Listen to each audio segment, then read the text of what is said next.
The world was swaying gently. Its swaying was like a lullaby. The world smelled of wet wood and emptiness. The world was dark. Sunny was lost comfortably in a sea of darkness. But then, bright sunlight shone through his eyelids, painting the darkness red. Sunlight. Torn from the embrace of comfort by sudden panic, Sunny opened his eyes and sat up with a start. No, no, no. His aching body screamed from the sudden motion. His first thought was that his shadow barrier had dissipated. Otherwise, it wouldn't have let sunlight into the ketch, meaning that they were going to be drowned by the storm in a few moments. But then, Sunny froze. Why was there sunlight? How could there be, in the roaring darkness of the storm? It was then that he finally saw the world. The beautiful azure sky was clear, with not a cloud in sight. The 7 suns hung in its vast expanse, shining softly. The surface of the great river was calm and tranquil, its current as steady as it was supposed to be. The flowing water sparkled as it reflected the sunlight. The shadow barrier had indeed disappeared, but the ketch was intact. Sunny took a shaky breath. They had cleared the storm. They escaped. We did it. His whisper was hoarse and quiet. For a moment, his heart was drowned by a wave of joy and exhilaration. We did it. But then, a nameless emotion enveloped him in a cold embrace. Sunny shivered. What Yn? Nephis? Ananke? He rose to his knees and looked around, searching for their familiar figures. Neph was there, sitting tiredly with her back against the side of the ketch. But a dull, tearing pain suddenly pierced his heart. No. Sunny's shoulders fell. No. Ananke was nowhere to be seen. The child priestess had disappeared, leaving behind no trace. All that remained was an empty black mantle that lay on the deck, orphaned and forlorn. Crawling a step forward, Sunny clutched the mantle and raised it, staring at the dark fabric with hollow eyes. He remained kneeling for a few moments, unable to move or think or feel. Sunny's soul felt cold, colder even than he had felt in the snowy field outside Falkenscott. As he looked at the black mantle, frozen, 2 hands wrapped themselves around his shoulders, and Nephis hugged him from behind. She's gone. The warmth of her body and the softness of her voice were like execution's axe. Sunny trembled. Neph held him tighter, as if unwilling to let go. The storm must have carried us too deep into the past, far beyond where she was born. And so she's gone. I'm sorry, Sunny. The black mantle slipped from his fingers. Looking down, Sunny gasped for breath. But we survived the storm. Why? His vision blurred. After a while, consumed by pain, he whispered. I am sorry, too. Chapter 1334, Dire Promise. Sunny and Nephis remained motionless for a while, carried by the indifferent, inevitable current of the great river. His heart was heavy, too heavy to bear. It was in so much pain that the suffering felt almost physical. Or maybe it was. Eventually, the pain turned dull. But the unbearable weight remained. Slowly raising his hand, Sunny tightly gripped one of Neph's arms. She was still hugging him from behind, so he couldn't see her face. She couldn't see his either, which was perhaps for the best.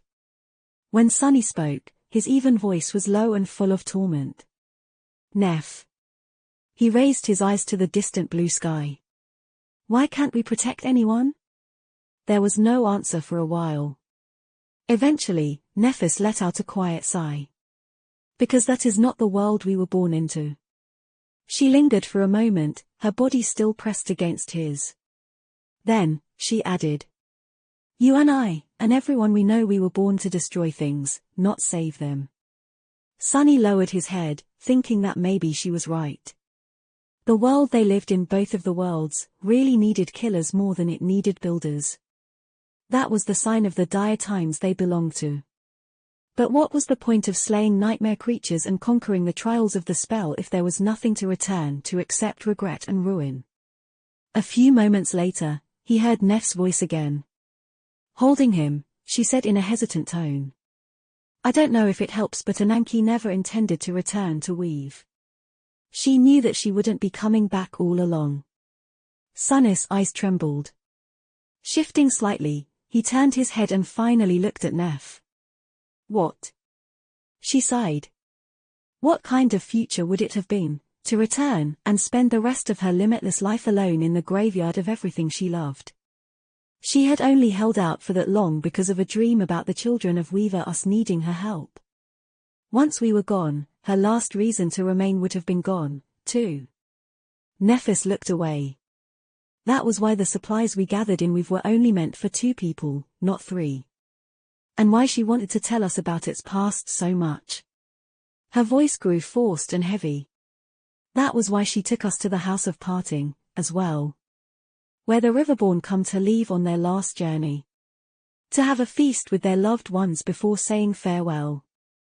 Neff's usually motionless face contorted slightly. She remained silent for a moment, then said evenly. We made her food, listened to her tales, and kept her company along the way. The order of things might have been wrong, but at least she wasn't alone at the end. We were there to send her off. Sunny lowered his head, stunned. The supplies. Why didn't he realize that all the things they had gathered in Weave were meant for the 2 of them, and not Ananke herself? How could he not have noticed something so obvious?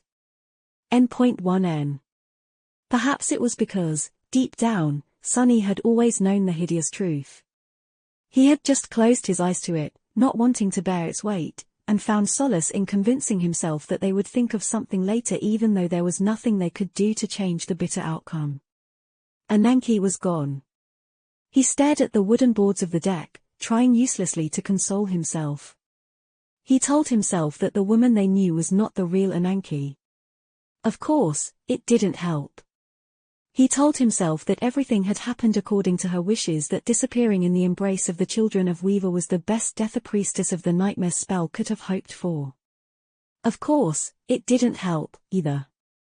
In the end, there was only one way to lessen the burden crushing his weary heart. It was to turn the pain into anger. Sunny could not bring Ananke back, but he could exact bloody vengeance on those who had doomed her. The Mad Prince. The image of the odious abomination appeared in front of his eyes. Sunnis' face hardened, and his hands slowly turned into fists. That bastard might still be out there, somewhere. His eyes gleamed with murderous hate. But then, Sunny reminded himself who the 6 plagues were. Or rather, who he thought they were. He remained silent for a while, and then said in a distant voice. Neff. You know, I saw the Mad Prince in a dream. She let go of him and shifted back, allowing Sunny to turn around and look at her. His expression was grim. He hesitated for a few moments, then forced himself to say. I think I know who he is. Who each of the 6 plagues is. They're us from the future. Cassie, Effie, Kai, Jet, Mordred, and all the members of the cohort. Except for you. Sunny remembered the dream where the vestige of the defiled madman had attacked him. The deranged voice calling him a murderer, over and over again. Murderer. Closing his eyes for a moment, he said quietly. Because we killed you. You can't be corrupted, and so, we must have killed you. That's why there are only 6 plagues. There it was. The thought he was scared to admit to himself, said aloud.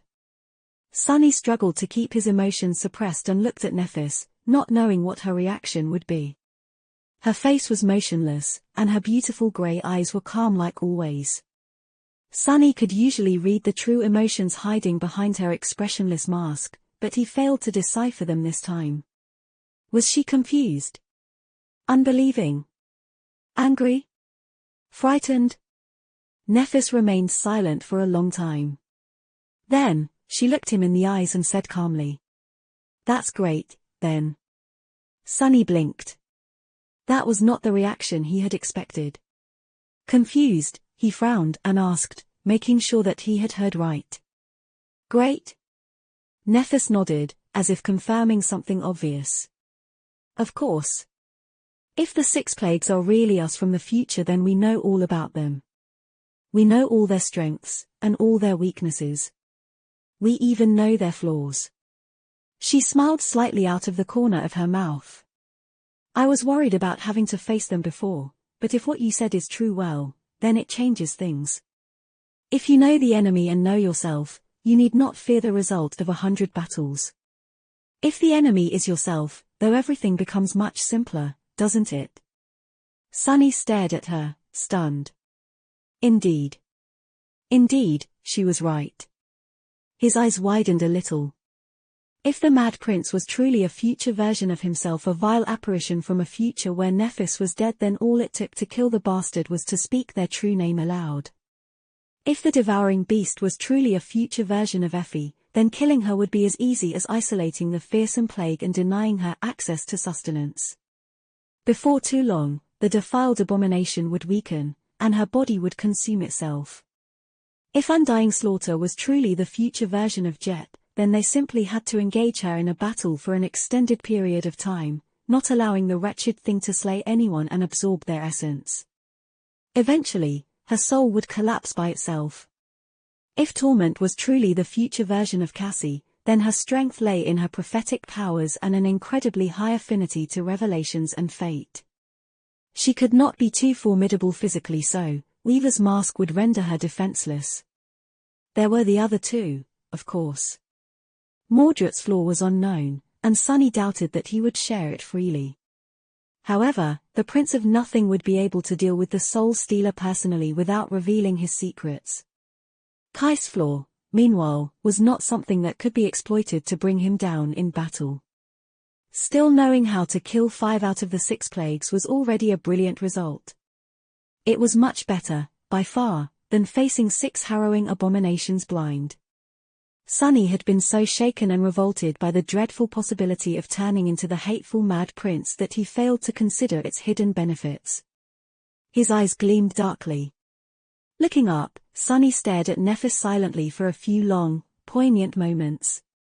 Then, he said quietly, "Neph, let's kill the Mad Prince." His voice slowly grew stronger. "Let's kill that wretch, and the rest of the 6 plagues with him. Let's slaughter the defiled.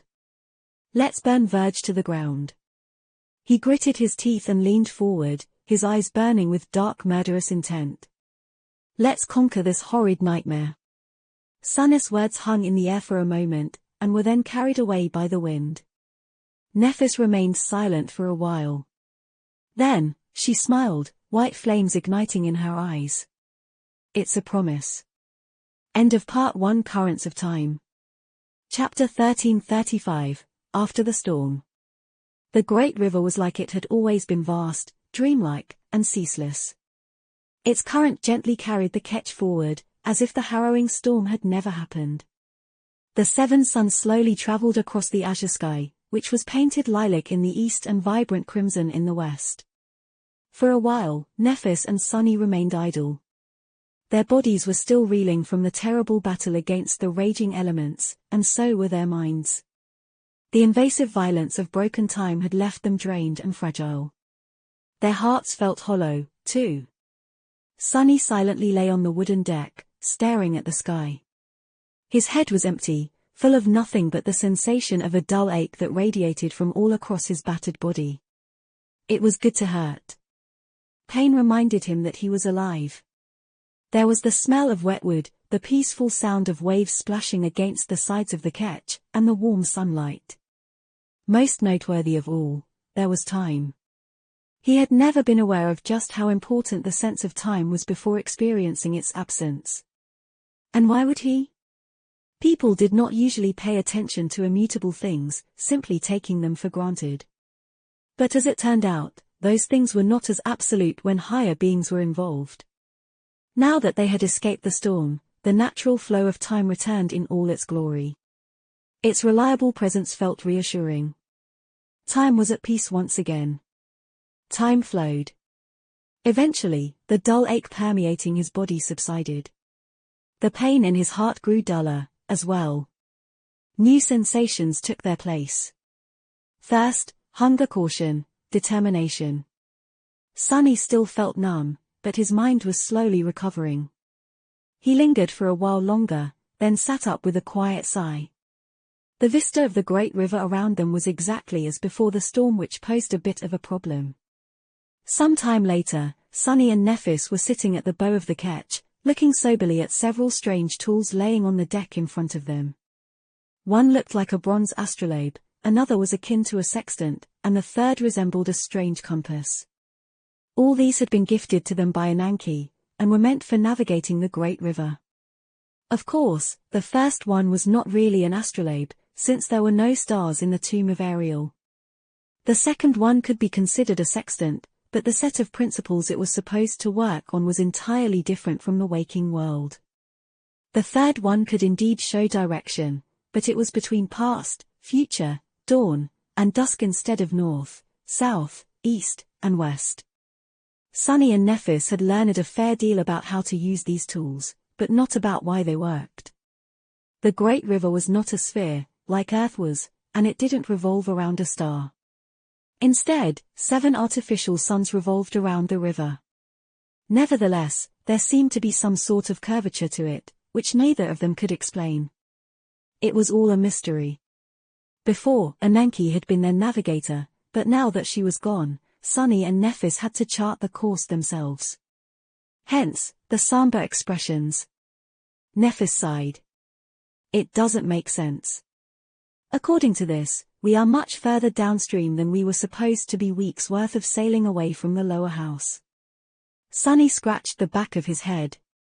There was still a current when we were inside the storm. Sure, it was wild and chaotic, but the water still flowed in a single direction. Much faster than usual, at that. So, maybe the storm carried us all the way here. She frowned. But we didn't spend weeks inside it. Did we? He hesitated, not knowing what to say. Time had been broken within the storm, so it was impossible to tell how long they had been fighting against it. It could have been days, or hours, or months. Especially considering the insidious nature of the frozen time in the eye of the storm. Distance was equally hard to measure. They had to have been not too far from Weave up until the point when Anank's protections failed. After that, both Sunny and Nephis had been completely out of their minds for spell knew how long, losing all awareness of the world. He grimaced. I have no idea, but the fact remains. We are much further downstream than anticipated. So what? It's good news, really. It means that we are already halfway to Fallen Grace. And it's Sybil, dusk. Fallen Grace was situated in the distant past, not that far from the span of the great river that corresponded to when the Sibyls had entered the tomb of Ariel at the height of the Doom War. A long journey still awaited Sunny and Nephis if they wanted to reach the last human city, but half of it seemed to already be behind them. Which was indeed a piece of great news, since the battered ketch did not look like it would be able to survive the perils of the great river for much longer. Nephis lingered for a while, then nodded. You're right. If everything goes well, we might reach our destination in a couple of weeks. Her face darkened. However, what are the chances that it will? Even though this region of the Great River should be safer than the one we come from, it is by no means safe.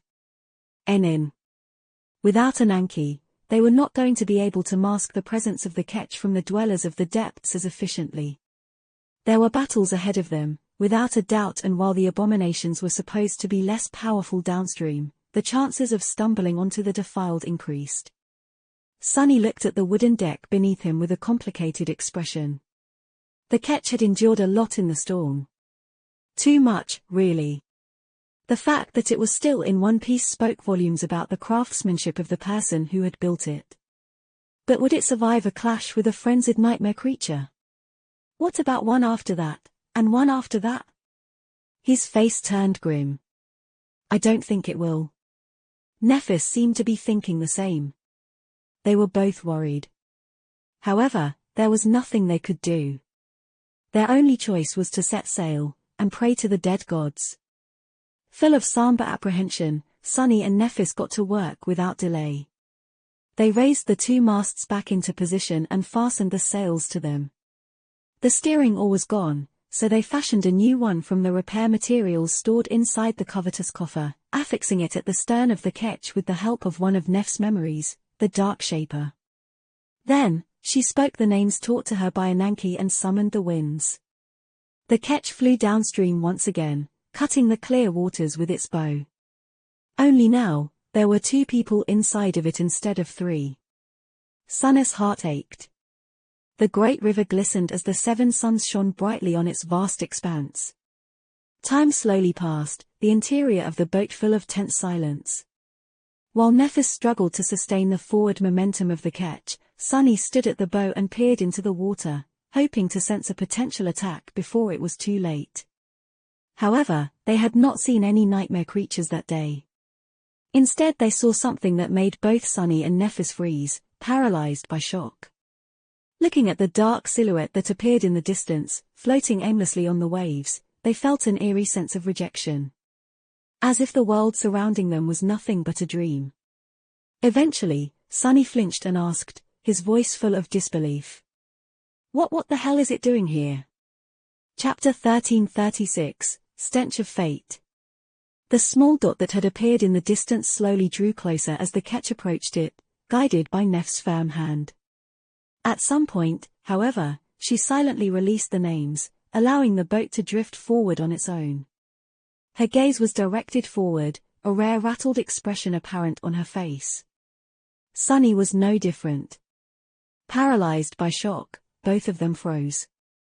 After a few moments of stunned silence, he flinched and asked in a trembling voice. What the hell is it doing here? His mind was in turmoil, unable to process the truth of what they saw. In front of them, a battered ship was floating listlessly on the waves. Its silhouette was beautiful and fluid, but there were ugly burn marks and terrible scars littering the graceful wooden hull of the damaged vessel. It looked like it had escaped from the depths of hell after a long and dreadful battle. It also looked completely empty, like a ghost ship abandoned by its crew. But what was truly inconceivable about the drifting ship was the sound of rustling leaves carried from its deck by the wind. Looking up, Sunny saw the mighty branches of a sublime tree that grew around the eerie vessel's mast. He knew this ship. He knew it too well. It was the Chainbreaker. The battered vessel in front of them was the ancient flagship of the Fire Hunters, which Noctis had won from them in a gamble. It was also the ship that Cassie and the Firekeepers had restored to its former glory, and which Sunny named. Chainbreaker looked almost exactly the same as the last time Sunny had seen it, but also unfamiliar. Apart from the harrowing scars covering its hull, there were also other differences. The hull itself seemed different, with bands of dull metal reinforcing its graceful lines. He did not recognize the fearsome shape of the ship's ram, either. The vessel looked much fiercer than the one from his memories, resembling an embattled warship more than it did a beautiful yacht. There were many discrepancies, but the most glaring one was the sacred tree itself. It was much taller and more robust than the one Cassie had nurtured, drowning the entire middle section of the ship in the shadow of its crown. Still, it was the Chainbreaker. Was it? No, it couldn't be. It was inconceivable that the flying ship had somehow found its way into the tomb of Ariel.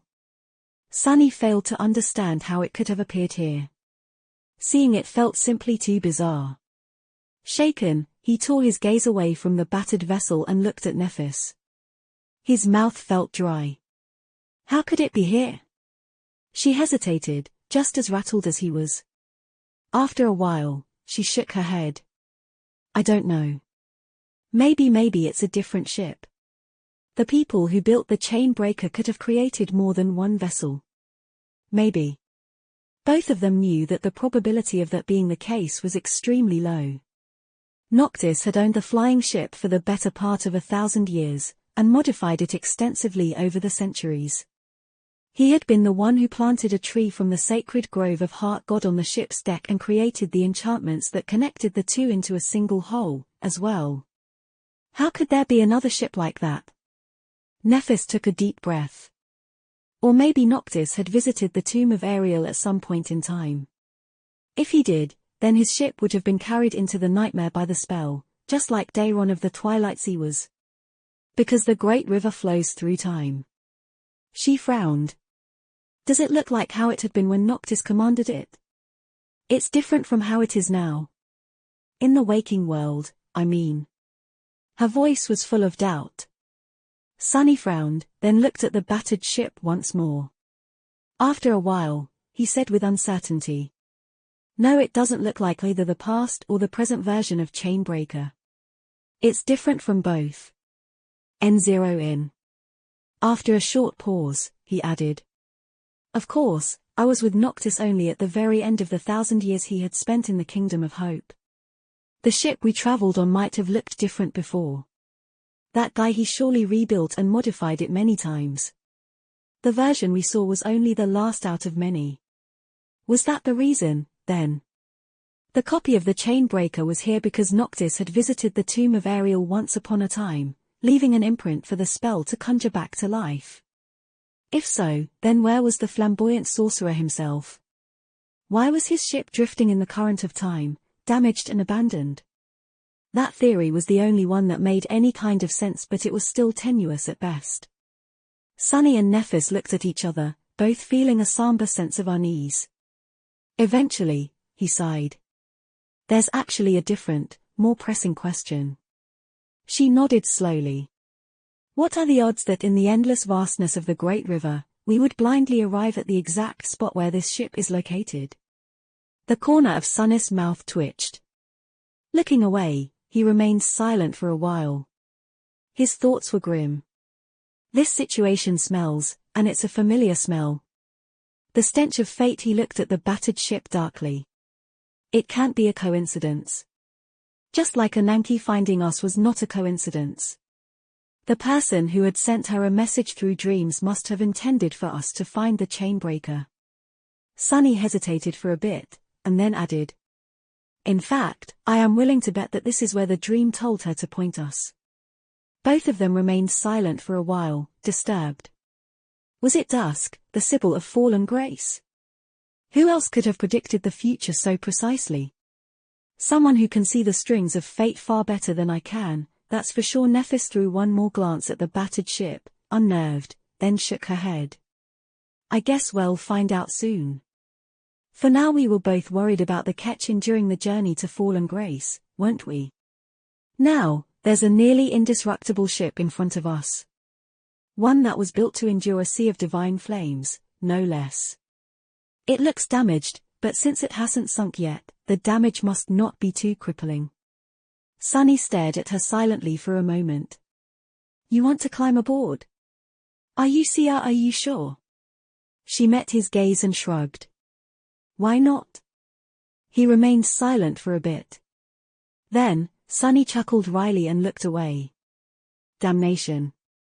I must be crazy myself because I really want to climb into that ship, too. Chapter 1347, Trial of Skill.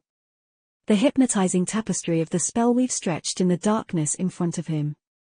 Countless threads of ethereal light intertwined in a beautiful, but seemingly chaotic pattern, centered around a radiant nexus. There had been a time when these patterns were a complete mystery to Sunny. But although they still remained mystifying and nebulous, he could discern an elegant underlying structure to their dazzling, dizzying arrays now. He could also feel the purpose of various elements of the weave more clearly. The spellweave of the Dawn Shard was not the most complex he had ever seen, but it was more complex than most. Even after isolating the rudimentary enchantments that all memories possessed and the special properties shared by shard memories, the remaining expanse of ethereal strings was Byzantine and daunting. Luckily, his goal was not to recreate the weave from scratch. He also did not intend to alter its function, only its capacity and resilience. As well as transplanting a new, much more potent nexus than the existing one. With a sigh, Sunny summoned the covetous coffer and produced a large, shining crystal from within it. When put together, the band of bright metal and the supreme soul shard he had harvested from the guts of the black turtle looked comical. The soul shard was much larger than the crown of dawn, yet it was supposed to become encompassed by it. But that was not an obstacle. Weaves did not exist in the physical sense, anyway. Just like souls, they inhabited an entirely different plane of existence. Sunny pulled on the invisible thread of shadow essence. At the same time, a needle that shone with a faint golden glow appeared in one of his hands. He took a deep breath. Steady. The process had to be steady. But it couldn't be slow. Sunny would have to remove the original nexus first before transplanting a new one. The moment it was removed, the weave was going to start falling apart. So, he had to tie as many of the most important threads back, fast, and then bring the rest back even faster. He had spent years learning sorcery and 2 weeks restlessly preparing for this moment, but the outcome was going to be decided in less than 10 minutes. If Sunny succeeded, the cohort would acquire a powerful tool to help them survive the nightmare. If he failed, N1N, the Dawn Shard would be destroyed, and he would have to explain himself to one hell of an angry changing star. She probably won't kill me, right? But just in case, I'd better not fail. Of course you will. When have you ever not failed? The Sin of Solace was observing the process with a disdainful expression. Sunny was concentrating on the task so much that he had lowered his guard. As a result, the hurtful remark actually cut, for once. Well, to be honest, they always cut a little. But this time, he felt bitter anger swell in his chest. Calm down. Throwing a dark look at the grinning apparition, Sunny wrapped all 5 shadows around himself and summoned the Crown of Twilight. As the first ray of sunshine burst from the horizon, he took a deep breath, and thrust one of his shadow hands into the ethereal tapestry of the spell weave. His clawed fingers wrapped themselves around the shining nexus and then crushed it, destroying the anchor of the countless threads. I wonder how anyone could have been a weaver before me. Sunny was more or less certain that the very ability to not only see, but also touch the ethereal strings was granted to him by Boneweave. His eyes had been altered by consuming a drop of Weaver's blood, while his fingers had been altered by swallowing the alabaster phalanx of the Demon of Fate. On the surface, the alteration simply made them more sensitive. But he felt that it went much deeper than that. Who knew? Maybe he would be able to caress the strings of fate itself one day before the radiant weave could fully fall apart. His other hand placed the Supreme Soul Shard in its center. The one that had crushed the original nexus was already retreating, catching the most important thread as it did. 3 more hands flashed forward, doing the same. The last hand, his left human hand, was the most important, since it held Weaver's needle. All the rest were meant to stall the deterioration of the weave, but it was meant to actually mend the damage. Threading the first ethereal string into the radiant needle, Sunny connected it to the nexus. Then, another and another.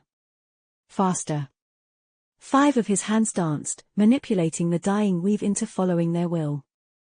Holding it from crumbling and pulling it back from the verge of collapse.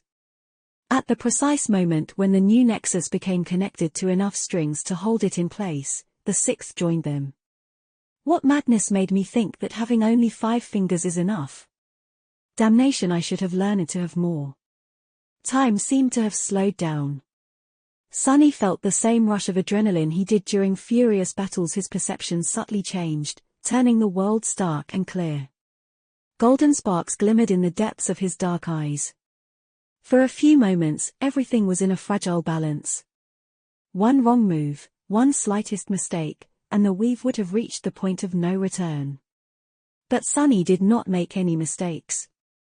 He performed every movement flawlessly, focused to such a degree that all his senses except sight and the tactile feeling of intangible threads sliding through his fingers disappeared.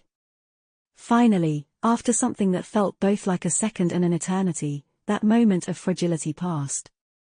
The main structure of the weave had been connected to the new nexus, ensuring its stability. Good. As Sunny's hands continued to tie the few last threads to the shining ember, his mind already wandered to the next task. The first step of the alteration had been completed, but the result was still uncertain. The next stage was going to decide whether he would succeed or not, and while it gave him more leeway, it was no less difficult. Chapter 1348, Sorcerer Supreme. Now that a Supreme Soul Shard replaced the original nexus of the spell weave, the powerful energy contained within it flowed into the radiant tapestry.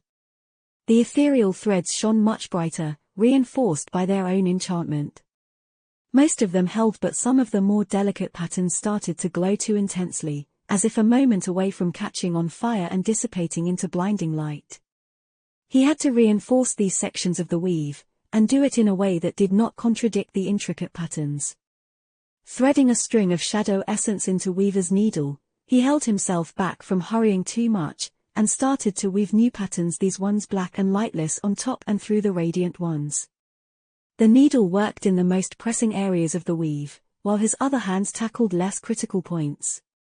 No matter how nimble his fingers were, he still couldn't weave as fast without a proper tool. The reverse effect of his unique ability to touch the ethereal strings was that they were sharper than any sword could ever be, and were thus capable of cutting his flesh without any effort.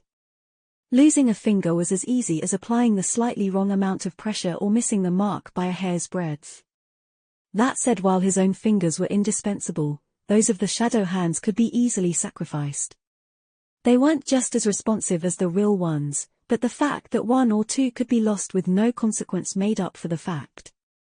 Ouch! No matter how careful Sunny was, the dire need to move fast was bound to cause him some pain. A thin cut appeared on his right thumb, swelling with blood. Luckily, no drop of it fell into the weave to disturb its delicate equilibrium. His blood was tenacious, after all, and knew how to stay inside his body. Most of the time. The shadow hands were faring worse. By the time Sunny put out the most dangerous fires, they were utterly shredded. He was barely keeping the wounded shadows from dissipating back into intangible forms, and had even been forced to dismiss one of the arms and create an entirely new one on the fly. Nevertheless, it felt like he was past the most dangerous part. A shaky breath escaped from Sunny's lips, and a drop of sweat fell from his forehead onto the wooden deck. Without allowing himself to relax, he froze for a split second, gazing at the entirety of the weave. The nexus is holding. There are nether shadow strings are lessening the burden on the original ones just as planned. That area is a bit frayed. I need to reinforce it more. No, not more, better. Those areas, though, looked fine at the start, but are starting to worry me now. Calming his wildly beating heart, he resumed his work. Now, Sunny moved at a less breakneck pace, but was more methodical in his approach. Good, it's all coming together. It was a wonderful feeling. The collapsing weave had struggled against his attempts to save it at first, to the point that he felt like 3 critical problems appeared for each one he fixed. The more he repaired and reinforced it, though, the more it felt like the weave was assisting him. The ethereal tapestry was starting to look elegant once again. The radiant threads and the lightless ones intertwined in a beautiful harmony. Both were being strengthened by the enchantment of the Dawn Shard and strengthening each other at the same time. A feeling of wondrous harmony permeated the intricate spell weave. Its nexus was replaced, and its pattern was invaded by countless new threads, all of them dark and ghostly. But, nevertheless, it was resembling a different, but natural version of itself, more and more. Continuing his meticulous work, Sunny threw a brief glance at the Sin of Solace. Hey, you. The sword wraith raised an eyebrow. Hey yourself, fool. Sunny was already looking back at the weave, concentrating on finishing the alteration, but the corner of his mouth rose in a small, vindictive smile. Go drown yourself in the river, you insufferable wretch. Weren't you endlessly going on about how I would inevitably fail? Well, did I? Who's the fool now, huh? At that moment, he grinned and abruptly lowered all 6 of his hands, then froze, staring intently at the bond of bright metal laying on the deck in front of him. His work was done. The alteration had been finished. Sunny took a deep breath. And as he did, the spell whispered into his ear. Your memory has been destroyed. His eyes widened. His hands twitched. Ho! Before the shock could even register in his mind, the spell spoke once more. You have received a supreme memory, Crown of Dawn. W? Sunny remained frozen for a few moments, then slumped against the side of the ketch. An infuriating growl escaped from his lips. What? What the hell was that? Are you trying to give me a heart attack, you damn spell? Think before you speak, damn it. The spell did not answer. Perhaps for the better. After calming down a little, Sunny dismissed the shadow arms and picked up the crown of dawn from the deck. His hands were trembling slightly. The eastern horizon was already painted lilac by the rising suns. Looking at the memory he had altered with burning eyes, he lingered for a while, and then said tiredly. So, your name actually changed to the Crown of Dawn. How fitting. Before, that had simply been what they called the Dawn Shard, the shard memory of the first lord of the Bright Castle.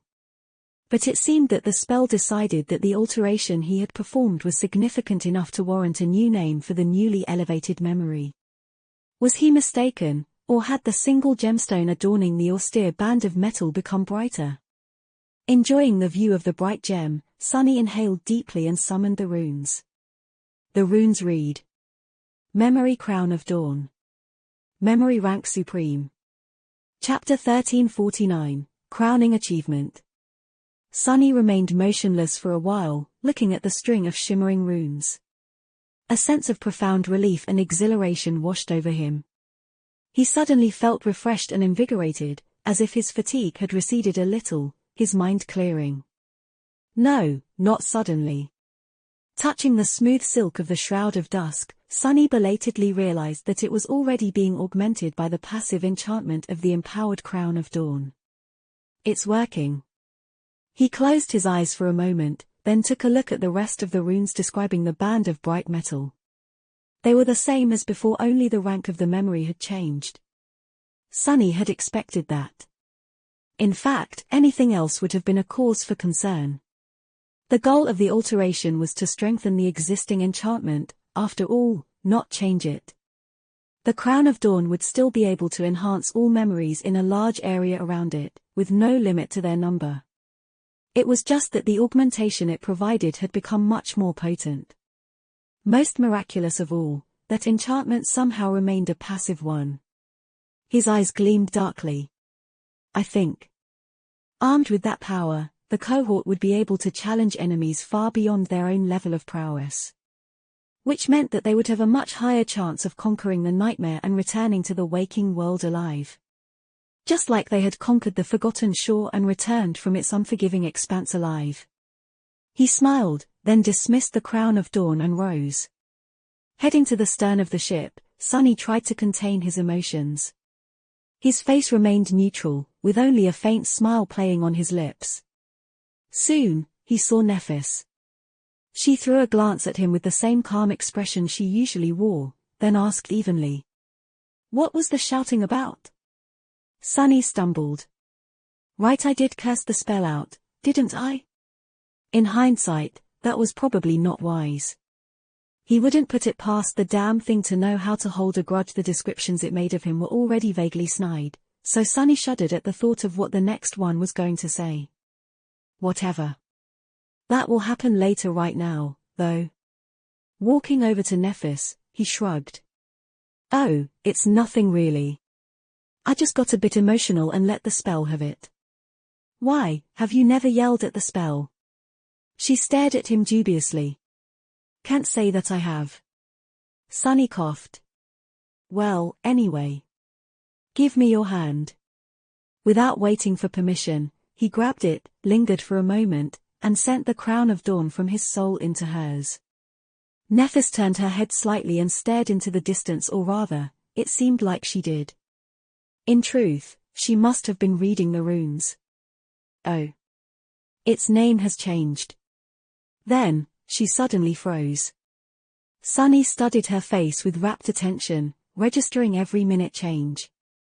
Sadly, Changing Star was not the kind of person to openly show emotions. Nevertheless, he noticed her pupils widening slightly, white sparks igniting in their depths. Huh? He laughed. You finally noticed its rank, didn't you? Well, no need to praise me too much. I just took the soul shard we scavenged from inside the black turtle and transplanted it into the Dawn Shard, strengthening the weave of its enchantment to withstand the burden of channeling supreme power in the process. That's all. Sunny looked down modestly. I am totally not a peerless genius among peerless geniuses. You absolutely don't need to worship the ground I walk on. There's no ground in the tomb of Ariel, anyway. Nephis suddenly gripped his hand tightly and pierced him with a burning gaze. Sunny, you can elevate memories to higher ranks now? He smiled, enjoying the intensity of her reaction. However, his smile dimmed a little bit the next moment. Well, yes. But also no. Sunny sighed. The case of the Crown of Dawn is unique, because it possesses an enchantment that enhances itself. That is why I was able to outfit it with a supreme soul shard and elevate its power by 2 whole ranks. For other memories, I doubt that they'll endure such a significant alteration. Elevating them by 1 rank, though? That should be possible for some, I think, if time-consuming. Nephis stared at him in silence. He hesitated for a few moments, then said in a somewhat stifled tone. But, Nepha.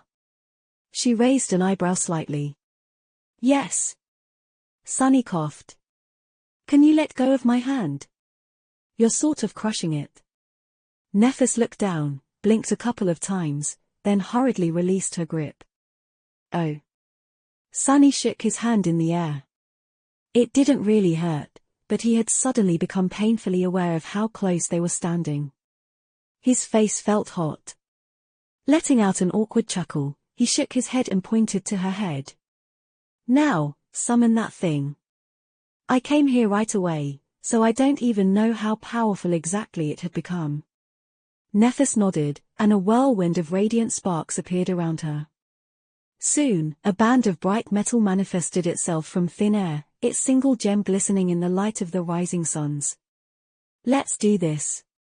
For the next half an hour, Sunny and Nephis were engrossed in testing the effects of the Crown of Dawn on their memories. The results went beyond his wildest imagination.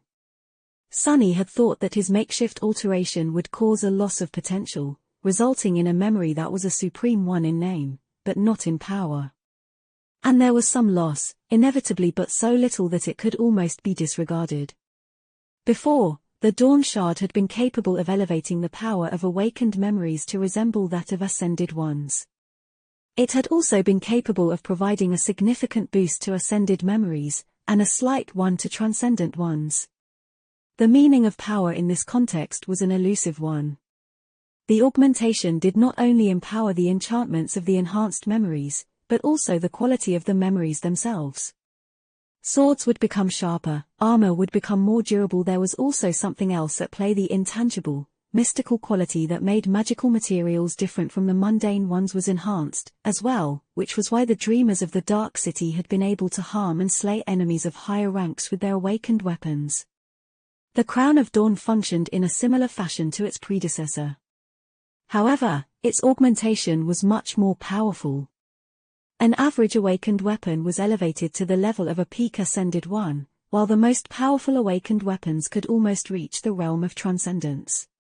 Ascended memories were elevated to the level of transcendent ones. While transcendent memories. Sunny grew still, peering into the depths of the Sin of Solace. Under his gaze, the weave of the Jade Gem shone with blinding brilliance. It's not that different from the Crown of Twilight. It is like a supreme weapon. He threw a glance at the silent apparition that stood a few steps away, wearing a somber expression, and suddenly felt a pang of apprehension. Dismissing the Sin of Solace, Sunny hesitated for a few moments, then finally took the Crown of Twilight off his head and studied it. It was benefiting from being in the presence of the Crown of Dawn, as well. The boost was not as striking as it was for the memories of lesser ranks, but still tangible. Nephis, meanwhile, was holding her longsword with a hard-to-read expression. Suddenly, though, her beautiful face was illuminated by a radiant smile. Sunny, this is amazing. With this, we can eno in. She stumbled over her words, not knowing what to say. Enjoying the rare sight of her smiling brightly, he nodded and looked in the direction where the current was pulling them. His own smile grew a little cold. Yes. Sunny gritted his teeth. We can slaughter them all. The winds filled the sails of the chainbreaker, pushing it forward. The past awaited. Chapter 1350, Familiar Pattern. N.I.N. By the time Sunny had finished the alteration of the Dawn Shard, they were not that far away from Fallen Grace. Neither he nor Nephis knew the exact distance they had to traverse to find the last city of the Sibyls, but the navigation tools Ananke had left them pointed to its approach. Fallen Grace was situated in the western reaches of the Great River, where the sky was almost always painted crimson by the setting sun. As the chainbreaker sailed deeper into the past, it was also leaving behind the pure light of day. Gradually, the color of the sky above their heads changed. From vibrant azure to breathtaking magenta, and finally to the blood-red blaze of perpetual sunset. It was like sailing into a sea of blood. Sunny stared at the burning sky, awed by its fiery beauty and its ominous dread. That's not concerning at all. Why would the Sibyls build one of their cities in such a darkly beautiful, but sinister place? Surely, living in the warm sunlight of the central region of the Great River would have been much more pleasant. Shaking his head, he returned to the shade of the sacred tree and sat down, resting his back against its white bark. He had just finished weaving another memory for Nightmare, and was not in the mood to start on the next one just yet. His study of the spellweave of Anank's mantle had also been producing fewer and fewer results. It would never stop being useful to him as a learning tool, but Sunny felt like he was nearing a dead end. He would need to gain more skill as a weaver before looking to the nebulous mantle for more lessons. So, what else was there to do?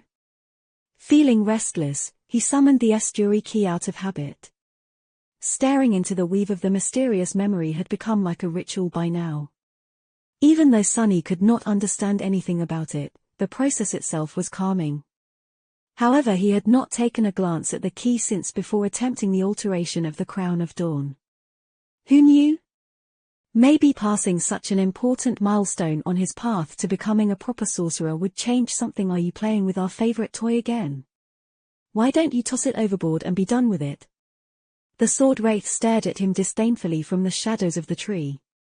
Not paying the apparition any attention, Sunny held up the jagged black stone and peered into its weathered surface. The inconceivable weave of ghostly strings was as unattainable as ever. He studied its dark tapestry, following the twists and turns of the black threads like he had done 100 times before. What a disappointment! I still can't even start to unravel its mysteries. Among all the odd things Sunny had seen and faced in the nightmare, the Estuary key was perhaps the most bizarre. He still had no idea how this supreme memory of the sixth tier had ended up in his soul sea, or what it was supposed to do. However, after spending countless hours staring at the staggering weave of ghostly strings, he had gained a vague, tentative feeling about it. Sunny was mostly confident that the single, passive enchantment of the Estuary key had two distinct effects. He did not know what these effects were, but felt that one was directed outward, while the other was directed inward, affecting the black stone itself in some manner. The latter was also much more vast and potent than the former. It was unusual that a memory of the sixth tier only possessed a single enchantment. Since it did, that enchantment had to be a powerful one. And most of that power went into ensuring the function of the inward effect. Maybe that's why I wasn't able to discern what exactly the enchantment does. It's only affecting the Estuary key itself. Perhaps it was an enchantment that teleported the strange memory into the souls of unsuspecting awakened without their consent. As Sunny was feeling amused with this theory, his gaze suddenly caught on a minuscule part of the inconceivable weave. The lightless tapestry was vast enough that he might have never seen it before, or if he had, Sunny had not paid it any attention. But now, he froze, staring at the inconspicuous pattern. What the hell is that? The pattern looked familiar. Sunny had definitely seen it before, somewhere else. Recently. Which was not that strange in and of itself. The Estuary key was a memory, after all, and as such, it shared many small parts of its weave with all other memories. The patterns that created the rudimentary enchantments, like the ability to be summoned and dismissed, repair itself, and so on. However, Sunny knew these patterns by heart. He had woven them from scratch many times, after all. And this one was not one of them. Where have I seen it? The complicated array of ghostly strings had a certain unique structure to it, which was different from the rest of the spell weave. He recognized its nature after a moment of contemplation. Patterns like these were rare, but present in every memory. It was how runes were expressed through essence strings. Both the runic sorcery and shaping were based on true names, one etching them through a written language, the other invoking them directly. However, weaving was different. It did not rely on words to create enchantments. That said, there was still a place for words in a spell weave, and therefore for the runes inscribing them. These runes, translated from the corresponding string patterns, expressed the name of the memory, its description, and the true name of its master if the master possessed one. The problem was that Sunny had long identified the patterns that inscribed the name and description of the estuary key, as well as his own true name. And this particular pattern had nothing to do with them. Why were there additional runes hidden in the weave of the black stone? And why did the pattern of essence strings describing these runes look so familiar?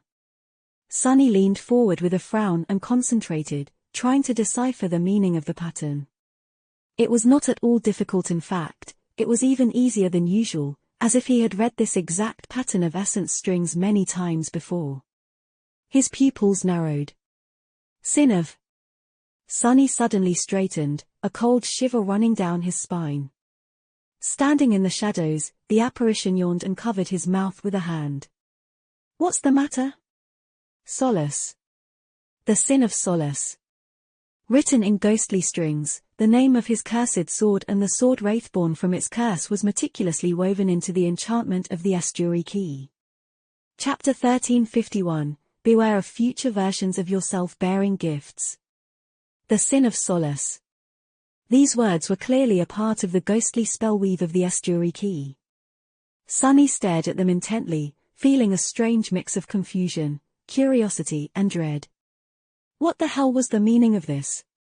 Shifting slightly, he looked at the sword wraith.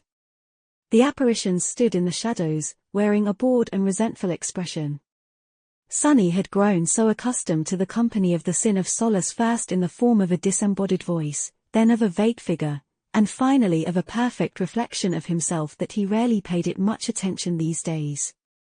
But the sword wraith was not at all benevolent or harmless. In fact, he was a sinister and insidious being, spawned from the whisper of a fearsome demon and meant to drive the wielder of the sword mad. The fact that Sunny still had his sanity intact, or rather, somewhat intact, was only due to his extraordinary mental resilience and resistance to mind attacks. Most humans would have already been turned into raving lunatics by the Jade Gen. Sunny, though?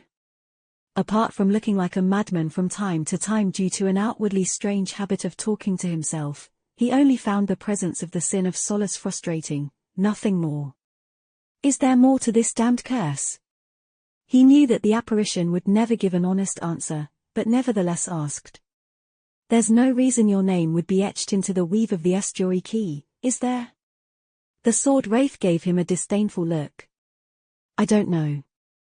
Maybe there is. You're the great sorcerer, so you tell me. Sunny took a deep breath. You are keeping a lot of secrets these days, huh? Makes me wonder if I should just feed you to Nightmare. Better safe than sorry, that is what they say. The sin of Solace laughed. Go ahead, get rid of your most powerful offensive memory. Why not? You're going to die in this nightmare, anyway. In fact, I encourage you to destroy me. Oh, do you think that I want to be here? Gods, no. He grinned. Ah, but there's a problem. Are you sure that destroying the sword will get rid of me? It might, but then again, maybe it won't. Maybe the damage to your mind has already been done, and we are stuck together for the rest of your short, distasteful, pitiful life. What a cruel fate. Sunny gritted his teeth. Indeed, he couldn't afford to destroy the sin of Solace, and neither was he certain that doing so would banish the apparition. They were truly stuck with each other, at least for now. And I won't get any information out of the bastard, either. So there were only two ways to solve the mystery of the Esturi key and its connection to the Sin of Solace. One was to find the great sorcerer who had created the ominous memory. The other was to deduce the truth, somehow.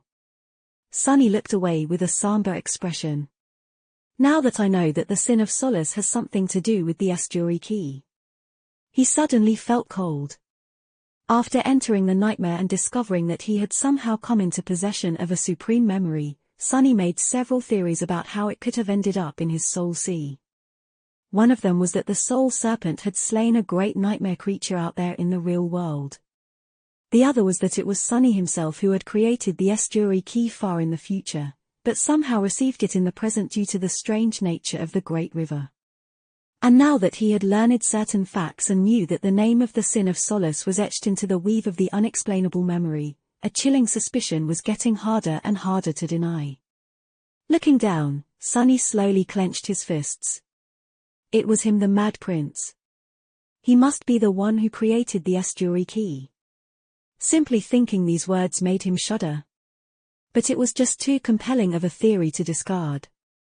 Sunny had suspected that the mysterious memory had been created by a future version of himself. He also suspected that the Mad Prince was one of his possible futures. So, wouldn't it be logical to assume that the future version of himself who had created the Esturi key was the Mad Prince? The name of the Sin of Solace etched into the weave, the ghostly strings of shadow essence, the unexplainable nature of the key and the strange words describing it. The answer is oblivion. It had to have been him. How many weavers were there who could create threads out of shadow essence? Sunny was certain of it. Then what exactly did it mean? If that abomination really created the Esturi key, did it prove that Sunny was really inhabiting the body of one of the 6 plagues? That would certainly make things easier for the cohort. One adversary was already gone, after all. And it didn't even have to be just one. What if each of the members of the cohort had been sent into the bodies of these powerful defiled? Actually, that was a chilling thought. Because while it would really be wonderful to not have to deal with the 6 plagues, it also meant that the other members had been sent directly to the heart of the defilement, the city of Verge. The Mad Prince was the only one of the defiled champions who had traveled into the far reaches of the future, after all, from what Sunny knew. Surely, the nightmare spell wouldn't have been so unjust in setting up its trial. Still, if Sunny had indeed taken the role of the abomination from the future, he could also tentatively explain the sudden change of the Sin of Solace. Why had the sword wraith suddenly grown to look so vivid and real at the start of the nightmare, almost indistinguishable from the real thing? Was it, perhaps, because Sunny had actually inherited not one, but 2 things from the Mad Prince? One was the Esturi key while the other was the Sin of Solace. What if the sword wraith that had greeted him in the nightmare came from the future, just like the Esturi key? What if the Sin of Solace had been by his side all the way to becoming defiled and then spending gods knew how much time haunting the great river? Hundreds of years, at least, judging by how superior the madman's weaving was to Sunny's own, and had been then passed down to the younger version of its corrupted master through some bizarre anomaly or dark scheme. The apparition had let it slip that he knew the Mad Prince by interfering with the dream where the abomination's vestige showed up. Was that why? Sunny scowled. Suddenly, the idea of feeding the jade sword to his shadows did not seem so crazy anymore. I'll wait and see. Sunny glared at the Sin of Solace, distrustful and wary. Glaring at him back, the sword wraith grinned. Look at you, figuring things out. There's really no sight more comical than a fool who thinks that he's smart. Wouldn't you agree? Sunny grimaced and remained silent. Was that a confirmation? Or simple mockery? He gritted his teeth, knowing that there was no way to tell. Chapter 1352, Nearing the Edge. In the end, Sunny failed to get the wraith to say anything informative. Just as usual, all the answers he received were either vague and misleading, or outright insults that had nothing to do with the question. Later, in a somber mood, he left the shadow of the sacred tree and walked around the ship, examining its state. Sunny felt odd in light of the things he had learned and suspected to be true. It's infuriating. N11N. He seemed to have stumbled on the truth, or rather, on a big chunk of the truth. However, there were still plenty of missing parts, and those were the parts that contained the most important answers. His mind was spinning, coming up with one baseless theory after another. Sunny was unable to glean the true meaning of it all, but what he did manage to do was completely exhaust himself mentally. Eventually, feeling foul, he threw the manic desire to get to the bottom of things right here and now out of his head and settled near the ketch to start weaving another memory for Nightmare. The fiery sunset lasted for the entirety of the day, and was then replaced by the ghostly radiance of the night. Here in the western reaches of the Great River, even the opalescence of the water was different. It was shifting between deep carmine, vibrant crimson, and rich maroon as if they were truly sailing on a river of blood. The nights they had witnessed before were dreamlike, but this one was like a scene from a darkly beautiful nightmare. Sunny and Nephis had not slept for a single moment, too wary to close their eyes. In the morning, the impenetrable darkness of the night was once again replaced by a blazing sunset. It seemed like one of the 7 suns was always within reach, drowning in the currents of time. The further west they sailed, the dimmer the light became. Eventually, they were surrounded by a fiery dusk. Sunny isn't the current strange. Neff's voice sounded tense. Currently, he was holding the steering oar, while she was leaning over the railing nearby. Confused, Sunny sent one of his shadows to take a look overboard. It took him a long time to understand what had alarmed Nephis. Strange.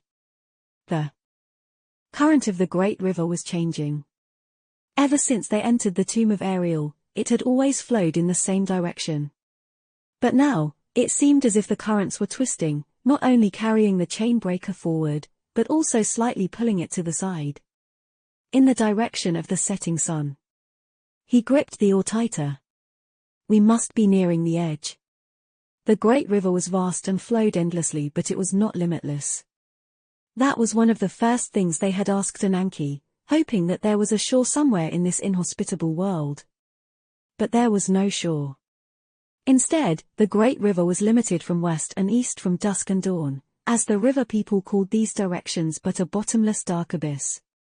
It was as though the river flowed through nothing, suspended in the void by the power of the demon of dread. And so, there was an edge instead of the shore. A colossal and unceasing waterfall where the waters of time spilled into the abyss and disappeared into the boundless darkness. Sailing close to the edge was tantamount to suicide. They had not reached the truly dangerous waters yet, otherwise, the currents would have already been pulling the chain breaker toward the abyss with ferocious force, but the subtle change in the direction of where the water flowed indicated that the edge was already not too far away. Which was good news. Because it meant that they were even closer to fallen grace. And dusk, the last sibyl of the estuary. Sunny inhaled deeply. Check the navigation tools again. It would be really awful if we overshoot fallen grace and end up deeper into the past than intended. That would have been bad, indeed, considering that there was no one except defiled further downstream than the last human city. If the last human city was still standing.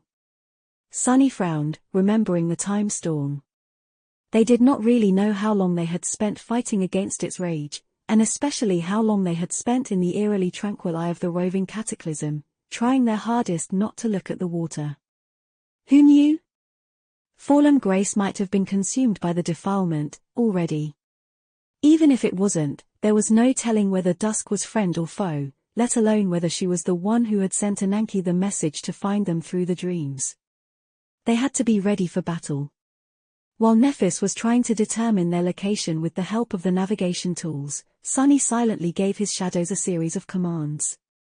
Standing at the bow of the graceful ship, Saint released her darkness with indifferent poise. Nightmare stirred in the shadows, his crimson eyes igniting with dangerous light. Fiend rose from the deck, infernal flames burning behind the black faceplate of his fearsome helmet. Soon, Nephis put the tools away and looked downstream. Everything seems fine. We should be very near, of course. The city might have migrated in any direction by now. Still, it couldn't have moved far without sacrificing its entire population of riverborn. Sunny nodded slowly. Indeed, although the floating cities of the Great River civilization could theoretically travel as far as their inhabitants wished, in reality, they were bound in place by the lifespans of the riverborn. Migrations happened over the span of generations, not months or years. Replace me at the oar. Nephis silently stepped into the runic circle, freeing Sunny. Right now, he was a more efficient fighter between the two of them. More importantly, he had no idea how to berth a ship. If the people of Fallen Grace were indeed friendly, it would be really embarrassing to crash into their pier first thing after arriving. Yeah, I'll handle the fighting, if it comes to that. Sunny secretly looked around, checking what the Sin of Solace was doing. Making sure that the sword wraith wasn't up to no good, he let out a mental sigh of relief and extended his shadow sense as far as he could. After that, all they could do was wait. An hour passed in tense silence, then another. The drag of the abyss was still mild, but it was slowly growing faster. Surrounded by eternal sunset, Sunny found it hard to measure time. The chain breaker sailed through crimson dusk. The waters of the great river reflected the burning sky, and seemed to be engulfed in flames themselves in turn. Then, finally, Saint shifted and slightly turned her head. In the distance, Sunny saw a spark of light shining above the horizon. Somewhere out there, a white flame was burning at the top of a tall lighthouse. They had found the last human city in the tomb of Ariel, it seemed. After months of wandering the perilous expanse of the tomb of Ariel, they had reached Fallen Grace. Chapter 1353, Tattered Sails. There had been a time when Kronos possessed a youthful body and an even younger soul. His soul was still young, all things considered, but his body had turned decrepit and frail. It was full of aches, felt stiff in the mornings, and had to be handled with care. Still, there were pleasant things about being old, as well. Kronos had burned with all kinds of hopes and desires when he was young, but now that he was in his twilight years, life was calm and peaceful. Or rather, his feelings about life were calm and peaceful, or was it one and the same? Since one thing he didn't possess was the actual wisdom of old age, it was hard to say. One thing was for certain: not having to worry about the future, he had much more time to enjoy the trivial delights of life. Like the warmth of his cot, the companionship of his friends and neighbors, or the beauty of the world. Since Kronos did not sleep much, old as his body was, he had developed the habit of walking to the piers at the break of night, to watch the suns rise from the water. Today, just like always, he left his home carrying a lantern and walked to the edges of the city. Despite the fact that the streets were still dark, there were many early risers just like him out and about. Some greeted him with words, some with smiles. Their faces were just as wrinkly as his, and their bodies were just as stiff as his. That also made being old feel less lonely. Eventually, Kronos crossed a few rope bridges and reached the piers. Several people were already there, waiting in the darkness. Some of them he knew from his days in the House of Youth, some he had met after. Joining them, he extinguished the lantern, sat down, and looked at the water. They chatted as the night lived its last minutes. Shrouded in darkness, the great river glowed with a beautiful red radiance. Then, slowly, its light grew brighter. The chatter quieted down as the old men and women enjoyed the view of the flowing water. Somewhere far away, the black veil covering the sky rippled. Hints of lilac and azure were mixed into its dark expanse.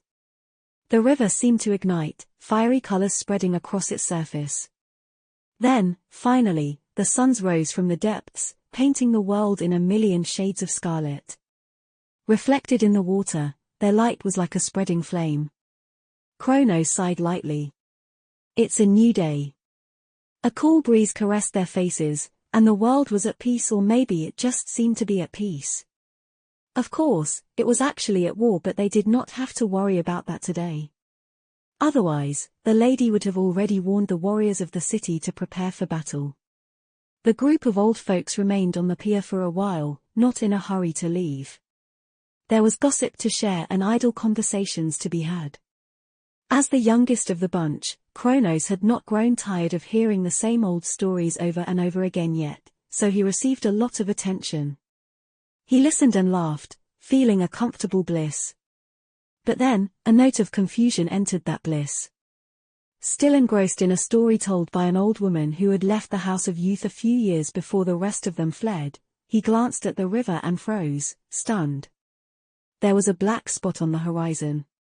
It was a ship moving in the direction of Fallen Grace. Kronos trembled slightly. A ship, but it's not time yet for the fishermen to return. Has something bad happened? Soon, the other old folks noticed the approaching vessel as well. The conversation died down, and all of them stared into the distance, somber and tense. Then, their expressions changed. The mysterious vessel had drawn close enough for them to discern a few details: its size, the color of its hull and sails, the strange shape of its mast. Kronos was suddenly gripped with fear. It's not. The vessel had a graceful silhouette, but looked indescribably menacing as it emerged from the crimson glow of dusk. Its hull was battered and covered in scars, while its tattered sails were like an ill omen. Much more importantly, the ghostly ship was unfamiliar. It was unmistakably alien to their city and its fleet of fishing boats, all of which Kronos knew by heart. He had never seen an unfamiliar ship arrive at Fallen Grace. They had received guests in the past, when his parents were young, but that time had long passed. Because Fallen Grace was the last human city on the Great River. Defiled.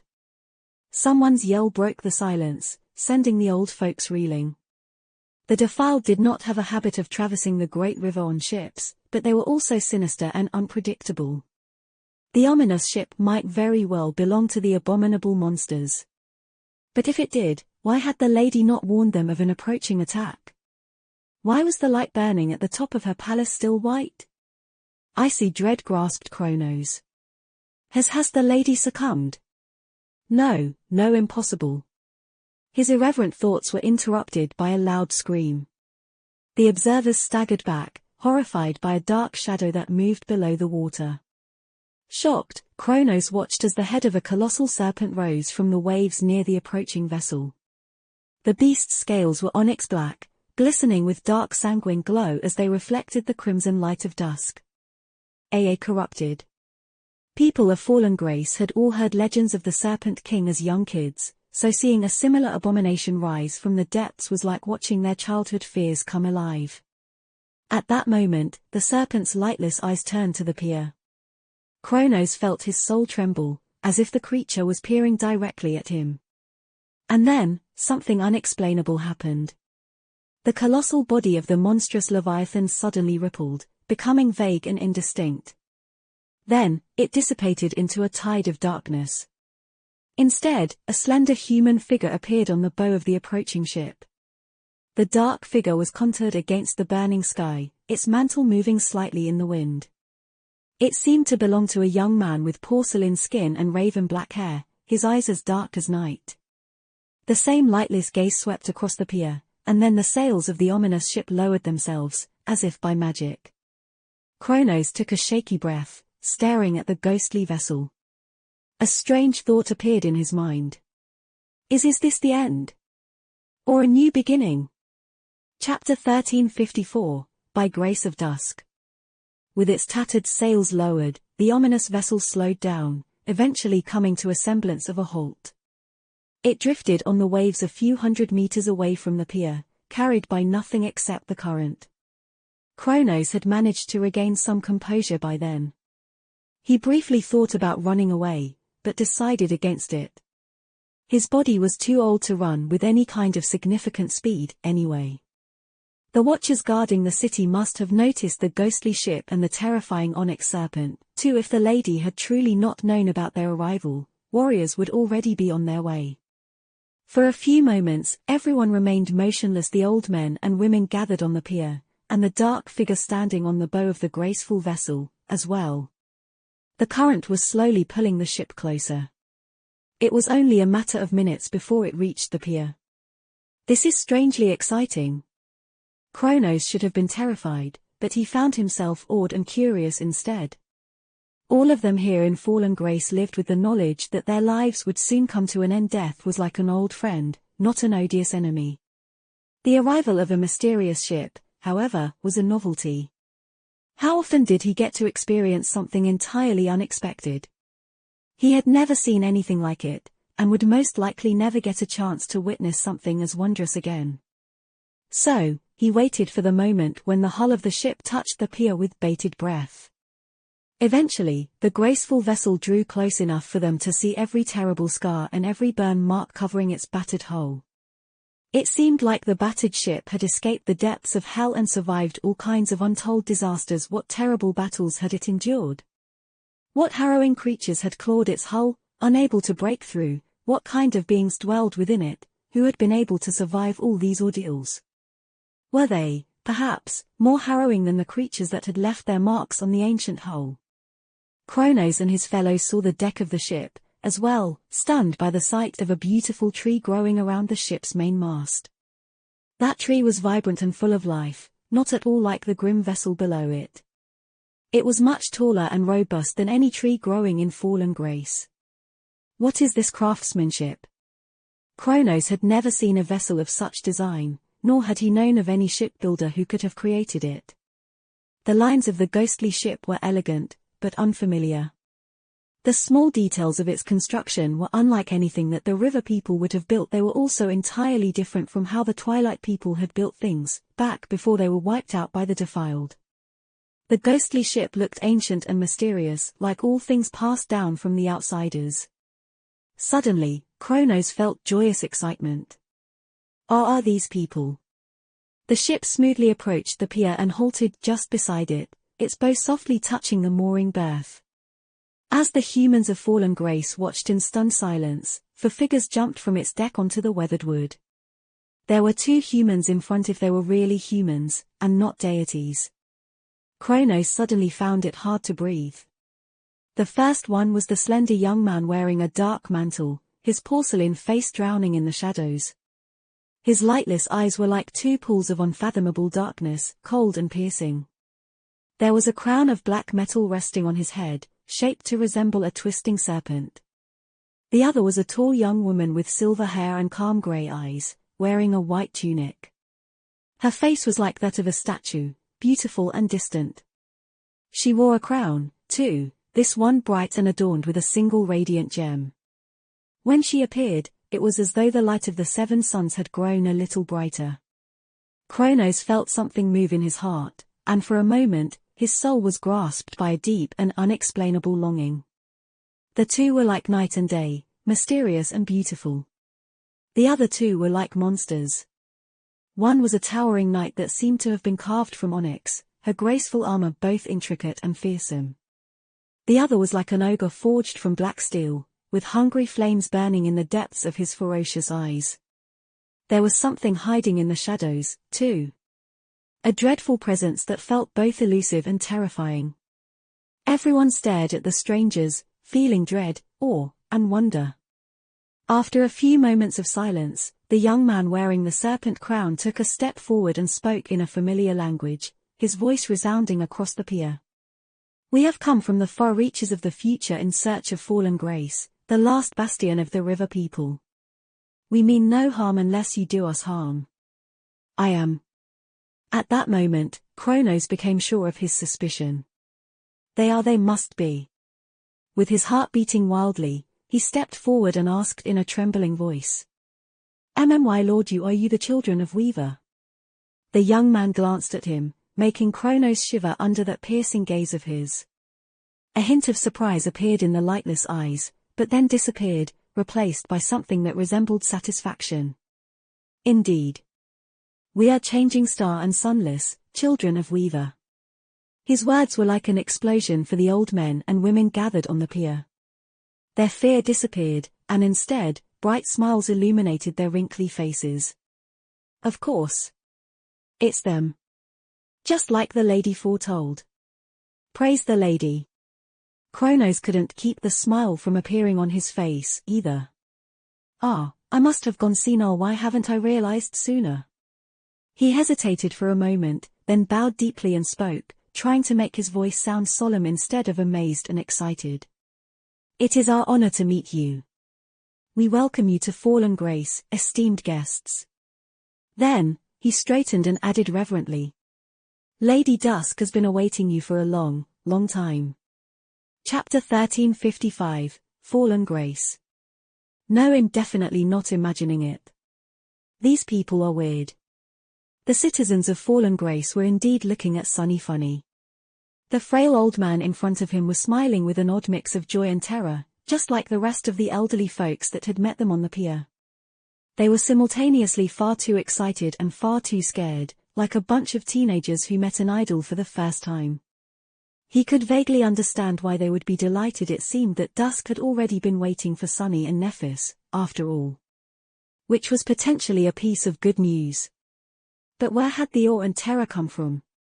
Maybe I shouldn't have shown up as a serpent. Sunny had thought that the river people would be accustomed to seeing creatures of all kinds, but maybe he was wrong. Still, there was a strange incongruity between the age of these people and how animated their reactions were. This whole city was strange.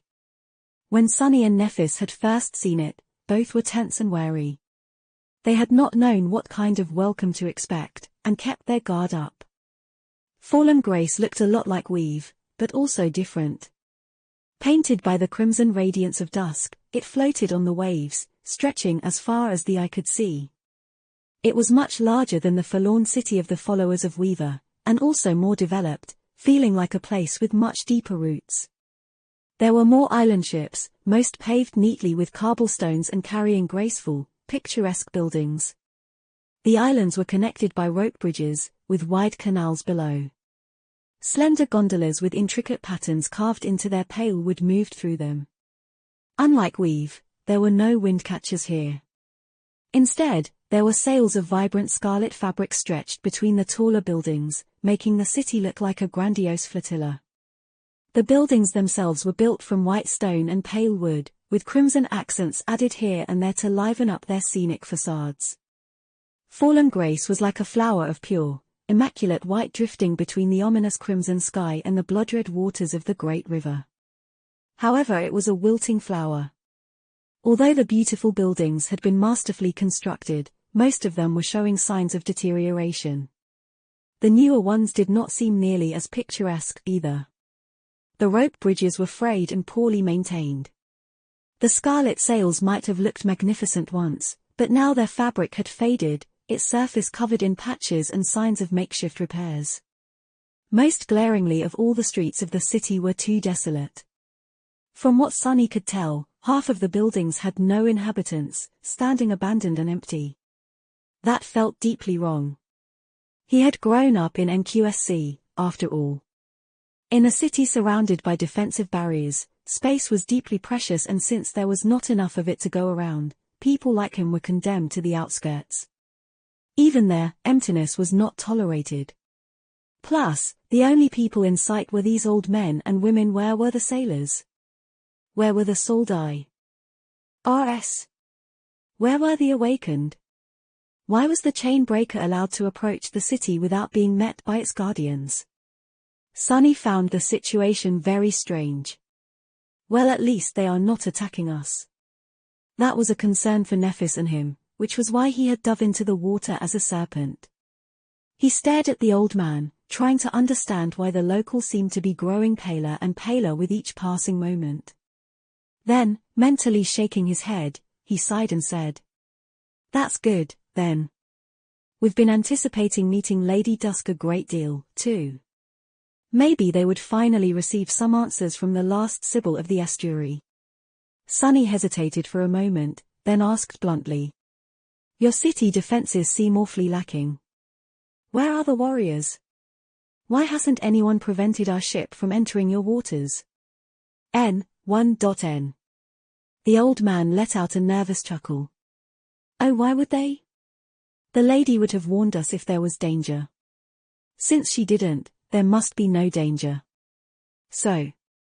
He paused awkwardly and added, "Please don't worry, though someone will arrive shortly to escort you, esteemed guests. I am sure of it." Sunny and Nephis stared at the old man incredulously. Huh. So that was why. Fallen Grace was ruled by an oracle and therefore, its citizens lived by a completely different set of rules.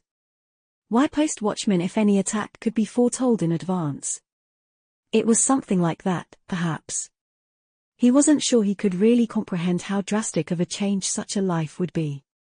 Makes one wonder how the cities of the Sibyls fell, despite it all. Perhaps it was precisely because these people relied on the Sibyls so much, and the Sibyls, no matter how potent their prophetic powers were, could not have been omniscient. Especially when there were more sinister powers at play. As Sunny was pondering these matters, there was a small commotion at the end of the pier. A dozen figures appeared, all wearing armor and wielding weapons. Their armor was white, with red sashes tied around the waist. The weapons, thankfully, were sheathed. The old men and women stepped aside to let the soldiers approach. As they did, Sunny was surprised once again. The warriors, each and every one of them, were as old as the group of people that had met them on the pier. The armor fit their shriveled figures badly, and they seemed to struggle under the weight of their weapons. Nevertheless, the old soldiers tried to maintain dignified expressions. There was fire in their eyes, still. The leader of the squad, an ancient woman wearing an open helmet with a red plume, bowed deeply and then saluted with a trembling hand. "Welcome, children of Weaver. It is my honor to witness the day of your arrival. I will take you to the lady. Please." The old woman made a gesture, asking them to follow.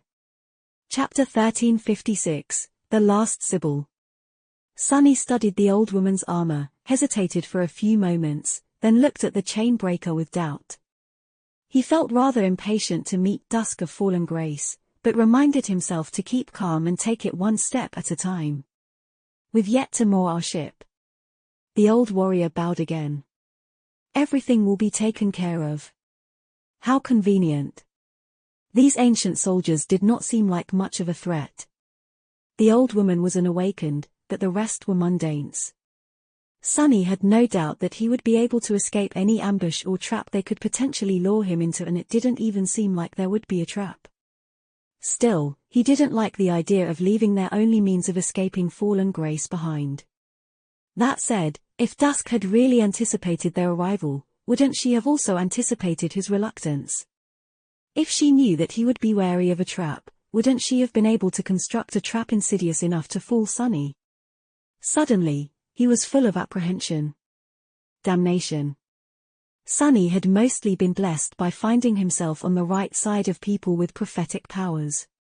Now that he was about to meet an unfamiliar oracle, though, he fully realized how terrifying of an enemy one could be. His unease wasn't helped one bit by the fact that he had actually already met Dusk of Fallen Grace once in a way. There were deep scars left on his psyche by the terror of LO-49. Whatever.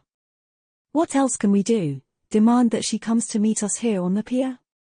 After exchanging a glance with Nephis, Sunny shrugged and followed the group of soldiers deeper into the city. The old man who had greeted them joined, as well, which caused an irritated sigh to escape from the lips of the old woman in charge of the soldiers. "Kronos, why are you tagging along with us, kid?" The old man simply smiled. "Why, I'm the one who greeted the esteemed guests first. Surely, feel better having someone familiar escort them." The leader of the soldiers shook her head and didn't say anything else. The old man Kronos seemed satisfied and hurried to keep up with them. "Kid? How ancient is this woman, to be calling a fossil like him kid?"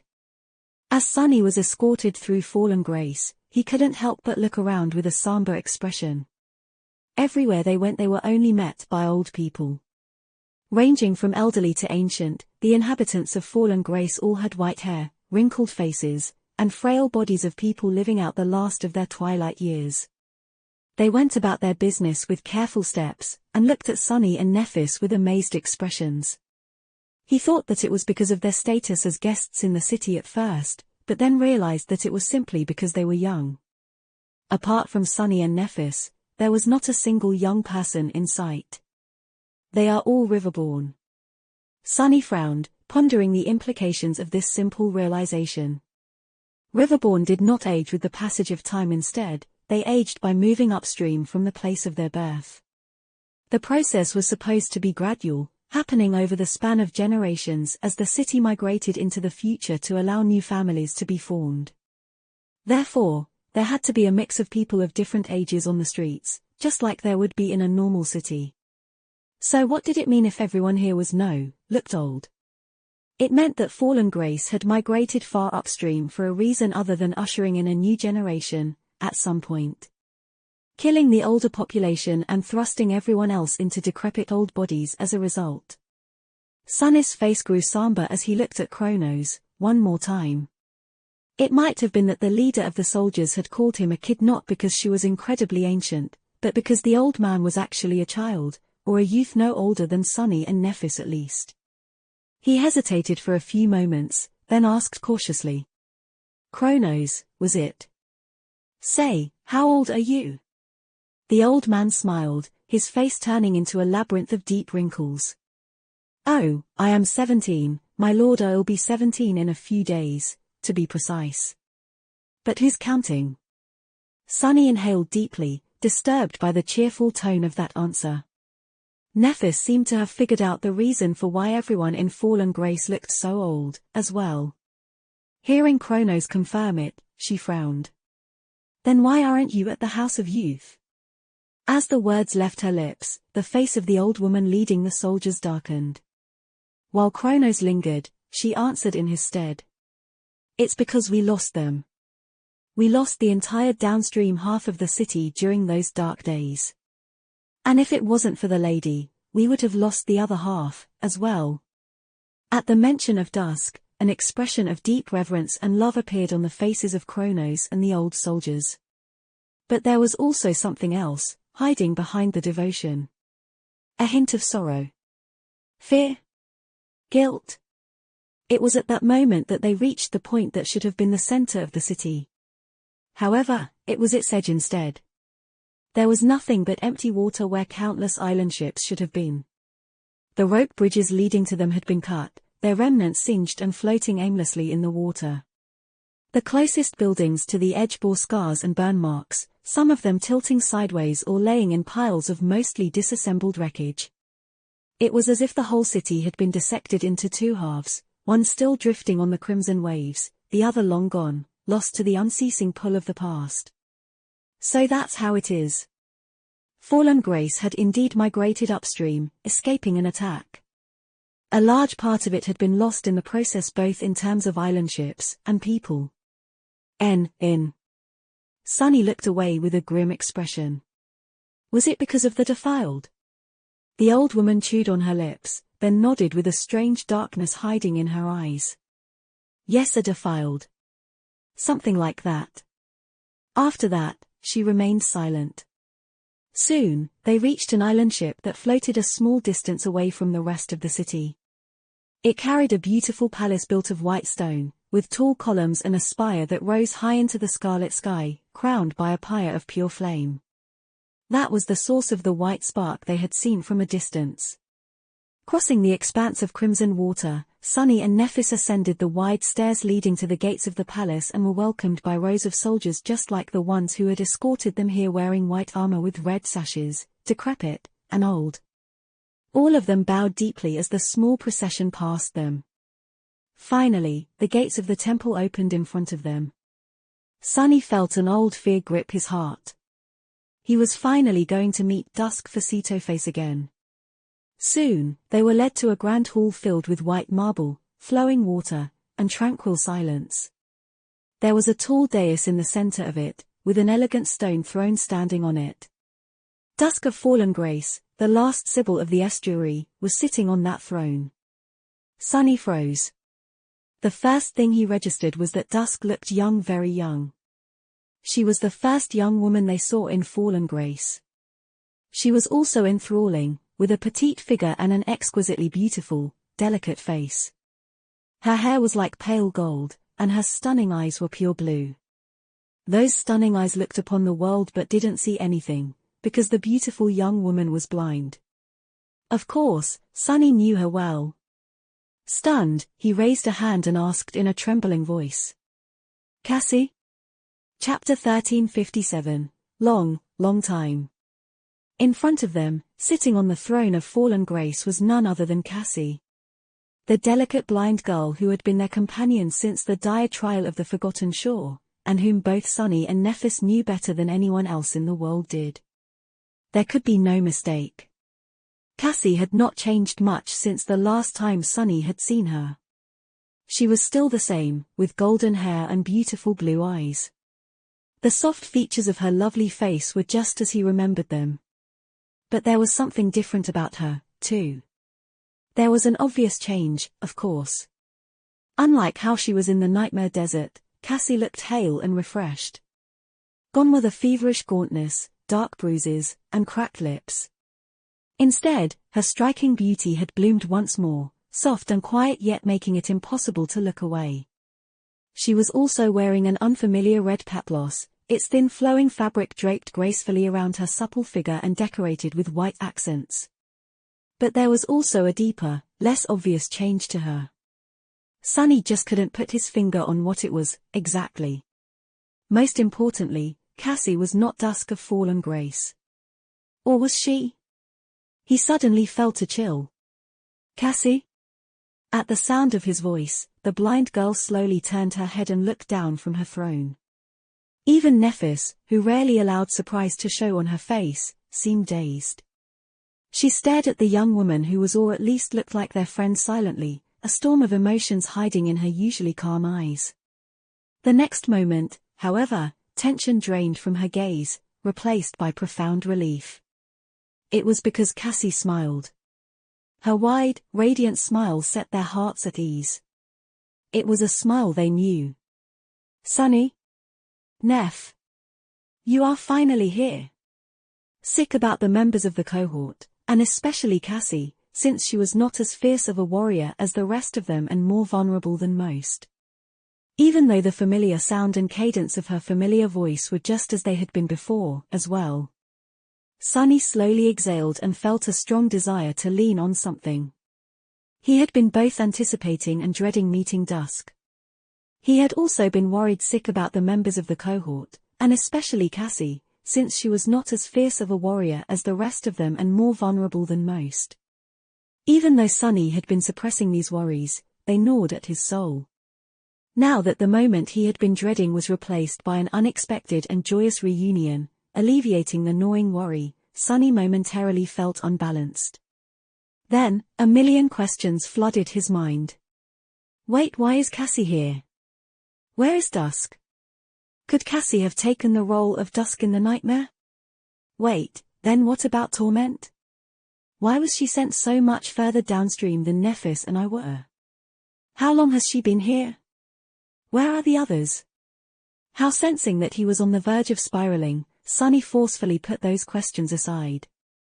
He would be able to ask them all to Cassie anyway.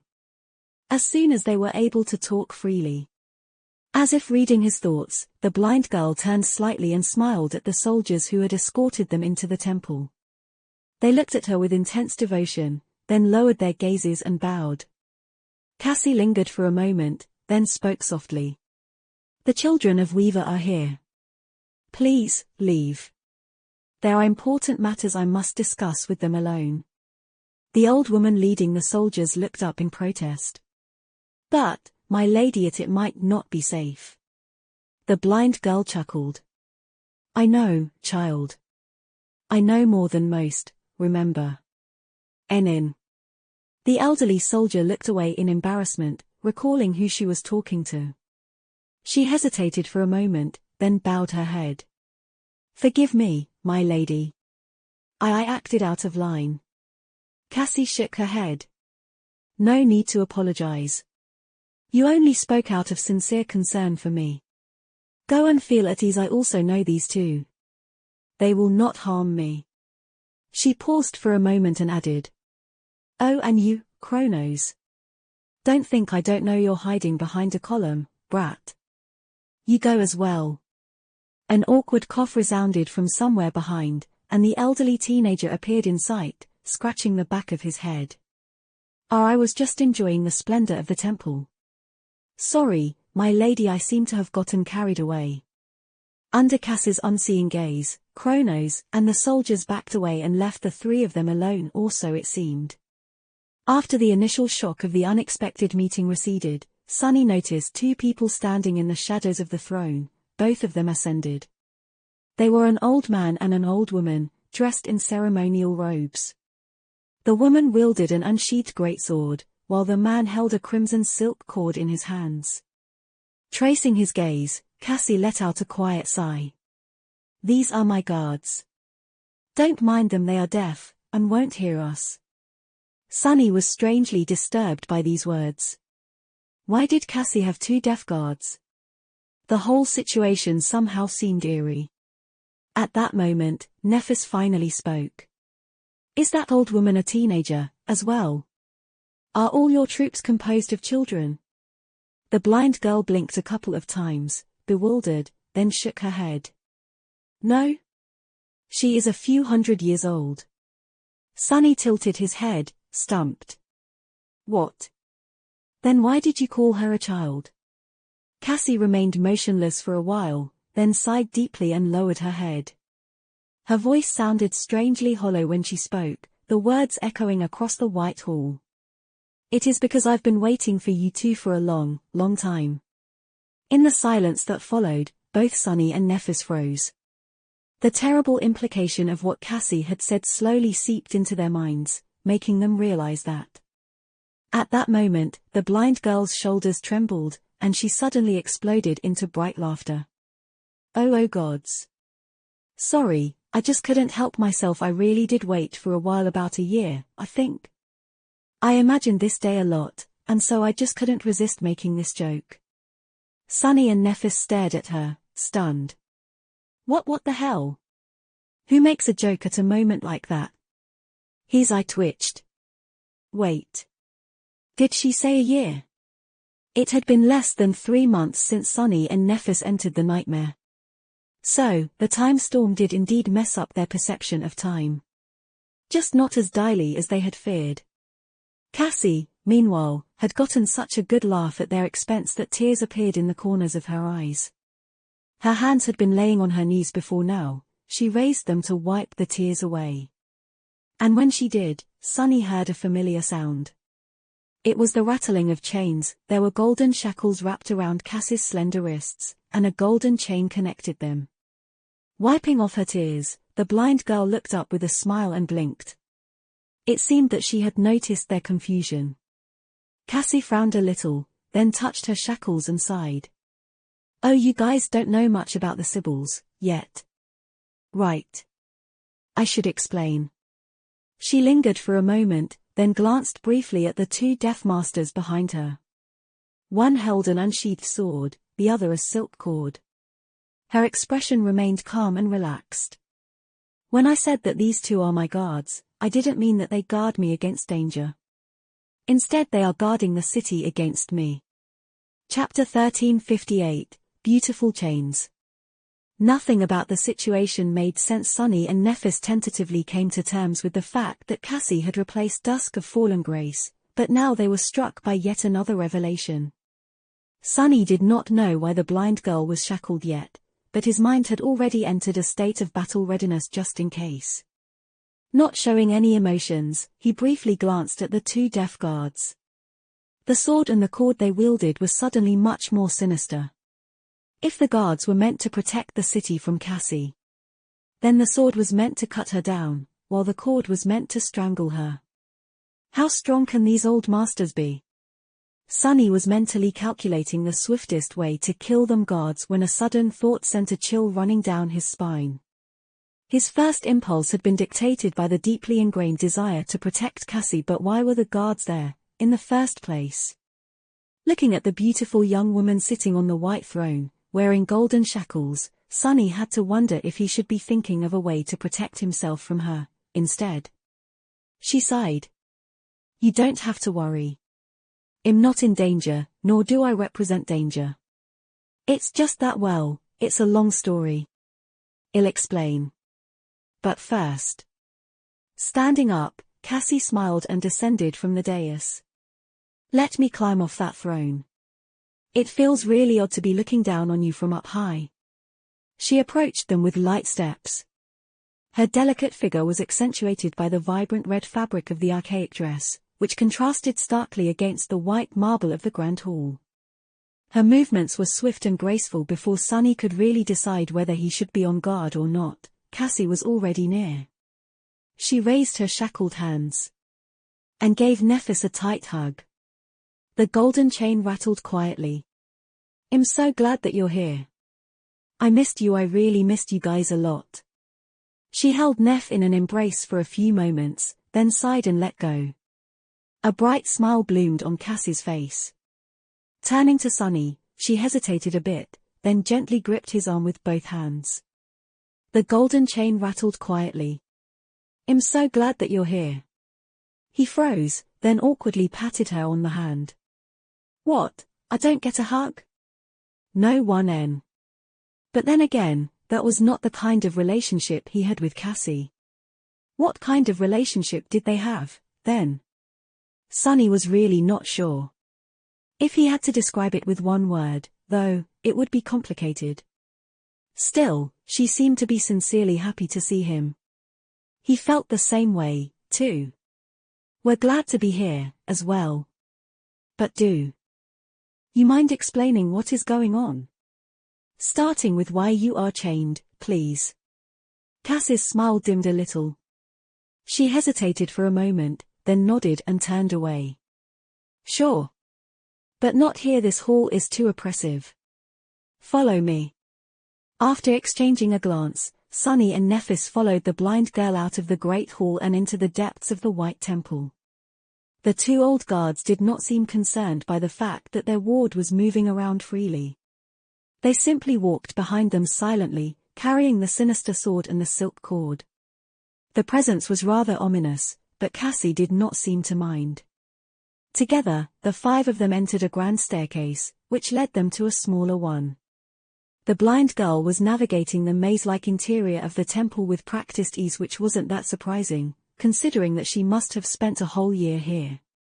Sometimes, she traced the marble walls with her hand, but mostly she simply counted her steps and moved by memory. Eventually, they ascended a tall tower and emerged onto an open platform. There was a massive brazier in its center, with a pyre of white flame rising high into the crimson sky from it. This was the flame they had noticed from afar, and which guided them to Fallen Grace. Cassie lingered in front of the brazier for a few moments, bathing in its heat. Her expression turned a little distant. After a while, she said quietly, "Right. I don't need to maintain the flame anymore." Turning around with a smile, she gestured to a small table that stood near the airy railing of the platform. "Please. Sit down. You must be tired after spending so long on the river." The table was brimming with fresh fruit, crystal pitchers of wine, and savory snacks. Cassie did not have to ask them twice, since Sunny and Nephis were indeed tired after the long journey, hungry, and parched. Soon, the three of them were sitting around the table, enjoying the refreshments. From the height of the temple's spire, the whole of Fallen Grace was revealed to them, as well as the fiery expanse of the flowing water painted in a million shades of red by dusk. Looking at the surreal sight of the endless crimson river, Sunny couldn't help but notice how damaged and incomplete the city looked. It was indeed as though it had been cut in half, with many of the island ships either missing or taking a position in the flotilla that was clearly not meant for them. Taking a sip of fragrant red wine, Cassie sighed and turned to face Fallen Grace, as well. She was holding the glass with both hands, careful not to let the golden chain get in the way. "Eventually," she said. "I entered the nightmare around a year ago. It was very disorienting, as you must have experienced yourself. Especially once I realized that I had taken the place of Dusk, the Sibyl of Fallen Grace. Dusk, I don't know how powerful she was, exactly, but she must have been at least a transcendent. While I am not." Sunny nodded somberly and added in a low voice, "The last Sibyl." The blind girl turned to him with a strange, fragile smile. "Yes. The last. Although I wasn't so at the start." Nephis frowned, feeling a dark undertone in Cass's voice. "Wasn't so? What do you mean?" Cassie remained silent for a few moments, her face turning solemn. Then, she said, "The Sibyls were oracles once. The revelations they received came from the gods. But then, the gods grew silent and, one after another, the Sibyls turned to another source of knowledge. The estuary. What revelations do you think they received from?" Chapter 1359, See No Evil. Sunny suddenly paled. Wait. No way. The runes describing the shroud of graceless dusk resurfaced in his memory.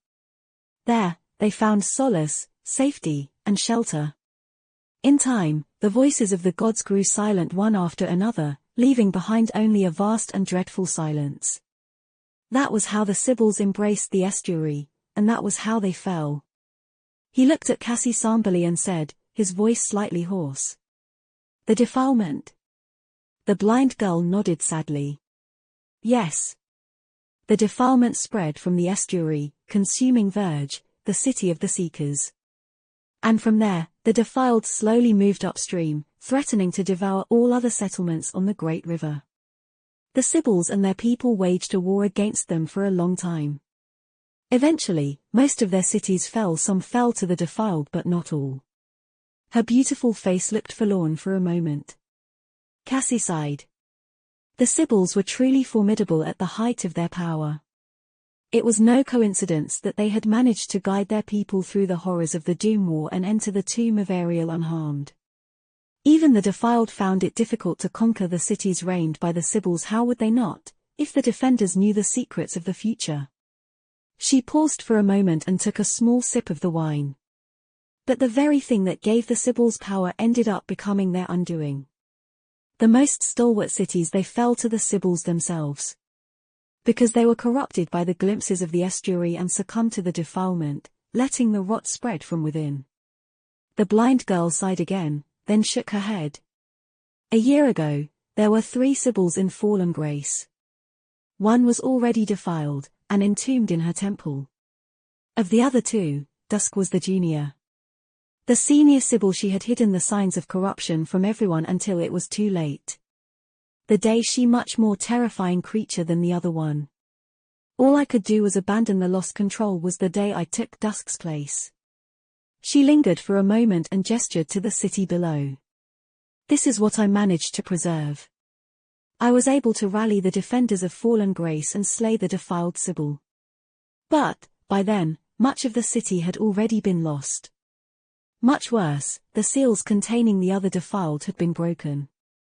And she was a much more terrifying creature than the other one.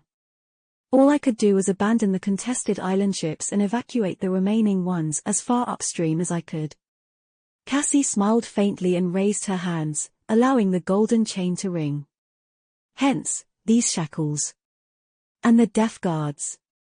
I am the ruler of this city, but at the same time, I am a threat to it, or so the river people think, since they don't know that I am not truly Dusk. I was afraid that my own affinity to revelations would place me in the same danger the Sibyls had been exposed to, but funnily enough, I turned out to be immune to it. Can you guess why? Sunny and Nephis looked at her silently, not knowing what to answer. Sunny was a bit confused. I get why Nephis is not in danger of becoming defiled. Her soul is incorruptible, but how can Cassie be immune, as well? He shook his head. I'm not sure. She chuckled, then pointed to herself. It's because I'm blind. Her beautiful blue eyes gazed upon the world, unseeing. Cassie sighed softly. Whatever it is that the Sibyls saw in their visions of the estuary, I can't see. That is why the truth of the estuary can't corrupt me, or at least, can't corrupt me in the same way it corrupted the Sibyls. In the visions I had before entering the tomb of Ariel, I usually had sight. But ever since coming here, all I see is darkness. Who knew it would be a blessing?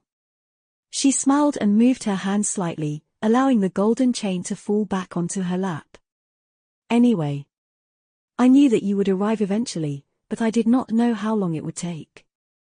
So, I remained in fallen grace and defended the city from the attacks of the defiled. It was a long year. What took you so long? Nephis leaned forward and grasped Cass's hand. White sparks glinted in her calm grey eyes. You did well, Cass. I'm sorry. We entered the nightmare much further upstream, and it took us a long time to travel into the past. We encountered a time storm on the way, which is why, while a year has passed for you, it was only a few months to us. Sunny lingered for a few moments, then added, but you must have known that already, right? It was thanks to you that Ananke knew to meet us and point us in the direction of fallen grace. A strange expression appeared on Cass's face. He frowned, confused by her reaction. What? What's wrong? The blind girl hesitated. I'm sorry, but who is Ananke? And what do you mean she knew to guide you to fallen grace? I'm afraid I don't understand. Sunny and Nephis exchanged a somber look. After a moment of silence, she asked carefully. Was it not you who sent a dream message to the priestess of Weave? To warn her of our arrival? Cassie simply shook her head. Send a dream message? I don't even know how to do something like that, let alone who the priestess of Weave is. I also wouldn't have known where you were. Are you saying that there was someone who did? Sunny suddenly felt an ominous premonition. He was somewhat convinced that it was Dusk who had sent Ananke instructions to meet them and guide them to fallen grace. Now that he knew that Cassie had taken the place of the last Sibyl, though, and she was not the mysterious being pulling the strings of the nightmare from behind the scenes. There was a small possibility, of course, that Dusk had arranged everything before being erased from existence by Cassie's arrival. But it was infinitely small had the last Sibyl even existed in the nightmare. Why would the spell extend its timeline beyond the point where the challengers entered? And even if it had, what were the chances that Dusk not only knew of her nature as a phantom conjured by the spell, but also everything about the challengers and their task? Close to zero. NOin. However, if not Dusk or Cassie, then who could have possessed both a deep knowledge of the future and enough insight to manipulate it? Sunny gritted his teeth, disturbed. Not only did they know when and where we would enter the nightmare, but also a great deal more. It was how we ended up finding the ship, the Chainbreaker. And making it all the way here. Cassie seemed stunned. The Chainbreaker. She remained silent for a while, then shivered and said, her voice glum. Well, then maybe it was Torment. Chapter 1360, Marooned. A grim silence settled over the open platform. Even the Death Guards seemed affected by it, shifting uncomfortably and throwing worried glances at Cassie. Knowing what he knew now, Sunny recognized the complicated emotions reflected in their eyes: love, devotion, loyalty. But also wariness and fear. He sighed, then took a bite out of a succulent fruit and leaned back. So you guessed who the Six Plagues are, too? Of course, she did. Cassie always knew more than them, even if she kept it to herself. The blind girl nodded slowly. I did who they are, but not how they are. The Great River is a strange place. Many things that should not be possible anywhere else are possible here. She frowned. The Six Plagues, I had to learn a lot about them, since they are the main threat to fallen grace. It was hard not to draw conclusions in the process. Strangely enough, though, none of them participated in the attacks on the city during the year I've spent here. Nephis looked at her somberly. Were you serious about what you said? That Torment might be responsible for us coming here? Cassie hesitated for a few moments, then shook her head. Not really. She strikes me as someone far too wild and damaged to come up with such an intricate scheme. She's dangerous, though after the Dread Lord, she has to be the most dangerous of the plagues. Simply because of her foresight. So, there was no answer after all. Sunny was still unable to learn who it was that had been manipulating the nightmare, unseen, showing terrifying knowledge of fate and the future. There was another problem facing them currently, though. Not good. Meeting Dusk might have turned out entirely differently from how Sunny and Nephis had imagined it, but their overall goal remained the same. They had to conquer the nightmare, but first, they had to find the members of the cohort. Their last theory was that each challenger except for Nephis had been sent into the body of a powerful defiled champion who might or might not have been the future version of themselves. Regardless of the true identity of the Six Plagues, that theory had been proven wrong now. After all, Cassie was right here in front of them, in place of the last Sibyl, Dusk not Torment. Which meant that they had no idea where the other members were. And since it had already been a year since the nightmare started, Sunny felt intense worry gnawing at his heart. No, don't think about it. Looking at Cassie, he hesitated for a while, then composed himself and asked. You said you knew that we would arrive eventually. The blind girl nodded. Yes. I saw us meeting, in a vision. Or rather, felt it. Sunny took a deep breath. Then what about the others? Do you know where they are? There was one more question that he had, but couldn't bring himself to ask. Are they alive? N.O.in.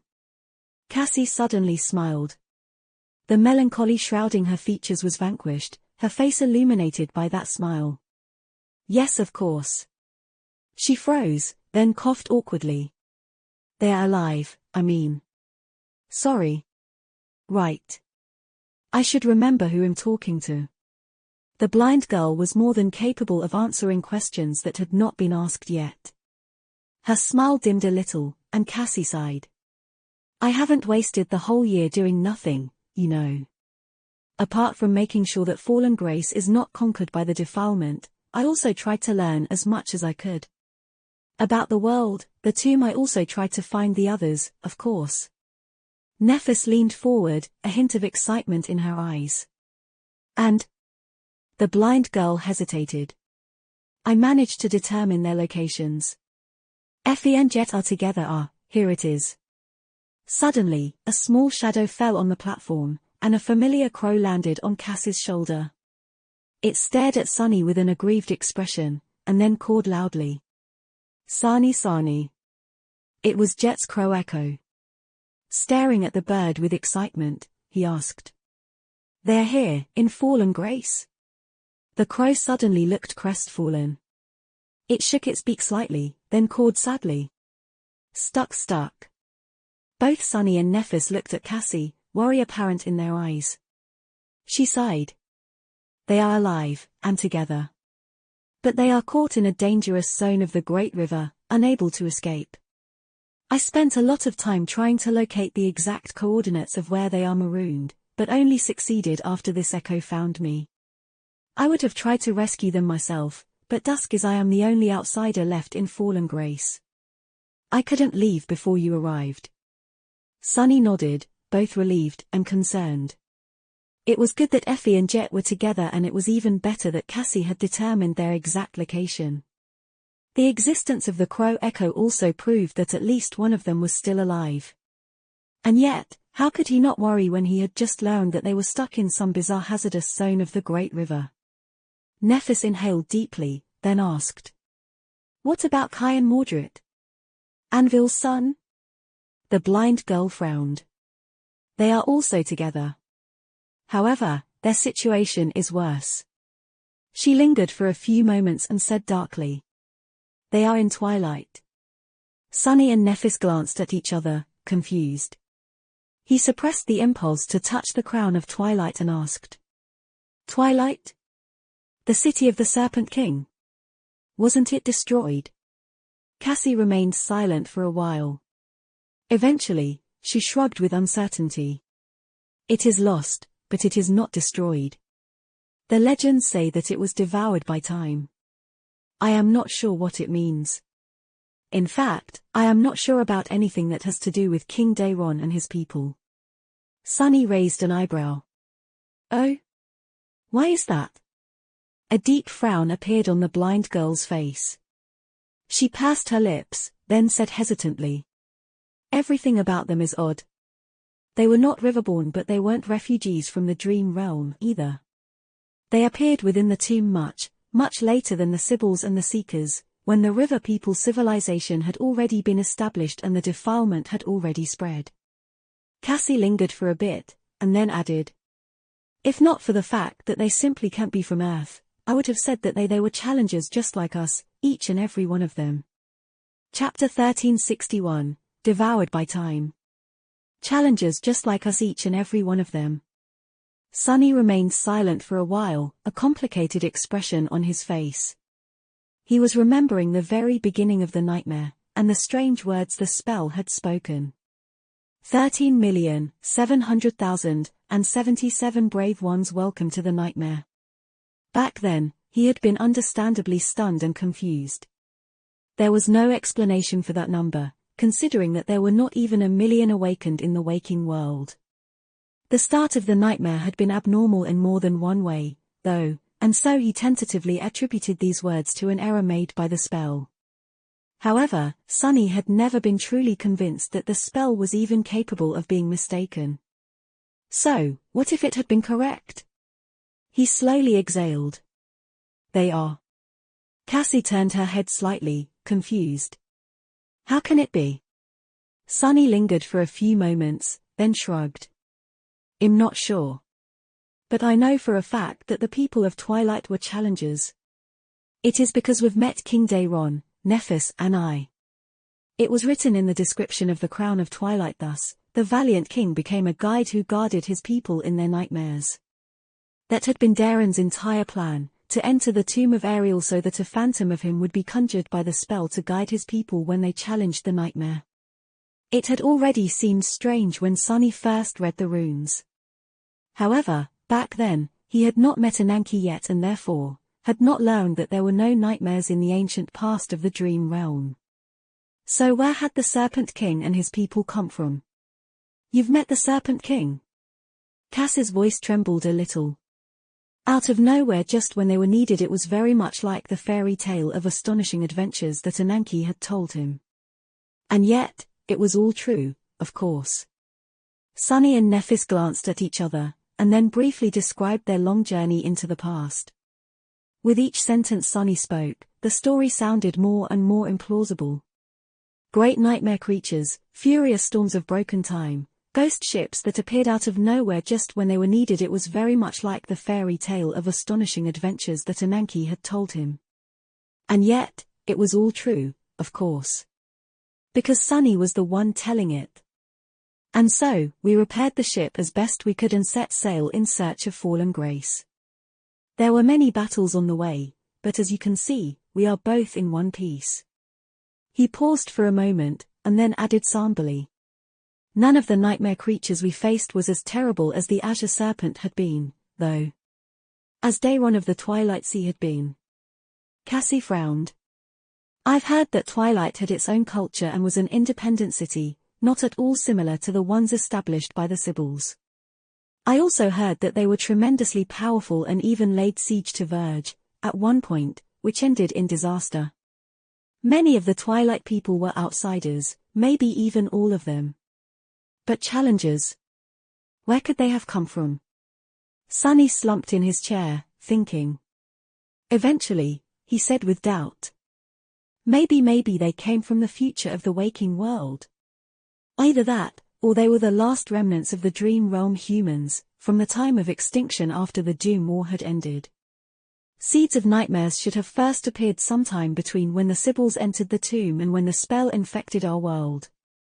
So maybe Daeron ruled then, during the twilight of human civilization in the aftermath of the war. Wasn't that also what the description of the Crown of Twilight said? There was a king who ruled over a dying land. Nephis sighed. It is strange, though. If these people were indeed challengers, they would have entered the nightmare by taking someone's place.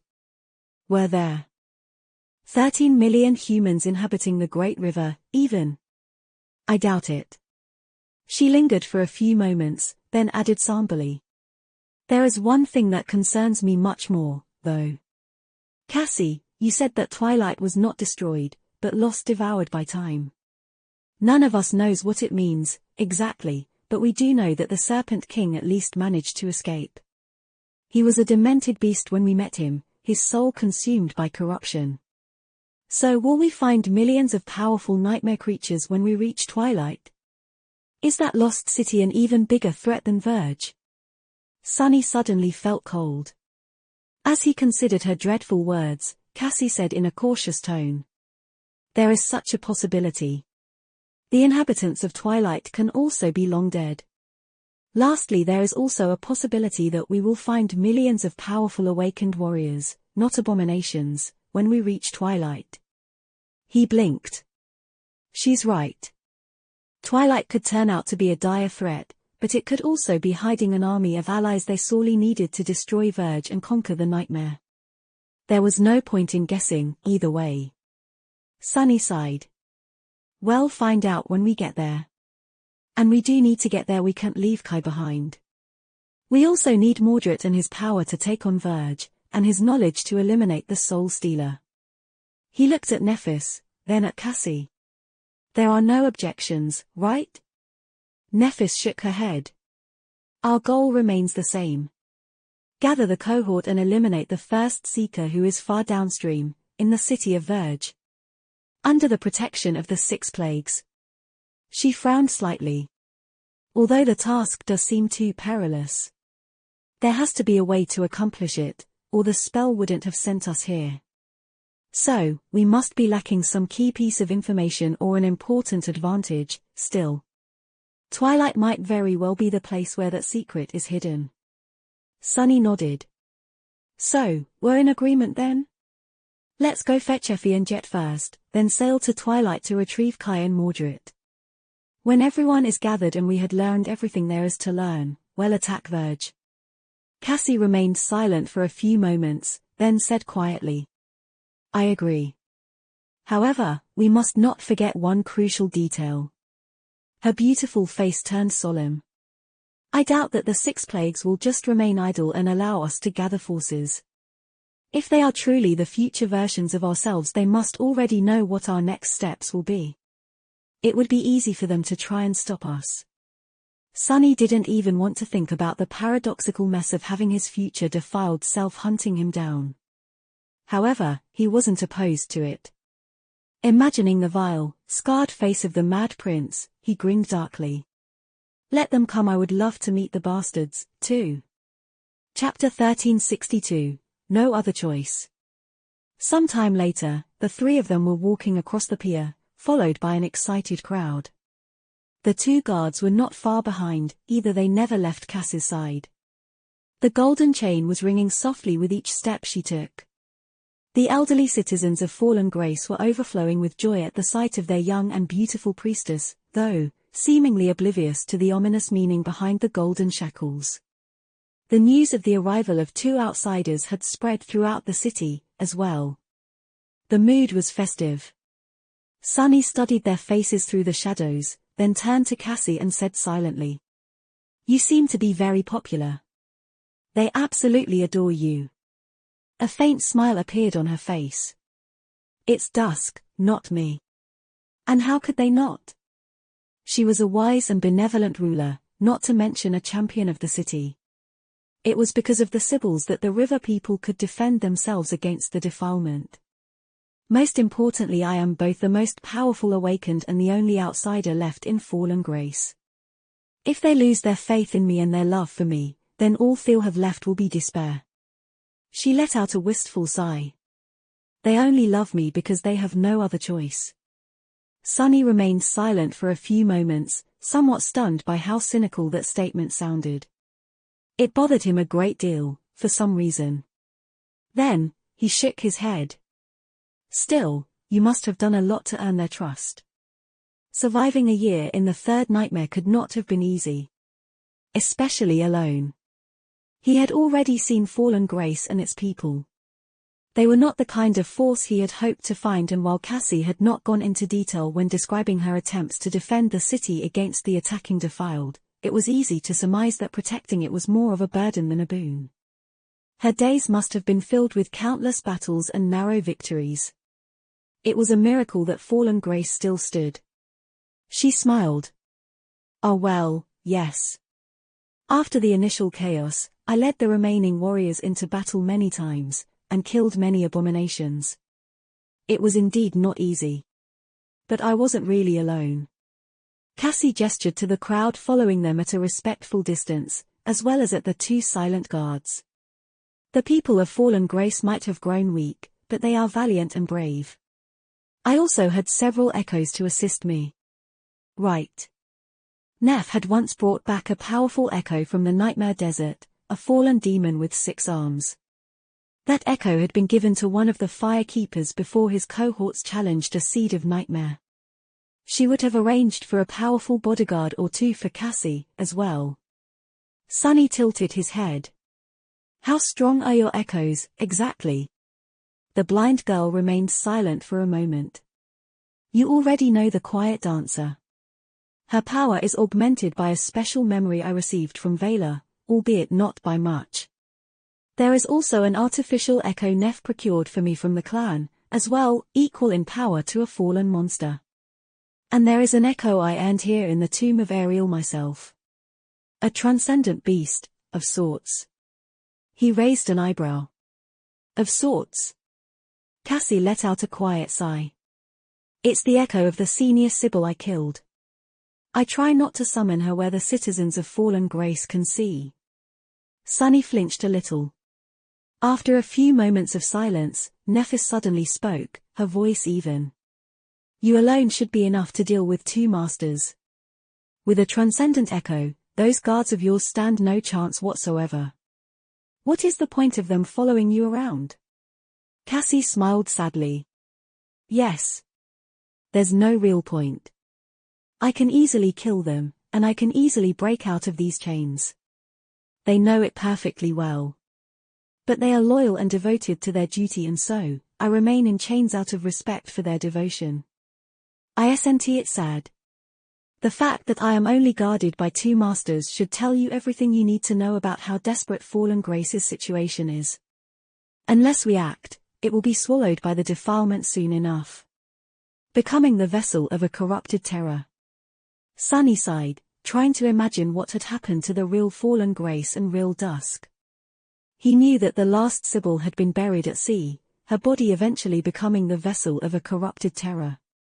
The existence of the terror of LO49 was proof that the civilization of the Great River had met a sorrowful end. And it would meet it again if they failed to conquer the nightmare. Just then, they reached the end of the pier and walked across a wooden plank to the deck of the ghostly ship. The crowd stayed back, with only the 2 guards following them aboard the ancient vessel. Cassie froze, lowering her hands and staring into nothingness with her beautiful blue eyes. After a while, he said softly, Sunny, can you look at the sacred tree? He did as he was told, belatedly realizing that the blind girl must have used her ascended ability to share his perception. Although he didn't feel anything, it also felt strangely violating. There was no harm done, but for someone as secretive as Sunny, sharing was an uncomfortable process. I wonder if she sees the bastard. He threw a furtive glance at the Sin of Solace, who stood motionlessly below the tree, and suppressed his discomfort. They walked around the ship for a while, allowing Cassie to study both its exterior and interior. She was the person who knew the true chainbreaker best, after all, so they needed her judgment to rid themselves of doubt. Eventually, the blind girl stopped near the sacred tree and gently placed her palm on the white bark. After a few moments of silence, she sighed and turned to them. It's the chainbreaker. I am certain. Sunny and Nephis grew somber. They had suspected as much, of course, but still, a slight hope that it was merely a similar vessel still lived in their hearts. Now, it was utterly extinguished. Cassie pointed here and there, describing her findings. The essence channels are severely damaged, but their shape is unmistakable. I repaired them myself once, after all, so I know every small detail of how Noctis had carved new enchantments into the older ones created by the Fire Hunters. It's his ship, our ship. There are many differences, but the core is the same. Sunny grimaced. But how the hell can it be here? And how did we end up finding it? The blind girl hesitated, then somberly shook her head. That, I cannot answer. He closed his eyes, then rubbed his face tiredly. What the hell is going on? What the hell has been going on from the start of this damn nightmare? There are too many unexplainable things. Sunny's tolerance for mysteries was at its limits. Cassie lingered for a few moments, then suddenly spoke. I can tell you one thing, though. Both Sunny and Nephis looked at her, waiting. She pointed to the deck below her feet and smiled. I think I can repair the enchantments again. If you give me some time, the chain breaker will be able to fly once more. Chapter 1363, The Shadow, the Star, and the Oracle. The news that the chain breaker could be restored to its former future glory was a welcome one. However, it was going to take time for Cassie to repair it. They were also going to need a lot of materials, as well as plenty of help from the locals of Fallen Grace. There were experienced shipbuilders among them. Sunny and Nephis had only patched up the ancient vessel well enough for it to not sink immediately, but there were a lot of things they weren't able to achieve. Now, the situation was different. Just repairing the hull and the decks was going to take a few weeks. After that part was done, more intricate work would start. Cassie was going to have to restore the runic pathways that made the enchantments of the flying ship work. That sounded like a lot of time. Sunny and Nephis knew that an entire year had already passed within the tomb of Ariel since the start of the nightmare, and yet they felt uneasy wasting even a single day. The members of the cohort were somewhere out there, after all, their situations unknown. Perhaps they were in desperate need of help. In the end, the three of them decided not to postpone their departure too much. Sunny and Nephis needed to rest, and the chain breaker had to receive urgent repairs, but since Cassie would be able to work on the enchantments alone, they were going to leave Fallen Grace as soon as the work on the damaged portions of the hull was finished. Which left them with maybe 2 weeks of peaceful time to recover and prepare themselves. Looking at the crimson blaze of dusk from the window of Cassie's private chambers, Sunny sighed. The sky was a painting of beautiful red, and the great river was like a sea of burning blood. The city below them was like a snowflower. Are you going to be all right, leaving Fallen Grace behind? Turning away from the window, he looked at the blind girl. She was brewing tea, seemingly not at all inconvenienced by her golden shackles. Nephis was nearby, too, studying the murals on the wall. Cassie softly shook her head. I did get attached to these people. But what we are doing is for their sake, as well. If we don't strike at Verge, there is no future left for the river people. In a few years, or decades at most, they will be gone. If they were the real river people, of course. As far as humans of the waking world knew, the world of the nightmare would cease to exist as soon as the seed was conquered. But it was hard to make the distinction. Sunny had never been able to, at least. He walked over to the table and sat down. Do they understand that? Will they let you go? The two guards were standing just outside the door. Even though he could not see them, he could feel their shadows. Cassie lingered for a few moments, pouring the tea into beautiful ceramic cups. They will. I'll explain it well, don't worry. Come, let's have some tea. Nephis pulled her attention away from the murals and joined them at the table. Her face was calm and composed.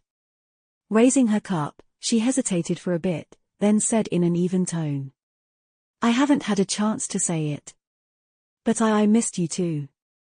And I'm glad that we found each other, too. She looked at Cassie, then at Sunny. Her gaze lingered on his face for a few extra moments.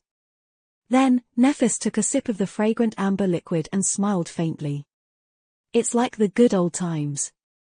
Sunny was considering saying something heartfelt as well, but then surrendered to the embarrassment of showing his true feelings and pretended to choke on his tea instead.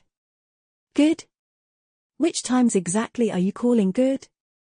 The time when I got skewered by a carapace centurion, or when that damn tree mesmerized us?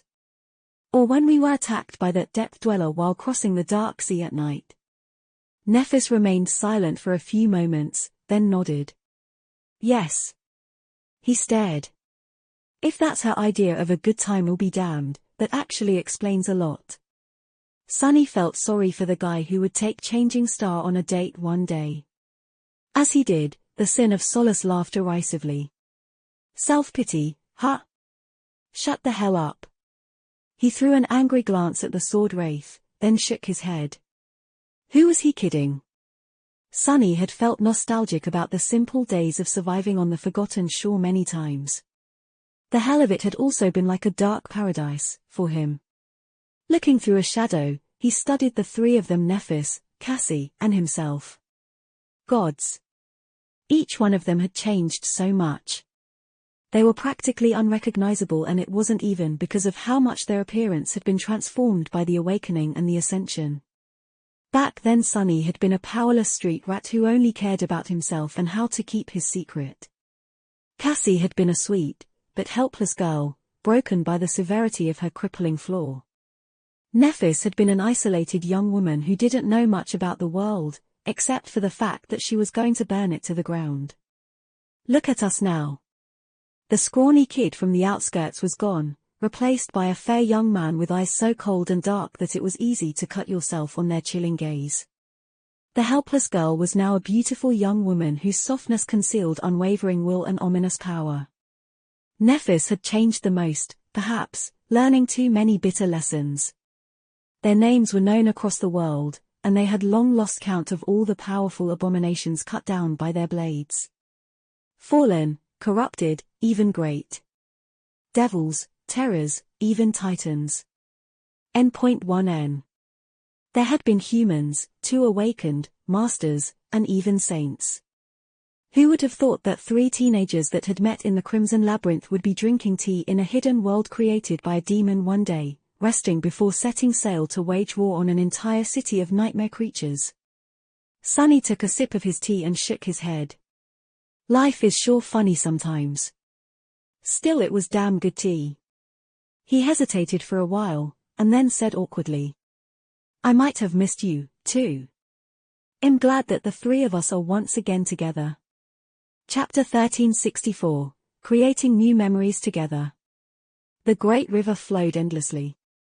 Somewhere in the future, the ruins of We've drifted empty and silent, with no one left to witness their inevitable march toward destruction.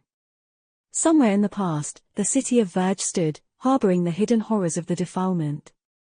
There was twilight, too, mysterious and dreadful, lost to time. But here in Fallen Grace, the days were peaceful. The work on the chain breaker started soon after Sunny, Nephis, and Cassie finished their tea. He visited the piers to observe the repairs, but there was really no point. The elderly citizens of the last human city knew how to tend to a ship much better than he did, and even though their bodies were ancient and frail, there were still some awakened among them. Their physical strength solved many problems, so Sunny did not need to help. The best he could do was not get in the way. Knowing that there were many battles ahead, he dedicated his time to preparing as thoroughly as possible. Cassie and Nephis were doing the same. The latter was practicing her swordsmanship without rest, while the former actually, Sunny was not entirely sure what their blind oracle was doing. She spent a lot of time arranging measures to keep Fallen Grace safe in her absence, but also made a point of sparing as much of it as possible for him and Nephis. They had meals together, toured the city, and held long strategy meetings. He was happy because the three of them were together again. But it was also a bit strange. Cassie had spent an entire year in the nightmare, which meant that she was older than Sunny by a few months now, making him the youngest in the cohort. He had treated her as a little sister once, at the start of it all, so it felt odd to suddenly be the one who was younger. But then again, age was such an abstract thing, especially so for the awakened. Sunny himself had spent an unknown length of time in the dream prison created by Nightmare. Even though he had forgotten most of that cruel trial, his soul still remembered its scars. Speaking of Nightmare, the Dark Destria was his main priority for now. Sunny had been unsure that he would be able to create enough memories to help his steed ascend before departure from Fallen Grace, but he was pleasantly surprised to have been mistaken. There were two main reasons for that. The first one was that Cassie had opened the treasury of the temple to supply him with the few soul shards he lacked. The second one was the Crown of Twilight. Its legacy of Twilight enchantment greatly enhanced the rate with which Sunny regenerated essence at dawn and dusk. Here in Fallen Grace, though, dusk lasted for nearly the entire day, interrupted only by a brief and fleeting night as a result, his reserves of essence had become nearly inexhaustible. Which was a good thing for more than one reason. The three of them were destined to visit the lost city of the Serpent King, after all. Twilight was situated at the opposite edge of the great river, where it was almost always dawn. Sunny was certain that having a boundless amount of essence at his disposal would come in handy, no matter what dangers they were going to face there. For now, he concentrated on weaving memories to feed nightmare above all else. The counter of shadow fragments was rising with each day. So was the counter of nightmares the tenebrous steed had subjugated, at a speed much greater than ever before. Maybe because of the nature of the tomb of Ariel, but much more importantly, because of the river people. In the waking world, his shadow had very few ways of collecting nightmares. It was because the dreams of mundane humans were powerless, while awakened never dreamed. It was only masters and abominations that could supply his shadow with suitable dreams to subjugate. But awakened of the dream realm, and therefore, the river people of the tomb of Ariel were different from those infected by the spell. Their souls did not travel between worlds when they slept, and so, nightmare could invade their dreams and conquer their fears. As a result, the citizens of Fallen Grace enjoyed strangely blissful sleep during these days, while his shadow received plenty of nightmares to add to his swarm. At this rate, Sunny did not know what would happen first: the Black Steed's ascension or return to full power as a terror. He worked tirelessly to weave more rudimentary memories, and do it faster. One after another, they were completed. And then, finally Sunny weaved the last of them. The date of their departure was already drawing near when he did. Hidden in the spacious chambers Cassie had arranged for him within the temple, Sunny slowly dismissed his foreshadow arms and put Weaver's needle down. Left in his human hand was a beautiful nacre ornament. What made it look so tantalizing was not the colorful sheen, though, but the ethereal weave hiding behind it. It's done. Sunny exhaled slowly, then dismissed the ornament and stretched. I did it. He felt both tired and exhilarated. Nightmare only needed one more transcendent memory to reach ascension, and now, that memory was complete. Standing up, Sunny looked at the crimson sky beyond the window. The night had already passed, which meant that his shadow should have returned to its post. These days, the Black Steed was usually hiding in the shadows near where the chain breaker was being repaired, guarding the workers on his orders. I better go visit him right now, then. As Sunny contemplated how much stronger Nightmare would become as an ascended terror, a swift shadow fell from the sky and landed on the windowsill. It was Jet's crow. The small bird jumped a couple of times, then stared at him angrily and cawed. Stuck. He sighed. I know, crow. Well, go get your master soon. Hey, I want to see her too, just wait for a few more days. The echo had been hanging around him a lot, perhaps out of familiarity. Whenever Sunny was tired from weaving, he would study the small avian creature and try to appease its impatience. Suddenly, a smile appeared on his lips. But first, do you want to come find Nightmare with me?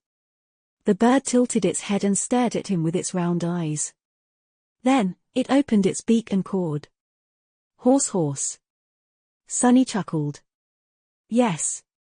The horse. Come on. Let's try it again. With that, he dissolved into darkness and manifested himself back into tangible form. This time, Sunny did not recreate his own appearance, instead shaping himself into an entirely different and smaller creature. A few moments later, two crows, one black, the other even darker, as if made of shadows, flew into the crimson sky. Chapter 1365, The Sound of His Wings. Sunny was flying through the crimson sky above Fallen Grace. His black feathers were moving slightly in the wind, and his wings rose and fell with a relaxed cadence. His flight was somewhat awkward, but he did not plummet to the ground, at least, like the previous time. He had, of course, assumed the form of a crow. After mastering the fourth step of shadow dance, learning a new form had become much easier for him. So, he had spent the last 2 weeks doing just that, teaching himself how to become a crow. Sunny was already confident on land and had the sea serpent form to protect himself in the water. Only the skies were left unconquered. Granted, he was not going to win a battle as a small bird, but he had to start somewhere. The idea of trying to assume the form of Jet's echo had entered his mind when he was resting after a long and tedious bout of weaving. Yes, Sunny had plenty of essence and more than enough soul shards to accomplish his goal, but even his patience was not limitless. He needed to take a break from time to time and distract himself from the rote process of creating rudimentary memories. During one such break, the persistent crow visited him once again to caw about how Jet was stuck. Staring at it, Sunny remembered that he had not yet made use of his improved ability to shadow various creatures better. The desire to fly across the vast sky stirred in his heart. Who said that only Kai was allowed to zip around in the air? So, that was exactly what he had done. Staring at the talkative bird, he tried to teach himself its form, which ended up being just as hard to achieve as turning himself into a giant sea serpent. The body of the crow itself was much smaller and simpler. The problem was that Crow was an echo, and thus not truly alive. So, Sunny met an unexpected obstacle. Shadow dance was not that effective against things that weren't alive. In hindsight, he should have known that it would be like that.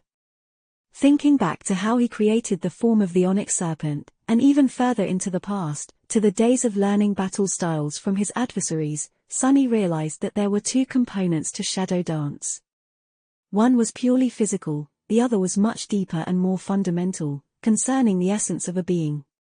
Its mind, its spirit, its very soul. Echoes did not really possess any of these things, so he was left stumped for a while.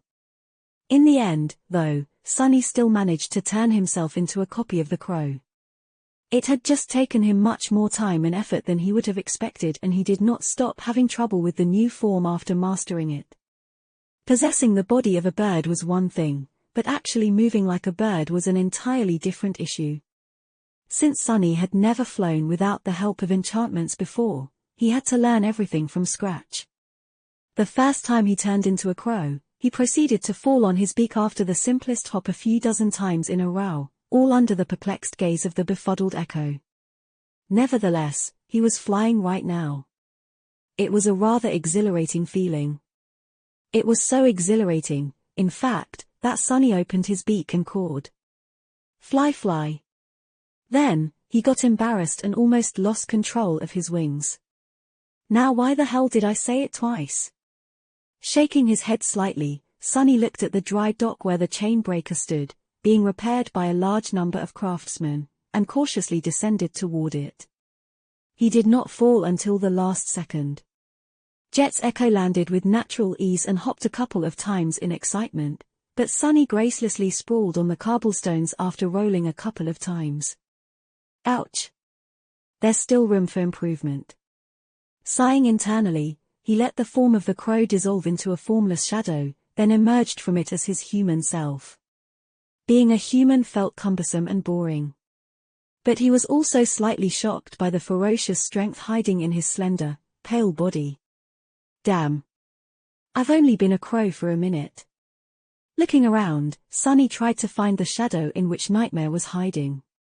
He did not notice his steed immediately, but he did notice a familiar old man staring at him with an open mouth. Lord Sunless. Sunny sighed internally. Oh. Hey there, Cronos. The elderly teenager had been following them around when they toured the city, full of endless curiosity. He was a nice kid no matter how hard it was to call a man who looked as old as Professor Obel a kid, but if there was one thing Sunny had an allergy to, it was curious people. So, he felt uncomfortable around the wrinkly riverborn youth. Did you turn into a bird? Sunny stared at Cronos for a moment, then shrugged. Yes. In a manner of speaking, I did. The old man stared at him with amazement. Ah, I see, it's like that time you turned into the river serpent. Is that your aspect ability? Sunny took a deep breath. Questions. He had to remind himself how sad the kid's situation was.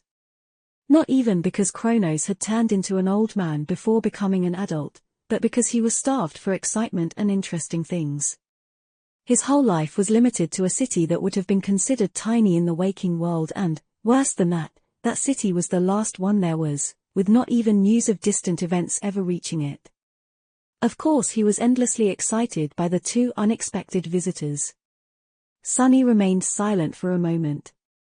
To be precise, it's the result of combining all my aspect abilities to create a kind of battle art.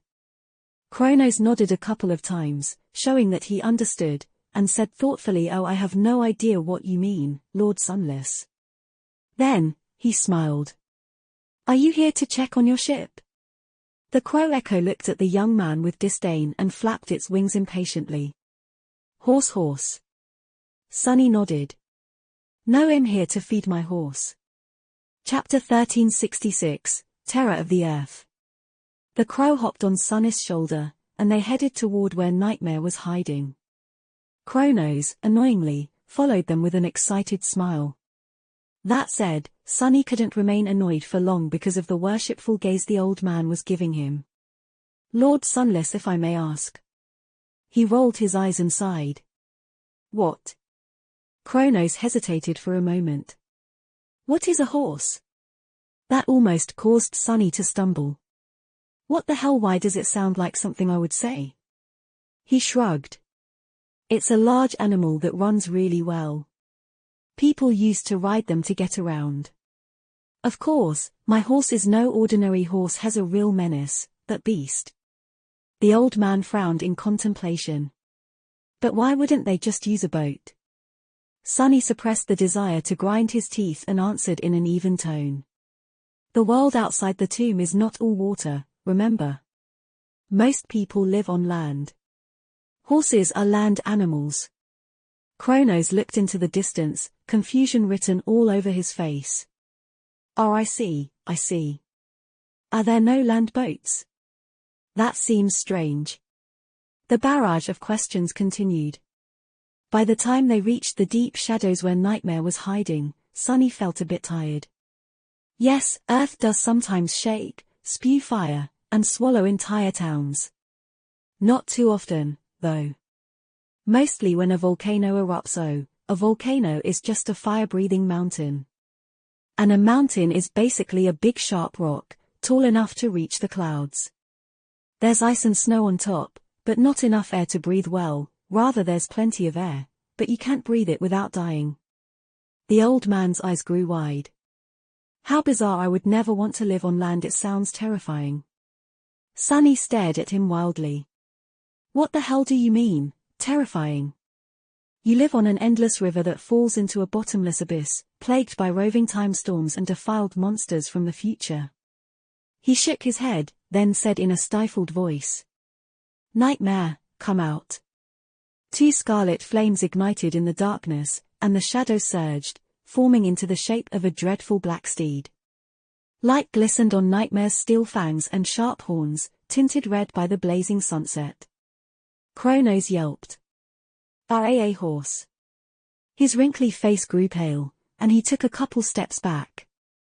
My lord, you didn't tell me that horses are such terrifying beasts. Do land dwellers really ride them? Sunny looked at the youth vindictively, then felt bad about it. The kid was very old. After all, what if seeing Nightmare gave him a heart attack? He hesitated for a moment, then patted Kronos on the shoulder. Yes. But as I said, Nightmare is not your usual horse. He is an ancient shadow creature that used to serve an immortal transcendent before becoming mine. Now let's feed him. As Sunny threw an excited glance at the black steed and summoned the Naka ornament, the old man asked in a shaking voice. But what does this dreadful beast even eat? You don't seem to have any meat with you? Consumed by thoughts of Nightmare's ascension, Sunny smiled absent-mindedly. Oh, don't worry, I have what I need to satiate his hunger right here, with me. Surprised that Kronos suddenly took a few more steps back, he gave the old man a strange look and offered the ornament to the dark Destria. Here, buddy. Sorry it took me so long. Nightmare snorted quietly, then brought his snout to his hand and pushed it, throwing the memory to the ground. Then, he crushed it with one strike of his adamantine hoof. A whirlwind of sparks rose from the crushed ornament and separated into 6 streams, each flowing into one of the dark embers burning within the shadow that served Nightmare as a soul. Here we go finally. Sunny had always been preoccupied with raising the power of Saint, his primary battle shadow, as much as possible, so he had neglected the black steed a little. It was not without a reason, of course. Nightmare's main purpose was not to be a destructive force in combat. He was a loyal steed first and a fighter second. The utility he offered Sunny was much more valuable than an additional combatant would be. Still, this moment had been a long time coming. As the streams of sparks were absorbed into the darkness hiding inside Nightmare, his silhouette suddenly grew vague. Then, the Destria disappeared. Already expecting that to happen, Sunny dove into his soul sea. Appearing in the lightless silence, he saw his shadow standing on the surface of the still water. Nightmare had lowered his head, his body trembling slightly. Yes. Within the shadow, the glow of the 6 dim embers was growing more and more intense. The water suddenly surged, as if assaulted by an invisible wind. Wisps of black flame rose from Nightmare's sable coat, soon shrouding his figure completely. Sunny had already seen a shadow rise to a new rank several times. He knew that the transformation would not take long. Unlike evolving to a new class, this change was only going to take several minutes. He waited patiently, as if feeling the importance of what was happening somewhere near, but away from their eyes. Both Crow and Kronos remained silent. Soon, the transformation was over. The restless waters grew still once again, and the black flames receded. Nightmare was revealed from within their veil, as fearsome as ever. His outward appearance did not change much. Only the red glow of his ferocious eyes seemed brighter. Despite that, his tenebrous silhouette brimmed with a new kind of power. Sunny grinned. An ascended terror. His steed was as powerful as the creature that Nephis had slain at the top of the Crimson Spire now. In fact, even Sunny, who possessed an extremely high level of mental resistance, felt a hint of dread grasping his heart when looking at the dark Destria. Wait, doesn't his aura of fear seem too strong? Trying to suppress his excitement, Sunny forced himself to continue looking at Nightmare and summoned the runes. In the next moment, his expression changed. What? When did this happen? The counter of the shadow fragments had been filled and emptied. Sunny knew that, of course. However, what he had not expected to see was that the counter of subjugated nightmares had been filled, as well. The Dream Curse, Nightmare's terror ability, was unlocked. Standing near Sunny, Kronos and the Crow Echo exchanged a confused look. Why did Lord Sunless seem so excited? The small bird tilted its head knowingly and cawed with a sense of superiority. Horse. Chapter 1367, Dream Curse. The runes shimmered in the darkness, surrounded by still silence. Hypnotized by them, Sunny read greedily. Shadow Nightmare. Shadow rank ascended. Shadow class terror. Shadow fragments 0300. He had known what to expect, but seeing the word ascended still filled him with excitement. At any other time, Sunny would have lingered, enjoying the view of the changed runes, but he was much more interested in something else right now. His gaze slid lower. Shadow description: this beautiful steed was tamed by the treacherous lost from light in the depths of a harrowing dream. The two shadows battled across countless nightmares, shattering them all apart. Neither was willing to give up, so in the end, the nightmares did. Despite the excitement, memories of his dreadful battle with Nightmare made Sunny shiver. Shadow attributes: Swift, Dark Destria, Dreadlord, Dreamwalker. The attributes were the same as before. His steed was swift, could travel through dreams, and grew stronger when feared or surrounded by shadows. Sunny's gaze finally settled on the string of runes that interested him the most. Shadow abilities: Flowing Shadow, Mantle of Fear, Nightmare, Dream Curse. His eyes widened slightly. The first two abilities had not changed. Flowing Shadow allowed Nightmare to move through shadows with stunning speed, as well as become one of them. Mantle of Fear was a powerful mental attack that induced terror in those affected by it. The second two abilities, though the runes describing them were different. It happened faster than I thought. The Nightmare ability shared its name with the Black Stallion. At this moment, its description read: Nightmare ability description: this shadow can create and subjugate nightmares. The more nightmares serve it, the more powerful it grows, both inside and outside dreams. Dormant nightmares 287. Awakened nightmares 252. Ascended nightmares 455. Transcendent nightmares 6. Sunnis eyes glinted darkly. It's 1,000. Not only had Nightmare subjugated enough dreadful dreams to unlock his terror ability, but due to the nature of the carriers of the Nightmare spell, most of these dreams were also much more powerful than expected, to the point where his rise in rank did not make them obsolete. The Black Stallion had even managed to find and defeat 6 nightmares belonging to saints or maybe corrupted abominations. Each and every one of the subjugated nightmares added a little to his power, just like absorbing shadow fragments did. Much more importantly, the last few runes, which had been lightless before, were finally glowing with ethereal light. After accumulating an army of 1,000 nightmares, his shadow was finally a true terror once again. Trying to calm his wildly beating heart, Sunny concentrated on the newly awakened runes and read the description. Dream Curse ability description: this shadow is a master of a lesser dream domain. It is capable of lulling living beings to sleep and imprisoning their souls in a labyrinth of nightmares. The souls destroyed within the nightmare maze feed the shadow. The more powerful the shadow grows, the faster and further the dream curse spreads. Sunny stared at the runes, suddenly chilled to the bone. How curious. He was shaken so much that he uttered those words aloud. Curious? What are you referring to, Lord Sunless? Did your horse not like the food? It smashed it with a hoof. I am sorry to say this, my lord, but you might not know what beasts like to eat. That was a shell ornament, after all. Who would want to eat a piece of shell?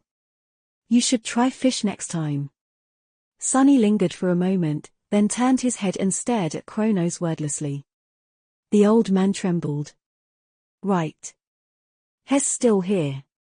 Leaving the soul sea, he concentrated fully on the real world and said evenly.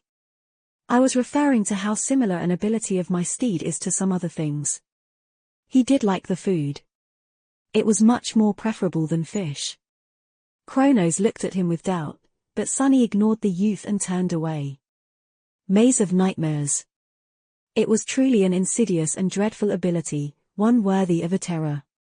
Sunny could easily imagine the dream curse slowly spreading to swallow this entire city, people falling asleep one after another, until there was no one left awake.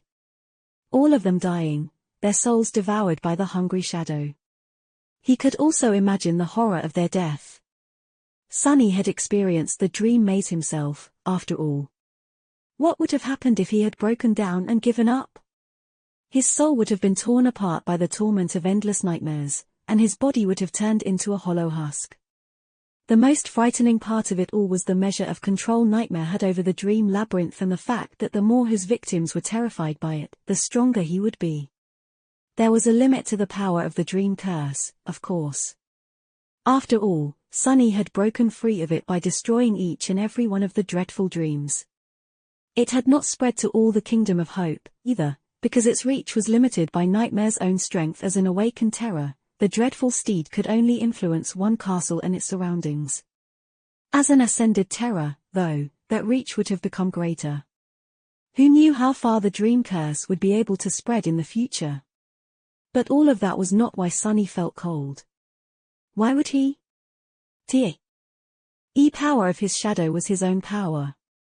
Rather, he was shaken by the words the spell used to describe the dream curse. A lesser dream domain. Didn't it sound like something he had encountered before? For example, the dreamscape. A vast illusion maintained by the aspect of a certain saint, where countless people could combat each other without the risk of injury. Awakened used the public arenas for training, but there were private ones established for the government forces and the legacy clans, as well. There was even a version for mundane humans to enjoy. Was Dreamscape a type of lesser dream domain, as well? That would certainly make sense. There was another similar example, though. Sunny trembled. There was the spell and its nightmares. There was the dream realm itself. If there were lesser dream domains, there had to be greater ones, too, as well as those above them. If so, the souls destroyed within his shadow's dream maze were consumed, making the shadow stronger. What happened to the souls of those who died within nightmares? Of those who died in the dream realm? Of those infected by the spell? Was the spell feeding on the souls of everyone who carried it, and on the souls of everything those who carried it killed? The thought was terrifying. But still, it would make sense. Sunny lowered his gaze and stared at the fabric of Anank's mantle. When an awakened conjured a memory, the memory was manifested from their soul essence. What were the worlds within nightmares manifested from? He turned his head and observed Fallen Grace. Finally, his gaze settled on Kronos. And when the nightmare was over, where did all the souls conjured into it by the spell go? Sunny had never seriously considered how the spell operated, simply because it was so powerful as to seem omnipotent. If one assumed something to be omnipotent, they would not question how it worked. Simply because its workings were beyond the realms of logic and reason. However, now, for the first time, he was starting to question if the spell was truly free from the laws that governed the rest of mundane things. Perhaps its scale was just so great that mere mortals like him were not capable of perceiving it. Or maybe he was wrong, and there was nothing in common between the principles of the dream curse and the spell. In any case, instead of thinking about things that are beyond my understanding, I should concentrate on what is in front of me. My ascended terror of a steed and the curse he commands. It will surely be of help in this cursed tomb. Especially since there's a mad bastard around who is fond of visiting other people's dreams. Chapter 1368, Setting Sail. Not long after the Black Stallion's ascension, the day of their departure arrived. The weeks they had spent in Fallen Grace flew by fast, so fast, in fact, that Sunny was sad that they had felt so short. It was nice, spending time with Nephis and Cassie again. Back in the waking world, there had always been invisible walls between them, the great clans, the war, the complicated feelings of the past, the dark promises of the future. But nightmares had a way of simplifying things. All of these matters had been made small and insignificant by the dire necessity to conquer the seed, and so Sunny found himself enjoying the feeling of closeness he had not felt in a long time. It was funny, really, ever since becoming a sleeper, he had been told over and over again how dreadful and deadly third nightmares were. And there was truth to these rumors. Of course, after all, Sunny had already been forced to battle a damned great beast to survive here. But, strangely, most of his time in the tomb of Ariel had been rather peaceful. He had a feeling that peaceful days would become a thing of the past very soon, though. From today onward, theirs was a straight path. First to the dangerous waters where Effie and Jet were marooned. Then, to the mysterious city of Twilight, to find Kai and Mordred. And finally to Verge, the throne of the defilement.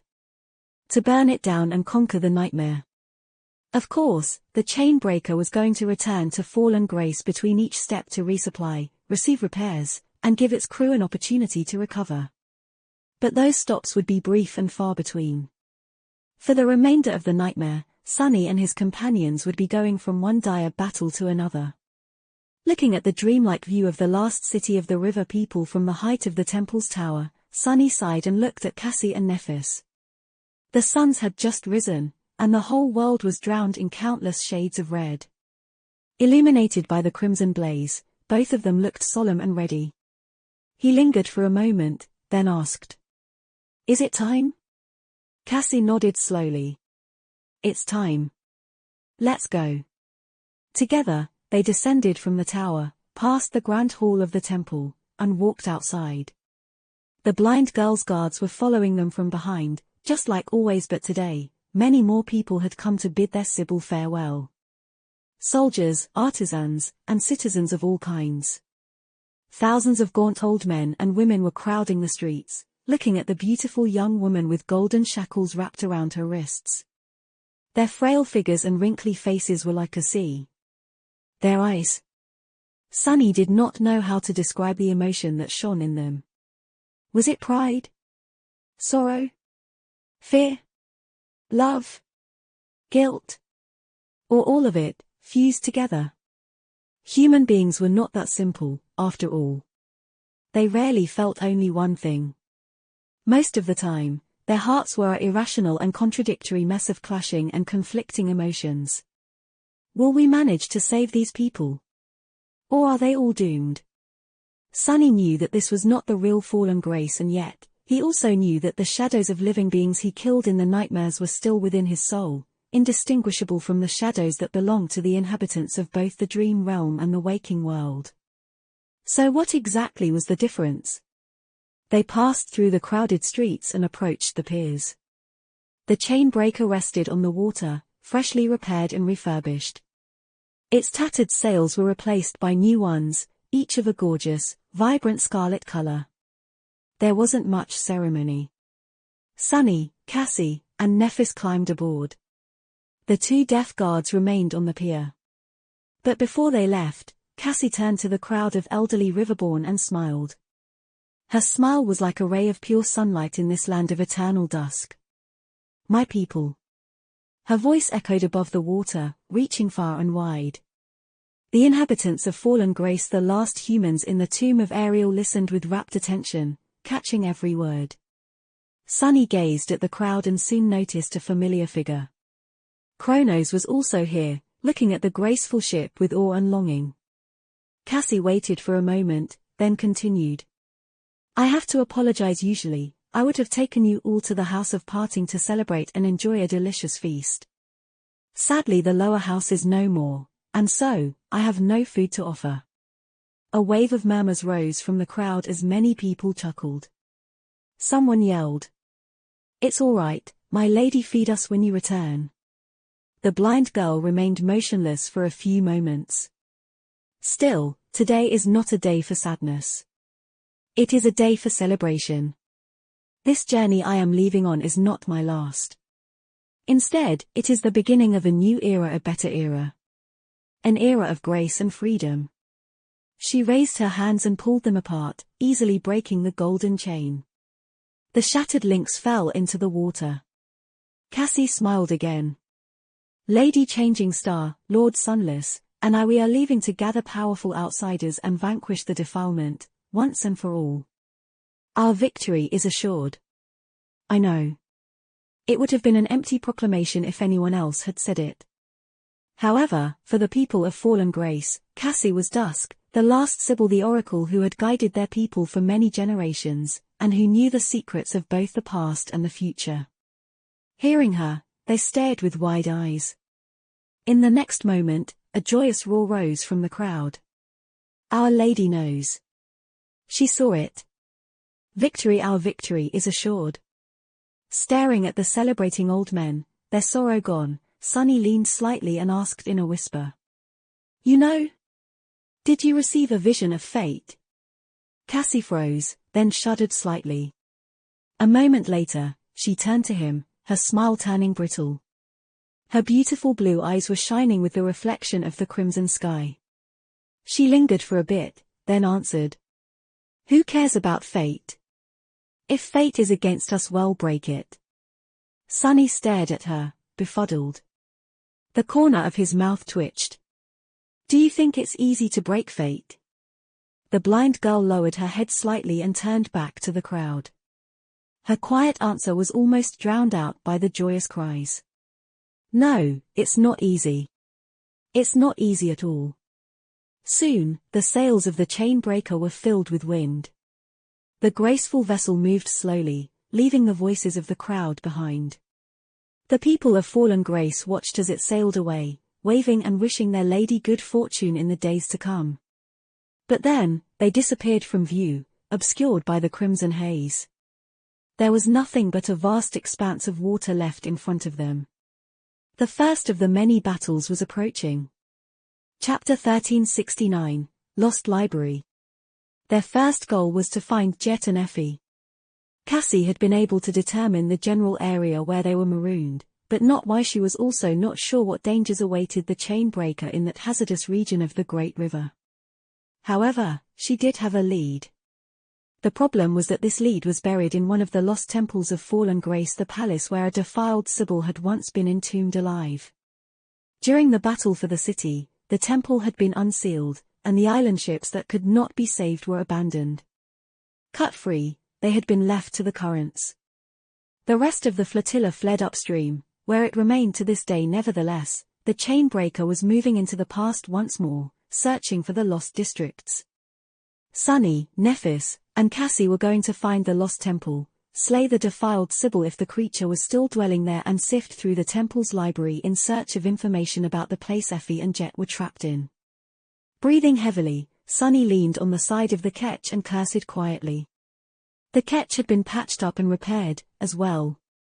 With its masts dismantled and stored, it resembled a proper lifeboat.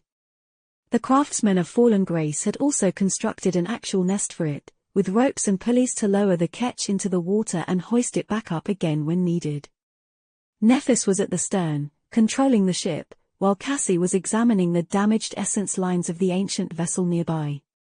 Looking at her, he decided to rest for a few minutes and ask somberly, "Why wasn't that Sibyl killed after succumbing to the defilement, anyway?" Simply sealing the temple does not seem like a reliable solution. Especially since it seems to have been done in a hurry, with all the valuables remaining inside. Who just goes and loses an entire library? The blind girl was distracted from her thoughts and turned to him, her golden hair fluttering in the wind. She lingered for a moment, then shrugged. "I'm not really sure.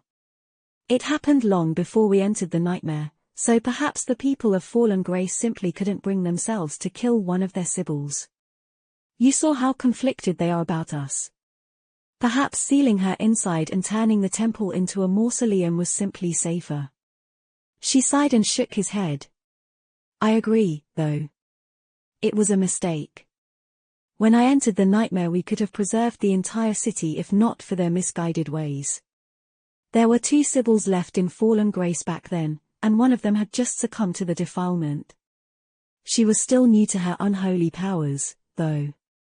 The battle was dreadful, but we could have won." Her face turned dull.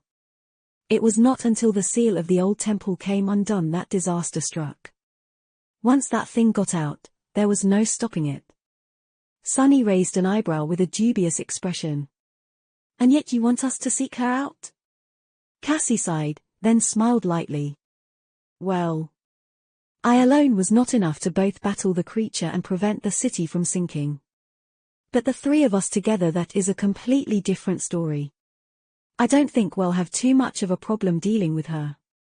If we do fail to take down a single defiled, there's no point in even trying to conquer the nightmare, don't you think?" Sunny smiled crookedly. "I guess. There was another reason why they wanted to slay the defiled Sibyl, as well. The conflict of the nightmare seemed to be connected to the fate of Fallen Grace, and of the River People civilization as a whole. The natural ending of this story was complete extinction, which was why Sunny and Nephis were determined to destroy Verge and save the last human city instead. But simply eliminating the source of the defilement was not enough. Right now, the people of Fallen Grace were doomed for no other reason than that they were all too old and weak to have children. To ensure that a new generation of the River People could be born, the city had to return to its previous position downstream. Which was impossible because of the lingering presence of the defiled Sibyl. So, the creature had to go. Sunny looked at the crimson sky, then asked, "How does it work, anyway? Why was the entombed Sibyl so much more powerful than the one you killed?" Cassie remained silent for a bit before answering. "Simple, really. All the nightmare creatures we met before entering the tomb had been corrupted countless years ago. There was barely a trace of their previous selves left. Corruption is a gradual process, as it turns out. The Sibyl I killed had not been an abomination for more than a week. She was still mostly human. The other, though, had spent a long time sealed in that temple. The thing that broke free from it could barely be called a human.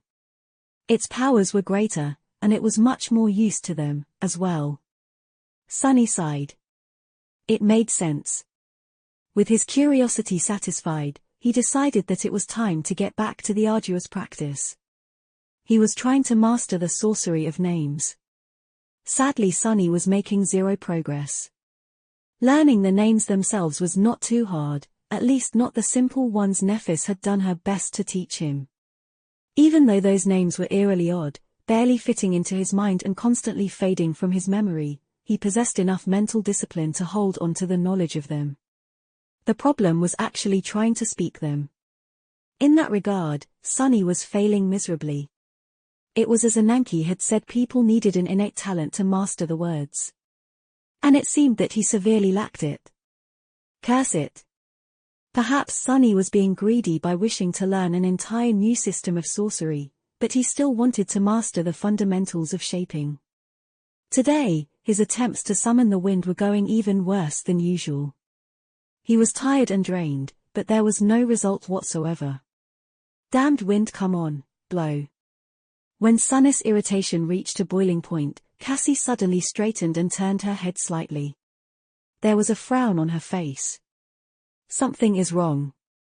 Chapter 1370, Insidious Adversary. Sunny sighed heavily, then subtly studied the world through his shadows. There was no danger around them. Everything seemed fine. That said, his intuition was indeed telling him something. It was not exactly ringing an alarm, but there was an eerie sensation at the back of his mind. He rose to his feet and studied the great river with his own two eyes. After a few moments, Sunny asked, "What is it?" "I don't see anything." Cassie did not move, her frown deepening. The waves rustled as they brushed against the hull of the ship. The sails rippled in the wind. Raising a hand, she touched her cheek briefly, then said somberly, "I feel strange. As if I'm drunk." Sunny stared at her wordlessly. "Huh?"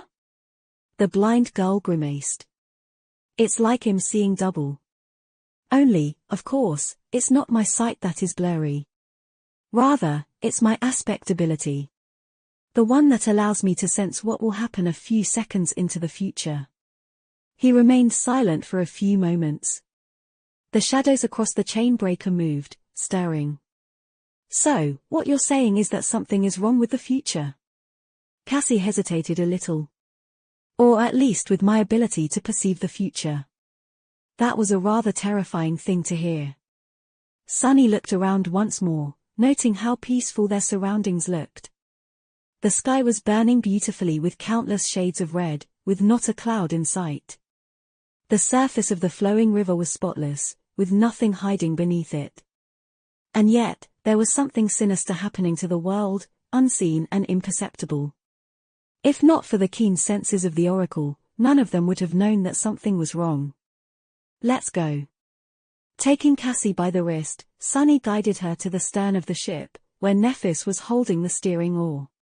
He had not had to guide the blind girl in a long time, but now that her aspect ability was compromised, she must have been disoriented. Even if she was looking at the world through his eyes, that was not the same as perceiving it with her own senses. What the hell is happening in this damn tomb? Soon, they arrived at the runic circle and told Nephis the news. She remained silent for a while, looking forward with a somber expression. After a while, Neph nodded. "I see. I felt that something was wrong, too." Sunny tilted his head a little. "How?" Even his faint premonition had only appeared because of his tenuous affinity to fate, which had been enhanced by Weaver's lineage. Sunny usually called these vague feelings his intuition, but it was not exactly a sixth sense. It was actually a rudimentary ability to feel the tremors of the strings of fate. What allowed Nephis to feel the wrongness, then? She pointed to the sky. "It's the suns. I am responsible for steering the ship, so I keep an eye on them for navigation. There's something strange happening, though for the last hour or so, our course has been changing slightly. It's like we are being pulled towards something. But if we are, I don't know how. I don't think there are any forces exerting pressure on the ship or the current. Sunny suddenly had a very, very bad premonition. His face turned grim. They were on a hunt for a defiled Sibyl, and Cassie's perception of the future was suddenly behaving strangely. More than that, the world itself was not working quite as it was supposed to. No. It can't be. Can it? Glancing at the blind girl, he asked evenly. Say, Cassie, that thing that broke free when the temple was unsealed. What exactly were her powers? I sent to stall her were torn to shreds in an instant, unable to land a single blow on her hide. Arrows and magic projectiles missed, enchantments failed. She was too. Cassie hesitated for a moment. I am not sure. I did not get a proper look at her. All I remember is that all the soldiers I sent to stall her were torn to shreds in an instant, unable to land a single blow on her hide. Arrows and magic projectiles missed, enchantments failed. She was too dreadful of a creature for us to handle, especially while fighting the other Sibyl. Her beautiful blue eyes glistened. As soon as the second Sibyl died, I ordered everyone to retreat and disconnect the entire section of the city where the creature was raging. That was how we lost half of Fallen Grace. Sunny inhaled deeply. But all the Sibyls had powers related to revelations, right? And revelations are a manifestation of extreme affinity to fate. That Sibyl was capable of sensing the future before becoming corrupted. He gritted his teeth and shared a wild suspicion that was making him incredibly wary. So is it possible that the abomination is now capable of affecting the future? Nephis looked at him strangely. What do you mean? He shrugged. Let's say there's an ancient Sibyl, a transcendent outsider who comes from the time before the Doom War. She becomes defiled and turns into a nightmare creature, then gets buried alive for countless years. In the end, she breaks free of her mausoleum and devours half a city's worth of human souls. Sunny shook his head. And then, we three go searching for her. And just at that moment, Cass's ability to perceive the future starts behaving weirdly, while our ship is inexplicably moving in a direction that it's not supposed to be moving. Wouldn't you say that it's quite possible that this primordial horror of a defiled abomination is more than likely to possess powers that have to do with affecting the flow of time, or at least the probability of things happening? Cassie and Nephis paled a little. After a while, the blind girl asked. That sounds too fantastical to be true. A power to change probability. Even if she is a tremendously powerful corrupted abomination of unknown class, that's a bit too much. Don't you think? Sunny shrugged. No, I don't. Too fantastical. We are inside a huge pyramid, sailing on an endless river that flows through time, suspended in the middle of a bottomless abyss. Oh, and it's all made from the corpse of an unholy titan. I don't think that there can even be something too fantastical anymore. He grimaced, then added in a stifled tone. As for how unimaginable a power that affects probability would be, aren't you forgetting something? I've been suffering from a similar kind of thing since before I became a sleeper. Only, in my case, it's not me who is affecting probability, rather, improbable things have a way of pulling me toward them. In any case, the result is the same. The three of them remained silent for a few moments. Then, Nephis said calmly. So what? Sunny blinked. So what? You are not wary of an enemy who can literally change the future as they see fit? She leaned back, then shrugged with indifference. There are obviously some limits to that power if you're even right about its nature. Otherwise, we would have died from heart attacks or been hit by stray lightning already. Why don't we just go and kill that Sibyl, anyway? Do I need to remind you too that we also have the power to change the future? Sunny and Cassie were confused. The blind girl tilted her head a little and asked. We do? Nephis nodded. Of course. If we go there and kill the abomination, that will be the future. We would have made it. Every action performed by every person in the world changes the future. That power is really not that unique. In fact, It's pretty universal. He stared at her for a moment, then chuckled wryly. It's hard to argue. The power to change the future, huh? All right. Let's go and make a future where the abomination is dead, and we're alive. It's not like we know how to escape, anyway. Chapter 1371, Dark Garden. The Chainbreaker was sailing across the blood-red expanse of flowing water. Under the blazing crimson sky, no mystical force seemed to be influencing it, and yet, its course was being set by someone other than the person holding the steering oar. The ship was being pulled toward the lost temple of fallen grace. On its deck, 3 masters were preparing for battle. Sunny was stretching, his expression calm and focused. Not that Cassie and Nephis could see it, he had summoned Weaver's mask a long time ago. In the battle against a corrupted oracle, it was both his best weapon and shield. Cassie had summoned her armor and half-mask. The quiet dancer and a long dagger were resting in twin scabbards on her hips. Nephis was still wearing her white tunic, but there was a beautiful long sword in her hands now. Its hilt was black, with the symbol of a scarlet anvil being pierced by a sword etched into the pommel. How do we even fight an enemy who can influence the future? After Sunny asked the question, both he and Nephis turned to Cassie. The blind girl frowned slightly. How should I know? Who else would know but her? Sunny hesitated for a few moments, then said awkwardly. Wouldn't a person who can perceive the future know how to kill one of her kind best? The blind girl shifted, then turned to face him. After a short pause, she smiled faintly and asked. What, haven't you thought about how to kill someone like me before? A lot. He coughed. Never crossed my mind. Hearing him, Cassie laughed.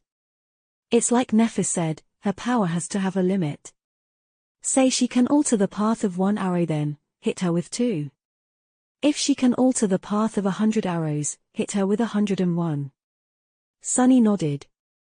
Indeed, this was the method he had come up with when pondering how to deal with Cassie, purely out of academic curiosity, of course. Since she could perceive a few seconds into the future, the only way to defeat her was to either exhaust her essence or create a future that was inescapable. Then, knowing it would be of no help. The same principle worked against someone with the power to alter the future, in theory. Assuming that the defiled Sibyl could raise the probability of certain events happening, the key to defeating her would be creating a situation where all possible outcomes led to her death. He sighed. So, the brute force approach, I hate it. Nephis stared at him incredulously. Meaning that you like it? Sunny shook his head earnestly. No.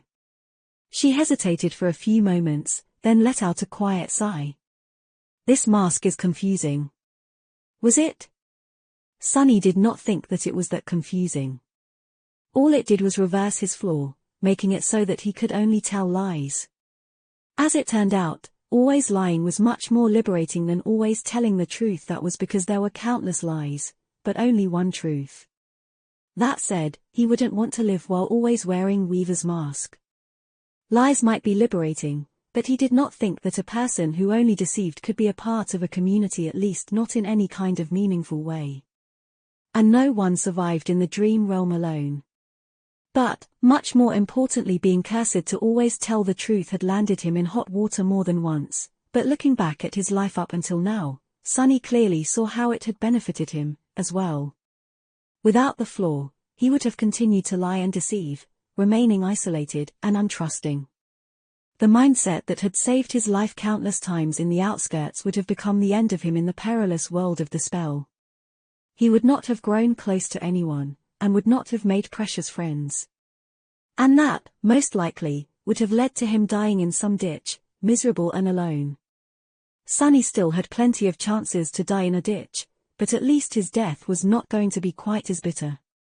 That's personal growth right there. Chuckling under his breath, he looked at the crimson sky. Perhaps Ananke had been right. Only flawed things had a reason to improve, and thus, being flawed was the greatest source of growth. What did it mean for the gods and the diamonds, then? Did the gods, who had been born flawless, create the universal law of imperfection to fuel their own rise to power? If so, which god was it that had created such a cunning thing? Sunny remained motionless for a while, then sighed and shook his head. Who cared about these things?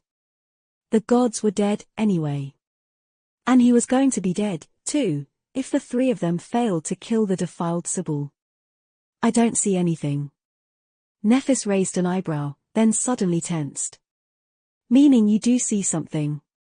She turned and peered at the horizon.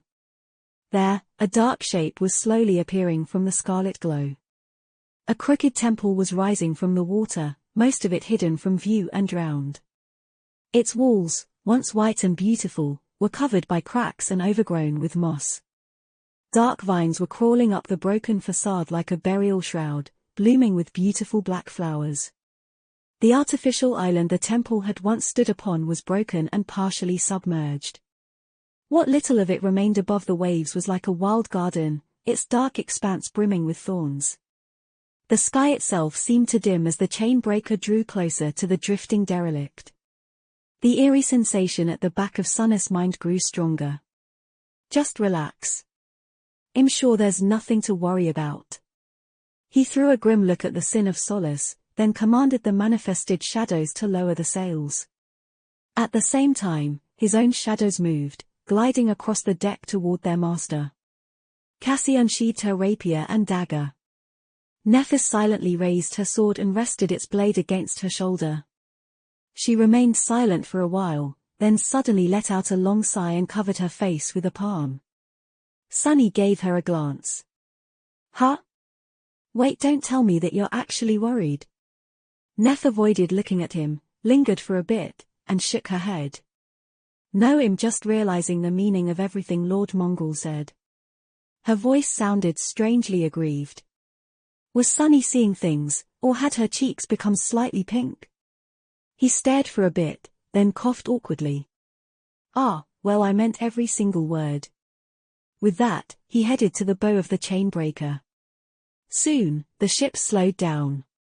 Reaching the drowning island, it scraped gently against its surface and came to a halt. Just like before, everything seemed calm. There was no movement in the wild garden of black flowers, and no abominations lunging at them from inside the temple. The breached walls stood precariously, gaping with ominous darkness. It was as if something was inviting them to come inside. Summoning his cursed sword, Sunny grimaced and jumped down, onto the sinister shore. Since we're invited, let's not make the host wait too long. Chapter 1372, Clearing a Path. A moment later, Cassie and Nephis landed behind him. The water splashed quietly as it licked the shore of the drowned island, the black vines glistening with crimson luster in the blaze of dusk. Apart from that gentle sound and the whispers of the wind, the dark garden was silent. Sunny lingered for a few moments, extending his shadow sense outward. Eventually, he shook his head and said warily, "There's movement." Which meant that there was none. The dark vines also did not seem to exude poisonous mist, and neither were their black flowers full of parasitic pollen. As far as Sunny could tell, the Garden of Thorns was entirely safe. They were not taking any chances, though. Taking a step forward, Nephis silently raised a hand. Wisps of white flame rose from her skin, and then suddenly shot forward in a rain of incandescent drops. As her eyes shone with incinerating radiance, the white drops fell on the vines and suddenly exploded into a roaring blaze. Nephis stared at the dark garden with grim determination, and following her will, the flames spread with astonishing speed. Soon, the entire place was engulfed in fire. It crawled up the walls of the crooked temple, turning the magnificent edifice into a towering pyre. Soon, the three of them found themselves standing in front of a sea of flames. The black flowers dissolved into the white inferno. The slithering vines were obliterated from existence. The ancient stones cracked and melted, revealing more of the dark interior of the lost temple. Still, no abomination revealed itself from the depths of the burning garden. Nephis let out a long sigh and closed her eyes for a moment. The furious radiance illuminating them from within dimmed, and then disappeared to reveal her pale complexion. At the same time, the raging flames were left without the wall that had been pushing them forward. With no more fuel to burn, they grew smaller and were gradually extinguished. The black garden had been turned into cinders and ash, while the walls of the drowned temple were cracked and blackened by soot. The path was clear. The more powerful enemies he faced, the more of them possessed means of sensing. Sunny had expected an ambush to spring until the last moment, but it seemed that there was indeed no danger here, at least on the surface. What waited in the depths of the temple, though? No one could tell. He considered sending his shadows underground to explore, but decided against it. The more powerful enemies he faced, the more of them possessed means of sensing and harming intangible beings. The shadows were no different from parts of his soul, but lacked the protection of his ascended body. So, keeping them close when dealing with a powerful opponent was a wiser choice. Let's go. Shielding her face from the heat, Cassie took a hesitant step forward. Sunny observed her for a moment, then followed. Catching up to the blind girl, he asked, "How are you feeling?" She held tighter to the hilt of the quiet dancer and forced out a smile. "Better. It's just that I sense varied futures instead of a definite one here. I was disorienting at first, but not too difficult to get used to. I am long accustomed to perceiving the world from multiple points of view, after all. Still, I think I am going to have a huge headache when we're done." He nodded slowly. Sunny was no stranger to looking upon the world from several points of view. That was a natural state for him, considering the growing number of shadows he possessed. However, perceiving several seconds into not one, but a multitude of varied futures had to be terribly confusing. He had always struggled to understand how it was exactly that Cassie managed to handle the mental strain of perceiving two different moments simultaneously, especially to such a degree that it aided her in combat instead of becoming a hindrance, not to mention that she remained blind in both of these different moments of time. Humans were supremely adaptable creatures, but everything had a limit.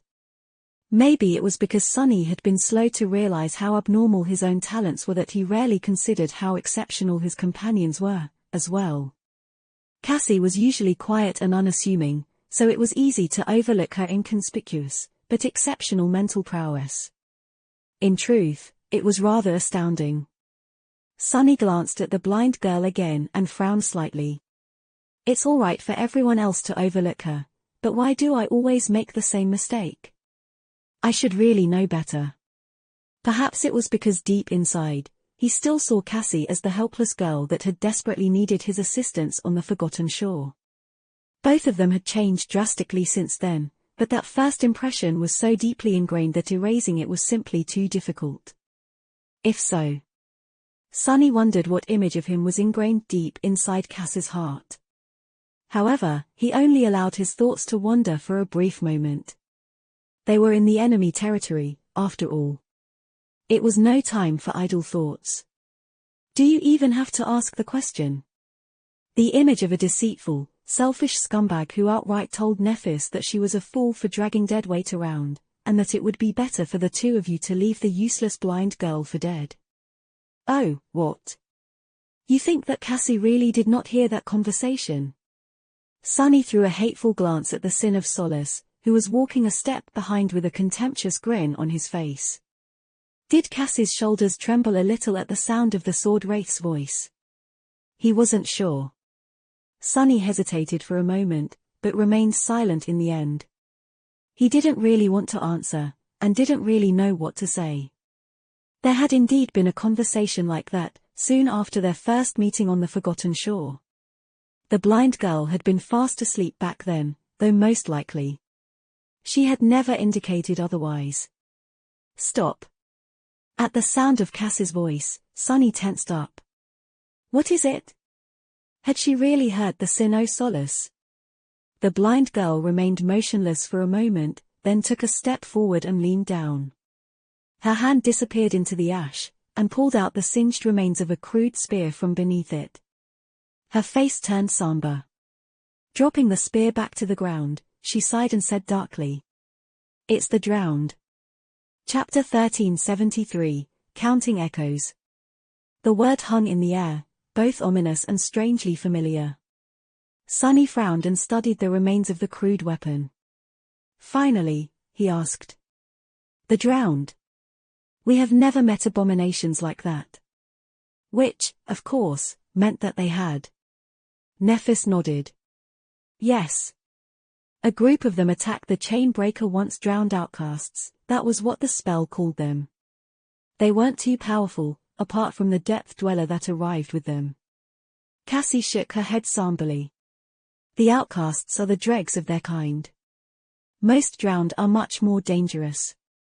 They are a special tribe of nightmare creatures here in Ariel's tomb. No one really knows where they come from, but many believe that the drowned were humans, once.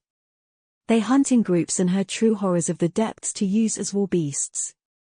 Most troublesome of all of them possess at least a rudimentary level of sentience. They follow strange rituals, too.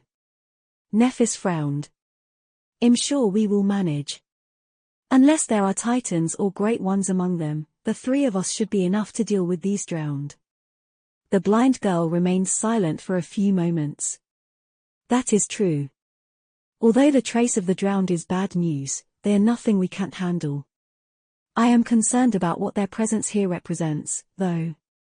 She turned to face the ruined temple and gritted her teeth. These abominations are very territorial. They constantly battle with other nightmare creatures, and leave signs to avoid the waters where truly powerful foes dwell. The fact that the drowned are here, on the island, means that they have accepted the Sibyl as their ruler. Cassie paused, then added with a dark expression. Which means that she has become a tyrant, at least. Only those have enough authority to make the drowned submit to them. Sunny let out a sigh. So a corrupted tyrant, then. He had faced more powerful nightmare creatures but only a handful. While a corrupted tyrant was not beyond their ability to slay, it was certainly not an easy foe to face. Especially on the creature's terms. His voice sounded glum. How did she become a tyrant, anyway? Wasn't she a corrupted beast first? Then again, Dusk of Fallen Grace had met him as a terror. It was obvious that nightmare creatures could reach a greater class than what they had started from, just like Saint could. That was a trait that all noble creatures, those that succumbed to corruption and those who did not, shared. And it seemed that corrupted humans shared that ability, as well. Not unlike how he, Nephis, and Mordred did. Cassie shrugged. She was defiled a long, long time ago. She also fed on the powerful warriors of Fallen Grace, and gods know what else since then. In any case, she won't be waiting for us alone. We must be prepared to fight her entourage, as well. Sunny smiled behind his mask. Too bad we don't have an entourage of our own. As he said those words, two menacing figures stepped out from the shadows to stand by his side. One was a graceful knight in a suit of intricate onyx armor, the other was an infernal fiend forged out of black steel and broken blades. A terrifying black steed rose from the ground behind them, crimson light reflecting from his adamantine horns and wolf-like fangs. Cassie let out a quiet sigh, then summoned her echoes, as well. A whirlwind of white sparks formed into two humanoid figures. One was a woman wearing a red dress not unlike the one the blind girl wore, her face hidden by a veil. Sunny suddenly felt a chill run down his spine as he looked at the silent figure. Why did it seem like there was something entirely inhuman hiding beneath the flowing red fabric? When the echo of the defiled Sibyl moved, it was eerily too smooth, as though she was hovering above the ground or slithering like an eel instead of taking steps.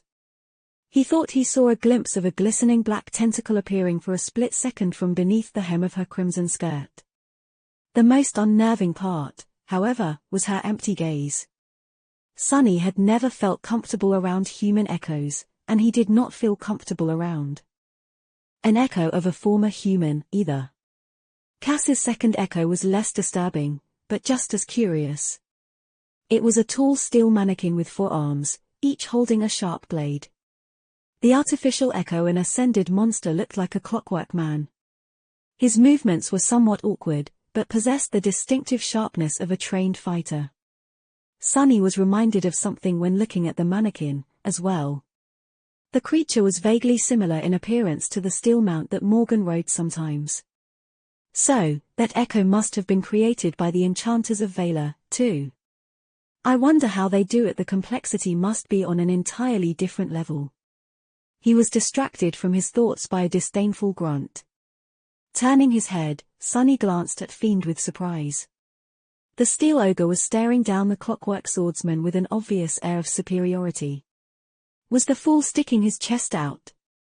Under Sunny's dubious gaze, Fiend threw a furtive glance at Saint, and then stuck his chest out even further. His chin rose carkily. The taciturn knight, of course, remained utterly indifferent. Realizing that she was not impressed, the infernal ogre deflated a little. Then, he stared at the steel echo vindictively. His fiery eyes were burning with hunger. Don't even think about it. Hearing Sunny's hiss, Fiend flinched and turned away from the clockwork swordsman with an innocent look, as if the thought of gobbling up Cass's echo out of spite never crossed his gluttonous mind. I can't believe it. This fool is really getting out of hand. Shaking his head, Sunny turned to Nephis.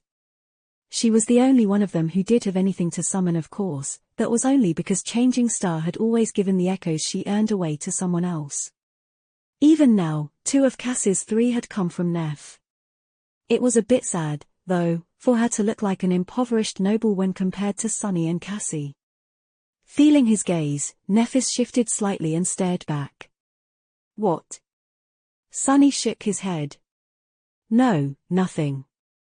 At that moment, the sword wraith laughed. Doesn't have anything to summon? For why would she need to? She already has a mighty shadow following her around, ready to satisfy her every whim. That's you. You're her echo. So, in a way Nephis has 4, while Cassie has 3. You, on the other hand, don't even qualify to be compared to them. The Sin of Solace paused, then added with a smile. Ah, don't forget that it was the blind traitor who turned you into an echo, to begin with. Sunny's face twitched. Cassie, meanwhile, scowled and started walking toward the temple. Come on. We should finish her off before night comes. He gritted his teeth and followed, furious at the fact that the apparition's words had gotten to him.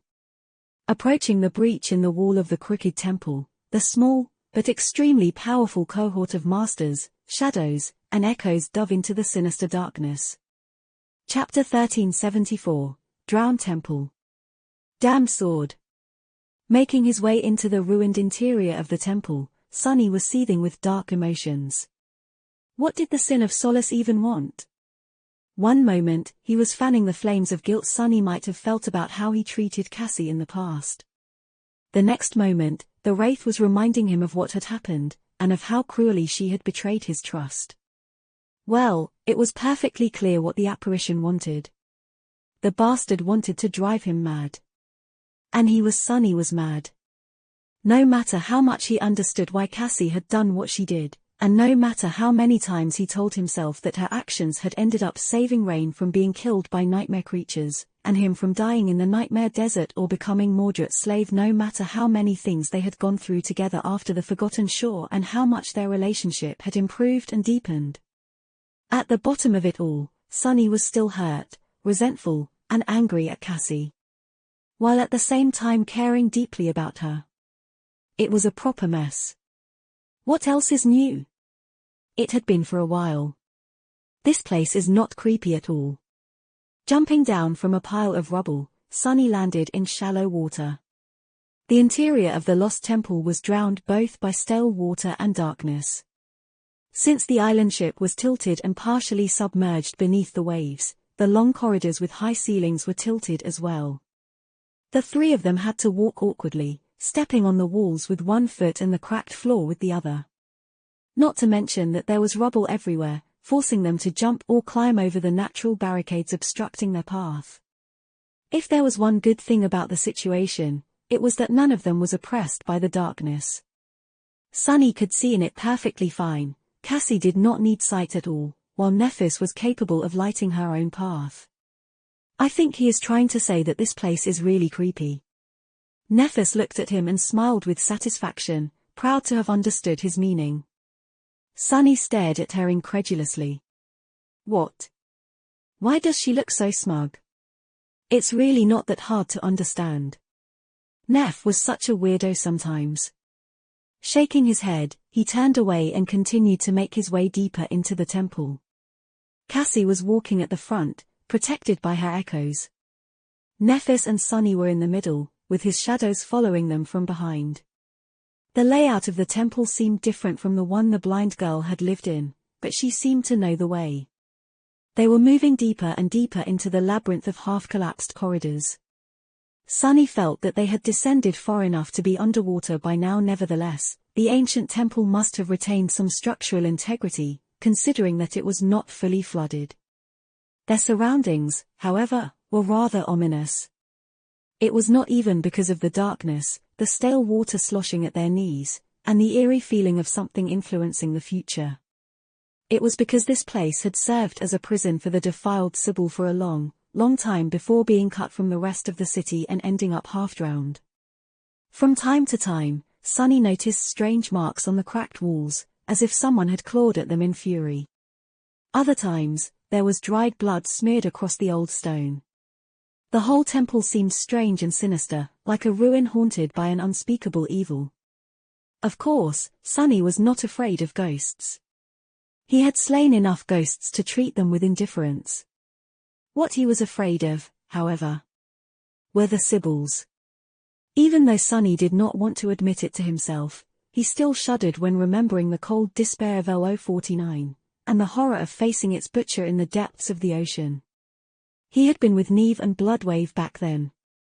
Today, he was with Nephis and Cassie. Even though the two of them were weaker than the champions of the House of Night on paper, Sunny somehow felt more reassured in the company of these two young women. The three of them had survived far worse odds together.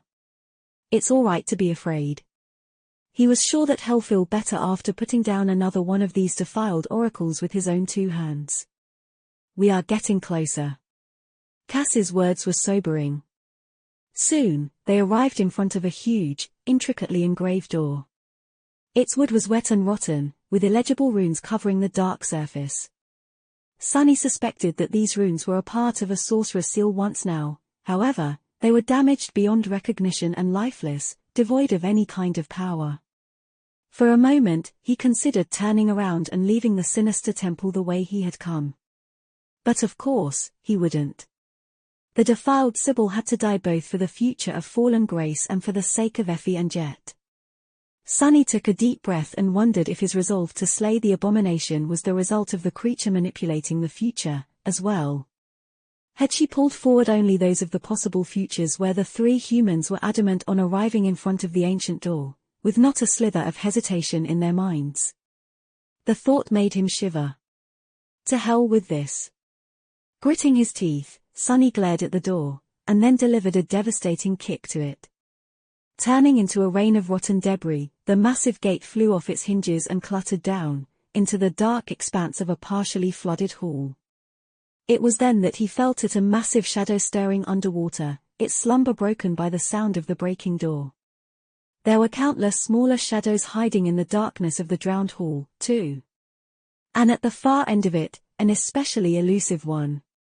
A harrowing spectre that made his hair stand on end. Sunny's entire attention was drawn to the enormous creature that had been sleeping in the heart of the lost temple, though. Belatedly, he remembered Cassie's words. They hunt in groups and herd true horrors of the depths to use as war beasts. One such horror, it seemed, had somehow found its way into the inner sanctum of the defiled Sibyl's tainted stronghold. Chapter 1375, Spoiled for Choices. The dark surface of the water exploded, and a gargantuan shape rose from beneath it. Sunny struggled to contain his revulsion as he saw its grotesque form. The creature looked so appalling and alien that he did not even know how to describe it. It was as if a mass of slithering eels was wearing a messy cloak of tangled seaweed, its countless limbs 10 times longer than its vague, slender body. How did it even manage to stay hidden? The great hall of the lost temple was flooded, but the water was not that deep. As the revolting depth dweller continued to reveal its twisted shape, the dark water boiled, and countless drowned revealed their presence. These ones were similar to the abominations that had attacked the Chainbreaker in the past, but also different. Their bodies were humanoid, with powerful black tentacles instead of a pair of legs. However, instead of gaunt outcasts who were overgrown by barnacles, the true drowned looked much more strong and fearsome. Their weapons were of much higher quality, and some even wore strange but durable armor made out of shell and bone. The black eyes of the sentient nightmare creatures burned with bloodlust and malice. Damnation. Most of them were corrupted demons, while the few most powerful ones seemed to be devils. And then there was the Sibyl herself, of course. Sunny still couldn't see her clearly. By the standards of the waking world, the three of them were a truly formidable battle force.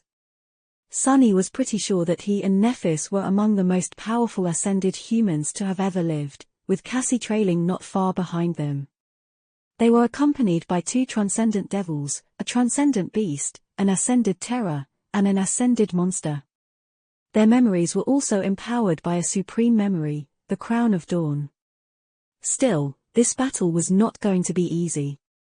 It promised to be extremely perilous, in fact. As Sunny's pupils narrowed, the time seemed to slow down. His mind entered the state of battle clarity, banishing all unnecessary thoughts. He lingered only for a moment, waiting for Nephis to make a decision. Every battle force needed a commander, and for their cohort, the burden of command lay squarely on Changing Star's shoulders.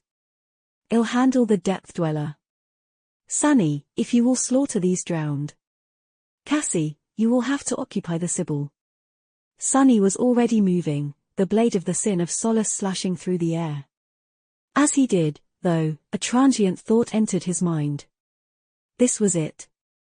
This was what he knew best. After the endless onslaught of bloody warfare Antarctica, he had thought that he was sick of and nauseated by battles, bloodshed, and violence. But after experiencing these strangely peaceful months in the third nightmare, had he secretly missed the dark splendor of combat? "I'm really losing it, huh?" Then, there was no more time to think. The silence that had reigned in the flooded hall was torn apart and obliterated. To his right, the darkness was suddenly vanquished by a furious explosion of radiant light. Sunny saw a glimpse of a silvery sword, and felt the entire temple tremble as the gargantuan Depth Dweller moved to meet it. Nephis had wasted no time attacking the ancient abomination. He had no doubt that she would keep the appalling creature busy. His role, however, was no less important. Sunny had to eliminate the drowned and clear the path for Cassie to face the Sibyl. Will she be all right? Suppressing his worry, he lunged forward. Sunny was really spoiled in this battle. With the Crown of Twilight supplying him with he chose to concentrate on two of the multitudes of tools available to him. An almost endless amount of essence in this place of eternal dusk, he did not have to be frugal with how to use it at all. The limits that had oppressed him during the entire Southern campaign were gone. The only one that remained was mental capacity. There was a lot he could do. Shadow manifestation would allow him to, if not outright kill, then at least wound and stall many of the abominations. He could achieve something similar by controlling water with the help of the Serpent King's crown. While the hall was not spacious enough to warrant turning into the Onyx Serpent, he could still use Shadow Shell to assume the form of the Shadow Spawn. He could also use Shadow Step to rain terror on the battlefield.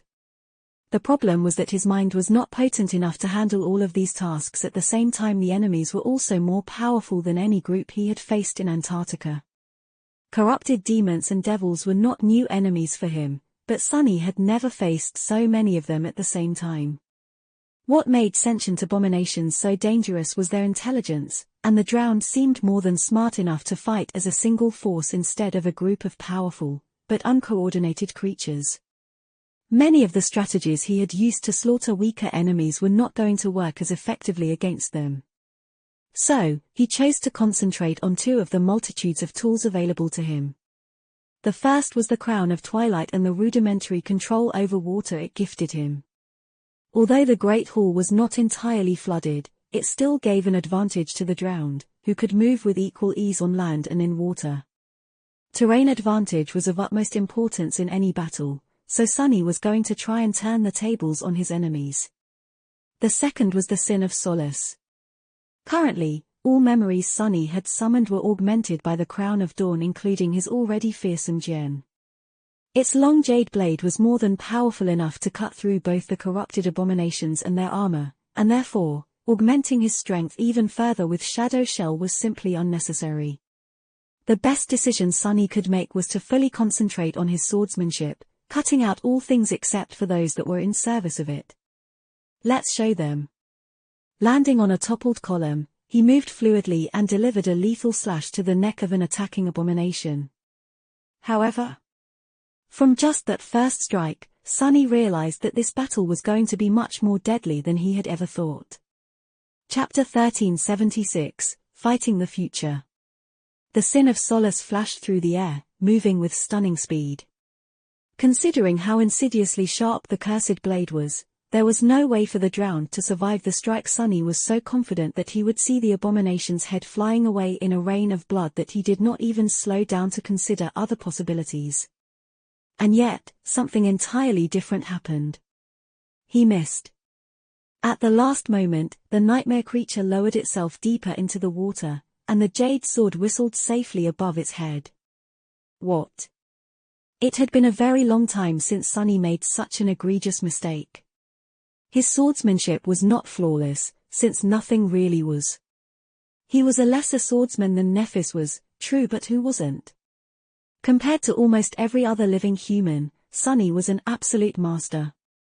A seasoned warrior with enough talent, skill, and experience to be considered an actual sword saint. He could accept that an enemy was more powerful than him. He could even accept that an enemy was more skilled than him, although exceedingly rare. There were a few of those. What Sunny could not accept, however, was the fact that he missed a simple killing blow. Something did not add up. Before he could even try to understand what had happened, the drowned was already near. Saved from a short decapitation, the creature pushed with its tentacles and flew forward as if shot from a cannon. The dark spear struck Sunny's unprotected chest and tossed him backwards. Arg! The blow was powerful enough to send a blinding flash of pain through his body. However, the spear of the drowned demon failed to pierce the black silk of his tunic or rip his marble skin. How did I miss? Sunny fell into the water, or rather, he would have. Instead, his body disappeared into the shadows and appeared a moment later behind the triumphant abomination. The Sin of Solace flashed again and was blocked by the shaft of the dark spear. It was of no help, though. The jade blade seemed to have passed through the ancient bone.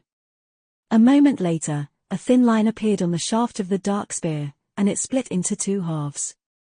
Weapon unobstructed, then did the same with the abomination's armor, flesh, and bone. A moment later, a thin line appeared on the shaft of the dark spear, and it split into two halves.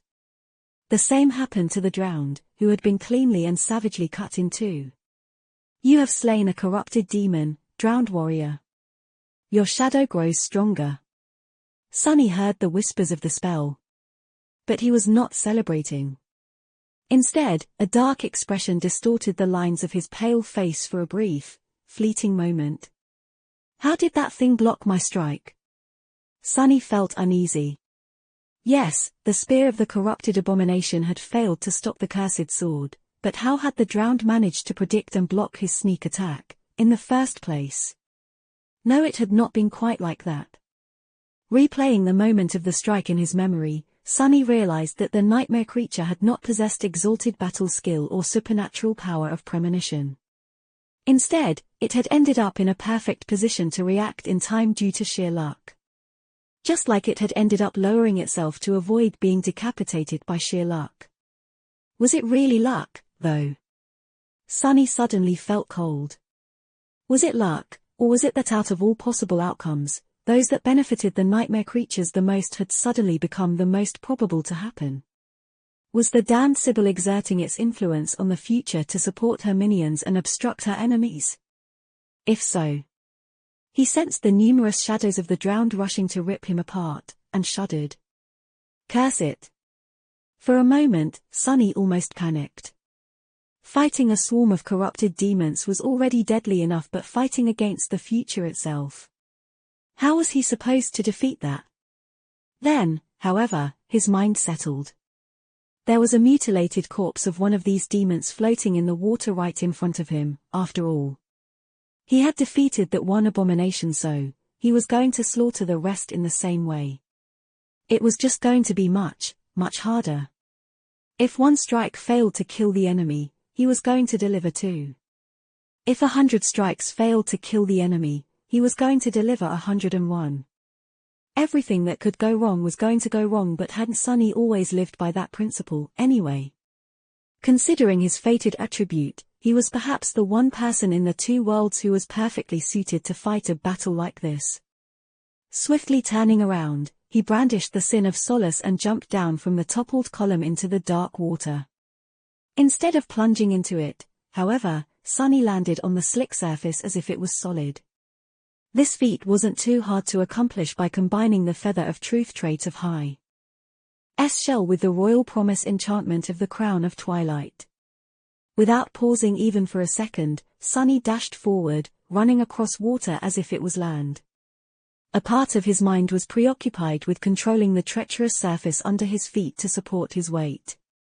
The rest of his mind was concentrated on murder. Sunny allowed his focus to become shapeless, giving up on his preconceived notions of how combat was supposed to work. It was not easy to let go of deeply ingrained habits, but his mind was nothing if not adaptable. Simultaneously, he made alterations to his battle approach. Vertical and thrusting attacks were easier to avoid, so he had to favor horizontal ones. Any attack he would usually consider unavoidable could fail, so he had to always keep the possibility of failure in mind and create contingencies. The same went for defense. Sunny had to change his entire approach to keeping himself alive on the fly. There were countless other adjustments he had to make, as well. But if anyone could do it, it was him, the master of shadow dance. As another drowned lunged at him, Sunny shifted his weight slightly and avoided the predatory spear. The Sin of Solace lashed out, somehow missing the abomination by a hair's breadth. However, in the next moment, the nightmare creature still fell into the water with a severed neck. That was because Sunny calmly pulled the Jian back and sliced through the enemy's flesh while continuing the fluid motion. Behind the fearsome mask, his lips twisted in a vicious grin. That works. The darkness of the flooded hall exploded into a cacophony of violence.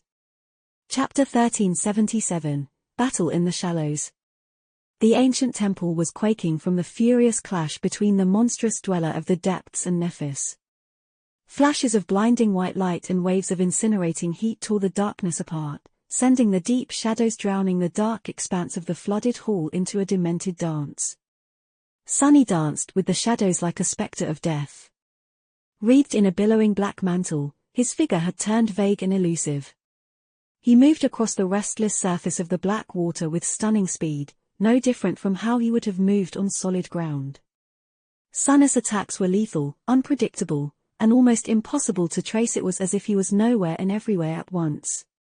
Due to his speed and the ability to step through shadows, it seemed that the dark figure wearing the fearsome black mask was in several places at the same time. So was the merciless blade of his jade longsword, hissing furiously as it cut everything in its path. The cursed gem cruelly reaped the lives of the drowned. Still, Sunny was struggling. He was struggling enough to not want to admit it. Beneath the polished black wood of his mask, beads of sweat were rolling down his pale face. The drowned were both powerful and dreadful adversaries. Each of them was a nightmare creature strong enough to threaten the life of a saint, let alone of a master like him. Their black tentacles allowed them to move at a speed that was no less stunning than his, and made their movements hard to predict. More than that, the tentacles were both supremely flexible and mighty enough to crush enchanted stone with ease. Being caught in their vile embrace meant certain death. The creatures possessed a pair of human hands, as well. They were insidiously cunning and wielded their weapons with devious skill. Worse than that, the drowned feared neither pain nor death. They knew only a dark and cold resolve to see the enemy fall.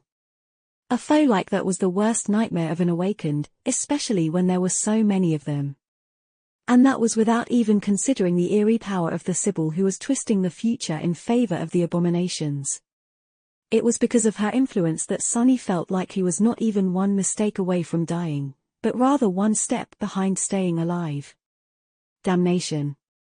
It was hard, too hard. Sunny was overcome by a bizarre sensation. He knew for a fact that he was just as skilled as he had been before venturing into the flooded temple, but at the same time, it was as if he was back in the crimson labyrinth of the forgotten shore, unsure of his footing and ignorant of how to wield a sword. The sense of control and clear understanding he had become accustomed to were gone, replaced by uncertainty. His attacks routinely missed the intended target, while the enemies appeared where he had not expected them to be. Sunny felt like he was stumbling blindly in the dark. He was enduring, for now, by expecting failure and imbuing his battle style with as much fault tolerance as he could. Several of the drowned were already dead, their severed bodies floating in the water, while he was still in one piece. But how long would that last? Luckily, Sunny wasn't alone. He had powerful allies to rely on, as well. Saint was the first to join him in the slaughter. Her graceful figure was surrounded by something much darker than the shadows populating the ancient temple. Jumping into the water, which reached up to her waist, she slammed her round shield into an attacking drowned warrior, shattering his spear and bones. Her dark blade moved lightlessly, severing a tentacle that was trying to wrap itself around her arm, and then plunging into the creature's neck. A moment later, the taciturn knight lunged forward, a tall wave rising behind her. Augmented by one of Sunny's shadows and the stifled scream, Saint seemed more than capable of fighting in the water. Moving with the calm precision of a flawless battle machine, she descended on the drowned like a deathly calamity. Her ruby eyes blazed with indifferent menace. Fiend was only a split second behind her. The infernal ogre was also empowered by one of Sunny's shadows, however, he had also been bestowed with a measure of Nef's flame. Unlike the taciturn knight, who could not be augmented by the flame because of her affinity to true darkness, the gluttonous shadow seemed to benefit from it, especially due to his affinity to fire. The incinerating glow of his fierce eyes and terrifying maw, which was usually red, had turned pure white. It was as though an incandescent star was burning beneath the glossy black silver of his fearsome armor. The training Fiend had been receiving from Saint was not wasted, either. His movements were not quite like those of a seasoned battle master, but still showed a chilling level of skill. Using his long arms and dagger-like claws, the steel devil tore into the flesh of the drowned, gruesomely ripping them apart. While the taciturn knight seemed to have been able to adjust to the eerie influence of the Sibyl due to her sublime mastery of combat, Fiend simply gave up on trying and chose to overpower the enemies with brute force instead. A barrage of blows rained on his polished black armor, but none of them were able to dent it yet, let alone pierce it. When the infernal ogre found himself surrounded and in danger of being pulled under the water, he simply used Shadow Step to escape and savagely attack the enemies from behind. Just like Sunny's other two shadows, Nightmare received the help of a shadow as well. The tenebrous stallion leaped high into the air and landed in the midst of the drowned, using his fangs, horns, and hooves to crush and savage them. His sable coat was glistening in the bloody darkness, and the fearsome aura of dread emanating from him made the abominations sluggish.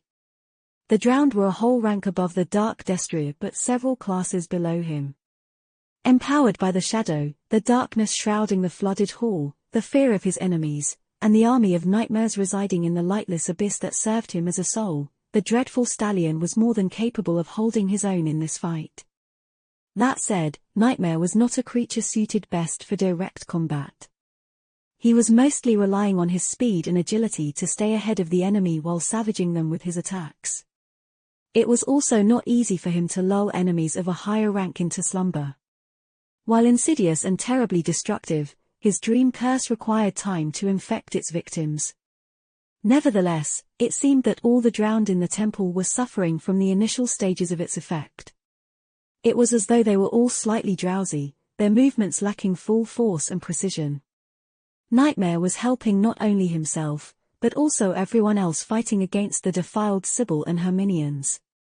Cass's echoes joined the battle, too. The clockwork man jumped into the water, his movements both fluid and strangely jarring.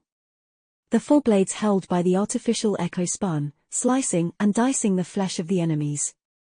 Most of the strikes were stopped by the armor of the drowned warriors, but not all of them. Dark blood flowed into the cold water. The echo of the defiled Sibyl attacked, as well. Slithering eel-like tendrils extended from beneath her red skirt, and the slender figure, which once seemed like a human, suddenly rose high above the battlefield. Moving with terrifying speed, the creature lunged forward and grabbed one of the demons, rising the abomination above the water. As soon as the drowned warrior peered into the echo's eyes, his body convulsed. An indescribable sound escaped from the mouth of the demon, followed by a fountain of blood. A moment later, the lifeless body was tossed to the side like a rag doll, and the echo was already moving to find the next victim. The battle raged, making the water boil and shaking the ancient temple. Only two figures remained aloof and motionless in the flooded hall. Once was the defiled Sibyl, who observed the bloodshed from a distance. The other was Cassie, who was observing the Sibyl. Chapter 1378, Graceful Blade. Damn, that hurt. Sunny stumbled back, feeling his hand tremble. He was too slow and failed to avoid an attack, or rather, he was fast enough, but the attack still passed his defense, somehow. Knowing that it could deal serious damage, he had no choice but to block it with his forearm. His fingers momentarily lost strength, and the hilt of the Sin of Solace slid from them. Luckily, he was holding the great gem with both hands, so it did not fall into the water. Still, losing the leverage prevented Sunny from delivering a truly powerful blow. The jade blade sliced through the drowned warrior, but the damage was not fatal. The entire hall suddenly quaked, and pieces of debris fell from the ceiling. The water flooding the dark expanse surged, and a tall wave spread from where the Depth Dweller struck down, trying to crush Nephis with its entire weight. Stepping on the wave, Sunny allowed it to move him out of the path of a jagged harpoon and lunged into another attack. He had killed plenty of abominations already, but he had also taken a beating. Right now, the flooded hall was engulfed by violence. Sunny, Saint, Fiend, Nightmare, and the two echoes were resisting the dreadful advance of the drowned guardians while Nephis was fighting the gargantuan monstrosity. Cassie was still at the entrance to the hall, motionless. Her eyes were obscured by the silver mask, but it seemed as though she was looking directly at the defiled Sibyl, ignoring the furious havoc of the battle separating them. He gritted his teeth, worried. Had Nephis made the right choice? Sunny knew that she had. Out of the three of them, he was best suited to face a large group of enemies due his aspect and his shadows. Cassie had no combat ability to help her fight the horror of the depths, which meant that Neph had to. What the blind girl did have, though, was an ability that could potentially counter the insidious power of the defiled Sibyl.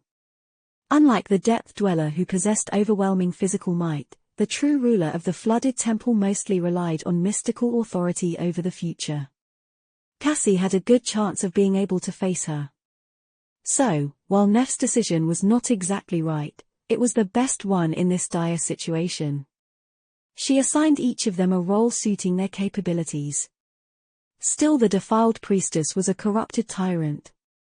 She was a creature of the same caliber as the remnant of the Jade Queen. A dreadful beetle, Saint Tyrus, had fought a bloody battle within Antarctica. More than that, the Sibyl could potentially counter Cassie's aspect instead of the aspect countering her unholy powers. Would Cassie really be able to survive facing an abomination like that? Sunny was worried. Why is she not doing anything? What? And just at that moment, Cassie finally moved. Although the blind girl did not possess a combat ability, she was still an ascended with a fully saturated soul core. She was by no means weak or lacking physical prowess. When she dashed forward, her body was as fast as an arrow. With her blonde hair dancing in the wind, Cassie leaped across the dark water and landed on the remains of a crumbled column. A drowned warrior immediately lunged at her, delivering a devastating thrust with a long spear. The blind girl calmly pushed the spearhead aside with her dagger. It only deviated from its path by a few centimeters, but that was enough to miss Cass's head by a hair's breadth. At the same time, she took a step forward and lashed out with the quiet dancer, the tip of the slender rapier piercing the creature's eye with surgical precision. The kill was instant, and gave the impression of being effortless. Before the body of the drowned even had time to topple, the blind girl was already moving forward.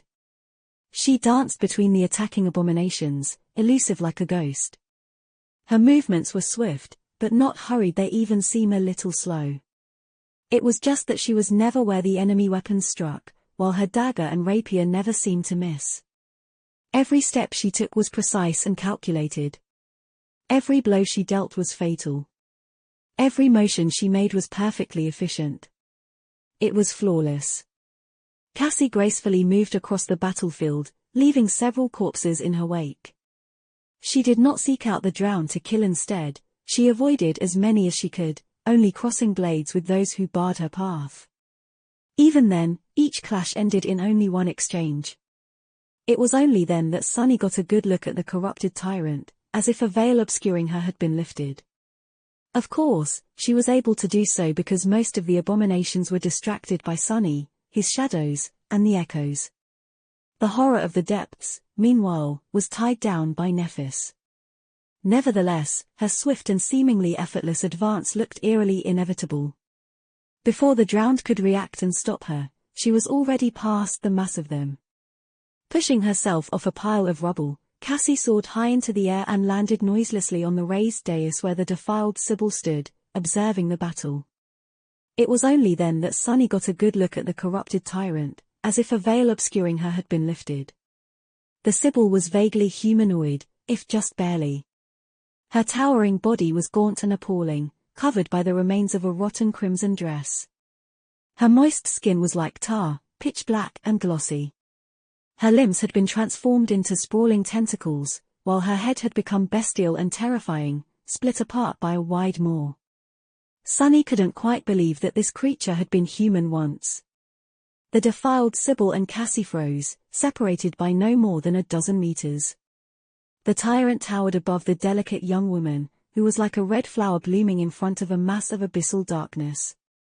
His heart skipped a beat when he saw that the blind girl failed to capitalize on the momentum of her advance and attack before the tyrant could react. Why is she? In that moment, however, the Sibyl's terrifying maw opened. Sunny had expected to hear a deafening roar, but what came out of the creature's maw was a deep, rumbling, inhuman groan instead. Dusk. Hearing that voice, Cassie sighed quietly and lowered her weapons. Chapter 1379, A Step Forward. What the hell is she doing?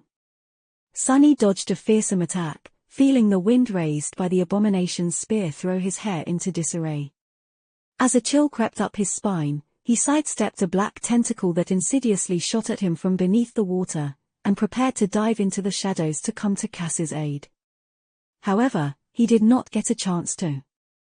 Right at that moment, the water which he had been using for footing suddenly tore free of his control.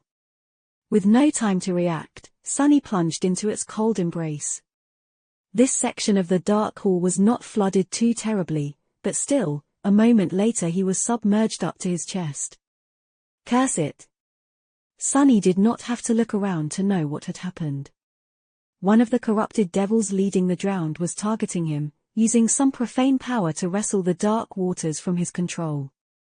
He did not possess a domain yet, after all, so whatever connection to the element the Crown of Twilight provided him with was weak and rudimentary. The situation was not good. Currently, Sunny was only augmented by a couple of his 5 shadows and some of Neph's flame. Because of the synergy between the two, he was much stronger than he would have been otherwise, enough so to push his body through water with sufficient speed. But not enough speed to keep the same frantic cadence of combat. That devil has to die, fast. Distracted by his own predicament, he had to delay joining Cassie in the battle against the Sibyl.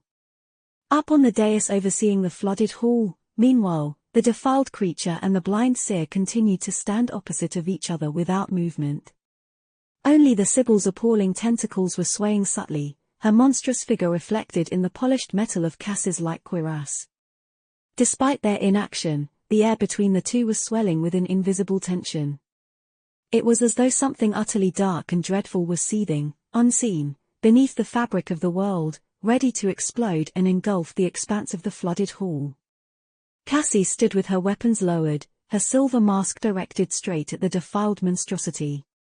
Her beautiful face was slowly growing paler and paler, but its expression remained calm and resolute. Despite her body remaining motionless like an ice sculpture, her mind was in a state of utter havoc. It was because she was using her awakened ability to its utter limit, well past it even. If Sunny was capable of reading thoughts, he would have known that the blind girl was in a state of absolute, pristine battle clarity. Time moved slowly for her, and 1,000 thoughts were being born in her head each second. Cassie was sensing the future, or rather, a multitude of futures. Usually, she was able to perceive a few seconds into it. By activating her awakened ability, Cassie could enter a state similar to existing in two separate moments of time, one current, the other approaching. If she stumbled in the approaching moment, she could correct her steps and avoid falling when it became the current one. Of course, such a way of existing was incredibly strange, disorienting, and mentally straining. It had taken her a long time to not only master this perplexing ability, but also learn how to make use of it flawlessly. Here in the flooded temple, however, the heavy comfort of her aspect had been disturbed. Because of the bizarre influence the defiled Sibyl was exerting on probability, turning it vague and chaotic, Cassie was torn between different versions of possible futures instead of one definite one. Instead of two moments in time, she existed in the present and in several fragmented variants of the approaching. Still, she had grown used to it, too. An existence like this was arduous, but not impossible. And now, she had to master and make use of it, as well. A step forward. In Cassie's mind, she took a swift step forward, and then dashed at the defiled Sibyl with stunning speed. The quiet dancer flashed, diving under one of the deadly tentacles and aiming to hit the creature in a vital spot. At the same time, it flashed to slice at the tentacle instead. At the same time, the slender rapier was tossed aside, helpless. At the same time, it sank into the abomination's flesh, but failed to do any serious damage. And then Cassie stumbled, her attack missing the intended target. The dark tentacles wrapped around her entire body. Her bones shattered, ripping the flesh apart. She opened her mouth to scream in agony, only for a fountain of blood to flow out of it instead. Death was not kind. At the same time, the tentacle continued to move, ignoring the slender blade that had cut it. Its blow was so powerful that Cassie's skull split open, pieces of pink flesh and shards of bone falling into the dark water. She toppled to the cold stones like a broken doll. The pain was harrowing, but swift. At the same time, she felt something breaking through her armor, crushing her ribcage, ripping her heart and lungs into shreds, snapping her spine, and exiting from her back. Cassie's convulsing body was raised into the air and tossed aside, leaving a long bloody trail on the dais. The harrowing wound did not kill her instantly. Drowning, she wished it had. At the same time, there was nothing in the future but terrible, inhuman, intolerable agony. Cassie was broken, torn apart, and drowned. The pain never ended. But that was all right. Thanks to her strange ability, she had already survived dying 10,000 times. Every time she fought, she died countless times to emerge victorious from the fight. That was how she won.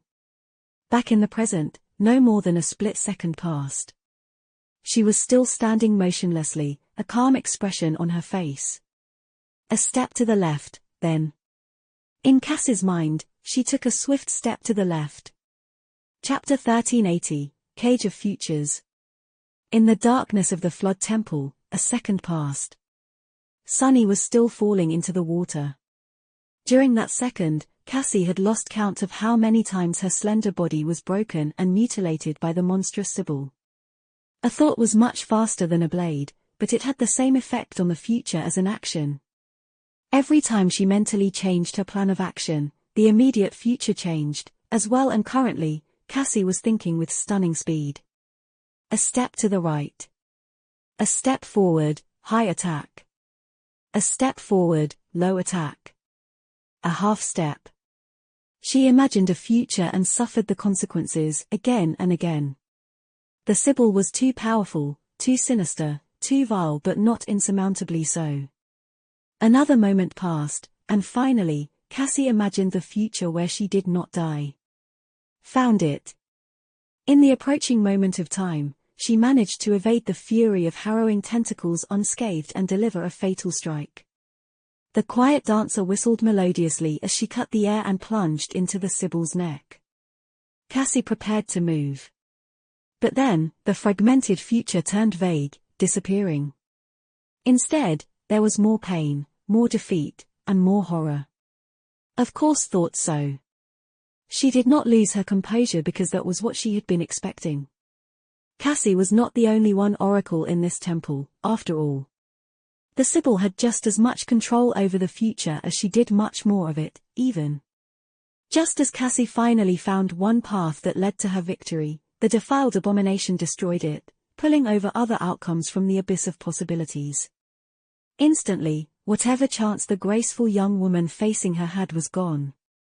Their unseen and motionless, but furious and chillingly violent battle continued. Another second had already passed. Faster, faster. Cassie gritted her teeth, feeling her mind spinning feverishly. She had already found a path, knowing where to look. She would be able to find another one sooner. If the future was a battlefield, then she had just conquered a small part of it, gaining control of not only that single possibility, but also all possibilities similar to it, while simultaneously denying them to the enemy. Now, all she had to do was to conquer the rest, until the Sibyl had no more futures to replace her death with. A half step to the left, aim for the neck. A jumping start, aim for the neck. A half step to the right, aim for the heart. A few more frozen seconds passed. The flooded hall quaked and groaned as dust and streams of water fell from its cracked ceiling. The horror of the depths was shrieking as its flesh burned, long limbs lashing out madly to crush the hateful radiant. The drowned were besieging Sunny and his shadows, some of them dead, but much more still frenzied and full of bloodlust. Cassie was standing motionlessly in front of the Sibyl. In her mind, the futures where she lived, and the creature died, multiplied. With each one she found, finding the next one became slightly easier. But finding many was not enough. She had to have more. She had to have them all. As her mind burned, spinning faster and faster, the abomination grew more furious, too. The influence it exerted on the future became much more oppressive and suffocating, forcefully drowning harmful futures and pulling beneficial ones to the surface.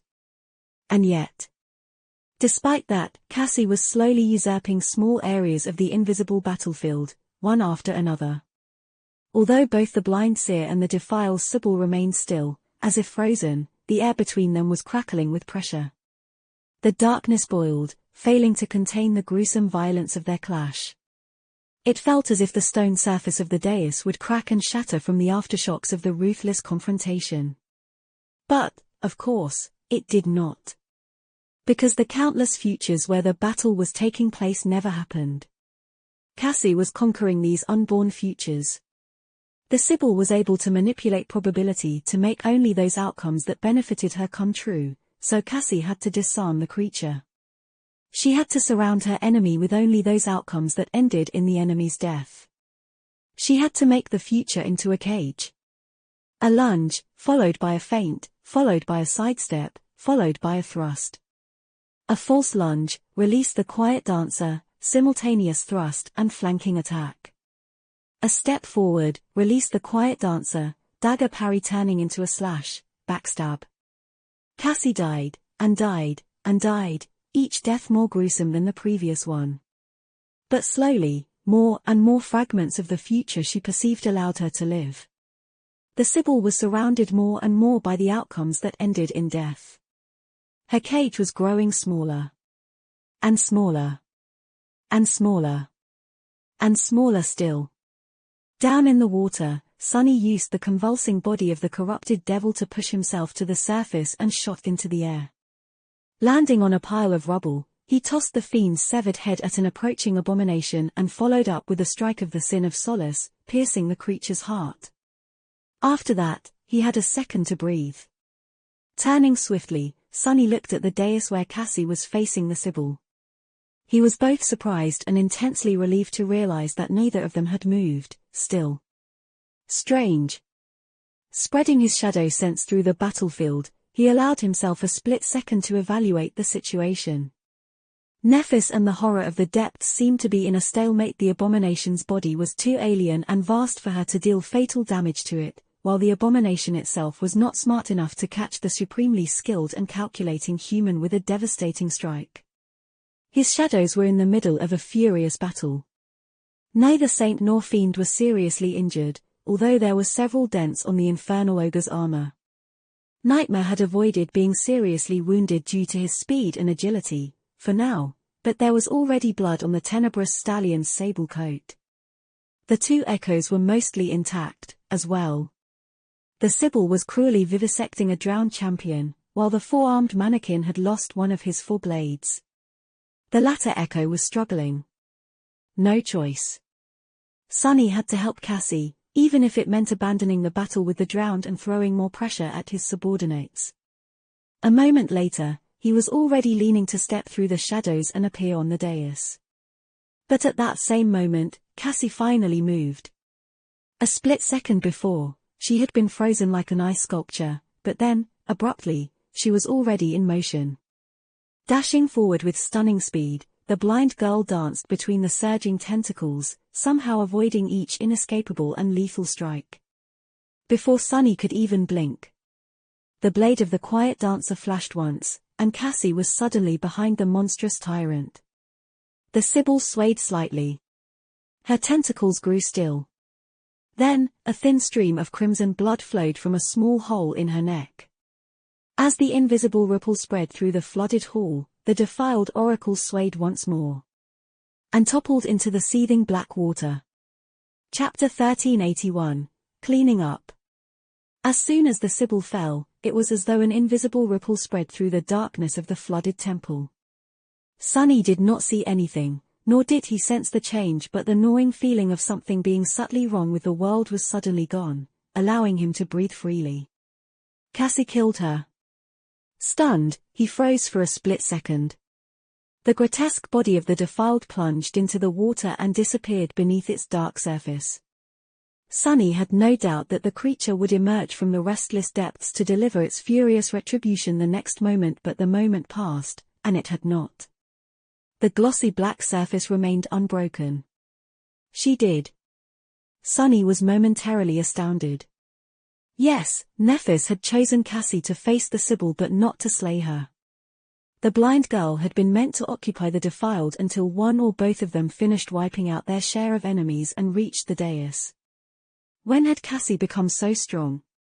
Although the Sibyl had been a nightmare creature who relied on her unholy powers more than on her physical might, a corrupted tyrant was still a corrupted tyrant. Killing an abomination like that was no small feat, quite the opposite, actually, let alone doing it in one strike. How many masters were there who could boast the same? Were there any, even? And yet, Cassie had not only killed her, but had also made it look effortless. Sunny frowned, feeling a strange mix of unease and elation. Had she always been that lethal, or was it the result of the year she spent alone in the third nightmare? He suddenly felt a hint of discomfort. It was as though he did not know one of his closest companions nearly as well as he had thought. Sunny quickly recovered from his brief reverie, though. The battle was still not over, and albeit victory was within grasp, all that separated him from death was one mistake. Well, maybe one mistake and a half, thanks to Weaver's forbidden lineage and the marble shell. Generously burning his nearly inexhaustible essence, he used the crown of twilight to call upon the water once again, and lunged at the next enemy. The moment Sunny faced the powerful demon, he knew that the tide had changed. The drowned was still just as powerful, sinister, and deadly, but the oppressive burden of the shifting future was gone. It had disappeared as soon as Cass's rapier pierced the Sibyl's neck, ending her tyranny. Now we're talking. He forced himself to remain focused, refusing to relax. Right, what madness was this? What kind of fool would relax when facing a swarm of corrupted demons? Even without the defiled oracle, they were enough to slaughter a score of masters. These creatures were different from the usual minions tyrants controlled, too. It was as Cassie had said, the drowned were sentient and chose whom to serve, as opposed to being forced into servitude. Usually, tyrants could only control minions of a lesser rank, but since the drowned had followed the defiled Sibyl voluntarily, that rule was broken in the flooded temple. Don't get arrogant. The haughty shadow already had enough arrogance to outshine 10 vainglorious fools. Sunny really did not want to end up dead by following its example. Stepping on water, he deflected a harpoon flying at him from the darkness with enough speed and force to put a projectile shot from a siege engine to shame. Then, Sunny shifted his weight and lashed out with the Sin of Solace, cleanly decapitating the nearest drowned warrior. It felt different. Finally, he was once again in full control of both his actions and their outcomes. The confidence that Sunny had almost lost returned. Grinning behind the fearsome mask, he listened to the spell whispering into his ear and disappeared into the shadows. A moment later, a mass of black tentacles enveloped the empty space where he had been standing. Sunny, however, was already somewhere else, his jade sword reaping another life. Not too far from him, Saint continued her silent slaughter. With nothing holding her back anymore, the graceful knight had turned even more lethal. Unlike Sunny and Fiend, she could not move through shadows, which put her at a dire risk of being surrounded. The drowned were not much weaker than the taciturn shadow, so being caught by their tentacles could very well mean the end of her. However, Saint was too skilled and calculating to allow herself to be immobilized. She was a battle master, after all, which meant that any battlefield was her domain. Moving with deadly grace and murderous foresight, she controlled not just her sword, but also the very space around her. Everything that entered it was at her mercy. Fiend, meanwhile, was wreaking havoc among the drowned. The dull black silver of his metal body seemed to radiate heat, and surrounded by boiling vapor, the furious shadow sliced through the abominations with his incinerating claws. The white radiance burning in his eyes and more was tinted crimson by the flowing blood of his enemies. The infernal ogre seemed to be enjoying himself quite a bit. This was his first battle after reaching maturity, and so, he was basking in his ferocious strength and his newly learned battle techniques. He also seemed very happy at the opportunity to show off in front of Saint. Not to mention that every abomination he killed was bound to become his dinner soon. Unlike everyone else in the flooded hall, Fiend was on cloud 9 and living his best life. The echo of the Sibyl was gruesomely slaughtering the drowned, followed by the damaged steel mannequin. The two of them were much less expressive than Sunny's shadows, but also pulling their own weight. Of course, all of them were having a much easier time of fighting the swarm of corrupted demons because their enemies were weakened by the dreadful powers of nightmare. The dark Destria was shrouded in darkness and terror, moving across the flooded hall as swiftly as a shadow. His adamantine fangs, horns, and hoofs had broken and mutilated many abominations already, but judging by the menacing crimson glow of his eyes, the stallion's fury was nowhere near being satiated. The battle was still perilous and dire. But its outcome seemed more and more certain with every moment. Chapter 1382, Long Time Coming. The breaking point of the battle happened when the massive body of the Depth Dweller finally collapsed into the boiling water. Many of the monstrous creature's limbs had been severed, its mantle of rotting seaweed had been devoured by flame, and the slithering mass of eels comprising its gaunt body had been charred, sliced open, and pierced through. After a long and arduous fight, Nephis had finally killed the abominable giant. By then, Sunny and his shadows already sensed that the drowned were wavering. Once Neph joined the fight against the demons, the scales swung in favor of the cohort drastically, and before too long, the last of the sinister creatures was slain. Suddenly and without warning, the dark expanse of the flooded hall turned silent. The only thing Sunny could hear was the sound of water streaming through the cracks in the ceiling.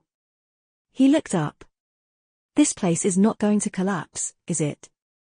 But then, suddenly, there was another sound. A ghastly, repulsive squelching of flesh being torn. Spinning around, Sunny raised the sin of solace and prepared himself for the worst. But what he saw made his eyes narrow. Having already climbed on top of the dead depth dweller, Fiend was enthusiastically tearing into the creature's repugnant flesh with his fangs. Feeling Sunny's gaze on him, the ogre looked up in confusion, as if trying to ask. What? Pieces of disgusting, fleshy meat was still hanging from his maw. Fifthest this bastard, he almost gave me a heart attack. Not receiving an answer, the steel devil shrugged and continued ravenously devouring the dead abomination. He was practically beaming with delight. Sunny let out a long sigh. Well, whatever. The rascal deserves a reward. He was very satisfied with how Fiend had performed in the battle.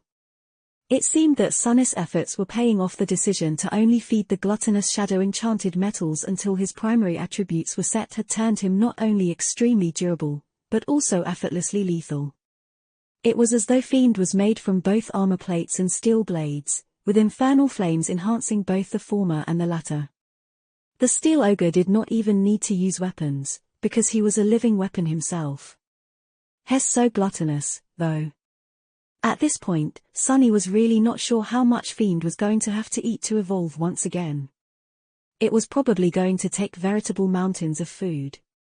On the bright side, they never found themselves lacking terrible nightmare creatures to kill, so at least there was no risk of running short on meals. Yeah, I'm not sure that it's something to be happy about. Sunny studied his other two shadows and dismissed Nightmare after a moment of thought. Although his dreadful steed was not wounded seriously, there were some wounds on his sable coat. It was better to let the black stallion heal now that there were not supposed to be any more enemies around. At the same time, the two echoes dissolved into a whirlwind of sparks, half of them white, half of them scarlet. The Sibyl seemed fine, but the blade mannequin was seriously damaged. It would be some time before Cassie would be able to summon the artificial swordsman again. Sunny lingered a bit, then dismissed Weaver's mask and took a deep breath. The stale air of the underground hall was pleasantly cool on his skin. He enjoyed it for a moment and headed for the raised dais. Not long after, the three masters were reunited on its slightly tilted surface. Nephis looked perfectly fine. Well, of course she did. Any wound she had received would have been healed by the white flames long ago. In fact, that was one of the most frightening things about Changing Star. Unless someone managed to kill her both instantly and utterly, she could recover from almost anything. Nevertheless, she looked terribly drained and exhausted. The same power that healed her wounds and burned her enemies to ash subjected Nephis to unspeakable agony, which was why she only used her aspect when there was no other choice. Cassie seemed untouched, too. But although she only delivered a few swift strikes throughout the entire battle, she somehow looked even more fatigued than Nephis. It was as though she would collapse at any moment. Sunny was suddenly worried. "Are you all right?" The blind girl lingered for a few moments, then smiled faintly. "Yes. It's just that, remember the headache I told you about? I'm feeling it now." He frowned. "Right. Although it all happened terribly fast, she must have overused her aspect ability to be able to kill that thing." Sunny shook his head. "Anyway, dispatching a corrupted tyrant in a single exchange. That was impressive. Since when are you so terrifying?" Cassie faced him and suddenly laughed. "I'll take it as a compliment. If you don't mind." Her laugh was bright and clear. She turned in the direction on where the Sibyl had disappeared beneath the dark water and sighed. "She was the enemy that cost me half of Fallen Grace. And all the lives that have been lost as a result of moving the city upstream.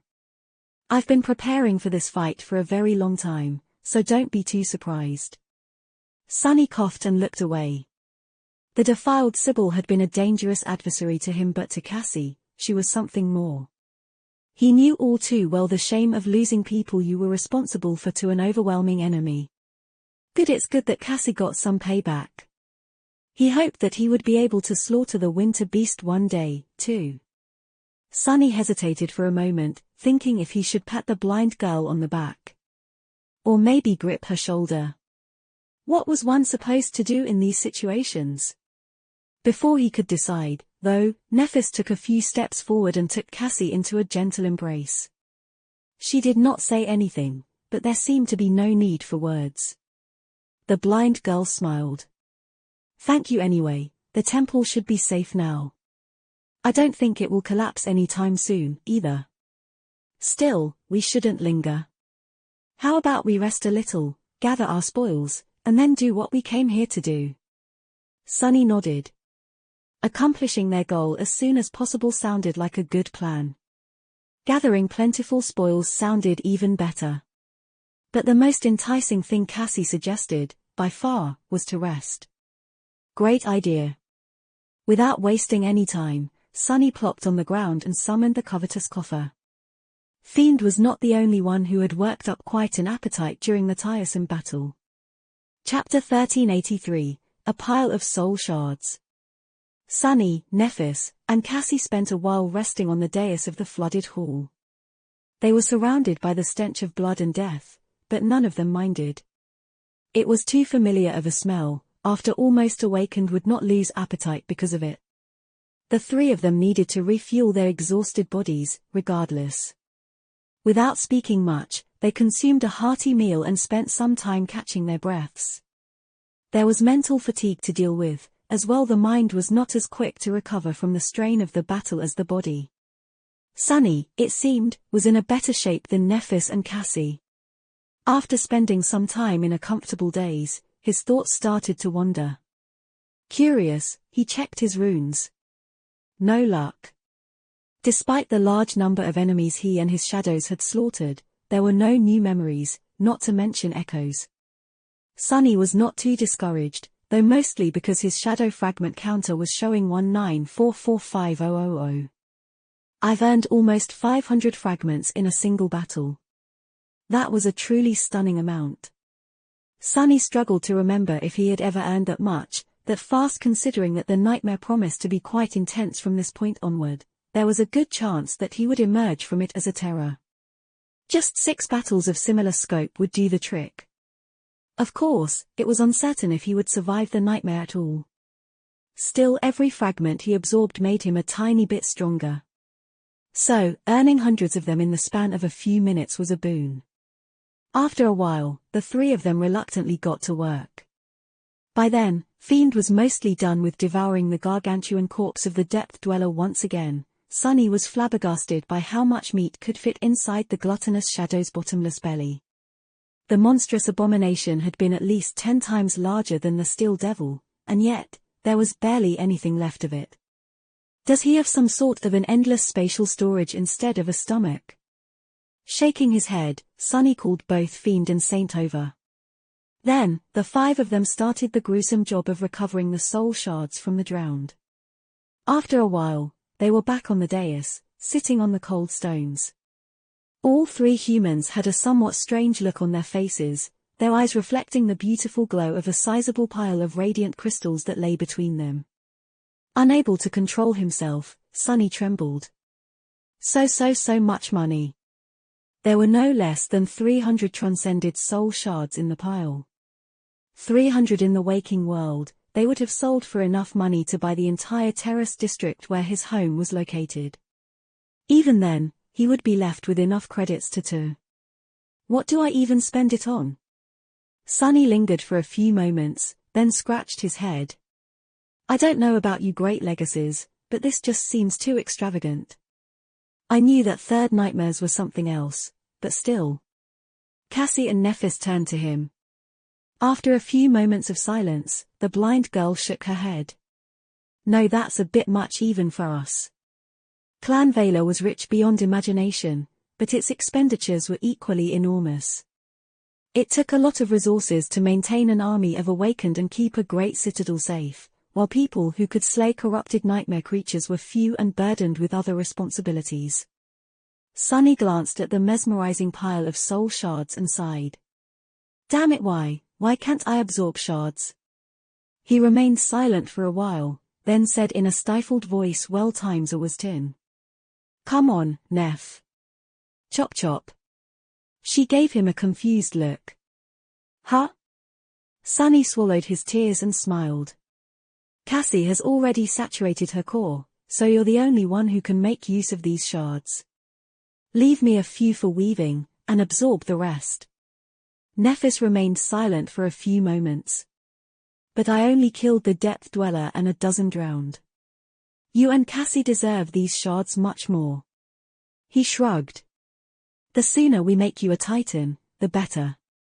I already received my share of fragments anyway, plus, we're in the same boat. Quite literally. You said it yourself, 2 individual strength is not all that. If there's anything we can do to increase the overall strength of the cohort, it has to be done. Sunny leaned forward, picked up a shimmering crystal, and threw it to Nephis. Her gaze did not move, but her hand shot forward and caught it. She hesitated for a bit, then sighed and crushed the soul shard. A stream of white sparks then entered her body, surrounding it with radiance. Before it dimmed, Nephis picked up another shard and absorbed it, as well. 1, 2, 3, 10. Trying very hard to keep bitter envy from showing on his face, Sunny observed the process from the sidelines. Belatedly, he realized that absorbing hundreds of shards was a very slow process. With nothing else to do, he simply stared at the soft radiance surrounding Neff's slender figure. After a while, a quiet sigh escaped from his lips. Pretty then, Sunny coughed. I mean, this mountain of wealth, can there be a prettier sight? Too bad it's going to be all gone soon. Yeah. Forcing himself to look away, he glanced at Cassie. The blind girl seemed to have regained some of her liveliness, but she still looked unsteady. He summoned the endless spring and offered it to her. Cassie must have been low on essence, because she didn't see his gesture. That probably meant that her aspect abilities were not activated, leaving her truly blind, just as she had been as a sleeper. Sunny lingered for a moment. Calling out to her, he gently grasped her wrist and placed the memory into her palm. Here. Drink some water. She held the endless spring for a bit, then brought her other hand closer and traced the shape of the beautiful glass bottle with her fingers. A subtle smile appeared on Cassie's lips. Bringing the bottle to them, she took a few sips of the cool, refreshing water, and offered the endless spring back to Sunny. Thank you. Dismissing the memory, he remembered the past. The endless spring was one of the 3 memories Cassie had earned in her first nightmare. It had served them well on the Forgotten Shore, and was later gifted to Sunny by the blind girl. The beautiful glass bottle had followed him on all his misadventures ever since, saving his life on several occasions. Looking back, it was quite a thoughtful gift. But don't you know why she gave it to you? Sunny flinched, looking up at the Sin of Solace. The sword wraith had appeared from the darkness at some point, unseen, and now stood above him with a cold expression. Not out of any kind of affection, of course. It was just something to dampen the torment of guilt she felt over betraying you. So, if anything, that gift of hers was quite self-indulgent. A person can't condemn a friend to death and want to feel good about themselves at the same time, you know. If they have any shame. The apparition smiled. Hey. She never even apologized, did she? The Sin of Solace shook his head. So maybe I'm wrong. Maybe she has never had any shame, and has never felt guilty about stabbing you in the back, to begin with. Sitting opposite Sunny, Cassie hugged her shoulders and lowered her head. He gritted his teeth. Shut the hell up. Nobody asked for your opinion, wretch. As Nephis continued to absorb soul shards, the laughter of the odious wrath echoed in his ears. Chapter 1384, Novel Idea. Eventually, Nephis was done with the pile of soul shards. Sunny stored a few of them inside the covetous coffer, then dismissed the alloy chest and rose, looking around the flooded hall. Although the structure sustained some damage during the battle, it had not collapsed yet. He did not know how much longer the lost temple would last, though. The sight of numerous cracks covering the distant ceiling did not fill him with confidence. It's not the end of the world. Sunny had to remind himself that even if the temple collapsed, the three of them would be just fine. They were masters, not mundane people. It was just hard to remember the difference, sometimes. No one would be able to remain composed when there were countless tons of stone and cold water ready to fall on their heads. Shall we go? Nephis had finished absorbing the soul shards, and Fiend had finished stuffing his face with what remained of the drowned. They had rested enough, as well. Nothing was preventing them from exploring deeper into the temple. Rising to her feet, Cassie nodded. Yeah. Let's go. Nephis did a few stretches and brandished her sword in a flowing series of strikes, familiarizing herself with the subtle change of her physical power. Then, she followed the two of them to the far end of the flooded hall. What are we searching for, exactly? Cassie was looking at the cracked wall behind the dais, her expression glum. After a few moments of silence, she responded in a distant tone.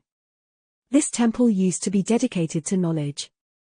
The three Sibyls who ruled Fallen Grace each had different responsibilities, and this one, as the senior, was the guardian of truths. She oversaw a vast library where everything the Sibyls knew about the world was recorded. Many faithful priests and priestesses were responsible for keeping and expanding the library, as well. The blind girl sighed. Of course, most of that knowledge was lost when the Sibyl succumbed to the defilement, and the rest had to have slowly deteriorated after her imprisonment. The recent water damage probably obliterated most of what was left. Still, there is a chance that we'll find hints of what to expect on our journey. Finally, Cassie noticed a small door that was obscured by darkness. Most of the narrow corridor it led to submerged underwater. Taking a step in that direction, she said. Among other things, the Sibyls kept detailed maps and records of the great river here. Every city, every settlement, every stronghold of a powerful seeker. From what I was able to learn, these maps were engraved on stone slates. They would not have been destroyed that easily. The information about the place where Effie and Soul Reaper are trapped should have been recorded, as well. The geography of the tomb of Ariel, or rather, of both the human settlements and the hazardous environments, was constantly shifting. Human cities migrated, while dangerous areas changed or moved. Considering the treacherous nature of the Great River, keeping maps was not too simple of a task. That said, some places had a constant location. And even if it changed, the knowledge of how they had been in the past could help Sunny, Nephis, and Cassie learn what it was exactly that they would have to face. Great.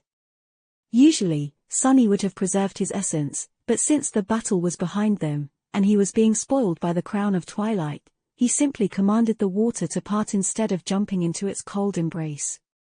It took some effort for him to move so much of it, but a few seconds later, the flooded corridor was flooded no more. The three of them descended from the dais and entered through the small door, venturing into the very heart of the lost temple. As they walked, Sunny couldn't help but feel a bit disturbed. There were much more signs of the Sibyl's rampage here, close to the inner sanctum.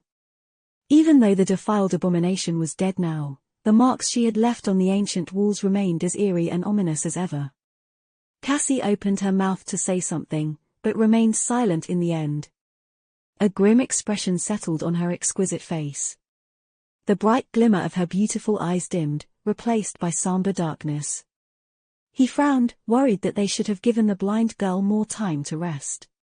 In the end, Sunny hurried his steps to catch up to her and asked, "Are you all right?" Cassie hesitated for a few moments, then smiled faintly.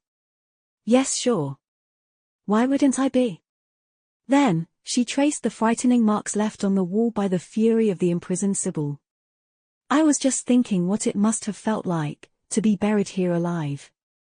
The people of Fallen Grace, they thought that they were showing mercy by not killing her.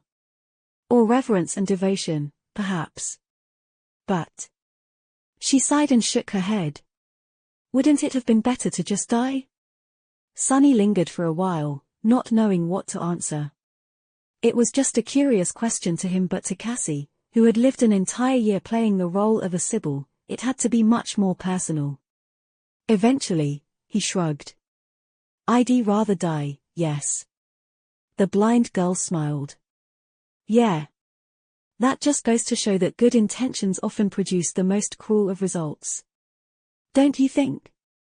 When Sunny nodded, she paused for a moment, then suddenly added in a dark tone.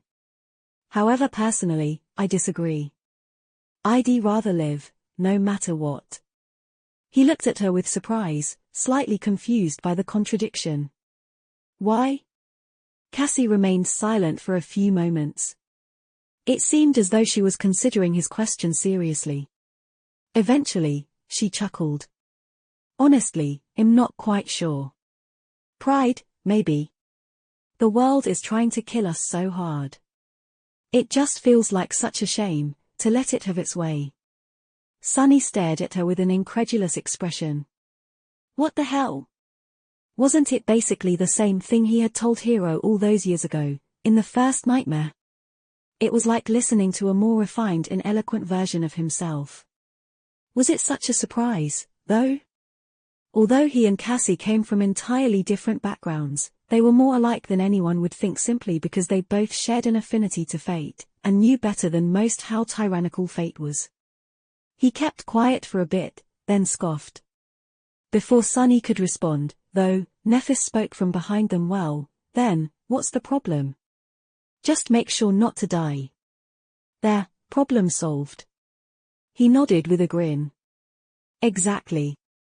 I mean, it's not that hard. If a fool like me can stay alive, anyone can." Cassie smiled, amused by their awkward attempts to raise her mood. She nodded. All right. What a novel idea. I'll take it under advisement." As the sound of quiet chuckling echoed in the dark corridor, the three masters went deeper into the darkness of the ancient temple. Chapter 1385, Flame of Divinity. As they walked through the corridors, Sunny kept clearing their way with the help of the Crown of Twilight. Of course, they could easily swim through the flooded portions of the temple, but why would they, if there was an easier way? The walls of the narrow corridors glistened, reflecting the light of a luminous memory Nephis had summoned. Soon, Sunny noticed a subtle change in them. If the ancient stone was unadorned before, now, it was covered by the remains of beautiful murals.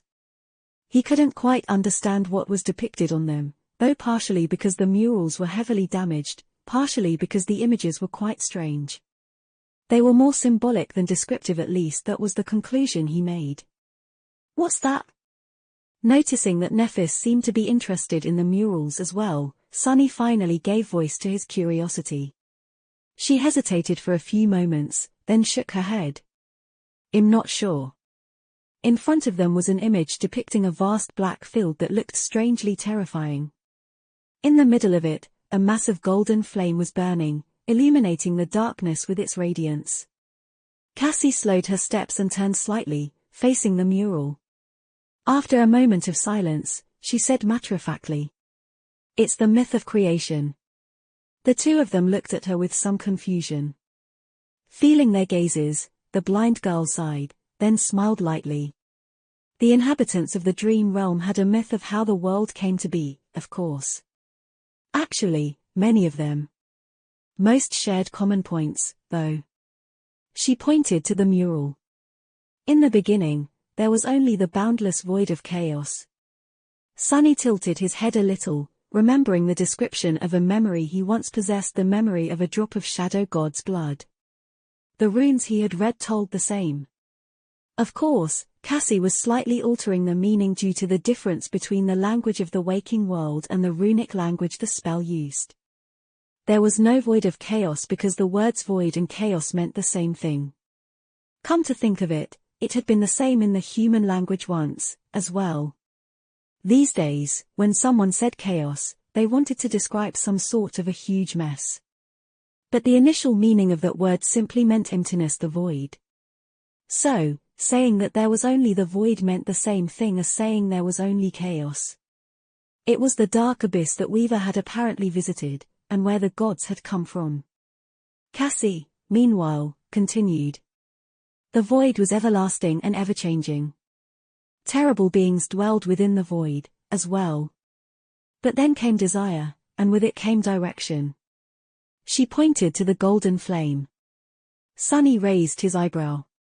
These last words were exactly the same as in the description of the drop of ichor. Yeah, I've heard something similar before. But, to be honest, I never really understood what all of it actually means. Desire, direction, why are they so significant? It was Nephis, not Cassie, who answered. It's simple, really. Well, it's a paradox, but a rather simple one. Since the void was eternal, limitless, and forever changing, it was inevitable that sooner or later, it would produce something that contradicted its fundamental qualities. In other words, something unchanging. That was desire. A single constant in the forever shifting abyss. She coughed, and then added with embarrassment. Oh, at least that was how it was explained to me. But if you think about it, it makes sense. A desire can't change, because if it does, it ceases to be itself and becomes a different desire. So, the concept of desire is static by nature. Sunny blinked a couple of times. Huh? What? That's a bit too complicated for me. What a weird myth. I like the ones you tell way better, you know, the stories about cunning men defeating giants, building wooden as horses to conquer cities, and fighting sea monsters. A subtle smile appeared on Neff's face. Sunny enjoyed the view of it, then scratched the back of his head and added. But I get the idea. Desire was the first unchanging thing born from the ever-changing void, so it was in contradiction to the void. She nodded. Yes. A desire also can't exist by itself. It needs a subject. You want something, strive for something, dream of something, so a desire has to be directed somewhere. Hence, with it came direction. Sunny looked at her with a strange expression. That strangely makes sense. So the direction the myth spoke about was a natural consequence of desire, or rather the concept of desire being born within the void. And since both were constant, their existence was in opposition to the forever changing abyss. Where there had been only chaos, there was now something resembling order. Coincidentally, the word directionless could also mean disorderly in the runic language. And therefore, the word direction could also mean order. Even though it was not entirely correct, such an analogy made it easier for Sunny to understand the underlying meaning of the strange creation myth. It was a conflict between chaos and order. The void creatures represented chaos, while the gods represented order. He hesitated for a moment, then asked. But a desire for what? What was that desire? Cassie laughed quietly. Nobody knows. In fact, I don't think that anyone can know. We humans are not capable of truly understanding divine matters, after all, so this myth is merely a crude facsimile of the real story. Personally, I think it was the very idea of desire, not a specific one. That's why there is a fairy tale about the Well of Wishes here in the tomb of Ariel, a magical place that can grant any wish, not just the correct one. Sunny looked at her, amused. You know that fairy tale too? Cassie coughed and turned away in embarrassment. Oh. Yeah, it's popular among the younger inhabitants of Fallen Grace. I listened to it once or twice out of curiosity. She lingered for a moment, then walked to the next mural. On it, 6 radiant figures were shown standing around the mass of golden flames, which had become much smaller.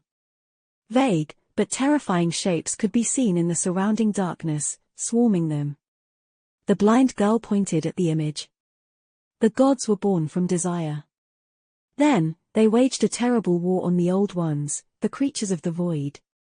Chapter 1386, Forests, Plains, Rivers, and a Vast Blue Sky. The next few murals depicted the battles between the 6 radiant figures and the vague shapes hiding in the darkness of the abyssal void. Sunny found them quite funny. He already knew that the war between the gods and the unknown were waged with weapons like death, time, and space. It had truly been a war beyond human comprehension. However, the ancient people had drawn the murals according to their human imagination. In them, the gods battled the void creatures with swords, spears, and even fists, from time to time. Imagining a god having a fist fight with a primordial horror was rather comical. Sunny shook his head. It's curious, isn't it? The gods are always said to be the enemies of the void creatures, but really, they are void creatures themselves. Just of a different breed. Both the unknown and the gods had been born from the void. So, the gods were unknown themselves, primordial beings from before anything remotely human had ever existed. It was just that they were a very special kind of these ancient abominations. A kind that was inherently opposed to the abyss that had spawned them, and everything it represented. Nephis slowly nodded. Indeed. But does it matter? Sunny lightly shook his head. I guess it doesn't. Awakened and nightmare creatures were also two sides of the same coin. That didn't make them the same. The three of them continued forward, studying the murals. Eventually, the void creatures seemed to have been defeated, albeit not destroyed. Beaten and diminished, they crouched in a dark corner of the abyss, surrounded by the 6 radiant figures. This is interesting. Sunny knew very little about how the war between the gods and the unknown had ended. The description of the drop of Ica only said that the void had been bound, but not how it had happened. Finally, the three of them stopped in front of the second-to-last mural. On it, the 6 radiant figures seemed to be holding a net made from what was left of the golden flame, surrounded by a whirlwind of sparks. They threw the net on the crouching creatures of the void, engulfing them in radiance. The last mural depicted a familiar landscape. The black abyss was gone, replaced by forests, plains, rivers, and a vast blue sky. He looked at Cassie expectantly. She had been the one to spend a whole year with the inhabitants of the nightmare, after all. If anyone knew their myths, it would be her. The blind girl sighed. In the end, when the old ones were defeated, the gods took direction and used their weapons to wrap it around the void. That was how the void was sealed. And that was also how the world was created. Sunny stared at the last mural, overcome by an eerie feeling. Wait a second. The forests, plains, rivers, and a vast blue sky, the crouching beings enveloped by a net of golden radiance. He already knew that these murals had been drawn according to the limited imagination of their creators. So, if he looked beyond what was drawn, at the underlying meaning. Desire, direction, order, the absolute laws like time and space that the gods had created to use as weapons. Did it mean that the gods had created the world, the universe, rather by sealing the void in the cage of universal laws? And if this was how the world had been born? He shivered. So wait, does it mean that everything we know is basically a cage for the abyssal beings of the void? That everything is just the outer shell of a prison built to contain the abyss? Cassie and Nephis turned to him somberly. After a while, the blind girl said, her voice strangely calm. I think not quite that literally, but yes. The void was never destroyed, it was only bound. And the world is what binds it, not the waking world, and not the dream realm. More of existence itself, as we know it. Sunny remained silent for a while, not knowing what to say. What Cassie said sounded terrifying. It was as though he was standing on the surface of a deep, dark ocean, separated from its lightless depths only by a thin, fragile film of ice. That ice was all of existence. Damnation. Why was he so bothered by some stupid myth, anyway? The answer was obvious. It would have been easy to dismiss the whole thing as an ancient superstition if not for one detail. The spell had put the same story in the description of the drop of Shadow God's blood, which meant that there was at least some truth to this myth, no matter how distorted. Curses. Eventually, he let out a shaky breath and said in an unconvincingly carefree tone. Well, that's a bit disturbing, isn't it? Indeed, it was. Much more than that, however. It raised so many questions. Was his interpretation of the myth close to truth? How had Weaver entered the void if it was sealed by existence itself? What had the demon of fate witnessed there, exactly? Come to think of it, the creation myth explained a lot of things, but one thing it failed to explain were the diamonds. Where had they come from? Who was the unknown, whose children they supposedly were? How are the diamonds and their progenitor connected to the gods and to the void? There were much more fundamental questions, as well. For example, the path of ascension led to divinity, while the path of corruption was opposed to it, leading to unholiness. And since what opposed the gods was the void, was the true meaning of profane and unholy, as used by the spell, actually having to do with the void? Was the abyss sealed within the world the source of corruption? Was the vile darkness permeating the souls of nightmare creature a manifestation of the everlasting void? And how did the nightmares, the spell, and Weaver's mysterious schemes fit into all of this? Sunny suddenly shuddered as a certain thought entered his mind. Now that the gods were dead, was the spreading corruption a sign that the seals containing the void were weakening? Was the cage the gods had created slowly falling apart? The disturbing chill he had felt after learning the truth of the last mural was washed away by curiosity, but now, the feeling of dread was back. He hesitated for a few moments, then cleared his throat and looked away from the ancient, damaged, fading image of forests, rivers, and plains. The net of black cracks covering the painted vastness of a blue sky did not look ominous at all. Let's go find that damned library and get the hell away from here as fast as possible, shall we? This place, it seriously gives me creeps. For once in his life, Sunny hoped to never find answers to the questions gnawing at his mind. Chapter 1387, Divine, Unholy. As they moved deeper and deeper into the flooded temple, Sunny couldn't help but think about the eerie story told by the ancient murals. It seemed as though he had learned something important. But, of course, there were a dozen questions for every answer he had received. Like always. Divine, unholy. Knowing that the very fabric of the world was like a cage for the abyssal void that dwelled beneath made him feel uneasy, understandably so. However, Sunny did not dwell on that fact for too long. There was no point, anyway. Matters like these were too distant and inconceivable for a mere mortal to think about. Even if the seals created by the gods were slowly crumbling, what was a human like him supposed to do? Even if Sunny was a sovereign, he would have been like an ant compared to the powers involved in this process. The seals had existed for eons, anyway. Despite their supposed weakened state, they would keep existing for just as long. By the time the void broke free of its prison and destroyed everything, he would be long dead, with not even dust left of his bones. Probably. In any case, he was more interested in something else. The true source of the corruption. Sunny had a vague suspicion that it was the void before, but now, he was almost certain. How does it work, though? The timeline of the Dream Realm's civilizations was not very clear, but one thing he did know was that the nightmare creatures had always existed, even when the seals of the void were new and pristine. The first era Sunny knew of was the era of the void. He decided to call it the Age of Chaos. During the Age of Chaos, the gods had been born, waged war against the elder abyssal beings, and eventually defeated them, thus creating the world. What followed was the Age of Heroes. Noctis and the other Chain Lords had been born during that period. Back then, at the dawn of time, humans were not a dominant force in the world yet. Their nascent civilization was growing and spreading, but the continuation of its existence was not at all guaranteed. Instead, those ancient humans had to fight against the corrupted to conquer new lands, protect their cities, and avoid extinction. They needed powerful champions to battle the dreadful beings who populated the young world, and therefore that time was remembered as the Age of Heroes.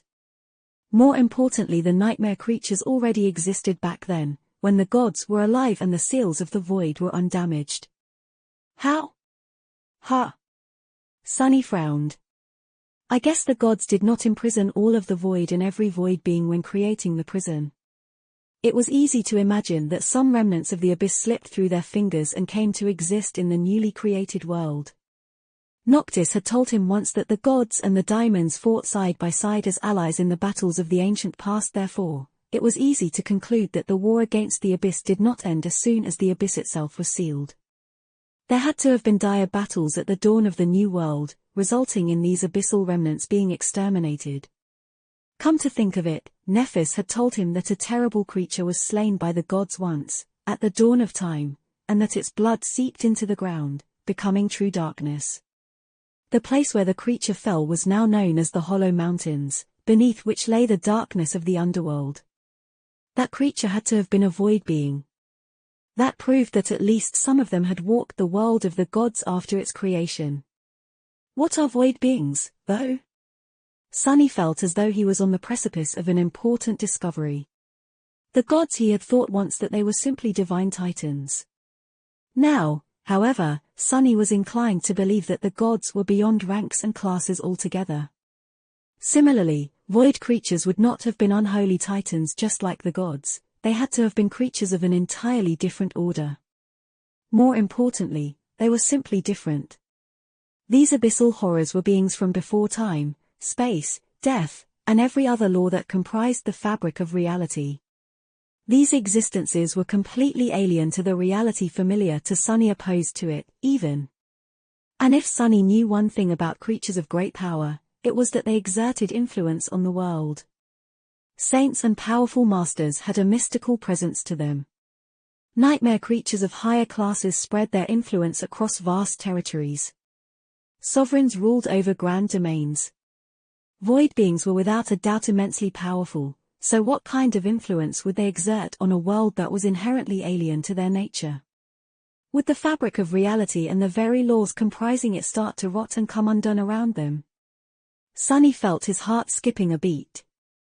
Was that the true nature of the corruption? Was it a rot caused by the influence of the primordial void, simply because of its alien nature? That would explain why the creatures infected by that rot possessed an insatiable desire to destroy those who were not.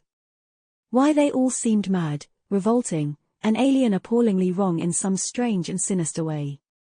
The divine and the unholy were inherently opposed to each other, after all. It was in their very nature to strive to obliterate each other. I feel like I'm not far from the truth. Sunny remained silent for a while, walking behind Cassie with a distant expression on his face. The world he lived in, the world of the spell, the constant battle against the abominations, and the ruined realm of dreams and nightmares suddenly made much more sense. It was not understanding, exactly. The conclusions Sunny made were too vast and had too many consequences to be understood in just a few minutes. But the feeling of it all was somehow more clear now. He lingered for a bit, then threw a furtive glance at Nephis. What about Neph, then? Her ascended ability, longing, made her immune to the corruption. Knowing what he knew now, that seemingly weak ability seemed even more impossible. More than that, one of her attributes was called Nephilim. Its description read, there once were terrible creatures born of an unholy union between the divine and the profane. Nephilim were the most beautiful, and the most harrowing of them all. If the divine and the unholy were inherently opposed to each other, then how could there have been creatures born from their union? How terrible had they been, really, and what had happened to them? Shaking his head slightly, Sunny sighed and looked away from Neph's slender figure. I take it back. Nothing makes sense. I'm just confused even more. Taking a step forward, he suppressed a groan and covered his face with a palm. Chapter 1388, Wheels of History. Sunny continued to think about the history of the Dream Realm. Age of Chaos was the first, ending with the imprisonment of the void and the creation of the world. It was followed by an age that could be called the Age of Gods, a prehistoric time when the gods and those living things they created, as well as the daimons who came out of nowhere, battled the remnant abyssal creatures across the newborn world. Then came the Age of Heroes. It started when the nascent humanity started to spread and fight against the corrupted creatures inhabiting the world for dominion over it. It ended when the abominations were pushed back and largely exterminated, turning from an ever-present danger into dire, but rare foes. What followed was a different age, an age when humanity ruled the world unopposed. Noctis had not known its name, perhaps because people living in that time needed none. For them, it was simply now. A golden age of peace and prosperity. Relatively speaking, of course. I am sure there was plenty of bloodshed and conflict even after most of the corrupted had already been slain or driven into the wilderness. Humans are humans, after all there were other tribes of creatures inhabiting the world, as well. I doubt that everyone lived together in absolute harmony. Due to their immortality, Noctis and the other Chain Lords powerful transcendent born in the Age of Heroes lived long enough to witness the New Age, as well. In fact, they might have had more to do with the change of epochs than anyone knew. Noctis considered the destruction of the Kingdom of Hope to be the turning point in history, one that signified the end of the Age of Heroes. Which meant that the Golden Age was poisoned from the very start. It began with the imprisonment of Hope, and ended when she broke free from her chains. During that time, the gods grew distant and indifferent. Their followers even started to fight among themselves. Slowly, prosperity waned, turning into stagnation and decay. Both the first and second of Sunnis nightmares took place at the dusk of the Golden Age, not long before the Daimons rose in rebellion against the gods. That war, the last war, destroyed the civilization of the Dream Realm. Although it was like a flash in the scope of history, perhaps its brief terror was worthy of being considered to be an age of its own. The Age of Daimons, a terrible age of dread and destruction. Although that age was the latest, it was also the most mysterious. Everything the humans of the waking world had found in the Dream Realm were marks left by the Great War between the Daimons and the gods, and yet, almost nothing was known about it. Why did it start? How did it end? How did the gods die? What happened to their enemies, the Daimons? All that Sunny knew was that at some point between the start of the Doom War and the present day, the seeds of nightmares appeared, and the corruption reclaimed the world it had been almost banished from once. It was the end of the Dream Realm. Come to think of it, I'm wrong. The history of the Dream Realm had never really ended. There were human settlements on its perilous reaches today, after all great citadels like Bastion and Ravenheart, and many smaller ones. Where hundreds of thousands of Awakened lived, fought, and survived, slowly claiming more and more land from the nightmare creatures. Almost like a new Age of Heroes. Or rather, the Age of the Nightmare Spell. Sunny dodged a drop of water that fell from the ceiling of the narrow corridor and tilted his head a little.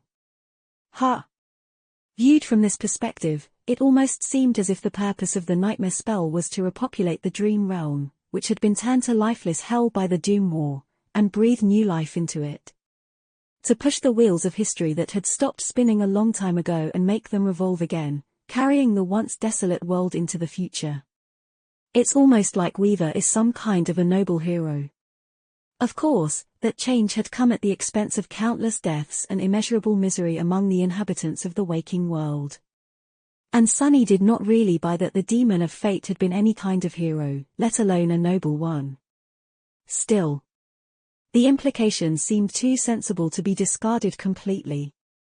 The Age of Chaos, the Age of Gods, the Age of Heroes, the Golden Age, the Age of Daimons and the Age of the Nightmare Spell. If seen in such a framework, the history could make Sunny a huge amount of contribution points. Just imagining it made his eyes gleam. If I manage to write up this theory well and publish it, accurate or not I'll be swimming in academic achievements. Let alone a guest lecturer, will be made an honorary professor. A dean, even. As he grinned greedily, Cassie slowed her steps a little and raised her hand. We're close. Be cautious if there are really records left, we should be careful not to damage them any further. Although the corridors they had walked through were largely flooded, this section of the Lost Temple seemed strangely dry. Perhaps the structure here was much more durable, and had thus resisted the passage of time better. Perhaps there were still some enchantments protecting the inner sanctum. In any case, the floor they walked on gradually became drier. Soon, the three masters passed a chamber filled to the brim with shelves. There had been countless books on them once, but now the shelves lay broken, the ancient scrolls long destroyed by water. Sunny checked a few, only to shake his head in disappointment. Even those that seemed relatively better preserved were utterly illegible. They moved further, passing several similar chambers. The library of the temple had indeed been vast once, but now, all the knowledge accumulated by the Sibyls and their faithful priests was lost. Some of it was destroyed by moisture, some seemed to have been burned, while some had been obliterated by the defiled Sibyl in her rage. Such a shame. Finally, they reached a tall door. Just like all the other doors in the inner sanctum, it had long been turned to rotten splinters. However, the chamber behind it, the largest one they've seen in the last few minutes, looked strangely untouched. Much more importantly, there were no broken shelves and rotten scrolls within it. Instead, there were stone slates. Chapter 1389, Shifting Map. After entering the central chamber of the ancient library, Sunny felt his excitement diminish somewhat. The stone slates had seemed unharmed from the outside, but at a closer look, they were not in the best state. The defiled Sibyl had rampaged in this chamber, as well. Many slates were shattered, some turned to rubble, others to dust. The whole place was a mess, with deep cracks littering its walls and the ceiling. There were deep puddles on the floor, and the cold darkness shrouding the chamber echoed with the sound of falling water. Still, there were many slates that were unharmed, as well. Cassie remained motionless for a few moments, then sighed and sat down on a relatively dry pile of rubble. Sunny gave her a stare. "What, you're not going to help us look?" The blind girl smiled. "I am looking." He coughed and awkwardly turned away. "Yeah, way to go, genius. Asking a blind person if she'll look." Although Cassie's awakened ability allowed her to navigate the world, it did not grant her sight. Cassie sensed the future as if she lived it, meaning that she remained blind. It was her ascended ability that allowed her to see, even if it was only through someone else's eyes. Someone like Sunny or Nephis, for example, which meant that she could only look at the slates that they were looking at. So, she could only help them identify the correct one, not find it herself. Hiding his embarrassment, Sunny cleared his throat. "So, what exactly should we search for?" Cassie lingered for a moment. "We should probably separate all the intact slates first. Even those that do not contain the information we're currently looking for might be useful later."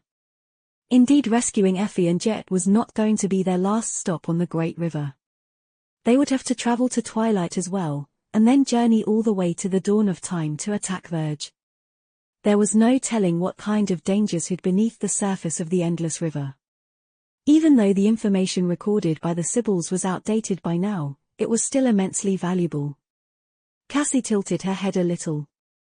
"Other than that, keep an eye out for any mention of flowers." Sunny nodded. There was not much known about the place where Effie and Jet were trapped, but the inhabitants of Fallen Grace referred to it as the Windflower. The vague stories they had heard about that area of the Great River told very little, except for how no one ever returned from there. It wasn't even known where the name Windflower had come from. With a sigh, Sunny nodded and went about sifting through the rubble without wasting much time.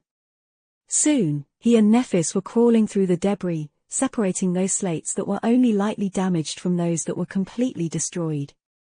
As they did, Sunny briefly looked at each one. Although Ananke had taught them how to navigate the Great River at least enough for them to make their way to Fallen Grace, he couldn't really read the maps engraved into the slates. The maps Sunny was used to were based on topography and landmarks like mountains, rivers, and craters. What was there to put on a map of an endless, vast river? The system the Sibyls had used was rather elaborate. It was based on a convoluted method of assigning each slate a kind of coordinates that had to do with its relation to the edges of the Great River, the passage of the suns, and the approximate distance to the few stationary hazards plaguing the tomb of Ariel. None of the slates depicted the full map of the Great River either. Instead, they were supposed to be put together and moved around as the areas described on them shifted their locations, with old coordinates being stricken from the slate and new ones added. Since most of the slates had been destroyed, there was no hope of recreating the full map. However, one great thing that the Sibyls and their servants had done was including a description of what was depicted on the slates, engraved on the back. So, instead of trying to decipher the markings describing the coordinates, Sunny read these descriptions instead. His face slowly grew gloomy. A giant maw that opens underwater and swallows entire island ships, a region where the wind literally cuts flesh. What the hell, an illusory island that can only be seen by the dying. So what, if he suddenly saw that island, it would mean that he was going to die in the next few minutes. Or was it the other way around, and it was seeing the island that killed people? In any way, it was very much way too creepy. Sunny knew that the tomb of Ariel was a dreadful place, but now, he suddenly felt lucky to have made it to Fallen Grace in one piece. Well, they had encountered the time storm, which was pretty terrifying even as far as the local perils were concerned. So, calling himself lucky might have not been quite correct. Whatever. After a while, the two of them settled into a rhythm. Sunny was looking for those slates that were in one piece, while Nephis collected those that had been broken into pieces, but could be restored, and put them back together with the help of the Dark Shaper. Cassie, meanwhile, rested on the pile of rubble for a while, then got bored and stood up to take a walk around the chamber. She hovered near them for a bit, then put her hand on the wall and slowly traced the perimeter of the chamber with her fingers.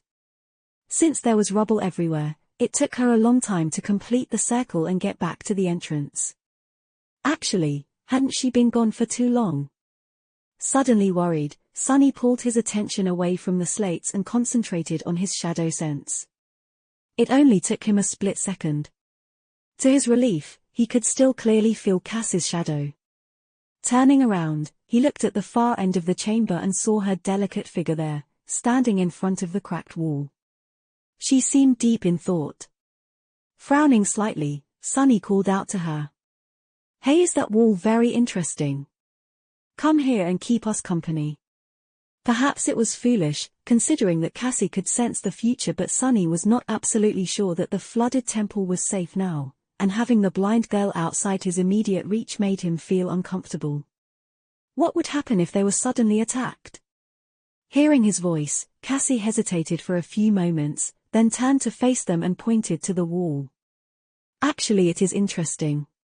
She paused for a moment, and then added with uncertainty. "A slight wind is coming from the cracks. I think there is another room behind that wall." Chapter 1390, Guiding Light. Standing up, Sunny stretched and walked over to where Cassie was standing. Extending his shadow sense through the cracked wall, he remained silent for a few moments, then smiled. "Good catch. There is indeed a hidden space there."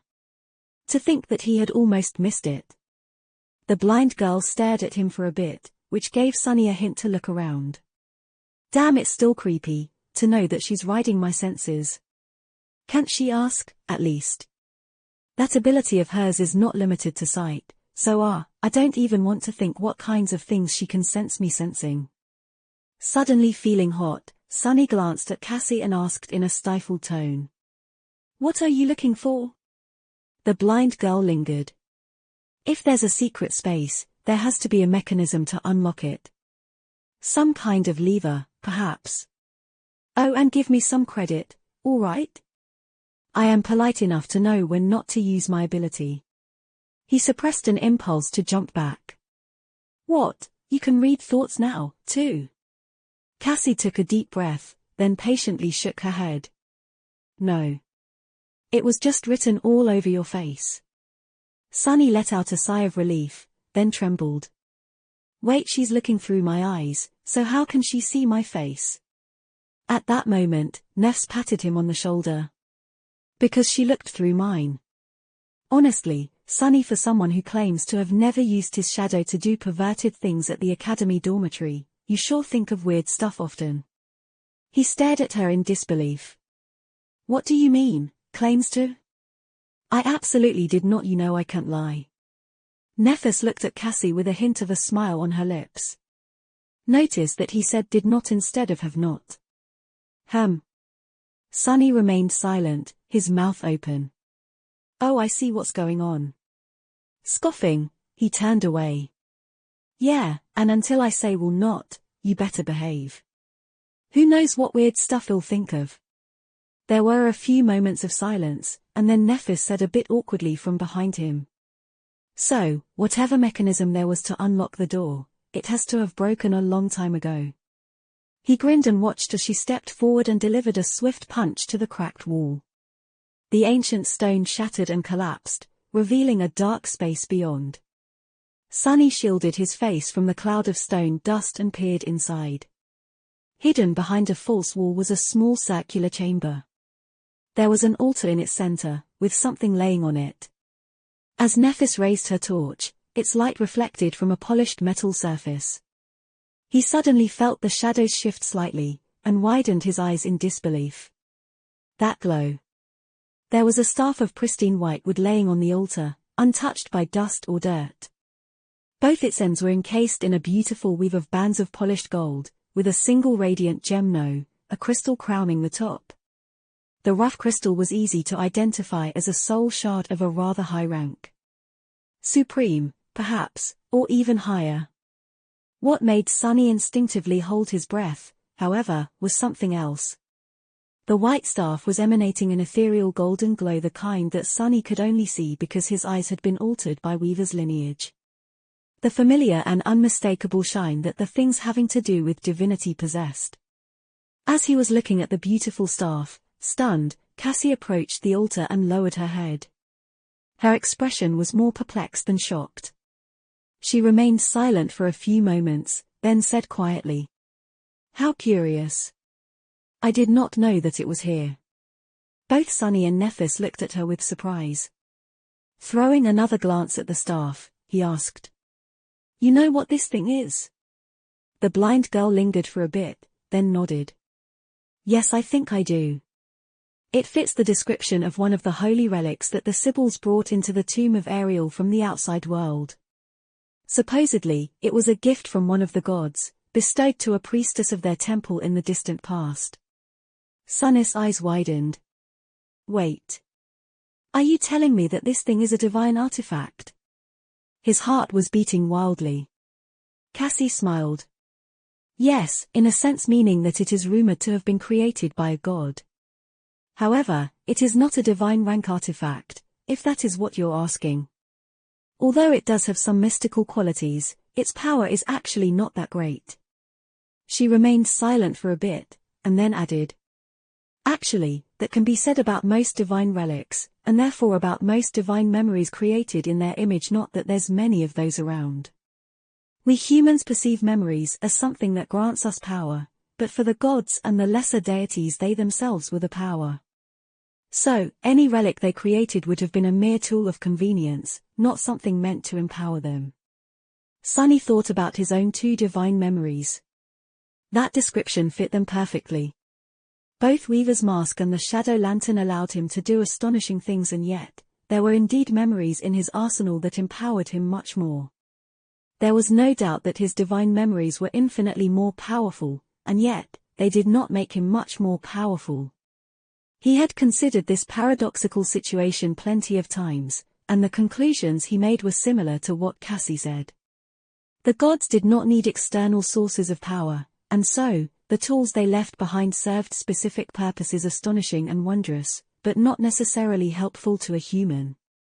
The blind girl, meanwhile, gently caressed the white wood of the beautiful staff and added, "In any case, this relic is called Guiding Light. It's not even a tool made to be used by a god, just something gifted to a mortal out of affection. The powers it possesses are not that stunning. It had served the Sibyls well before they came to the tomb of Ariel. It's supposed to guide people. Actually, I don't know that well. But after that, this staff mostly held symbolic meaning." Sunny stared at the beautiful golden glow for a while, then asked in a dubious tone, "Not that stunning. So what does it do?" Cassie thought for a bit, then hesitantly shrugged. "It's supposed to guide people. Actually, I don't know that well." She picked up the staff and held it carefully. After a few moments, the soft radiance of the soul shard crowning the relic swirled, growing more intense on one side. Sunny blinked. "What did you do?" The blind girl suddenly seemed a little embarrassed. I just sort of thought in my head, Miss Guiding Light, can you guide me to Windflower, please?" He stared at her incredulously. Let's skip the first part for now. So, this divine relic is basically a pretty flashlight with a very basic navigation function. Cassie coughed. I guess so. Sunny sighed, then shook his head and covered his face with a palm. And here I was all excited. Well, it could have been worse. The previous divine relic he had found in the wild was a wooden knife that could only kill one specific person, while simultaneously being responsible for turning that person into an immortal powerhouse. Although the guiding light was not exactly an artifact worthy of being called divine, it was at least more useful than that. Actually, being able to know the general direction of almost anything you thought about was quite an amazing boon if used with foresight. Not to mention that it would help them find the members of the cohort sooner, which was why they had come to this temple, in the first place. Sunny stared at the wooden staff for a few moments, then shook his head again. Well, great. Let's use this thing well. For now, though, we still have to find the information about Windflower. They had already known where that place was located. What they had really come here to find was the information about what kind of dangers were waiting for them there. Turning away, Sunny let out a disappointed sigh. Damn it. As he walked back to the slated, he tried not to look too disheartened. This had to be the most anticlimactic discovery of a divine relic ever. Chapter 1391, Rushed Exit.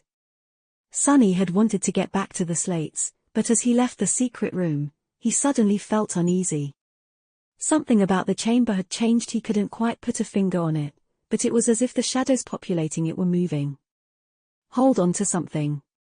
Hearing Cass's voice, he put his hand on a stone pillar.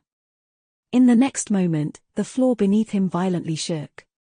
Its already pronounced tilt was suddenly even steeper, causing countless small pieces of rubble to roll in their direction. The sound of falling water had grown louder. Curses. Looking at his companions, Sunny sighed and said in a glum tone. I guess the battle did too much damage to the temple, after all. Nephis nodded somberly. Should we hurry? He hesitated for a moment, then shook his head. A swarm of sparks rose into the air, slowly forming into a familiar alloy chest. We probably don't have much time before this entire place sinks. Let's just load everything into the covetous coffer. We can continue studying the slates when we're safely back on the chain breaker. Of course, safety was a relative term here in the tomb of Ariel. Sunny had only grown more wary of the Great River after reading the records in this ancient chamber, but still he was not enthused at the idea of having to escape the temple while it was actively drowning. Feeling like they had very little time left, the three masters abandoned all attempts of categorizing the slates and simply threw everything remotely intact into the welcoming maw of the covetous coffer. The temple shook one more while they were at it, causing Sunny to curse in frustration. Finally, they were done. Not wasting any time, Sunny led the way out of the central chamber, past the rooms full of rotting scrolls, and into the cold darkness of the narrow corridors leading to the Great Hall. By then, it felt like they were climbing a steep hill. The stone floor was tilted downward, water rushing past their feet and drenching them from above. I don't like this. Logically, Sunny understood that he would be able to escape the drowning temple even if it collapsed and started sinking. Not only was he strong enough to break through the stone walls, he also possessed memories of the House of Night that allowed him to swim like a fish and breathe underwater. However, he still felt tense and claustrophobic. Being caught under an immense mass of stone, with cold water rising higher and higher with each moment, was not the most pleasant of feelings. The ancient temple was shaking and groaning, slowly crumbling around them. I can just send one of the shadows ahead and get to the surface by using Shadow Step. I can take Nephis with me, as well. He glanced at Cassie, who was walking behind them while using the holy staff as a cane. After a short moment of hesitation, Sunny chose to keep all the shadows with him. Soon, they reached the Great Hall where the battle had taken place. Although not much time had passed, it was in far worse shape already. There were actual waterfalls flowing through wide cracks in the distant ceiling, and the dais where Cassie and the Sibyl had clashed was partially submerged underwater. His shadows, whom he had left there to stand guard, were silently watching the rising water. Nightmare come. In the blink of an eye, the black stallion was already at his side. Sunny lingered for a moment, then turned around and grabbed Cassie by her thin waist. "Excuse me." Effortlessly lifting the delicate girl, he placed her on the dark Destria's broad back and gave Nightmare a silent command to reach the surface as soon as possible. "You better hold on tight."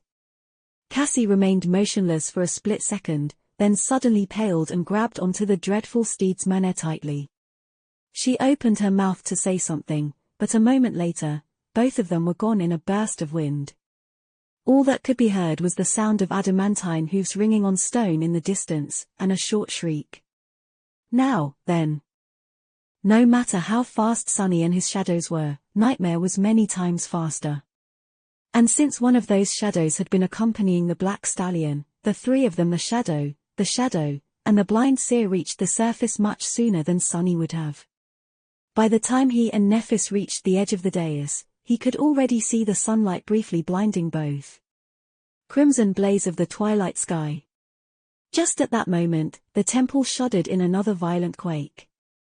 Grasping Neph's hand, Sunny pulled her into the dark embrace of shadows. A short instance later, they stepped on the ashen soil of the incinerated garden, bright sunlight briefly blinding both. When Sunny regained his vision, the first thing he saw was Cassie kneeling on the ground in front of Nightmare, her face of an unhealthy greenish color. Taking a few deep breaths, the blind girl raised a trembling hand and pointed an accusing finger at him. "WW, warn me next time, damn it." He grinned. "What's the point? Didn't you already know what I was going to do?" Sunny hurriedly helped her stand up, dodging the tip of the guiding light in the process. "Watch where you point this thing in any case, there's no time to tarry. We might have escaped the temple, but this whole island is going to fall apart soon. So, hurry up and run." At that point, Nephis gave him a somber look and said, her voice flat, "I'll hurry and run as soon as you let go of my hand." She lingered for a moment, and then added evenly, "Or do you want me to carry you?" Sunny froze, then lowered his gaze and realized that he was, indeed, still holding Neph's hand. He blinked a couple of times, then looked up and gave her a smile. "Actually, yeah. I wouldn't mind being carried." With that, Sunny let go and dashed toward the shore of the island ship. Soon, the graceful silhouette of the chain breaker appeared in front of them. He felt much too happy to see the ancient ship, and leaped onto its deck without wasting a single second. Just as he did, the drowning island resounded with a deafening crack, and split apart. Chapter 1392, Desolation. After the island broke apart, it did not take a lot of time for the debris to disappear into the depths of the great river. Sunny, Nephis, and Cassie stood on the deck of the chainbreaker, observing the death throes of this lost part of fallen grace in somber silence. The flowing water seethed and boiled, turning into white foam. The ashen remains of the dark garden were pulled down by the current and swallowed by the depths. In something that felt like too short of a time, though, the surface of the river became calm and clear once again, with not a sign of the massive island vessel left in sight. Sunny sighed softly. The destruction of the artificial island had been too depressing of a scene. It was like a metaphor of the futility of human existence. Countless river people had worked hard to create and maintain it, and even more spent their lives walking upon its ground. But now, it was gone, swallowed by the elements in mere minutes. With every trace of it erased from existence. Weave was going to be erased the same way before too long. The cities of the Sibyls had already disappeared, only fallen grace remained, its fate all but decided. The tomb of Ariel had been home to a thriving civilization once. But now, it was nothing but a nightmare. Sunny shook his head, suddenly grim. Would the cities of the waking world be gone one day, too? He had not even known that there was a world outside the endless sprawl of NQSC once. It was hard to imagine that a place so populous and boundless could cease to exist. But then again, the waking world was already a world of ruins. Plenty of thriving cities had been erased from its maps, most of them, even Entire continents stood desolate, devoid of life, and uninhabited. He even witnessed the extinction of one of these empty continents himself. My mood is all over the place today. What was there to feel sad about? That island had been nothing but the lair of a dangerous abomination. They had come to its shore, killed the abomination, and absconded with precious loot. Cassie even received a pretty stick as a bonus. If anything, he should be feeling utterly delighted. However, Sunny felt mostly tired and sore all over. The battle against the drowned was a short one, but nevertheless very intense. He was battered and bruised, albeit not injured too badly. Gone. Sunny turned and glanced at Crow, who was hopping excitedly on the railing and staring at the empty space where the island had been with a curious expression. The small bird was unburdened by any kind of heavy thoughts. In fact, it did not have any thoughts at all. After all, it was an echo. Now that the island was destroyed, though, that echo had a job to do. As he watched, Cassie approached the blackbird and gently took it into her hands. Saying something, the blind girl opened her palms and let the crow fly away. The last thing they heard before Jet's echo disappeared into the distance were indignant caws. Stuck. Crow had a simple mission to inform the inhabitants of Fallen Grace about the death of the defiled Sybil, and then find its way back to the ship. The three masters did not know how long it would take them to rescue Effie and Jet, so they wanted to make sure that the last city would migrate downstream in their absence. Hopefully, by the time they returned, the frail Riverborn would be doing much better. That's done, then. Sunny glanced at the wooden staff in Cass's hands, then at the sails of the chain-breaker. He hesitated for a moment, then asked tiredly. Should we set sail? After a moment of silence, Nephis shook her head. The night is approaching, and all of us are tired. I'd rather just drift with the current until tomorrow. A little rest won't do us any harm. Sunny was happy to hear it. Soon, they were gathered on the mess deck at the stern of the ship. All its compartments had been cleared of debris and repaired by the inhabitants of Fallen Grace, but the three masters did not visit most of them often, since there was no need to. They mostly spent their time on the upper deck, in their living quarters, or on the mess deck near the galley. There was freshly prepared food on the table, giving off the familiar, delicious smell of Neff's cooking. The covetous coffer stood with its lid open, its teeth gleaming in the warm light of a lantern.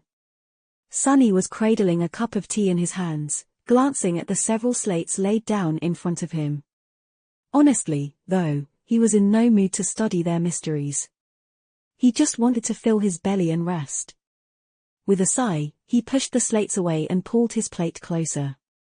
Swallowing the first mouthful of a fragrant meat porridge, Sunny closed his eyes in delight. Nephis was preoccupied with eating, as well. Cassie, though, seemed to have forgotten about it. She was playing with her new shiny toy instead. The soul shard at the tip of the holy staff was emanating light, its intensity changing from time to time. Sunny stared at her for a bit, then asked, "What are you doing?" The blind girl took a sip of tea absent-mindedly. "Trying to figure out how it works. It's weird the enchantment doesn't seem to respond to everything.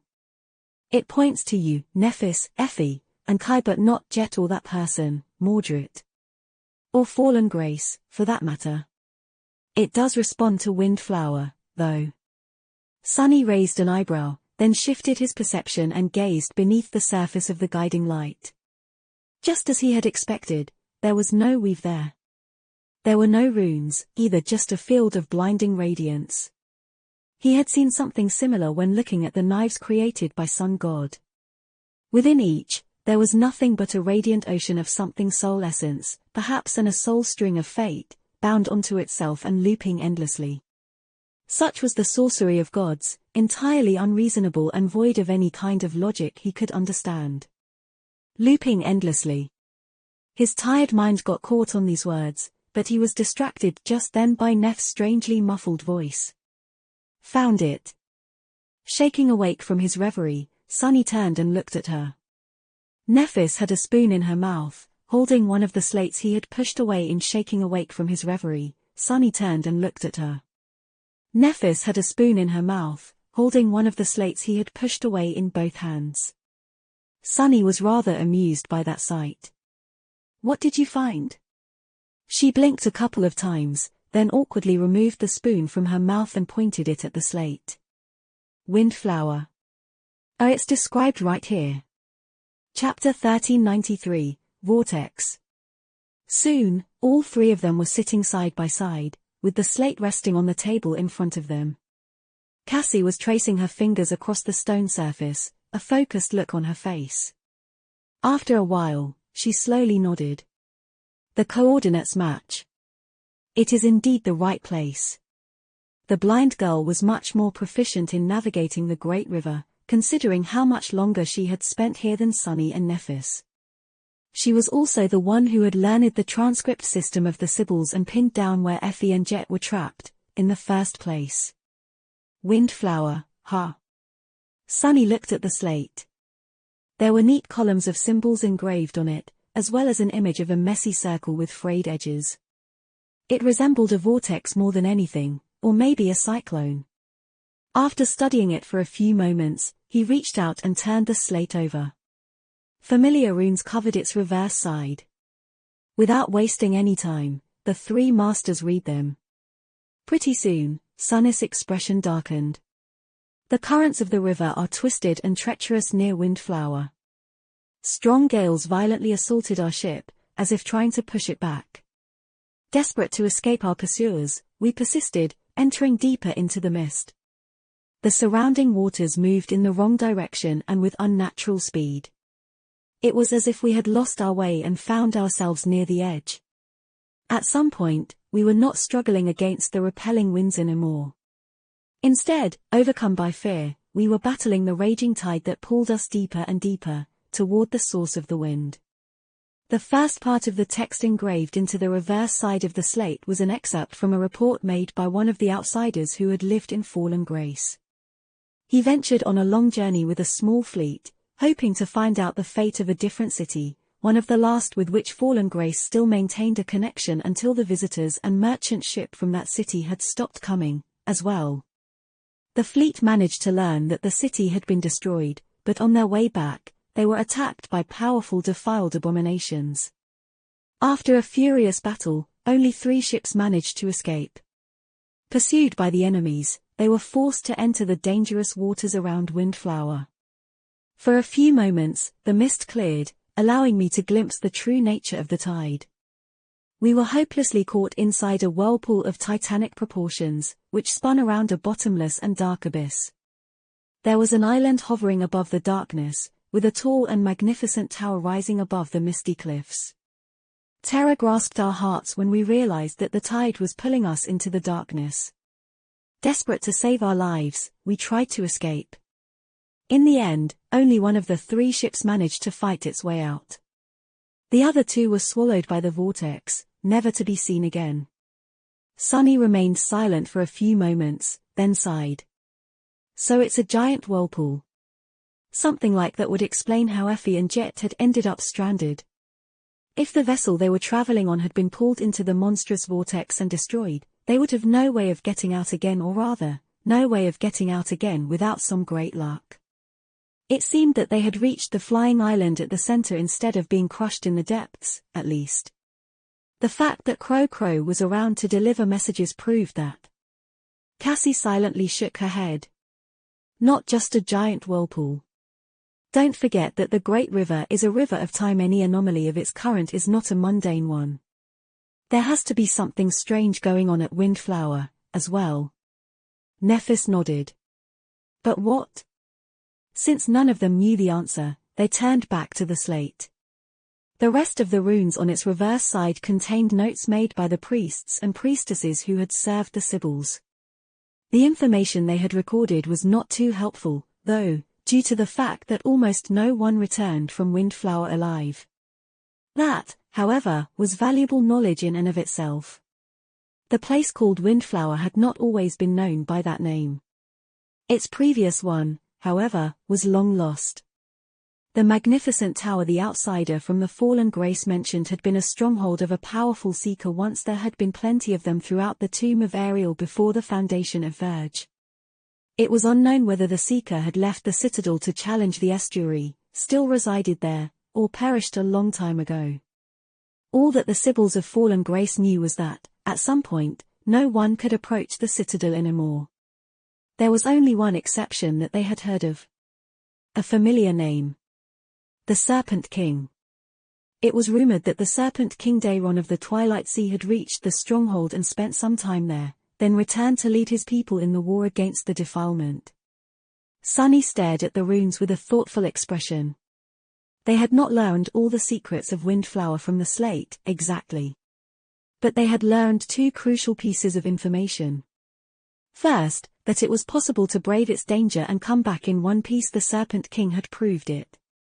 Second, he looked at Nephis, then at Cassie, and said, "At least we know the general nature of that place. Fighting against the whirlpool will be hard, but doable. The problem, though, is that the island is floating above its chasm.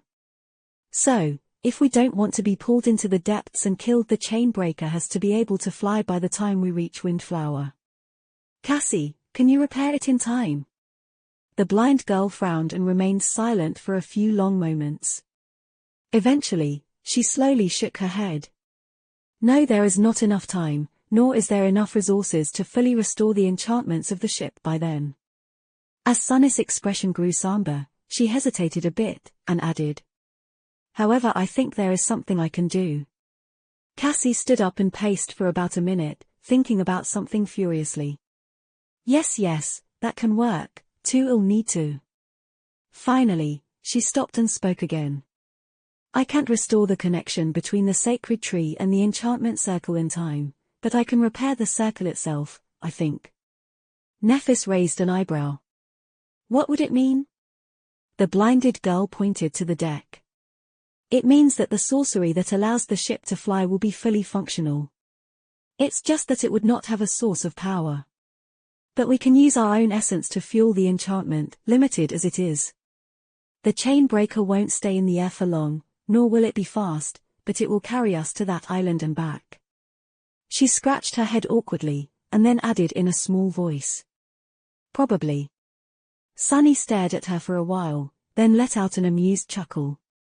The odds, as always, were against them. But when had it been any different? He shrugged. Good enough. Chapter 1394, The Luxury of Being Bored.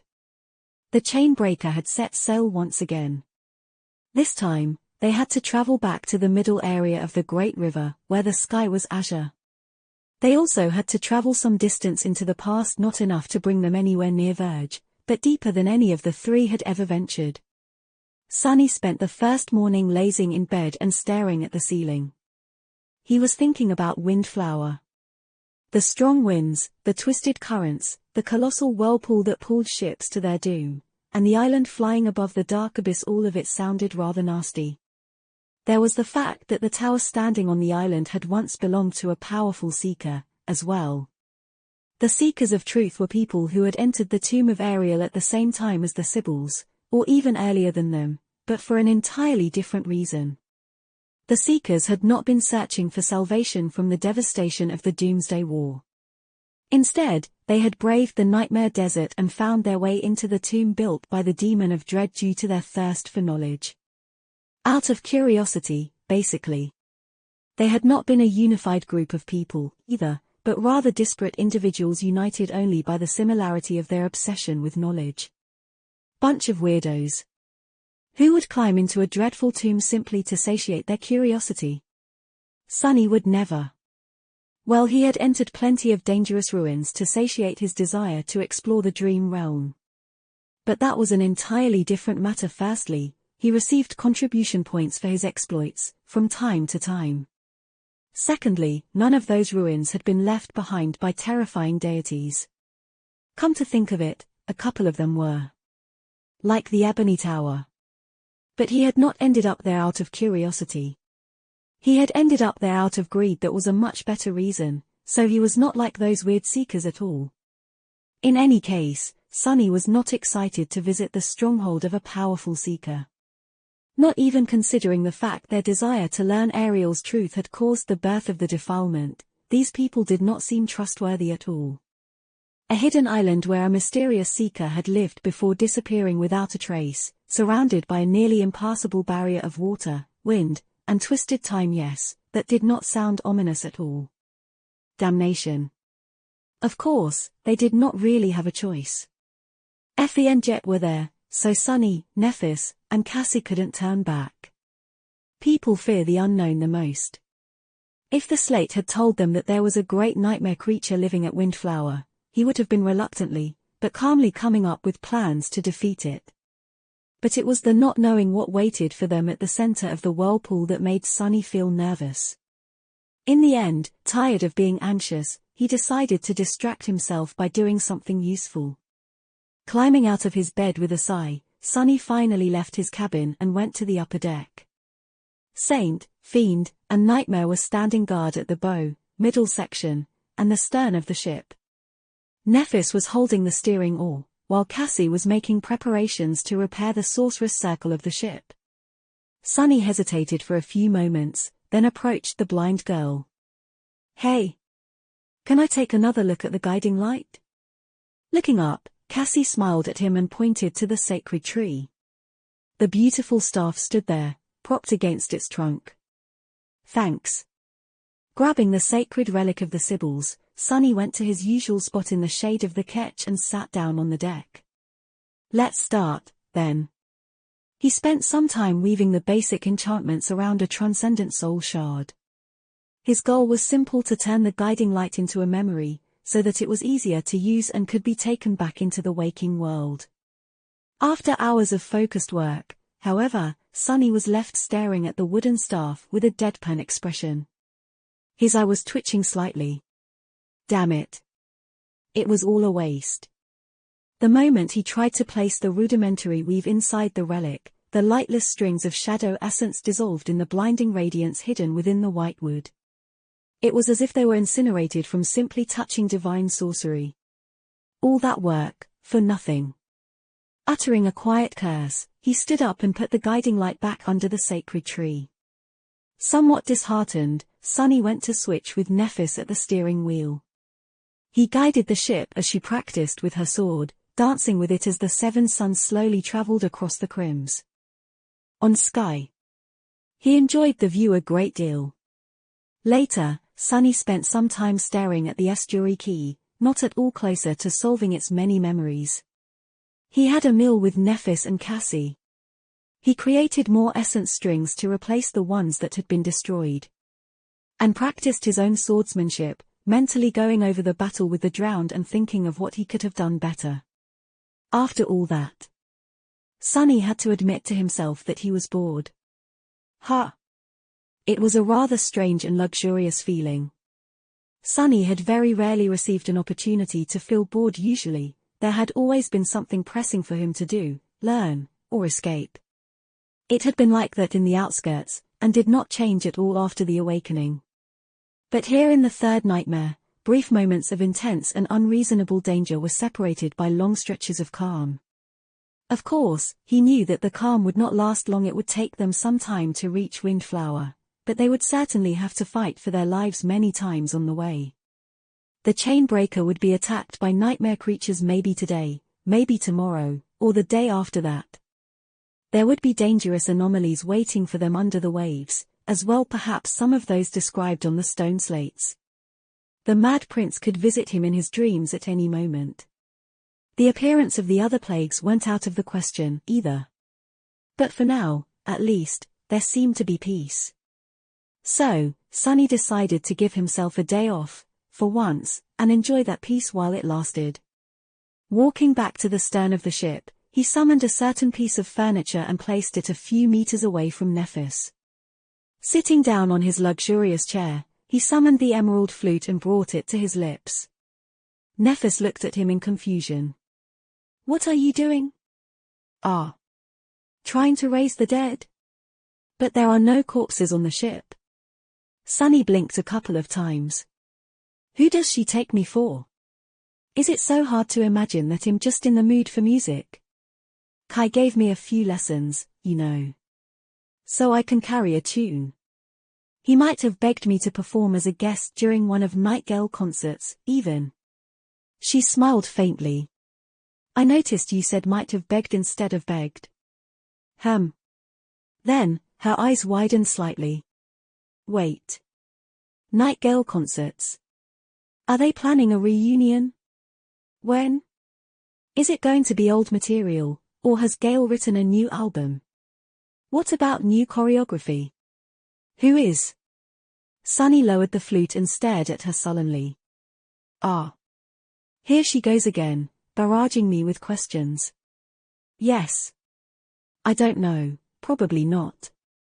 No clue. No idea. I'm not sure. As the sky slowly grew brighter, the chain breaker sailed toward dawn. The three masters aboard the graceful vessel anxiously awaited the reunion with two lost members of their cohort. Chapter 1395, Hello, Blue Sky. I wonder. Sunny stared at a delicious-looking golden fruit, torn between the desire to pluck it off the branch and the fear of tasting fruits from mysterious, mystical trees. The last time he had eaten one was not a memory he liked to remember. It probably tastes divine, though in the end, he sighed and reluctantly looked away from the alluring fruit. It was better not to test fate. Sunny was currently high in the crown of the sacred tree, using it as a crow's nest. The sky above him was of a beautiful azure color, with not a hint of the deep scarlet splendor they had grown accustomed to in fallen grace. It had already been several weeks since they visited the lost library and slayed the defiled Sibyl. The 4th month of their nightmare had ended a few days ago, of course. It had been much longer than that for Cassie and the other members of the cohort. Effie and Jet had spent more than a year stranded in the place called Windflower, by now. Sunny couldn't help but worry about them. He was also worried about Rain and the waking world, but there was nothing to be done about that. Climbing to a higher branch, he sighed and looked down. There was usually a black crow following him around, but today, the talkative bird was gone. It was somewhere ahead, scouting for prowling abominations and turbulent currents. The crow's presence meant that at least one of the two missing women was still alive. That made Sunny less anxious. In these past few weeks, the chain breaker had traveled far enough into the past to almost reach Windflower. With the help of the guiding light, they did not even have to waste time searching for its precise location. The sacred staff pointed directly to where they needed to go. So, the dreadful whirlpool could appear from beyond the horizon any minute now. Of course, coming this far had not been easy. Sunny, Nephis, and Cassie had to fight for their lives on many occasions.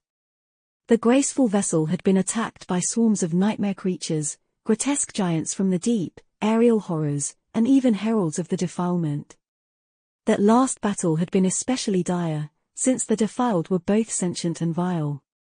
And yet, the three of them had slain and slaughtered every enemy that dared to attack the chain breaker for now. The ancient vessel withstood all the attacks without receiving serious damage, as well. But the three masters weren't as lucky. Each of them had suffered many grave wounds, some of them almost fatal. If not for Neff's healing powers, they would have never made it so far. They wouldn't have made it without Cassie, either. Sunny had been reminded once more that traveling with an oracle was an invaluable boon. It was because of the blind girl that they had managed to avoid the true perils of the great river, the twisted currents and lethal aberrations where time itself would have killed them in the blink of an eye. They would have perished without Sunny and his shadows, as well. The third nightmare was not a place where one could survive without extreme battle power, and currently, he possessed the most of it out of them three. Am I not great? Sunny smiled wryly, then shuddered and furtively looked around, checking to see if the Sin of Solace was near. The sword wraith would not have missed a chance to cut him with a snide remark in response to such thoughts, but thankfully, the apparition had not deemed it necessary to climb the sacred tree with him. In fact, the Sin of Solace did not seem to like being too close to the tree from the Heart God's Grove, for some reason. Sunny used that fact often to get some reprieve. He sighed. The journey to Windflower had not been easy, but at least they had all gotten something out of it. Nephis was one step closer to becoming a Titan, and wore a chainmail shirt over her white tunic just like Ank's mantle. The new memory could be worn in conjunction with another armor, albeit due to its unique enchantment rather than its type. In a fashion strange for an awakened, she also carried her sword in a scabbard hung from her belt. The scabbard was another memory, this one capable of enhancing the weapon stored inside of it for a sufficient amount of time. Cassie, meanwhile, was back in her beautiful red peplos dress. Now, however, there were two bracelets on her hands instead of the golden shackles. One was a protective charm memory, the other was supposed to enhance the force of her attacks. She still carried the quiet dancer in a scabbard, this one mundane, not enchanted but mostly used the guiding light in battle.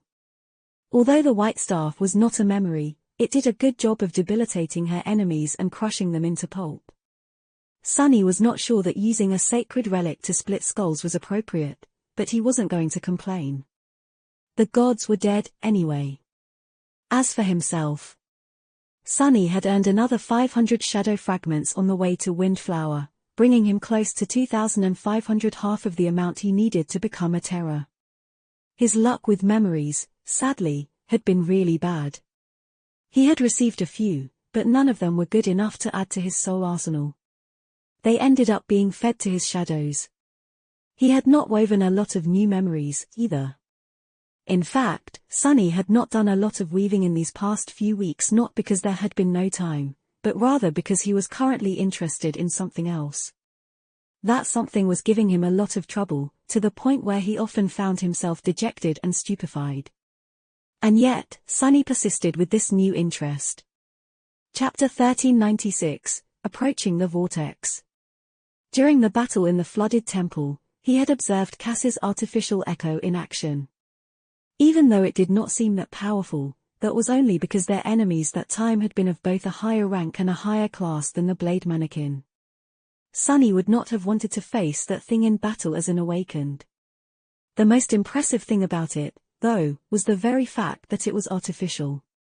After interrogating Cassie and Nephis on the topic, he had found out that the Forge Masters of Clan Valar were capable of creating not only memories, but also echoes.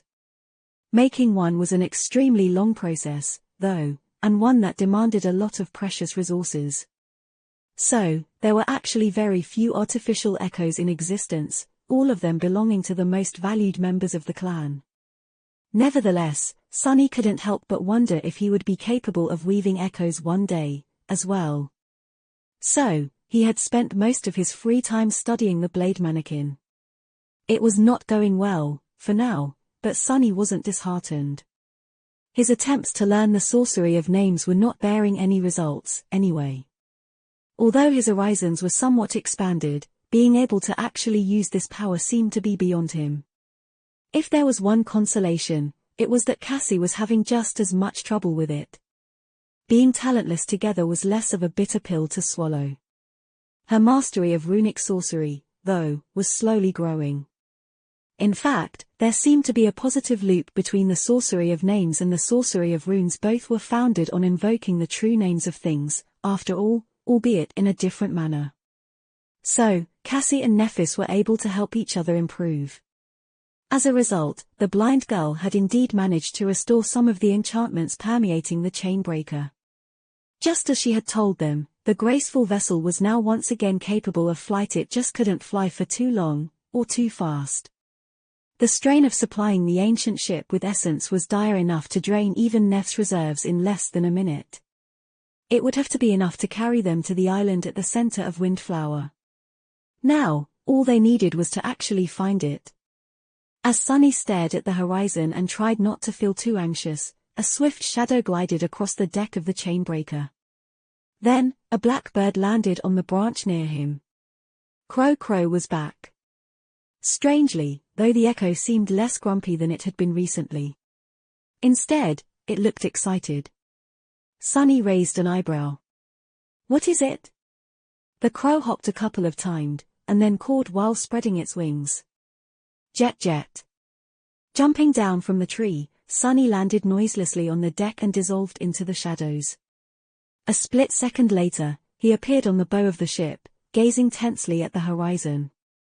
Saint, who was standing nearby with a bow in her hand, spared him an indifferent gaze. Her ruby eyes glowed silently, not betraying any hint of emotion. If only I could be this calm all the time. Sunny remained motionless for a few minutes, then sent mental messages to Cassie and Nephis. I think we are drawing close. Indeed, out there, far in the distance, the flowing surface of the great river had grown a little hazy, as if obscured by mist. Considering Crow's excitement, it had to be Windrose. Hurricane winds, destructive currents, and suffocating mist. We'll see how terrible that place is, exactly, very soon. A few moments later, Cassie joined him at the bow. Nephis remained at the stern, holding the steering oar, but she did respond through the link of the shroud of dusk. I see. Sunny sighed, then glanced at the blind girl. The soul shard crowning her wooden staff was glowing, its light pointing precisely at the distant haze. There is no doubt, then. Cassie slowly nodded. Yes. We have arrived. The branches of the sacred tree rustled as the chain breaker took a turn. Nephis moved the ship in a wide spiral, positioning it directly upstream of the approaching hazard. By the time she did, Sunny could already see wisps of mist flowing over the surface of the restless water. Time to get to work. Concentrating, he called upon the shadows. The three of them had long discussed how to tackle the titanic whirlpool. There was not much they had to do, really. The first obstacle they were going to face was the repelling wind. So, Sunny lowered the sails to diminish the repelling force. The ship would be carried into the vortex by the current, and once they approached close enough, Nephis would invoke the true name of the wind to lessen its fury. The second obstacle would be raging currents. Sunny's authority over water was not strong enough to calm them, but the chain breaker was sturdy enough to withstand the fury of the elements. It was not going to overturn, either. All they needed was a skilled helmsman and something to guide them through the mist. Cassie was going to accomplish both tasks with a little help from the guiding light. She was quite skilled in controlling the chain breaker more than any of them were. However, she was not going to be able to guide the flying ship through the last, and most dangerous, of obstacles. Once they were close enough to the island at the center of the vortex but not deep enough into the whirlpool to be swallowed by it, the chain breaker had to lift into the air and reach the shore before its helmsman ran out of essence. Nephis was a terror, and possessed the lineage of Sun God as well, which, among other things, drastically strengthened her soul. Her reserve of essence was the largest among them, so it would be her task to take up the steering oars in those last moments. As the first wisps of grey mist touched the bow of the chain breaker, Sunny suppressed a shiver and looked into the approaching wall of fog with a dark expression. Mist, nothing good ever happened when there was mist around. Here in the dream realm, it was always a herald of something dreadful approaching. We have prepared for this. Taking a deep breath, he glanced at Cassie and smiled. Let's go find Effie and Jet, then. Chapter 1397, Wishful Thinking. Soon, the chain breaker was swallowed by the mist. The winds had grown stronger, making the folds of Sunnis' nebulous mantle flutter. Feeling drops of water fall on his face, he sighed and looked at Cassie. Go. She lingered for a moment, then rushed away to replace Nephis at the steering oar. Sunny was left alone on the bow, looking into the mist with a dark expression on his face. Effie, Jet. Both of them were still alive. They had to be. But how could they? The third nightmare was not easy to survive. And these two, they, of all people, would have found it impossible to cling to life while stranded for more than a year on an isolated island. Jet could only exist by killing living beings to replenish her constantly dwindling essence, after all. Effie was a slave to inhuman hunger. Without access to a great amount of food, she would swiftly wither and die. How many foes to kill could there have been on a hidden island, and how much food? No, don't think about that. The crow echo still existed, which meant at least one of them was still. That crow has always been a bit strange, though. Much too animated for a simple echo. Perhaps it has something to do with Wake of Ruins, so who's to say that it can't exist without a master? Sunny threw a dark glance at the Sin of Solace, who grinned in response. Admit it, they are both probably dead already. Ah, how sad they were slowly starving to death while you were having fun with Nephis on the Dark Island. You really took it easy back then, at the beginning, didn't you? Sunny looked away and gritted his teeth. The Sword Wraith simply laughed. Come to think of it, your friend Kai is most likely dead, too. Even if the nightmare creatures did not kill him, Mordred surely did. He is probably walking around now, wearing Kai's corpse right as a luxury brand suit. Well, it's for the best. You have always been jealous of that guy, anyway. The insecure little wretch that you are. That's not true. Kai has Anvil's charm, I gave it to him. Mordred can't possess someone wearing that charm. The surface of the great river was growing restless. The waves were already much taller than before, making the bow of the chain breaker sway. Feeling the deck rise and fall beneath him, Sunny closed his eyes for a moment. That's not true. Kai has Anvil's charm, I gave it to him. Mordred can't possess someone wearing that charm. The Sin of Solace stared at him for a few moments, a mocking smile on his lips. The charm, right, it protected wealth really well, huh? Snarling, Sunny turned around and prepared to rebuke the apparition, but at that moment, a calm voice resounded from behind them. Are you talking to your sword again? He flinched and looked back. Neph's slender figure slowly revealed itself from the mist, two pristine white sparks burning in her cold grey eyes. He hesitated for a moment, then nodded silently. Stopping once she reached him, Nephis looked into the mist and said, her voice even. I believe that they are all alive, too. A bitter smile appeared on Sunny's lips. Sure, but it seems like wishful thinking, doesn't it? People were not immortal. He had lost enough comrades to know how ruthless this world they lived in was, so wasn't it a bit naive to stubbornly cling to hope after Antarctica? Nephis shook her head.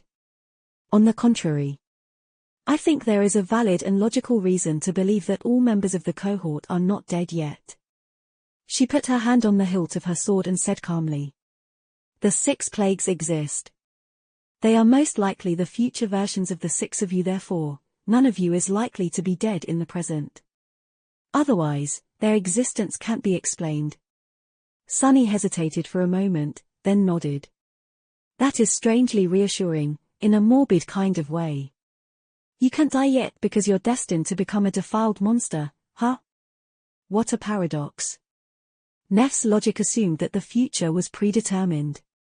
If so, there was no way that Effie and Jet were gone. However, that also meant that there was no way for the 6 of them to avoid killing her and becoming the 6 plagues, which made this whole endeavor meaningless. If the future was not predetermined, though, then the cohort could potentially write a different ending for themselves and the nightmare. Yet it also meant that there was no reason to believe that the rest of the members were still alive. Sunny knew that fate could hardly be changed, but he also knew that it did not govern every small occurrence and event. The details of what happened, and how it did, could be altered. It was just that the end result almost always remained the same. Sooner or later, all deviations were proven meaningless, failing to change the grand design of the future. It was easier to change fate inside of a nightmare, as well, due to its fragmented and isolated nature. Plus, the Great River was a strange place. Who was to say that their fate wasn't to become the 6 plagues, only for their younger selves to slay them and conquer the nightmare unscathed? Ah. My head hurts. He rubbed his face. All this stuff, the paradoxical nature of the Great River, the unreliable future, the greater tapestry of fate, were too strange and irrational for a human mind to comprehend.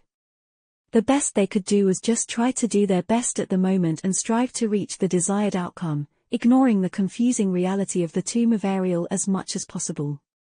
The winds were growing stronger. The branches of the sack red tree swayed, rustling worriedly. The swaying of the deck grew more pronounced. A thick mist enveloped everything in sight. Hey, Sunny. He looked at Nephis, surprised by her strangely candid tone, and raised an eyebrow, knowing her, some ridiculous statement was about to follow. He was not going to be fooled into listening to her apologize for his projector twice. But Nephis was perfectly earnest. There is nothing wrong with a bit of wishful thinking. We will find them both alive. I'm sure of it. At that moment, the wind slammed into them like a ram, making both sway. Raising a hand, Sunny caught Nephis and helped her steady herself. At the same time, he used the feather of truth trait of the shell to increase his weight and ground himself more solidly on the deck. The two of them remained silent for a few moments, looking into each other's eyes. Then, Sunny smiled. All right, Neph, I'll believe you, this time. Chapter 1398, Braving the Barrier. Soon, they were deep into the barrier surrounding Windrose. There was nothing but blinding mist, hurricane winds, and violent currents in this dreadful and deadly place. Sunny could easily imagine countless ships being drowned by the inconceivable whirlpool-powerful nightmare creatures, as well. No wonder almost no one returned after being swallowed by the mist. And yet, the fury of the wind was terrible, but not terrible enough to sway them. Nephis had invoked the true name of the wind, lessening the pressure on the graceful ship. The chain-breaker stubbornly cut through the mist, refusing to be pushed back. The violence of the raging currents was daunting, but not daunting enough to stop them. Guided by Cass's steady hand, the chain-breaker broke through the fortress wall of the towering waves, never straying off course. By then, the natural flow of the great river was replaced entirely by a terrifying tide that was pulling them deeper and deeper into the mist. The deck beneath their feet was tilted downward, indicating that they were sliding into the giant, insatiable maw of the colossal whirlpool. Instead of allowing the ship to be carried by the current, Cassie kept its bow pointed perpendicular to the rush of seething water, cutting as short a line to the center of the vortex as possible. It took a lot of effort to keep the chain breaker under control, but she managed it splendidly. It was still too early to take to the sky. Sunny and Nephis had long joined Cassie at the stern. Fiend and Crow were hiding under the sacred tree, both soaked in water and miserable, while Nightmare had dissolved into shadows and hid in their dark embrace. Only Saint remained on the bow of the ship, standing there like an immovable onyx statue. The plume of her helmet danced in the wind. It was easy to get lost in the mist, but the radiance of the guiding light was showing them the way. Straining against the howling wind, Sunny yelled. How much longer? His shout was swallowed by the mist. At almost the same time, though, the veil of fog was torn apart for a few brief moments. When Sunny saw the scale and magnitude of the vortex they were trying to brave, his face turned ashen. The whirlpool was indeed colossal, stretching as far as the eye could see. The raging tide moved in a vast circle, forming a revolving crater. They were currently sliding recklessly down its slope. Far away and below them, a harrowing darkness devoured the world. The depths of the great river lay naked and revealed, but his human eyes were not capable of discerning what dwelled below. Or maybe there was nothing there at all. Just an endless, bottomless abyss. However, there was an island hovering in the air above the darkness. Flowing mist shrouded its dark cliffs, and a magnificent tower rose from somewhere far inland, obscured by fog. The sight of the island was both austere and sinister, like a stark omen of ill fate. Hurry! Cassie let go of the steering oar and stepped out of the circle, allowing Nephis to take her place.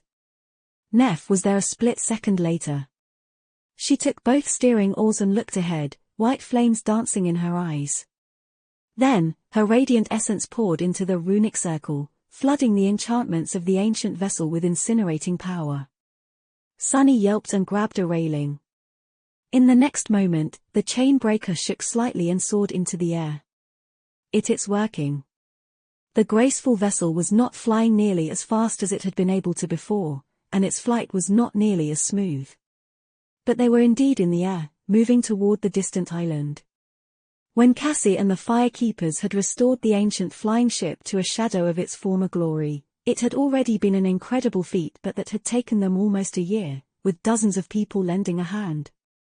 The fact that the blind girl now managed to achieve so much alone and in the span of a few weeks was truly remarkable. And it gave them the chance to accomplish their goal. Of course, it was still unclear if the Chainbreaker would be able to maintain its flight for long enough. Would they reach Windflower Island? Or would they plummet into the darkness and be crushed by the dreadful vortex? Only one way to find out. Sunny turned his head and looked at Nephis, who was holding the steering oars, her eyes shining with a brilliant white radiance. He could sense a flood of essence pouring out of her soul like a shining torrent. That essence was absorbed by the runic circle and flowed through the enchanted lines stretching throughout the ship, feeding its enchantments with power. There was no hint of doubt on Neff's face, and so, he decided to throw away his doubts away, as well. A few moments later, the shroud of mist obscured everything once again.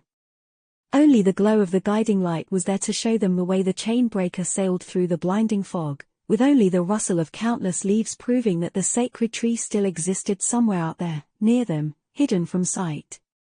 Come on, come on. They didn't have to struggle against the current anymore, but the hurricane winds were still raging. They slammed into the hull of the ship with vicious force, trying to push it back. Because of it, the speed of the Chainbreaker fell even more. Damn it. Sunny had been counting the seconds. It had already been a full minute since the moment Nephis stepped into the circle, more than they had been able to fly in the tentative test the day before. The radiance of her eyes was dimming. And yet. Suddenly, Nephis moved and smoothly raised one of the oars. At the same time, the Chainbreaker began to descend. Gradually, the fury of the winds was extinguished. The mist was still obscuring the world. But then, the ancient vessel finally fell onto soft, white sand. There was a violent crash, but the hull of the Chainbreaker withstood the impact. The runic circle fell dormant once again, and the enchantments lost all power. There was nothing but mist around them and silence. They had reached Windflower. Chapter 1399, Misty Shore. Sunny waited for a moment, then slowly straightened and looked around. The Chainbreaker was laying on white sand, tilted awkwardly. It had shattered the side of a black cliff and was now leaning on it, which prevented the ship from turning over. They had gotten lucky despite the blind landing. The fog was still there, obscuring the world, but it had become less thick. Sunny could make out the figure of Saint standing still on the bow of the beached vessel, as well as more cliffs rising high above them. It seemed that Nephis had guided the Chainbreaker to a small strip of sand at the very edge of the island. Changing Star herself was leaning heavily on the steering oars. Her face was paler than usual, and the white flames were gone from her eyes. She had completely exhausted her essence to carry the ship across the dark abyss. Sunny grimaced. It was very unfortunate to have one of them utterly drained of essence right now. No one knew what dangers were waiting for them on the misty shore. These first minutes could very well prove to be of vital importance. Not that there had been a choice. Fine. Noticing his gaze, Nephis forced out a faint smile and put a hand on the hilt of her sword. I can still put up a fight. Sunny nodded, having no doubt in her ability to do just that, despite this weakened state. She was a seasoned slayer. Nevertheless, they had to be careful not to allow themselves to be wounded. It would be quite a while before Nephis could heal them again. Cassie used the guiding light to pick herself off the deck and shivered slightly as the mist caressed her skin. Her expression was troubled. Noticing it, Sunny tensed as well. What is it? The blind girl had an intuition that was far superior to even his. It had saved their lives numerous times, so seeing her this nervous was not a good sight. She lingered for a while, then shook her head with a frown. I'm not sure. I just have a very ominous feeling. This place, Windflower, every part of me is screaming that we are in danger.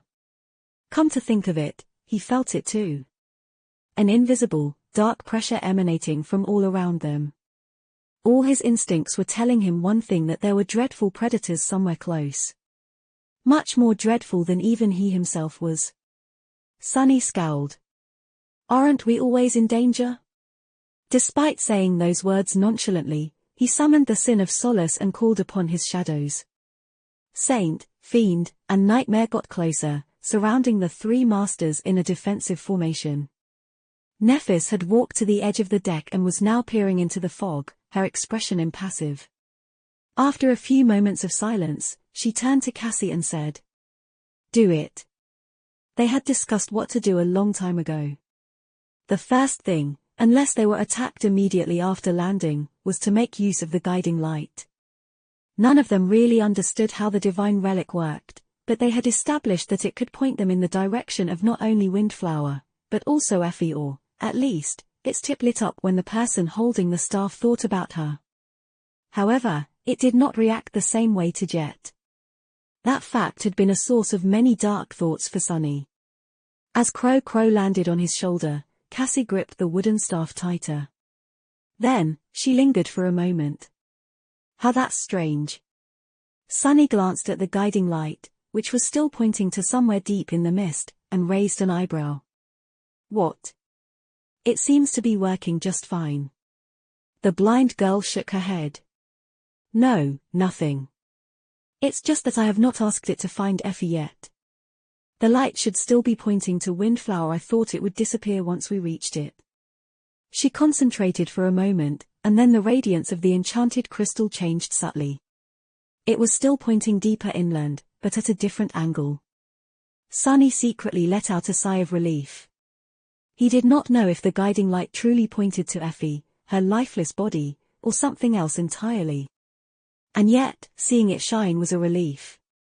That gluttonous woman should better be alive. Or else he'll be very cross with her. He scowled, then took a step forward. "Let's go, then." Jumping over the railing, he plummeted down and landed on the sand. A moment later, Nephis was by his side. Saint and Fiend landed with a bit more noise than the two of them, and lastly, Nightmare leaped from the deck of the ship, carrying Cassie on his back.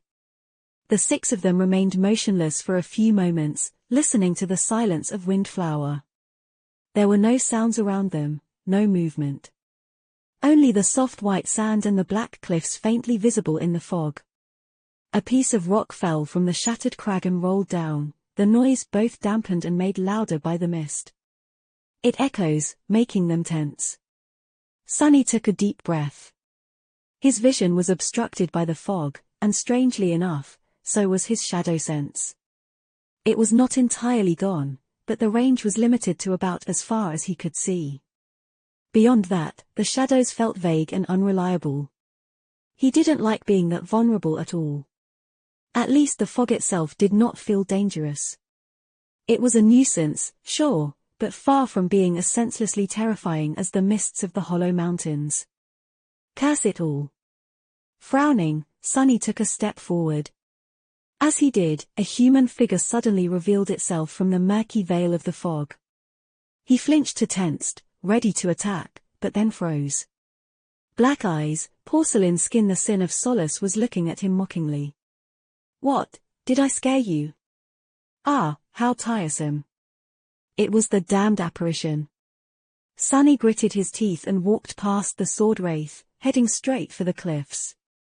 At the same time, he sent 3 of his 5 shadows in different directions, ordering them to cautiously scout ahead. Slow and steady, slow and steady. Effie and Jet had already been on this island for more than a year. They would have to wait for a few hours, or even days, more. If Sunny, Nephis, and Cassie were too hasty and proceeded recklessly, they could very well die before finding the lost members of the cohort. He was not going to underestimate the perils of Windflower. But he was going to find his friends, no matter what. There can't be any mistakes. Chapter 1400, Footprints in the Sand. As Sunny's shadows climbed the cliffs, he and his companions cautiously advanced up the beach. Even the crow, who had been anxious and impatient to find its master all this time, seemed wary and subdued. The blackbird was sitting on Sunny's shoulder, its feathers raised, and kept silent. The mist swirled silently around them. Saint and Fiend were in the rear, both ready to defend against an unexpected attack at any moment. Sunny and Nephis were in the middle. Cassie rode Nightmare at the front of the group, her back straight. The radiance of the guiding light that she held up illuminated the way. At some point, the shadow steed suddenly stopped. Sunny gripped the hilt of the Sin of Solace tighter and said in a low voice, "What is it?" Cassie remained motionless for a moment, then pointed the sacred staff down, at the ground. When Sunny and Nephis approached, they immediately understood why. Out there in the white sand, hidden in the mist, was a line of lonesome footprints. Sunny kneeled to study them, a frown appearing on his face. Those were left by a human. Neff's voice echoed in the fog. He nodded slightly. Indeed, the shallow prints left in the sand belonged to a human. From the look of it, someone had walked across the beach. Barefoot. It was hard to tell the gender of the person just from these traces, but they could not have been of a very large stature. Both the size and the depths of the footprints proved otherwise. The traces also looked fresh. They could not have been left more than a few hours ago. Sunny felt a cold chill creeping up his spine. Who was talking barefoot walks in this harrowing place? There was another strange detail about the footprints. Contrary to what Sunny would have expected, the line of them came from the direction of the cliffs and disappeared in the mist, heading toward the edge of the island. And yet, they had not met or heard anyone on their way here. He hesitated for a few moments, then looked at Nephis and said, "Wait here." Leaving one shadow behind to step out of it should the need arise, Sunny stood up and followed the footprints into the fog. Soon, his companions disappeared from view, and he was left alone in the swirling mist. "Oh, I don't like it." If not for the fact that he could still see them through the shadow, Sunny would have been tempted to turn back. A few minutes later, he reached the end of the beach. The edge of the island opened into an abyssal chasm, the view of the colossal whirlpool and the darkness hiding below obscured by the fog. Sunny felt something he had not felt for a long time, a sense of vertigo. "Come now, really I can turn into a bird. Is it really necessary to be afraid of heights?" He sighed and shook his head. The footprints led to the very end of the island. There, the lonesome line of them disappeared, as if the person who had left it behind leaped off the edge into the misty abyss. Sunny was suddenly overcome by strange melancholy. "Why don't you try jumping, too?" He slowly looked at the Sin of Solace, who was standing at the very edge, looking into the fog with a distant expression. "No thanks." The sword wraith smiled. "Why not? You said it yourself, you can turn into a bird. Hey, maybe this person knew how to fly, too." Sunny sighed and nodded. "Right. I should watch the sky well, watch the fog above. Aerial attacks are some of the most nasty." As he was walking back to Nephis and Cassie, Sunny was thinking about the footprints in the sand. Who had left them behind? Had that person really jumped off the edge? If so, why? Were they swallowed by the dark abyss? It seemed like such a shame. If the chain breaker arrived at Windflower a few hours earlier, they could have met this person. How bitter would it be, to arrive at an island from where no one could return on the same day that its inhabitant had decided to take their own life? Maybe they had not, though. Maybe they really had soared into the sky and escaped this forlorn place. He could not be sure. One thing he was sure about, though, was that the footprints did not belong to Effie or Jet. Effie was too tall to have left them behind, while Jet would have never chosen to end her life, after everything she had done to preserve it. She had literally climbed out of a grave and endured being dead, all to continue living. Would a person like that ever give up? Sunny had no doubt that she would not. By the time he reunited with Nephis and Cassie, his shadows had already scaled the cliffs. In front of them was a dark forest of tall pine trees, mist swirling between the ancient trunks. One shadow cautiously glided to the left, another to the right, while the last one continued to advance forward, in the direction of the distant tower. The island was large, much larger than the islands of the Chained Isles were, so exploring it was going to take a lot of time. Especially because Sunny wanted to be careful and not expose his shadows to any danger. It's going to take days, weeks, maybe. Damn it. There was no sign of Effie and Jet. The footprints lead to the edge of the island. I didn't find anything else, so let's trace them in the other direction. Cassie raised the guiding light again, and they moved along the line of footprints toward the cliffs. They advanced slowly and cautiously, never letting their guard down. Although nothing had attacked them yet, the quiet feeling of danger was growing more dire and terrifying with each step. Eventually, they arrived in front of a vertical wall of black rock. The footprints disappeared once again, this time in front of narrow stairs cut into the cliffside. The steps led all the way to the forest, by the looks of it. Sunny and Nephis glanced at each other. The stone stairs were too narrow to maintain their formation. If something attacked them while they were ascending the steps, they would have to fight in a very awkward position. Fiend, take the lead. The Steel Ogre was the most resilient out of them, so he was going to serve as the shield of the cohort. The Shadow did not seem too concerned with his task, either. With dark flames burning in his eyes, he moved to the front of the formation and stepped onto the first step. As they climbed the stairs, Sunny walked behind Nephis. At some point, he noticed that she was paying a lot of attention to the stone steps disappearing beneath their feet. "What are you thinking about?" She hesitated for a few moments, then said evenly, "These are man-made." Sunny nodded. After a short pause, Neph added, "Which means that they must have been cut from stone by the Seeker who lived on this island." It was a logical conclusion. Sunny glanced at the stone steps, thinking about how ancient they were. Then, he scowled. "UN. Ottist it, too?"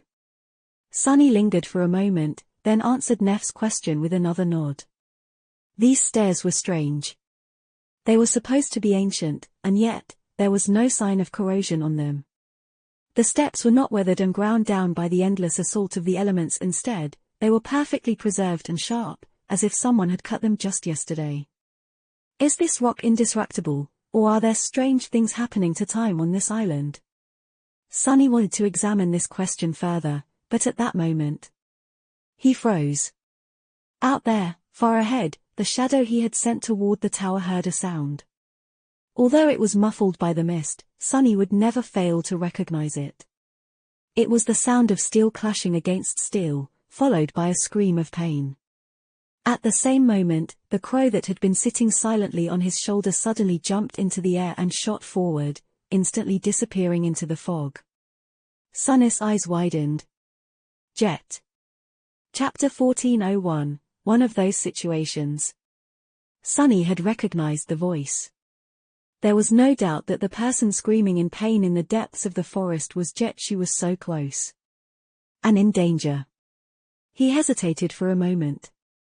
Bad. His intuition was telling him that something absolutely deadly waited for him in the mist. Blindly rushing forward could very well invite disaster. And more than that, the scream itself was suspicious. Was Soul Reaper Jet someone to scream from pain? No, she wasn't. Sunny had seen her maintain composure while impaled on a jagged piece of alloy. Something could have been mimicking her voice to lure them into a trap. He had met creatures that lived in the mist and mimicked human voices before, after all. The memory alone was enough to make him shudder. And yet, what if it really was her? If there was something on the island that had made Jet shriek in agony, then the danger she faced was truly dire. There was no time to hesitate at all. Sunny? He flinched, then looked at Nephis somberly. Despite Sunny's shaken state, he knew that he had already made the decision. His voice was steady when he spoke.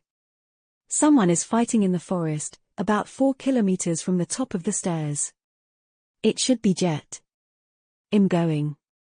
She looked at him for a moment, then nodded calmly and unsheathed her sword. Well, be right behind you, then. As Cassie commanded the guiding light to point its radiance to where Sunny was instead of Effie, he dove into the shadows. I'm doing something very dangerous. Throughout the years, Sunny had often been forced to take unacceptable risks. But that was only because his back had been against the wall, and the circumstances had not allowed him to make a different choice. If possible, he preferred to win every battle before it even started, or at least get as close to ensuring the favorable result as possible. Observing his enemy, making careful preparations, dictating the ebb and flow of the battle, that was where he felt the most comfortable, and where his aspect truly shined. Right now, Sunny had no idea what enemy he was going to face, was rushing into battle without having made any preparations, and did not hold any initiative at all. Much worse, he was doing all these things here, in the depths of the third nightmare, surrounded by the mists of Windflower. It was hard to imagine a place more perilous than that. It's just one of those situations where I only have bad choices. It's going to be alright, though I've survived all the previous gambles, so I'll pull through this time, as well. Stepping out of the shadow that had heard Jet's voice, Sunny gave it an order to wrap itself around him and dashed into the mist with as much speed as he could muster. At the same time, he called the other two scouting shadows back. It was going to take a bit of time for them to return, but still he preferred to plan ahead. Tearing through the fog, Sunny swiftly traversed the remaining distance to the place where the scream had come from. Soon, he broke free of the pine trees and entered a wide clearing. The ever-present fog was a bit thinner here, allowing him to see a dozen meters or so in all directions. Sunny dug his heels into the soft moss and slid for a few meters before coming to a halt. The Sin of Solace was already raised, ready to strike. But there was no movement around him. Sunny froze for a split second, scanning the misty clearing. He didn't see or sense any enemies, at least not in the small area he could perceive. What he did sense, however, was the familiar smell of blood. There. Out there in front of him, hidden by fog, a figure was slumped on the ground. Dashing forward, Sunny approached the figure and staggered. Curse it! It was indeed Jet. However, she was. Her black leather armor seemed unbroken, and yet, Soul Reaper's beautiful face was contorted in a grimace of pure agony. A moment later, Sunny noticed a strange incongruity about her. Looking closer, he understood that Jet's right arm was laying a bit too far from her body. It had been viciously severed near the shoulder. The hand was still clutched into a fist, but the glaive gripped in it was broken, already dissipating into a stream of white sparks. The moss was greedily absorbing dark, steaming blood. His chest suddenly felt constricted. Neff has not recovered her essence yet. As he thought that, Jet suddenly opened her eyes. They had always been icy and blue, but now, the blue color had become so intense that it almost seemed as if it was glowing in the dim twilight of the misty island. There was a hint of recognition in her dazed gaze. Her lips moved, but Sunny failed to discern the barely audible whisper. Hold on, Jet, hold on. Kneeling in front of her, he lowered his head and listened.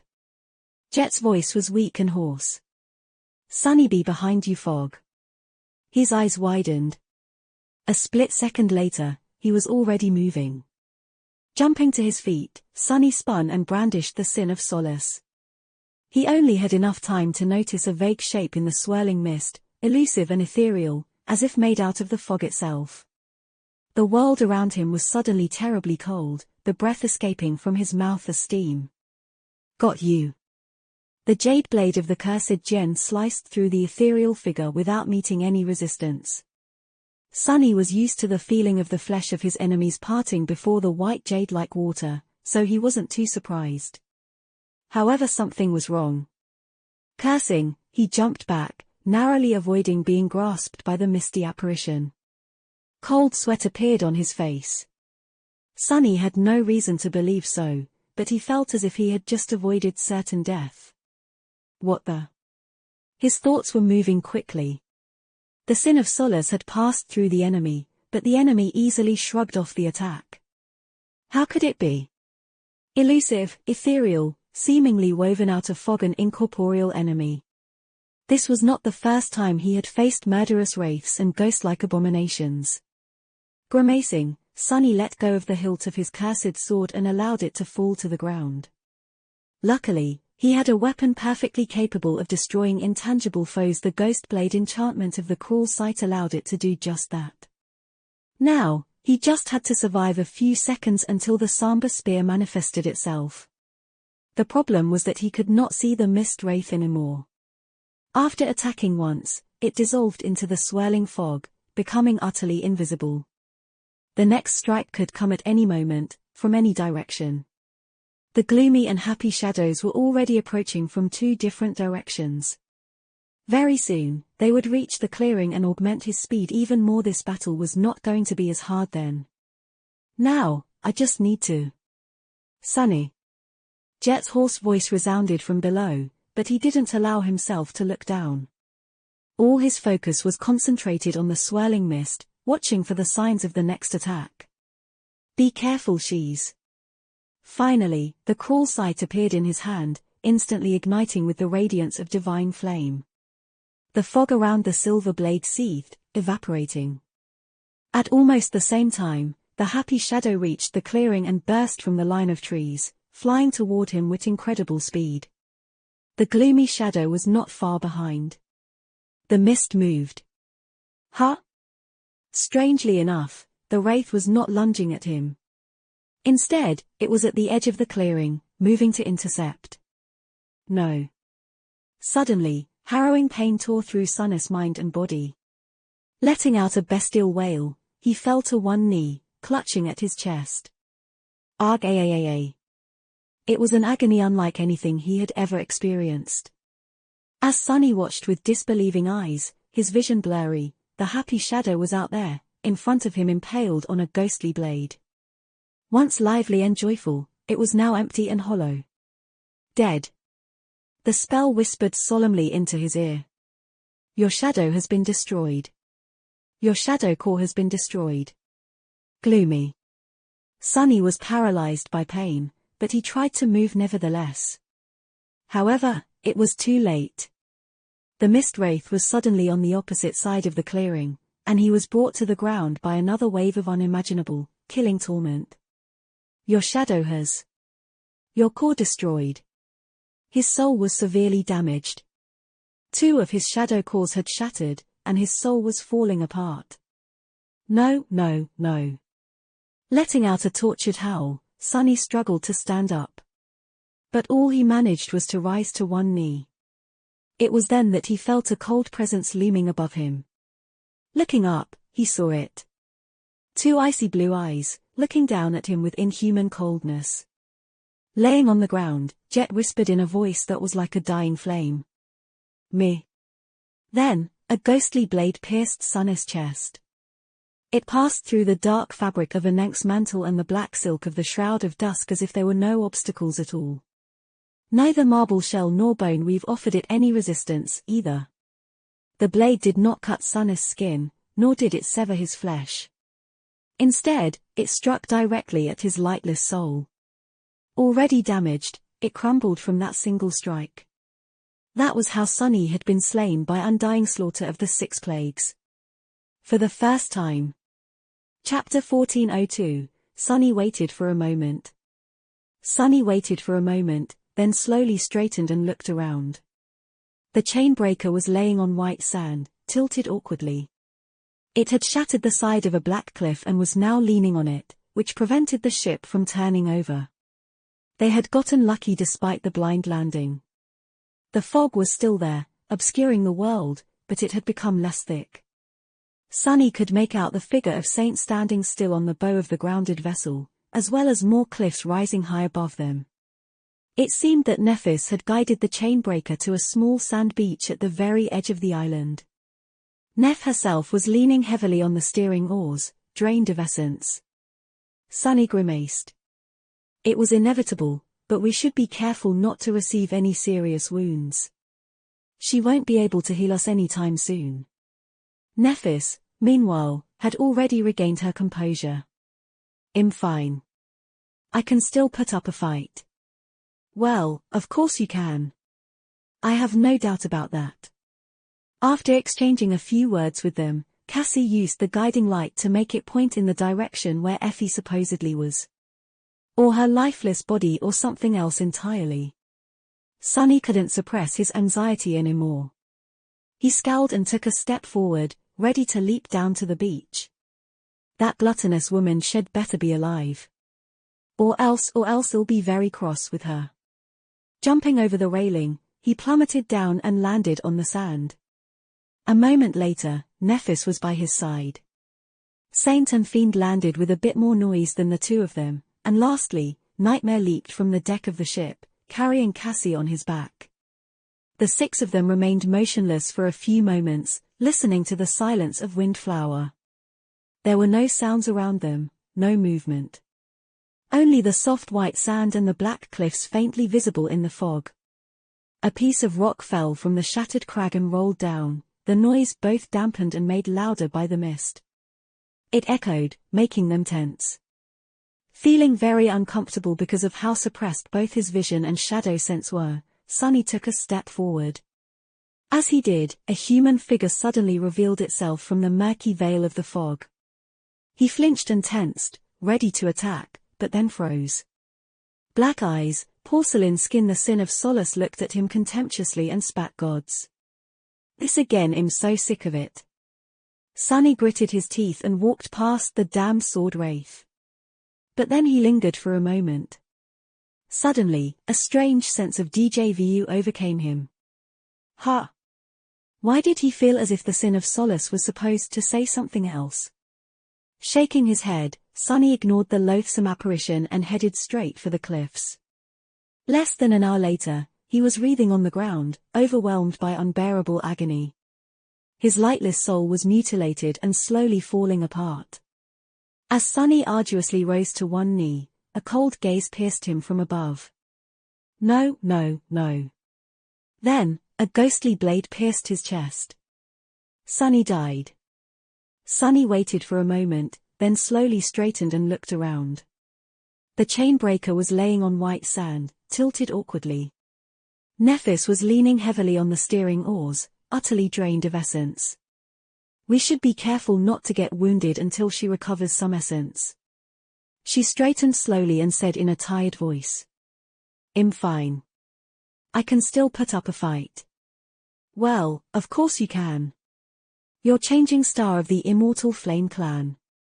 They exchanged a few words with Cassie, who then used the guiding light to point them in the direction where Effie was supposed to be. Soon, Sunny jumped down to the beach, followed by the rest of his companions. As he did, a human figure suddenly revealed itself from the murky veil of the fog. That gluttonous woman shed better be alive. Or else he'll be very cross with her. Feeling vulnerable in the swirling mist, he scowled and took a step forward. As he did, a human figure suddenly revealed itself from the murky veil of the fog. Sunny flinched and tensed, ready to attack, but then froze. Black eyes, porcelain skin. The Sin of Solace was glaring at him without even trying to conceal his hatred.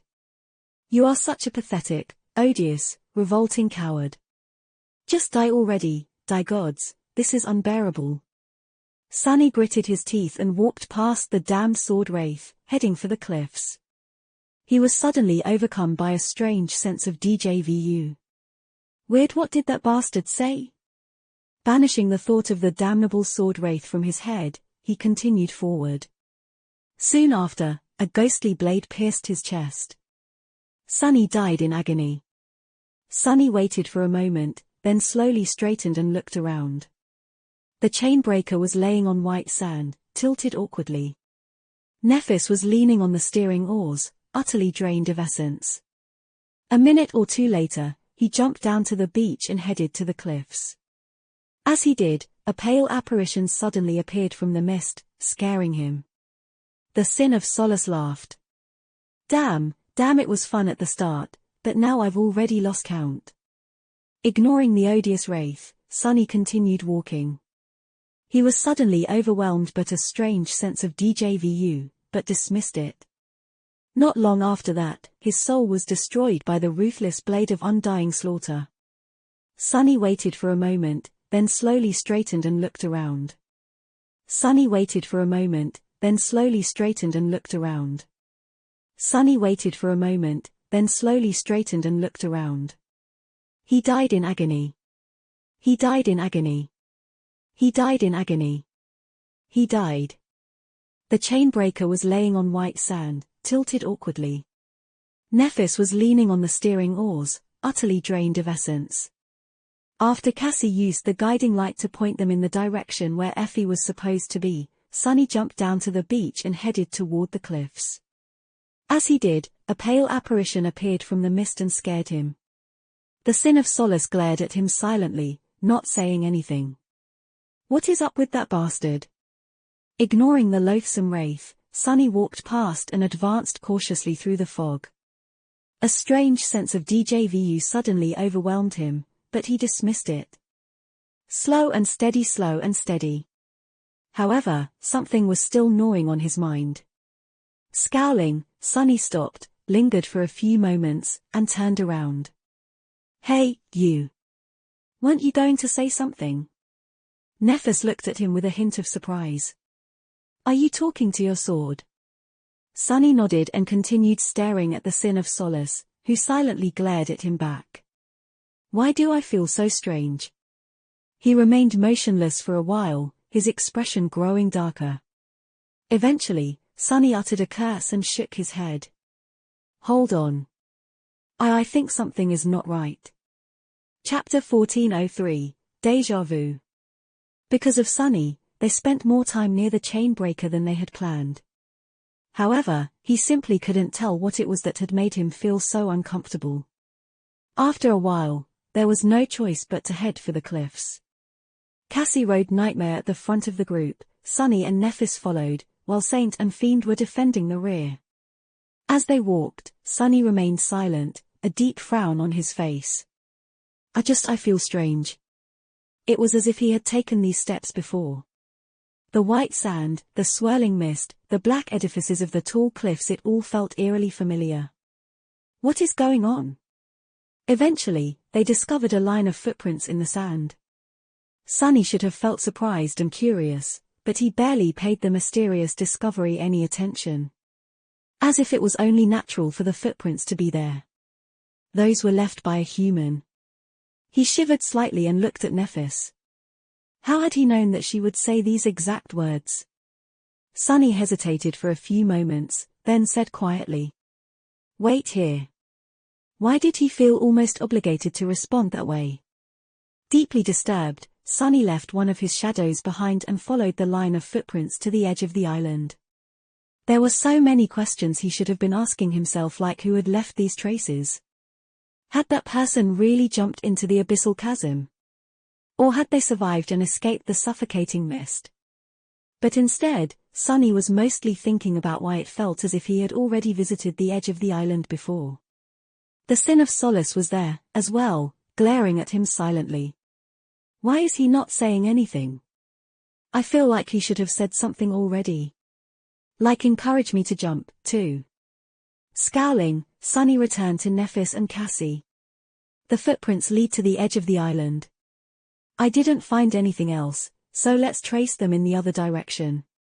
When they nodded and prepared to set out, he suddenly added. Wait, don't you feel that something is strange? Nephis looked at him with her usual impassive expression.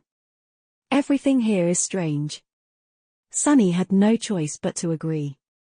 It was a stupid question, to begin with, of course. Everything felt strange on a mystical island hidden behind a barrier of a colossal whirlpool. They continued forward and eventually reached stone steps leading up the hills. Fiend took the lead, and the group cautiously started the ascent. As they walked, Sunny couldn't shake off the feeling that these steps looked eerily familiar. Just what the hell is going on with me? Am I under some kind of mind hex again? By now, Sunny's resistance to mental attack was rather high. Even the Sin of Solace, a transcendent memory of the fifth tier, was having trouble driving him truly and utterly insane. He did not doubt that there were beings in the tomb of Ariel that could shatter his defenses, but he did doubt that there was something here that could do so without him noticing. Then what is it? Looking up, he noticed that Nephis was staring intently at the stone steps. She must have noticed that they are not weathered at all, as if the Seeker who had lived on the island created them just yesterday. Wait, when had he come to these conclusions himself? It just seemed so obvious.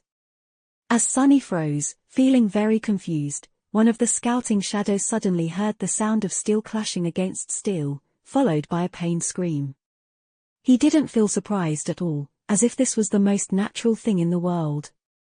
The black crow that had been sitting on his shoulder suddenly dashed into the fog. Was that Jet's voice? Why did thinking about Jet fill him with a cold sense of dread? Sunny? Cassie and Nephis had noticed his dazed state. He lingered for a moment. Someone is fighting in the forest, about 4 kilometers from the top of the stairs. It should be Jet. I'm going. The words left his mouth as if he had rehearsed them. Nephis nodded. Well, be right. Your shadow has been destroyed. Your shadow core has been destroyed. Your shadow core has been destroyed. Now, gloomy. Another flash of indescribable torment pierced his existence, throwing Sunny to the ground. Writhing in pain, he struggled to stand up. I knew this would happen. How did I know? Finally, he managed to rise to one knee. The mist was suddenly unbearably cold, casing his body to shiver. Sunny raised his head and saw 2 icy blue eyes looking down at him. I am going to die now. The ghostly blade pierced his chest. Sunny waited for a moment, then slowly straightened and looked around. The chain breaker was laying on white sand, tilted awkwardly. The forest clearing was gone. The bleeding, broken figure of Jet was gone. The corpses of his shadows were gone, too. But he remembered it all clearly. The misty shore, the black cliffs, the cold twilight of the pine forest, the dread of dying on his knees. I died. But he had not. Otherwise, how would he be standing here, on the deck of the chain breaker? Neph and Cassie must have saved me, somehow, and retreated back to the ship. It was at that moment that he heard Neph's voice. I'm fine. I can still put up a fight. Sunny flinched and stared at her with a deadpan expression. What did you just say? She raised an eyebrow. I said I can still fight. Sunny continued to stare at her silently. His mind was utterly empty. These are the exact words she said when we first landed on the island. No, not just her words. Everything is exactly the same. He looked around again, noting every small detail of their surroundings. He was right, it was as if the last hour had never happened. As if Sunny had returned to the past. He slowly raised a hand and ran it across his face. What the hell is going on? Chapter 1404, Another Round. It's exactly the same. The chain breaker was leaning on a broken cliff, the mist swirling around it. Saint was standing motionlessly at the bow of the ship. Nephis had just stated that she would still be able to fight despite exhausting all her essence. Sunny looked at her, then shifted slightly and threw a glance at Cassie. The last time, I noticed her troubled expression and asked if there was something wrong. She explained how her instincts were screaming of danger. He hesitated for a few moments and kept silent. Nephis, however, did not. Noting that Cassie seemed concerned about something, she asked evenly. Have you sensed something? The blind girl shook her head with a frown. Nothing specific.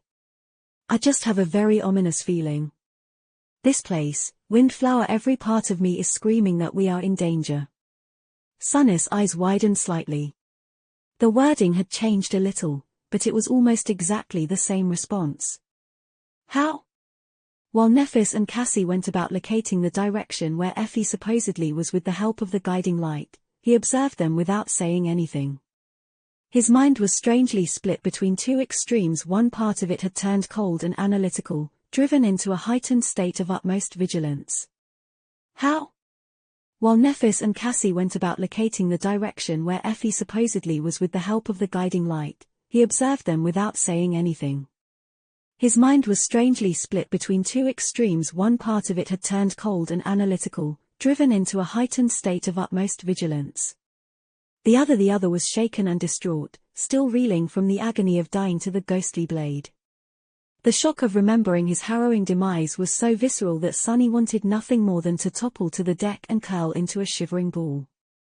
Perhaps he had only managed to remain standing because he was frozen stiff. Sunny? Let's go if you don't mind. They were already ascending the stone steps, which meant that Jet was going to be attacked by Undying Slaughter in a matter of minutes. Seconds. Curse it. His mind ignited. Thinking as fast and best as he could, Sunny cursed himself for being such a fool. He wasted almost an entire hour trying to understand why he had been sent into the past instead of considering how to deal with the future. Even if he was in shock after having his soul torn apart and dying in agony, there was no excuse. What do I do now? He remembered his naive thoughts bitterly.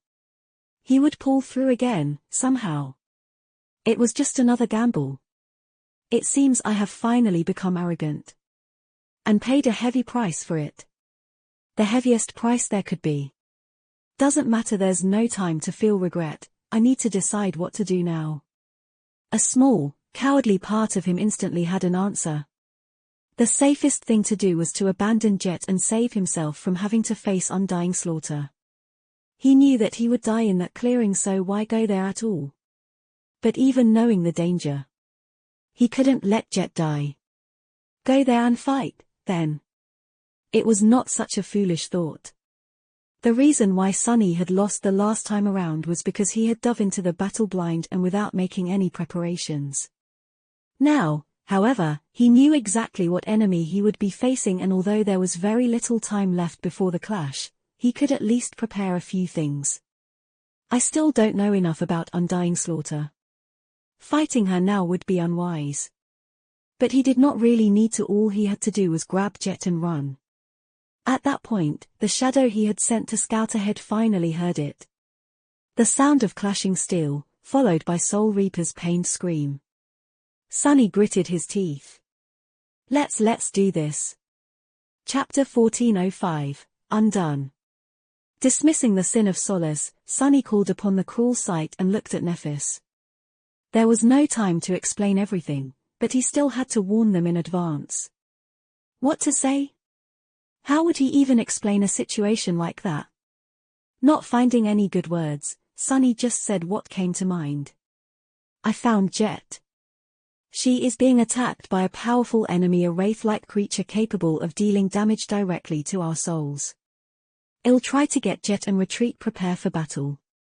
Before she had time to respond, Sunny already dove into the shadows. The reason I died was because I lost the initiative by not knowing the nature of the enemy and not having the correct weapon to deal with a wraith immediately at hand. Most importantly, I failed to realize that my shadows would be vulnerable to Undying Slaughter's attacks, as well. He had dodged the first attack of the Defiled without too much trouble. It was unknown which one of them would have lost in the end after the cruel sight had manifested itself in a normal fight. However, Undying Slaughter had moved to destroy his shadows first. It was no surprise that she had known just how to kill him in one fell swoop. After all, the Mist Wraith was most likely a defiled version of Soul Reaper Jet using her future transformation ability. Jet knew a lot about his aspect, and the future Jet would have known even more. That had been Sunny's undoing. After a vast part of his soul had been destroyed, he was in no condition to put up any further resistance. So, he died miserably on his knees. This time was going to be different.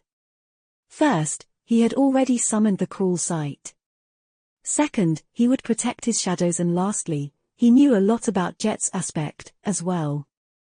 Stepping out of the shadow, he wrapped it around his body and dashed toward the clearing. The dormant ability allows her to absorb the essence of living beings she kills.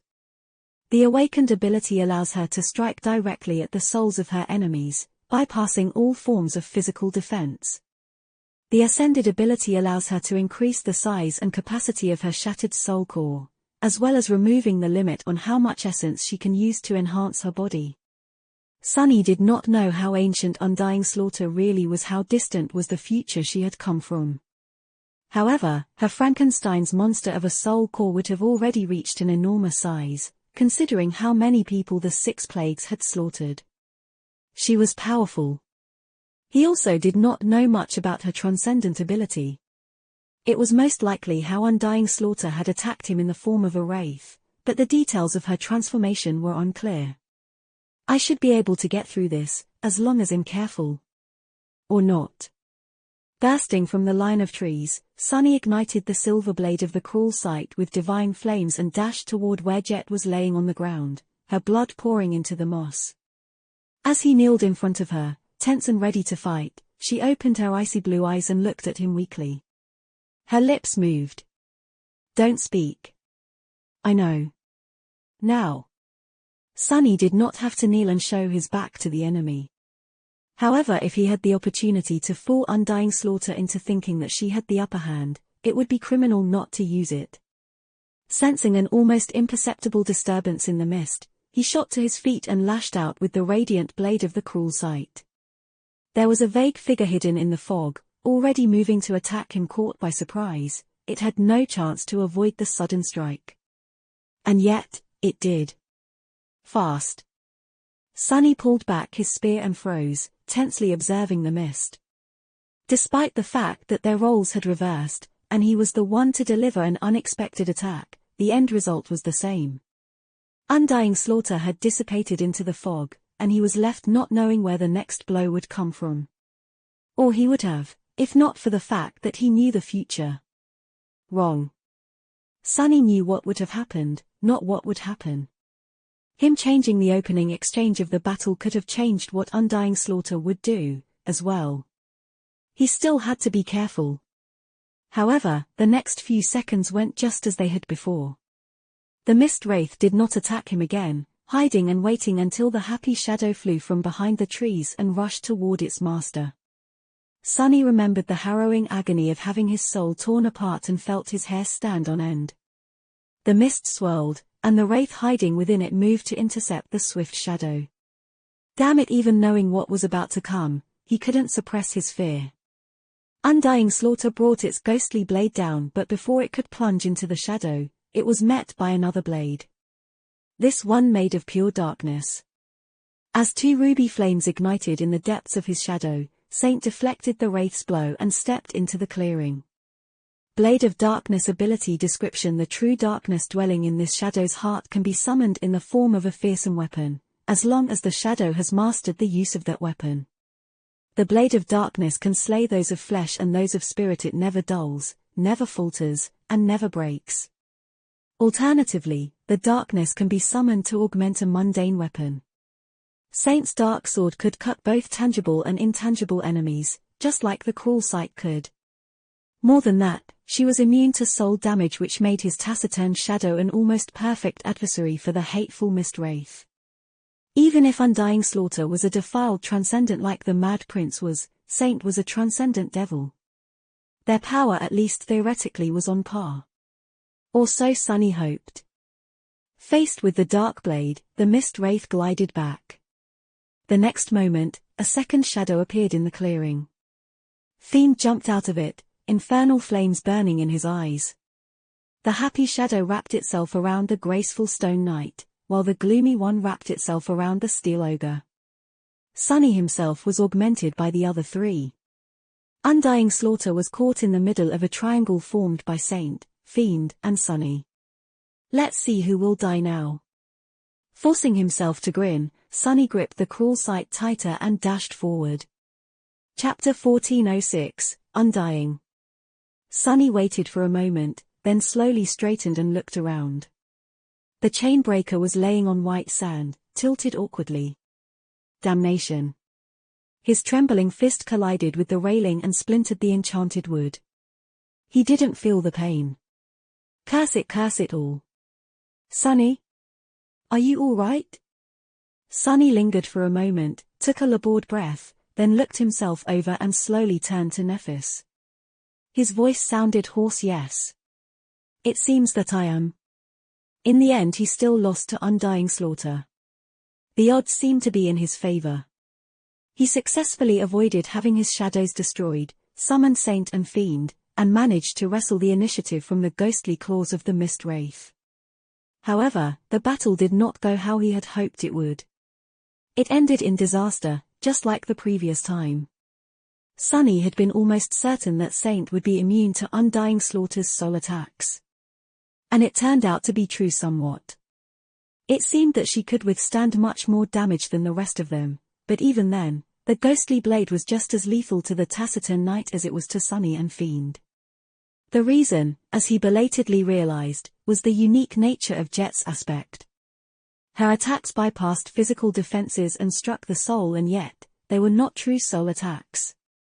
Instead, they were physical attacks that inexplicably dealt damage to the soul. How was one supposed to defend against that?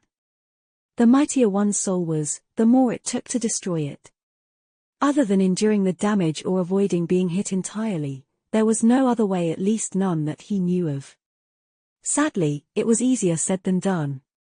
Saint's sword and the cruel sight were capable of blocking the ghostly blade of undying slaughter, but actually withstanding her dreadful assault was almost impossible. The mist wraith was astonishingly swift, devastatingly strong, and insidiously cunning on top of that. She was a truly abominable creature, and an inexplicable one, too. Sunny had just enough time to catch a glimpse of what hid in the darkness of her defiled soul, and what he saw left him reeling. Undying slaughter could be called a corrupted beast, since there was only one node of vile darkness infesting her soul. But that node was truly colossal in size, dwarfing any other corruption core he had even seen before. So, her actual power could very well be equal to a Terror or a Titan.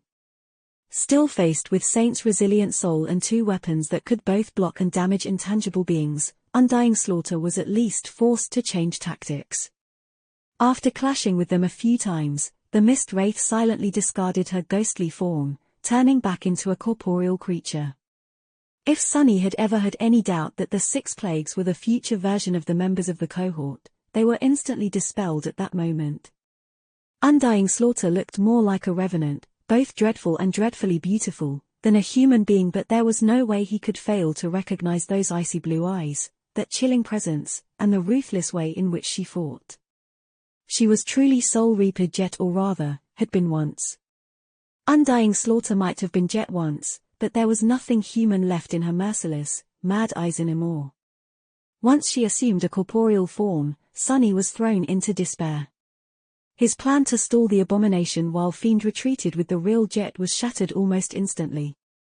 Undying Slaughter read his intentions like an open book, and not only made following the plan impossible, but also cruelly turned it against Sunny. The initiative he had so arduously won was immediately lost when the Revenant aimed all her attacks at Jet instead of him, Saint, or Fiend. Forced to protect the gravely wounded companion, they had no choice but to follow her cadence and fall under her control. It was a simple, but viciously effective strategy. Considering how skilled, explosively fast, and terrifyingly strong Undying Slaughter was, the rest of the battle did not take long. Fiend's carapace of black silver, which Sunny considered nearly indestructible, was eventually pierced and violently split open, the infernal flames spilling out of horrid wounds like blood. The ravenous ogre collapsed with a frightened, confused howl and grew still. Saint's stone armor was shattered, her limbs were broken. Ruby dust flowed like a river, and although the taciturn knight tried to stand her ground, the ghostly blade eventually found its way into the narrow crack of her visor. The crimson glow of her ruby eyes was extinguished, and Saint crumbled to the ground, lifeless.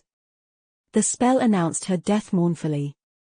Sunny thought that he would be next, but Undying Slaughter was not that kind. She made him watch Jet die before delivering the fatal blow. Back on the deck of the Chainbreaker, he closed his eyes. How can anyone fight that thing? I'm fine. I can still put up a fight. Sunny flinched and looked up. Nephis must have mistaken the reason for his grim expression and repeated her usual words. It was just a coincidence. Suddenly, he felt a strange sense of incongruity. Mere seconds ago, Sunny had been fighting for his life, watching his shadows die in fear and sorrow.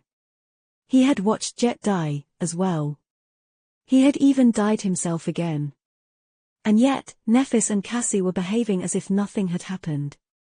Well, it had not, for them. Sunny understood that, but he still couldn't help but feel ashamed, angry, and resentful. He lingered for a few moments, and then forced out a smile. Yeah. I can still put up a fight, too. He smiled wide and slightly, growing both darker and more sincere. It was true. Sunny might have lost to undying slaughter again, but he acquired something extremely valuable from that loss. Looking around, he took in the sight of the swirling mist, white sand, and the black cliffs. So him back again. What he received was truly precious. It was the knowledge that his strange return to the past was not a one-time thing. Which meant that he was not done fighting. Chapter 1407, Moving in a Circle. Giving him a nod, Nephis went about asking Cassie to use the guiding light to locate Effie. Sunny, meanwhile, remained motionless. He was somewhat lost in thought. First of all, stay calm. His behavior up until now had been nothing short of embarrassing. Of course, there were extenuating circumstances. During his first round, Sunny had been barely conscious of the fact that time was repeating itself. During the second try, he was still reeling and in shock from dying gruesomely at the hands of undying slaughter. But this was his third attempt this time. He had to maintain his composure and not lose control. No, not quite right. Who was to say that this attempt was his third? It was only the third attempt since he had become aware of the fact that everything was repeating itself. There was no telling how many times he had died before that.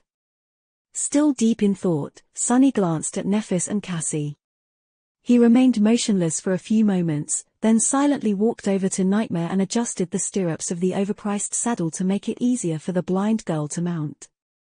Soon, they abandoned the ship and stepped on the white sand of the misty beach. Sunny walked in the back, looking down with a somber expression on his face. He did not react in any way when the Sin of Solace suddenly appeared from the fog. The sword wraith stared at him mockingly. Calling the shadows. Shame the only thing you achieved was getting them killed like you get everyone else who follows you killed. Hey, here's an idea, how about you ask Nephis and Cassia for help next? Sunny spared him a grim look, causing the Sin of Solace to cover his mouth with a hand theatrically. Ah. I've said a bit too much, haven't I? Sunny looked away.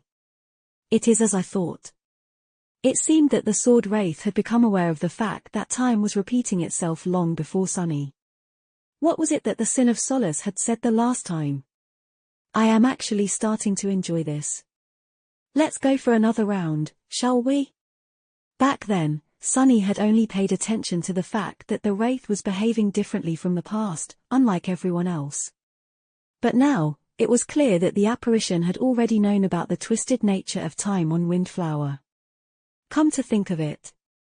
Had it not been the inconsistency of how the Sin of Solace behaved that first alerted Sunny to the anomaly?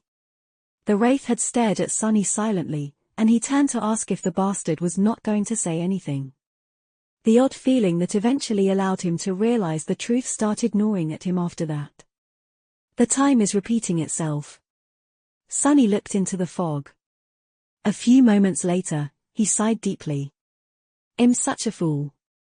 The great river was a river of time.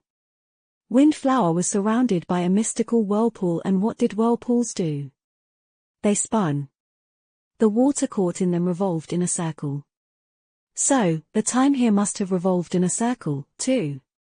Forming a loop. It was an outlandish theory, but not an entirely baseless one. In fact, it could explain a few things. Why the ancient stone steps did not look weathered at all, for example. How Effie and Jet could have survived an entire year on this island despite their flaws. Wait. If Effie and Jet were caught in a loop of repeating time here on Windflower, then was Undying Slaughter caught in it, too? She had not shown any signs of knowing what Sunny would do in advance. Which meant that she did not know about the loop and therefore, had no means of escaping it. How had one of the dreaded 6 plagues ended up being trapped here? More importantly, why was Sunny the only one who seemed to be aware of the loop? He's frowned. After a few moments, his eyes widened slightly. It's not me. It's the Sin of Solace. The sword wraith seemed to have been aware of the loop from the very beginning. He was somehow immune to forgetting the events of every previous revolution. Was it because the cursed sword was innately tied to truth and revelations, which it was supposed to grant its mad wielder? Sunny was not particularly mad, but the sin of solace was a part of his mind, a splintered and twisted one, but a part nevertheless. Was it possible that he had slowly become contaminated by the knowledge the sword wraith possessed, somehow? Or that the awareness of the loop was one of the revelations of madness granted to him by the cursed sword? Sunny did not know the exact reason, but he was certain that it was because of the sin of solace that he had become aware of the circular nature of time on Windflower. His thoughts turned somber. The how and why are clear. Now what? Undying Slaughter was far more fearsome than Sunny had expected. He had lost to her bitterly. Which was not to say that he could not win. If Sunny entered the battle with Nephis, Nightmare, Cassie, and her echoes, if he prepared better, he would still probably lose and watch everyone die. For the first few times, at least few dozen times. Few hundred times. If the loop was infinite, it did not matter. Sooner or later, he would learn enough and find a way to kill Undying Slaughter. But was the loop really infinite? And even if it was, what would killing Undying Slaughter even achieve? She would come back to life as soon as the next revolution started, just like Sunny had been coming back to life. His face suddenly paled. Is it all meaningless? Fighting Undying Slaughter, saving Jet, searching for Effie, it was indeed meaningless if he did not know a way to escape the loop. But was it even possible to escape it? It has to be. The Serpent King had come to Windflower and returned, after all. There was a way, so Sunny just had to find it. First and foremost, he needed information. How did the loop function? What were its boundaries? When did time terminate and turn back? And much, much more. I need to learn all kinds of stuff. The future promised to be rather interesting. And incredibly tiring. Sunny shuddered, imagining how many more times he was going to die. Chapter 1408, Closest Path. By the time the three of them reached the line of footsteps in the sand, Sunny had formulated a rough plan of what he had to do during this particular revolution. Well, it wasn't much of a plan. There were too many paths he could take, so he simply chose one that was the closest. Jet was not that far, and had to know more about what was happening on the island than he did. So, Sunny was determined to find her before Undying Slaughter did. He was not enthused about the idea of fighting the dreadful wraith again so soon. Luckily, there was a high possibility that he could snatch Jet and escape without exchanging a single blow with the Defiled. What I need right now is not strength, but speed. Sunny glanced at Nephis and Cassie. He would have to share his knowledge with his companions sooner or later, without a doubt. Just imagining that conversation made him uncomfortable, though. It was a rather bizarre thing to say to someone, that they had been living the same hour over and over again without ever realizing it. I'll tell them the next time. Hopefully, there will be a next time. Sunny suspected that the loop was endless. It should have existed for as long as the colossal whirlpool existed, which had already been hundreds of years, but he couldn't be sure. So, for now, he had to treat each revolution as if it was the last one. I'll tell them after I'm back, then. Sadly, he had already wasted a lot of time coming to this realization, so there was none of it left for lengthy explanations. Noticing his intense gaze, Nephis looked at him and raised an eyebrow. Sunny hesitated for a few moments, considering his words carefully, then opened his mouth and said, "Just three of them. Asta, Song, Vale." Her expression changed slightly, becoming darker and more intense. It was not exactly the same murderous reaction as she had showed on the Ashen Barrow, but Sunny still felt a little uncomfortable. Nephis frowned. Why? She paused for a moment, then took a deep breath. Are we under a mind hex again? Sunny shook his head. No. But something similar. Right now, I need you two to not ask questions and do what I tell you. Can you do that? Cassie had turned around in the saddle, a troubled expression appearing on her face. She remained silent, though, waiting for Nephis to speak. Neph stared at him for a few long moments, then nodded slowly. All right. Sunny sighed with relief. He knew that she trusted him, but blindly trusting someone was not easy. It was even harder to suppress one's curiosity. Personally, he would have had a lot of trouble both with the former and the latter. He forced out a smile. Good. Then return to the ship and hide. Stay safe until I return. Sunny had no idea if returning to the chain breaker was indeed safe, but it was the best temporary solution he could come up with. Turning to Cassie, he added, "I'll need Nightmare." The blind girl swiftly dismounted, allowing him to hop into the saddle. Looking down, Sunny lingered for a moment, then commanded Saint and Fiend to protect his companions. A moment later, he was galloping through the fog. He wanted to avoid fighting Undying Slaughter, which meant that he would not need his combat shadows. If he still ended up facing the Mist Wraith, summoning them to him would take only a couple of moments. Faster. The two of them flew along the line of lonesome footprints, swiftly approaching the wall of black cliffs. The black stallion scaled the stone steps without ever slowing down, his adamantine hooves sending sparks flying from the black rock, the melodious staccato traveling through the mist like the rumble of war drums. Nightmare, however, was the fastest of his followers. His speed was far superior to even Sunny's own, as well as that of his shadows.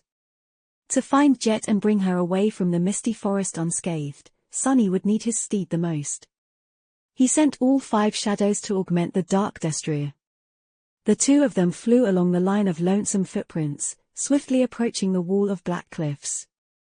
The black stallion scaled the stone steps without ever slowing down, his adamantine hooves sending sparks flying from the black rock, the melodious staccato traveling through the mist like the rumble of war drums. Soon, they entered the forest. Sunny was way ahead of the previous revolution. Jet should not have entered the clearing yet, so she could be anywhere. That was a problem, considering that he did not dare send his shadows to scout anymore. Quite a predicament. He could use the silver bell to point Jet in his direction. The problem was that Undying Slaughter would recognize its ringing as well. Not to mention that there were most likely other deadly creatures on the island. It was a shame that the guiding light pointed to Effie, but not Jet. Otherwise, Sunny would have taken it with him. Nightmare reached the clearing where Sunny had died the last 2 times, or however many times it really was, and crossed it in the blink of an eye. She shouldn't have come from the direction of the beach, so the most logical choice is to continue toward the tower. The fog veiled everything, making the world appear only a couple dozen meters wide. Damn it. He could stumble on Jet at any moment. However, he could also stumble on Undying Slaughter at any moment. Sunny was hesitating to send his shadow in all directions, after all, when he suddenly smelled it. The stench of blood. Following his mental command, Nightmare slowed down, and then came to a halt. Sunny looked around, inhaling the wisps of mist, then sent his steed toward a particular tree. The ancient pine reached further than he could see, but there, on its bark, was a spot much darker than the rest of it. A bloody handprint, as if someone wounded had leaned on the tree trunk. He spun in the saddle and finally noticed another bloody print. That gave him a direction to follow. Coincidentally, that direction led back toward the now distant clearing. Sending Nightmare into a gallop, Sunny feverishly took in his surroundings. Despite the fact that the trunks of the tall pines were flying past him with terrible speed, he still managed to notice the marks. Sometimes, there were bloody handprints on the trees. Sometimes, there were drops of blood on the ground. Sunny guided his steed to follow the bloody trail. And then, finally, a human figure appeared from the fog, leaning heavily on a tree. She was hunched and pale as a ghost, but her glaive was raised, ready to attack. He heard a hoarse whisper. "Come get me, wench." It was Jet. A moment later, the image of an infernal black stallion appearing from the mist reflected in the icy depths of her piercing blue eyes, with a rider in a flying black mantle leaning low in the saddle. Her pupils widened in astonishment. Sunny?" Extending a hand in Jet's direction, he shouted. No time to explain. Her hesitation lasted only for a split second. Dropping the glaive to the ground, Jet reached out with her own blooded hand. Grabbing it, Sunny pulled. A moment later, Soul Reaper was sitting right behind him, clutching onto the folds of Anank's mantle. The glaive disappeared into a rain of sparks. Sunny commanded Nightmare to get the hell out of the misty forest as soon as possible. As the shadow carried the two masters away, Jet leaned forward and asked in a pained voice. "I'm not complaining, but how the hell are you here?" He grinned. What a complicated question. How else? I came on a ship. Chapter 1409, Covering the Tracks. Sunny did not guide Nightmare directly back to the Chainbreaker. He had managed to follow Jet's bloody trail, after all, so Undying Slaughter would most likely be able to, as well. Since Sunny did not want to lead her to Nephis and Cassie, he had to cover their tracks first. The problem was, he didn't really know how to do it. Tracking was one of the basic skills taught during the Wilderness Survival course, which obviously covered covering the tracks as well. But he needed to know the capabilities of the enemy to know how to hide from them, and Undying Slaughter was still largely a mystery. Remembering the line of footprints leading to the edge of the island, Sunny hesitated for a few moments, then turned his steed to the left. They were still moving in the general direction of the cliffs, but to a point far removed from the stone steps. With winds whistling in his ears, Sunny raised his voice slightly. "Where's Effie?" There was a lot he had to ask and tell Jet, but this question was the most important. He both dreaded and couldn't wait to hear the answer. She remained silent for a moment, probably wondering how he knew that the two of them had been together, then said in a stifled tone, "I'm not sure. We were separated in the vortex." Sunny's expression fell. He gritted his teeth, then forced himself to calm down. "It's all right." It was better than all right, really. Judging from Jet's words, Effie was most likely still alive. The loop had even conveniently solved the dire problem of her flaw. Here on Windflower, he would never starve to death. Sunny hesitated for a moment. Can this be why Undying Slaughter is here, too? The Mist Wraith possessed the same flaw as Jet, which meant that she had to kill in order to survive. That might have been fine back when the forces of the Defilement were besieging the cities of the Sibyls. But now that these cities were gone, what was there for Undying Slaughter to slaughter? "Sunny, I need to warn you." In being pursued by Jet's voice was pained and hoarse. The corner of his mouth twitched. "I know. Let's talk later for now, hold on tight." Just then, Nightmare reached the border of the forest. Escaping the line of tall trees, the black stallion rushed across the narrow strip of empty land between the forest and the edge of the cliffs. His hooves left a line of prints in the soft moss. Reaching the very edge, the dark destrier did not slow down at all. Instead, he accelerated even more and leapt forward, soaring high into the air above the hidden chasm of the dark abyss. Jet let out a stunned yelp. Dismissing the shadow, Sunny spun, grabbed onto her, and summoned the dark wing. Before the momentum of Nightmare's leap fully dissipated, the translucent cloak manifested on his back and turned into a blur. The two of them glided down slowly, moving along the surface of the weathered black rock. Sunny felt his arm, which supported Jet's back, become soaked in blood. His expression darkened. He had not noticed before, but there were more wounds on her body than he thought. Soul Reaper grimaced, enduring the pain, and then said with a bit of dark amusement. "You really know how to make a girl squeal, don't you, Sunny?" He froze for a moment, mortified. A terrible despair grasped his heart with icy claws. No, it can't be. He knew this feeling. Had Jet spent too much time with Effie? Had she been corrupted by that vulgar, foul-mouthed lecher? Damn it all. Uttering a quiet curse, he adjusted the direction of their flight and answered through gritted teeth. "I guess." Despite her pained expression, Soul Reaper let out a laugh. They were rather far away from the misty beach, so it took a while to glide back to it. Sunny had to approach the cliffs and push them up a few times, afraid that they'll fall beneath the island. However, the wall of black rock gave away eventually, and they entered the familiar bay. Landing on the white sand, Sunny put Jet down and supported her. His gaze was a bit worried. "Can you walk?" She nodded. "It's all right. That thing didn't get me too bad. So, it'll live." Jet grinned. She was not going to bleed to death, anyway. In the worst case, she would just revert to a more corpse-like state. Sunny studied her for a few moments, then nodded. "Let's go, then. Our ship is not far from here." They walked into the fog. Soon after, they were in the main cargo hold of the Chainbreaker. The air here smelled of blood, but Jet looked much better even though Nephis had not recovered enough essence to use her healing powers yet. Both she and Cassie possessed memories capable of treating small wounds. It was one of the benefits of belonging to a great clan. Jet had dismissed the upper part of her armor and was sitting on a crate, her torso wrapped in bandages. There was a generous amount of food on another crate in front of her, as well as fruit juice and freshly brewed tea. She was devouring the improvised meal voraciously. Crow Crow was sitting on her shoulder, seemingly enraptured and glued to his master. From time to time, Jet absent-mindedly fed it a piece of fruit.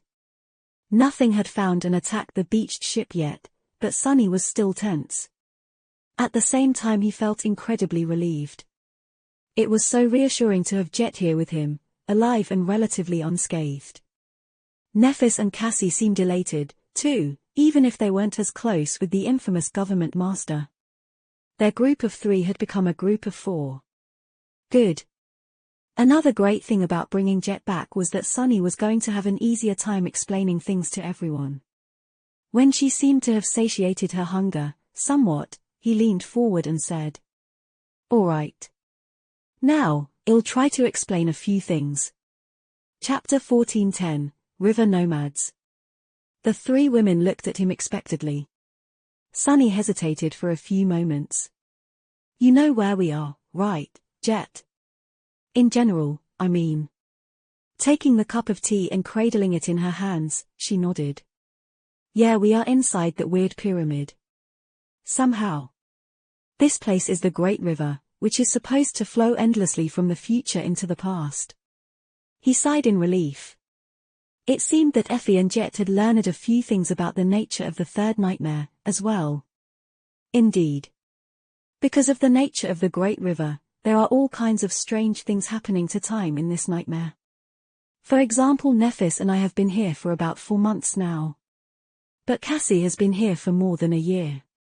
Nephis and Cassie nodded calmly, since they had already known that fact. Jet, however, seemed perplexed. "What?"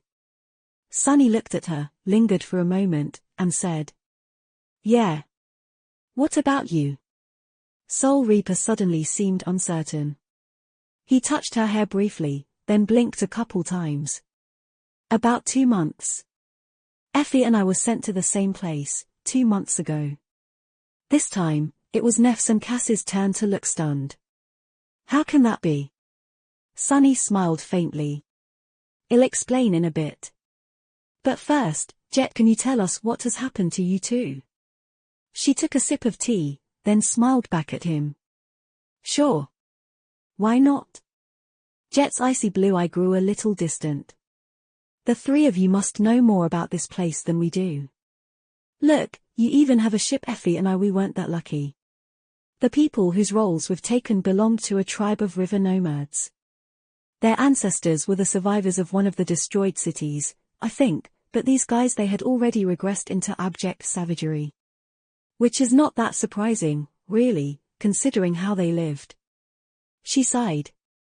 The river nomads did not have a place to live, constantly migrating instead.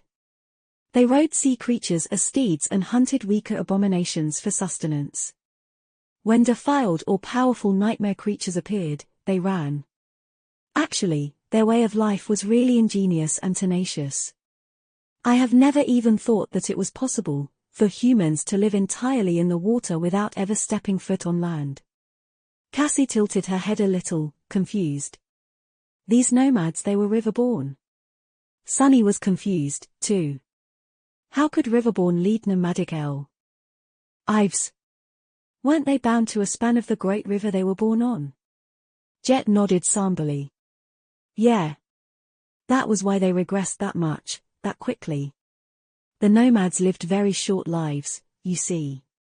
No generation lasted more than a couple of decades. They rarely remained as children for more than a year or two, and were expected to join the hunts immediately after.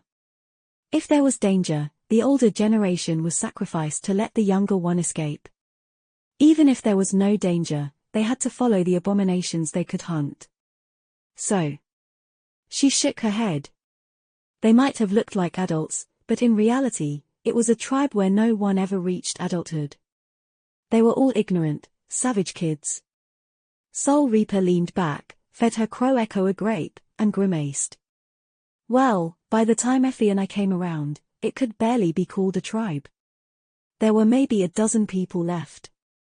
All the other nomad tribes seemed to have gone extinct already, as well. We were most likely the last. Her expression darkened slightly. So, we tried to keep them alive and find out where we were, what was happening, and how to conquer the nightmare.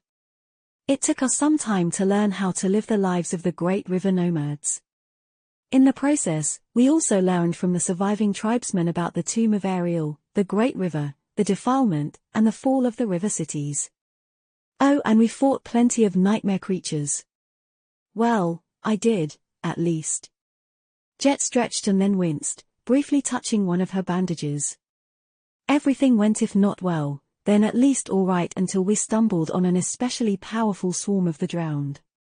Our tribe at that point, there were no children among the nomads anymore, so there was not even a point in trying to run. In the battle, everyone was killed. Only Effie and I managed to escape. Sunny noted that Jet and Effie remained outsiders despite having taken the roles of two riverborn people. It was an interesting fact. Meanwhile, she shrugged and continued. Usually, our mounts would have been fast enough to give a slip to most enemies, but the drowned pursued us relentlessly, as if it was their life's mission to obliterate all nomads. The sea creatures we rode had also been wounded in the battle, so they were gradually slowing down. After about a week of running away and fighting pitched battles with those bastards, we got lost in the mist, and then sucked into this whirlpool. I only managed to send my echo out, hoping against all hope that Crow would manage to find one of you. Soul Reaper looked at the blackbird and smiled. Then, her smile faded slowly. Effie and I were separated while trying to reach the island. And here we are, I guess. Nephis glanced at Cassie, then frowned a little. What do you mean? How long have you been here? Jet looked at her with surprise. There, the moment of truth. She scratched her head. A couple hours? I landed, tried to search for Effie, and got lost in the mist. Then, that thing attacked me. I managed to flee, but she would have probably finished me off soon if not for Sunny. Talk about a prince on a white horse who needs one when there's a pauper on a black horse, right?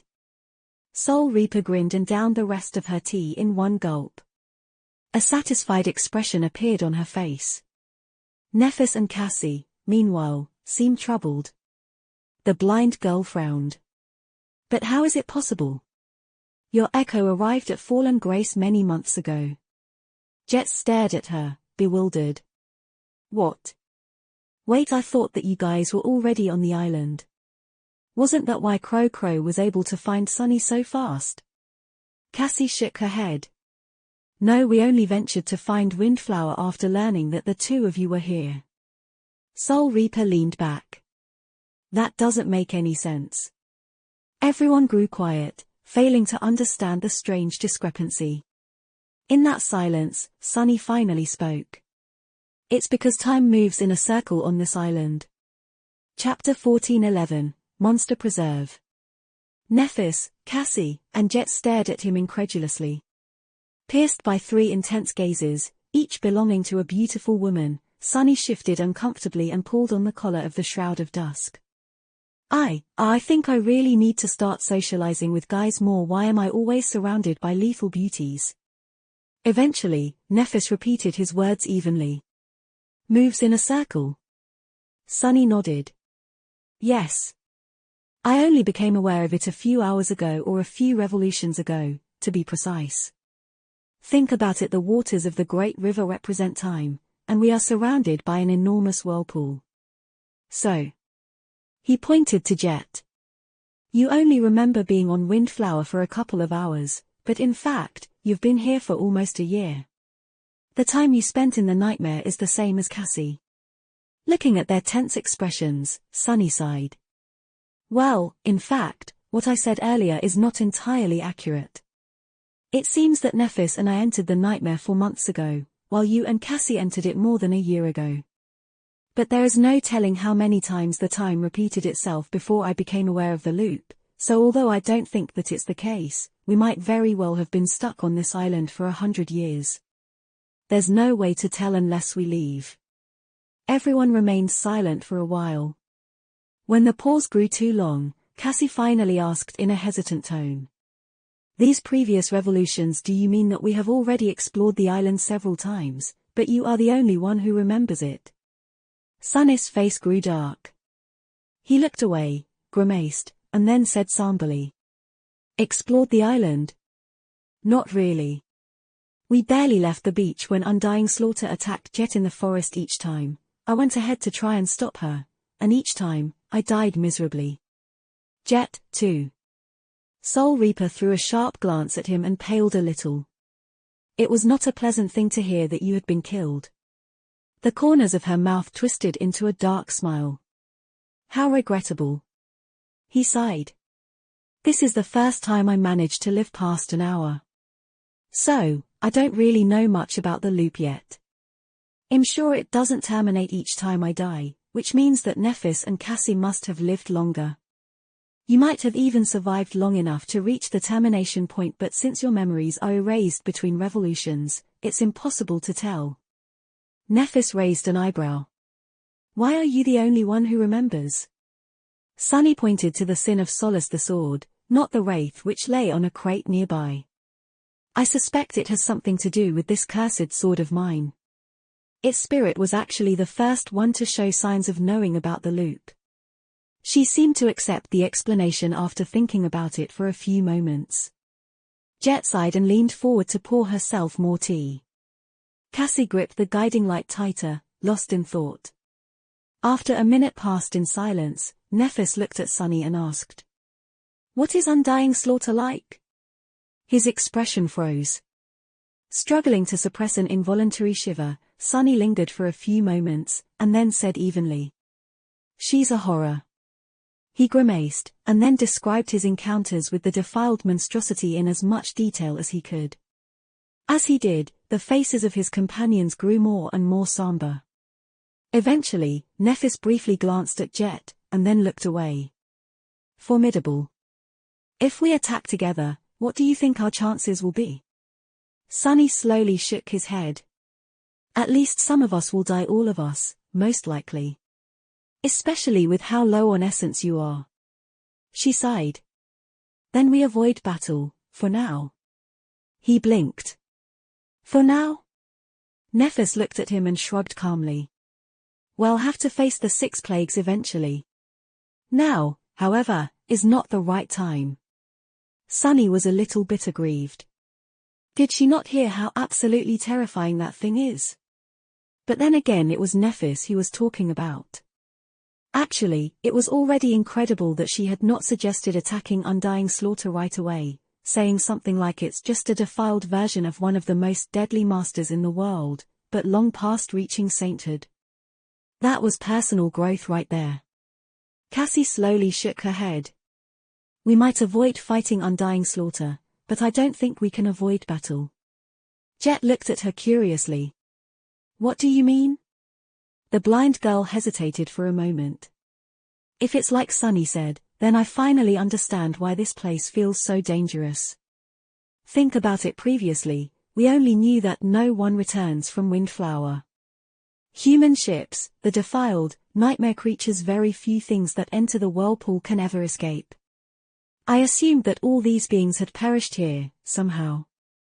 But if some of them are trapped in this time loop just like us. Her face paled a little.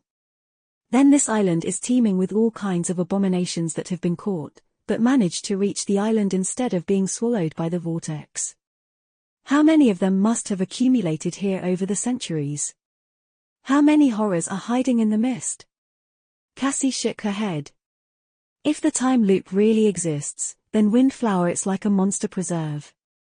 An uneasy silence settled in the cargo bay. Everyone's expressions grew ugly. A monster preserve. Sunny looked resentfully into the distance. She was right, considering the pulling force of the vortex. All kinds of abominable creatures must have been caught by the whirlpool over the centuries. Most of them had perished in its depths, but plenty would have managed to reach the island. And since time here was stagnant, moving in a circle, all of them were still here, good as new. A chill crept up his spine. This place, just what kind of hell was it? Nephis, meanwhile, rose and put her hand on the hilt of her sword. Her usually impassive face was somber, but determined. Be that as it may, our goal still remains the same. The rest of them looked at her silently.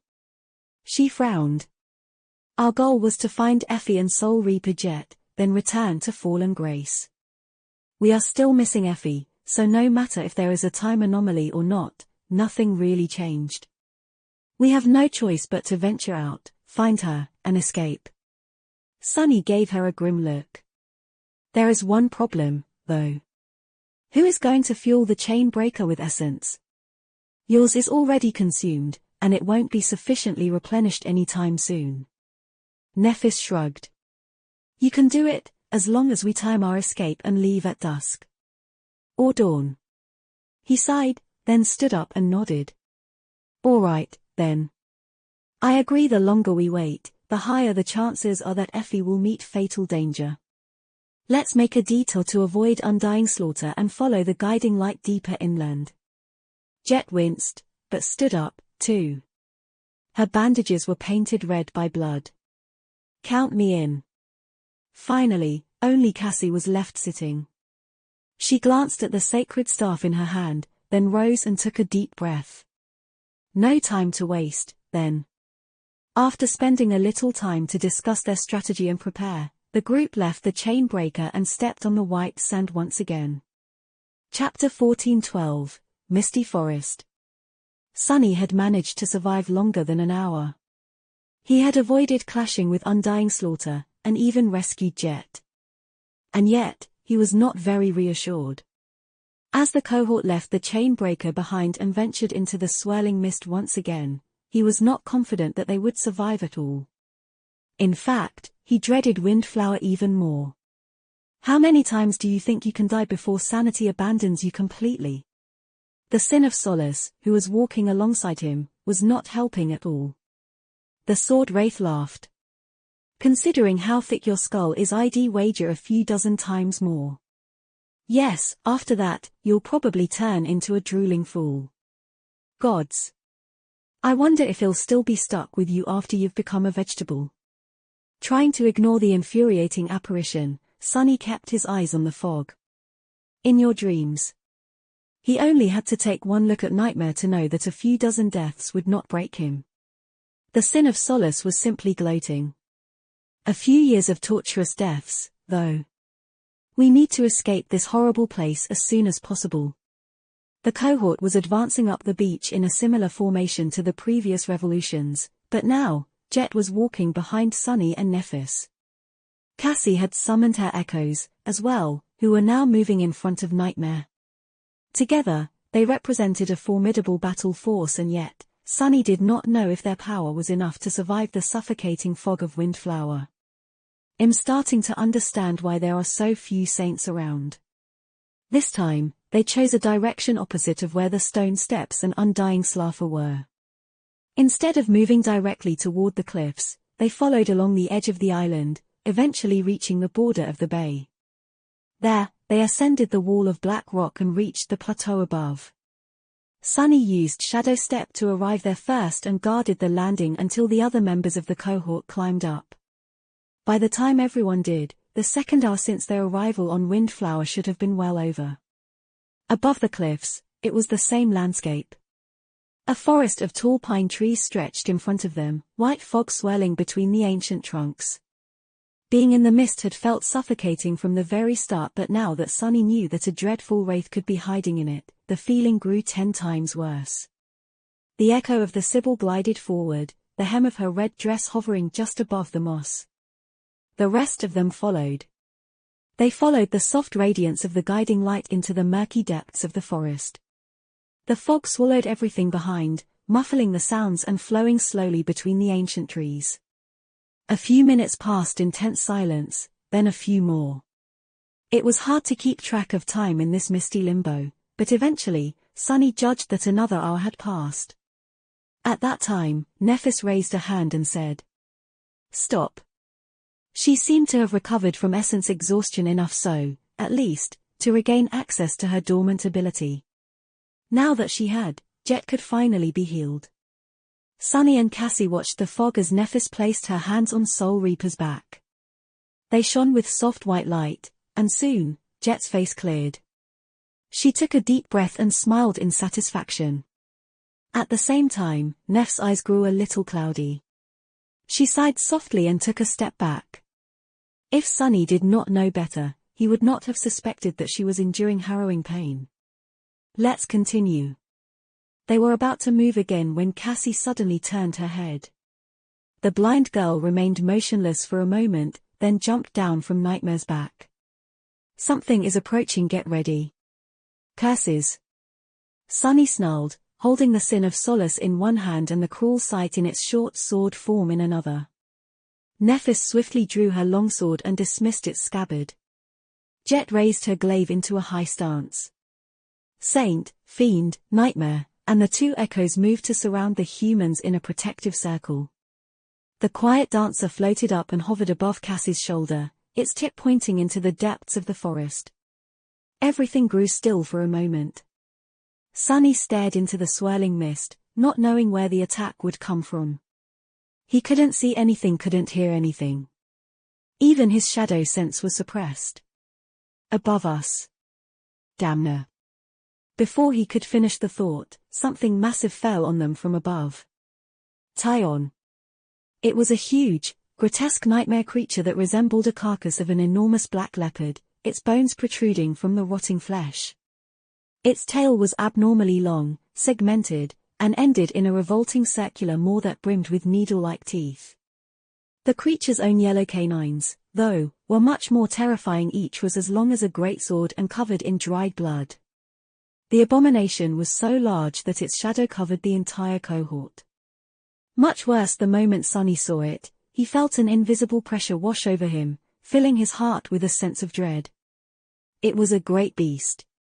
Before the monstrosity could plummet on the cohort, two towering shadow tentacles rose from the ground and entangled its front limbs, slowing the creature down. The beast's skeletal jaws snapped viciously, obliterating the manifested shadows in an instant, but it gave the members of the cohort enough time, at least, to dash in different directions. The abomination landed on the spot where they had been a split second ago.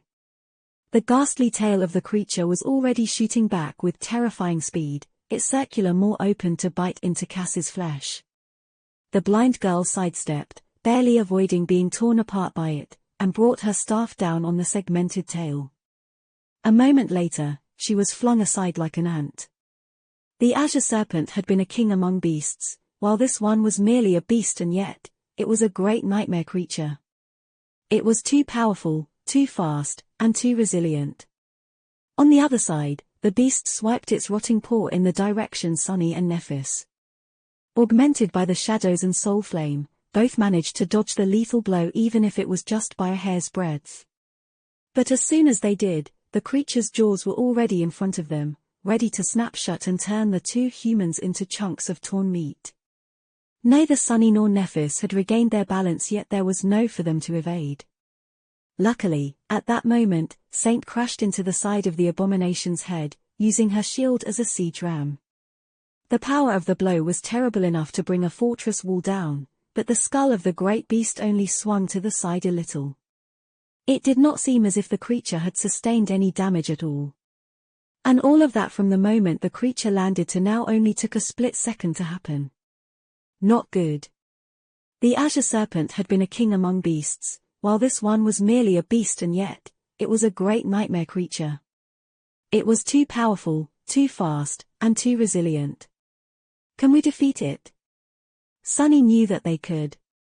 With his shadows, Cass's echoes, and especially the Crown of Dawn, they had a non-negligible chance of defeating this monstrosity. However, they could also all die here. I don't want to die. Even knowing that he would most likely return to the starting point of the loop, Sunny still shuddered at the thought of having his flesh torn apart and his bones ground to dust. He was even more reluctant to watch his companions be killed by the ghastly abomination. It's simple, don't die, then. Gritting his teeth, he lunged forward. Chapter 14:13 Falling Trees. The quiet dancer zipped through the air and hit the base of the great beast's revolting tail. However, the sharp tip of the temperamental echo bounced off the tough hide of the creature without leaving even a scratch on it. At the same time, Fiend growled and put himself in the path of the creature's crushing paw.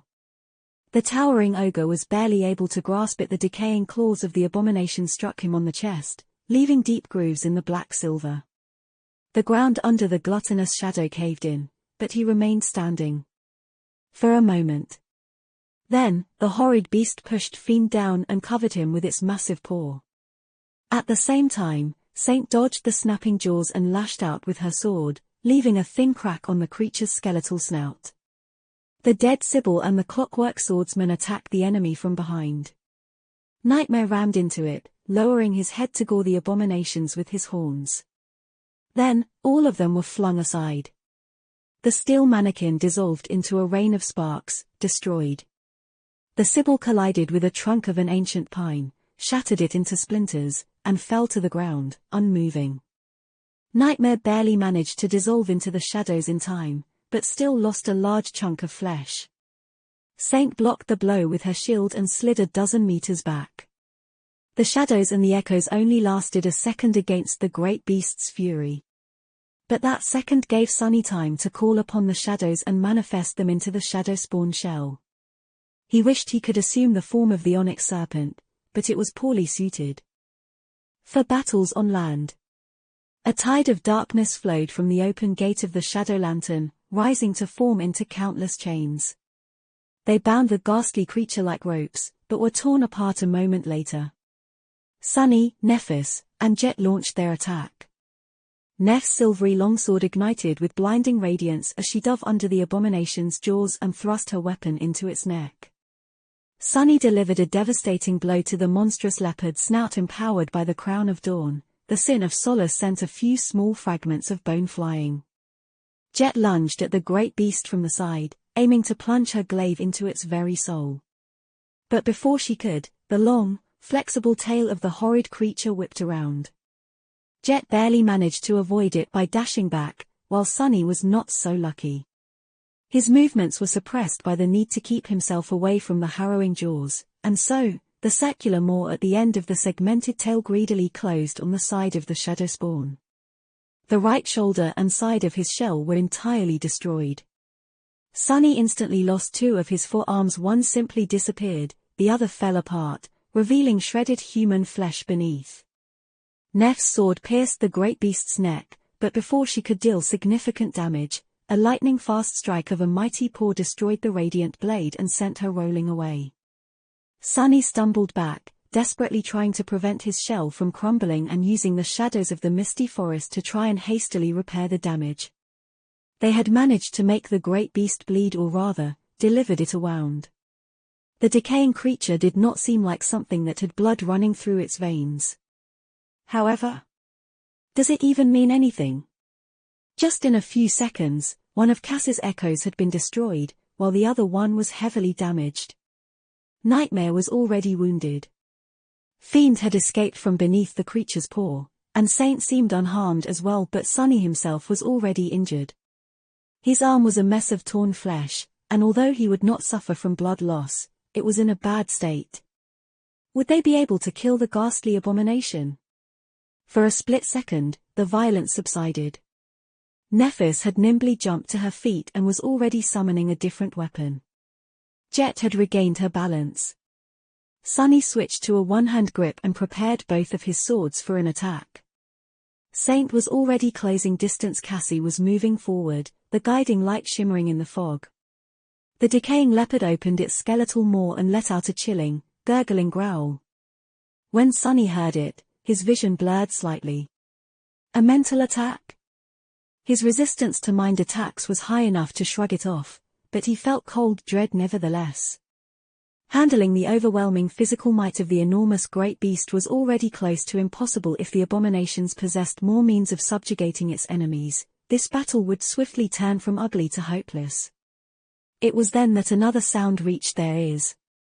Echoing eerily in the fog, a loud crack resounded, as if a tree had snapped and was falling somewhere in the forest. The horrid leopard suddenly froze. Its skeletal snout turned, and it lowered its body low to the ground. The segmented tail rose like that of a scorpion, protecting the creature's back. What is this? Why did it look as if the great beast was afraid? Before Sunny could really react, the abomination suddenly moved and rushed away, disappearing into the mist. The wind risen by its departure threw Neff's hair into disarray. The members of the cohort remained motionless, confused and unnerved by what had just happened. Keeping their weapons in defensive stances, they covered each other's backs and stared tensely into the fog. What is going on? Jet's voice sounded grim and hoarse. The thick fog veiled everything around. All they could see were the nearest trees and the cold ground under their feet. The ghastly leopard had disappeared like a ghost. There was nothing left but silence. Then, another loud crack resounded somewhere in the forest, followed by a muffled rustling. Sunny spun, trying to pinpoint where the noise was coming from. There was another echoing crack, and then another, louder one. Because of the mist, it was hard to tell where the trees were falling, and why. However, the cracks were growing closer. Damn it. Slowly, the disparate cracks grew into a cacophony of noise, and Sunny felt the ground quaking beneath his feet. Then, everything suddenly grew silent once again. Standing back to back with Nephis, Cassie, and Jet, he stared into the fog, feeling cold sweat rolling down his face. The blind girl suddenly shifted, sharply turning around. Following her motion, Sunny saw something dark flying at them from the mist. Cursing, he dodged and felt a large object hitting the ground behind him. Spinning around, Sunny raised the sin of solace and froze. His eyes widened. Out there in front of him, laying on the ground, was the ghastly leopard. Or rather, its head. The skeletal snout was shattered, and the gaping hollows where the abomination's eyes should have been were dark and empty. There was nothing below the creature's mangled neck, but it did not seem as if it had been severed. Instead, it seemed as if someone or something had violently ripped the abomination's head off with nothing but brutal strength. The great beast was dead. Sunny couldn't help but tremble. What the hell? What could have ripped a great beast apart?